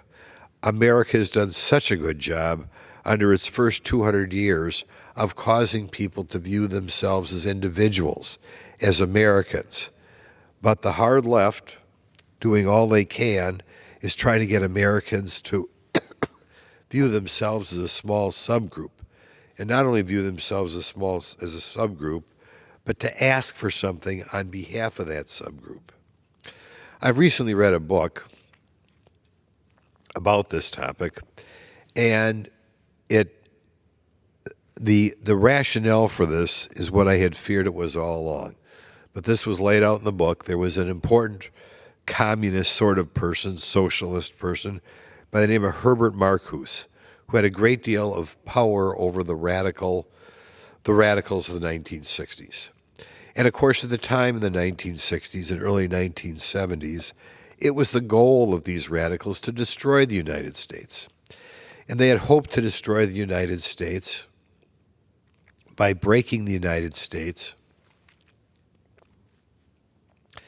into the wealthy versus the average guy. And they thought the average guy would spring up, declare war on the wealthy, and we'd sink the United States. That, of course, didn't happen. America is a deeply religious country, which I think is one reason why the hard left hasn't succeeded in taking over America. But America is also not the type of country who's jealous because somebody has a mansion or something, and they failed. This kind of made Herbert Marcuse unhappy, and it made his disciples in Europe and the United States unhappy. So at the time, he laid out a plan to weaken the United States and take over the United States, and that is, he was going to set one racial group against the other racial group. And he felt that is how we could destroy America and eventually cause it to break down. And that's exactly what is going on today. They have succeeded in persuading even ethnic groups here sometimes to take advantage of set-asides based on based on background. It's particularly unusual when you look at all the subgroups in this country that are actually doing much better than the Americans who were here all along, right? Indian Americans, Chinese American, Filipino Americans, Cuban Americans, all doing better than the native-born Americans. But never the left, because they wanted to divide America and destroy America, has told these people that we have a horrible country and they need the government to help them, and we will see what we can do to help them. This is surely another way to try and destroy America, and the American public should know it's not just Glenn Grothman saying it. Herbert Marcuse, well-known communist from the 60s and 70s, himself laid out this racial identification as a way to destroy America. I have some questions that perhaps the press should look into, but don't. Since insofar as they don't tell the real reason for these preferences, which is to destroy America, they say we are giving these preferences to make up for past prejudice or for current prejudice in our country. Like I said, I think it makes a lot of sense because the immigrant groups, or many immigrant groups, proceed or succeed largely beyond what the native-born do. But in any event, I think we ought to have a discussion. In order to get preferences, should you be born in America? Or should you have to be born in America? Or can you come here, say, straight from the Gaza Strip, come to the United States because of some family preference, and immediately be given preferences in government contracting or government hiring? Is there a requirement for an individual to be considered a member of a group? Should it be 1/2? Should it be 1/4? Should it be 1/8? Right now you self-identify. And how that works out as a practical matter is something that should be discussed. If you are, or should we distinguish an immigrant between people who just show up here or been people over a period of years? I think it's odd, but one of the things that's true is right now, if you're born in Spain, you're considered a European and not eligible for preferences. But if your ancestors came from Spain and spent a few generations in Cuba, you're considered a person who's a victim of prejudice and gets preferences. In any event, this is another way that I think we are chipping away at America. There are two more, I think, ways that I think our enemies from within are trying to chip away at the United States and destroy it. One is their attack on law enforcement. President Biden was an expert at standing in this chamber and implying that the police, law enforcement in this country was racist. So many studies have been done showing that is not true. But if you're a hard left-winger and want to divide America, I suppose you could make up stories and say that because maybe one group is more in prison than another group, it must be because of racism. You should walk around on a chip on your shoulder, and you should blame your plight not on what you've done, but on racism. I think it's important that the studies that are out there showing there is not a racist problem with police in this country should be disseminated, so that when it is implied to young people in college or young people in high school that they should disrespect the police because of all this prejudice, the young people have the ammunition to ignore what their teacher or college professor are telling them. The final thing that I think is going on that is weakening America is this transgender revolution. In August, like many congressmen, I spent it at my district, and I rang some doorbells. And there were two doorbells that were particularly disappointing to me and heartbreaking. In both cases, the door was answered by a grandma. And in both cases, the grandma, seems a strange thing to tell her congressman, but was upset because in one case a granddaughter, in one case a grandson, had gone down the transgender route. Studies will show that the vast number of people here are going to back out of this lifestyle, but today our government is doing what they can to try to normalize this lifestyle. I think some of these people are going to go down the path of being transgender their whole life, but some may go down 10 or 15 years. They may never have children of their own. And I really felt sorry for the grandparents whose, I think, children were victims of this transgender ideology. For one, it was her only grandchild. And of course, it's not surprising where it comes from. At least some of it comes from the fact that the current administration is threatening to withhold funds from local school districts unless they go all in and have to allow like transgender boys into the girls' bathroom and such. In other words, they're trying to normalize the transgenderism. If you read a little bit about the history of feminism, this is what the extreme feminists want. They want no difference at all between men and women, and what could be a better way to get their utopia than have boys become girls and girls become boys.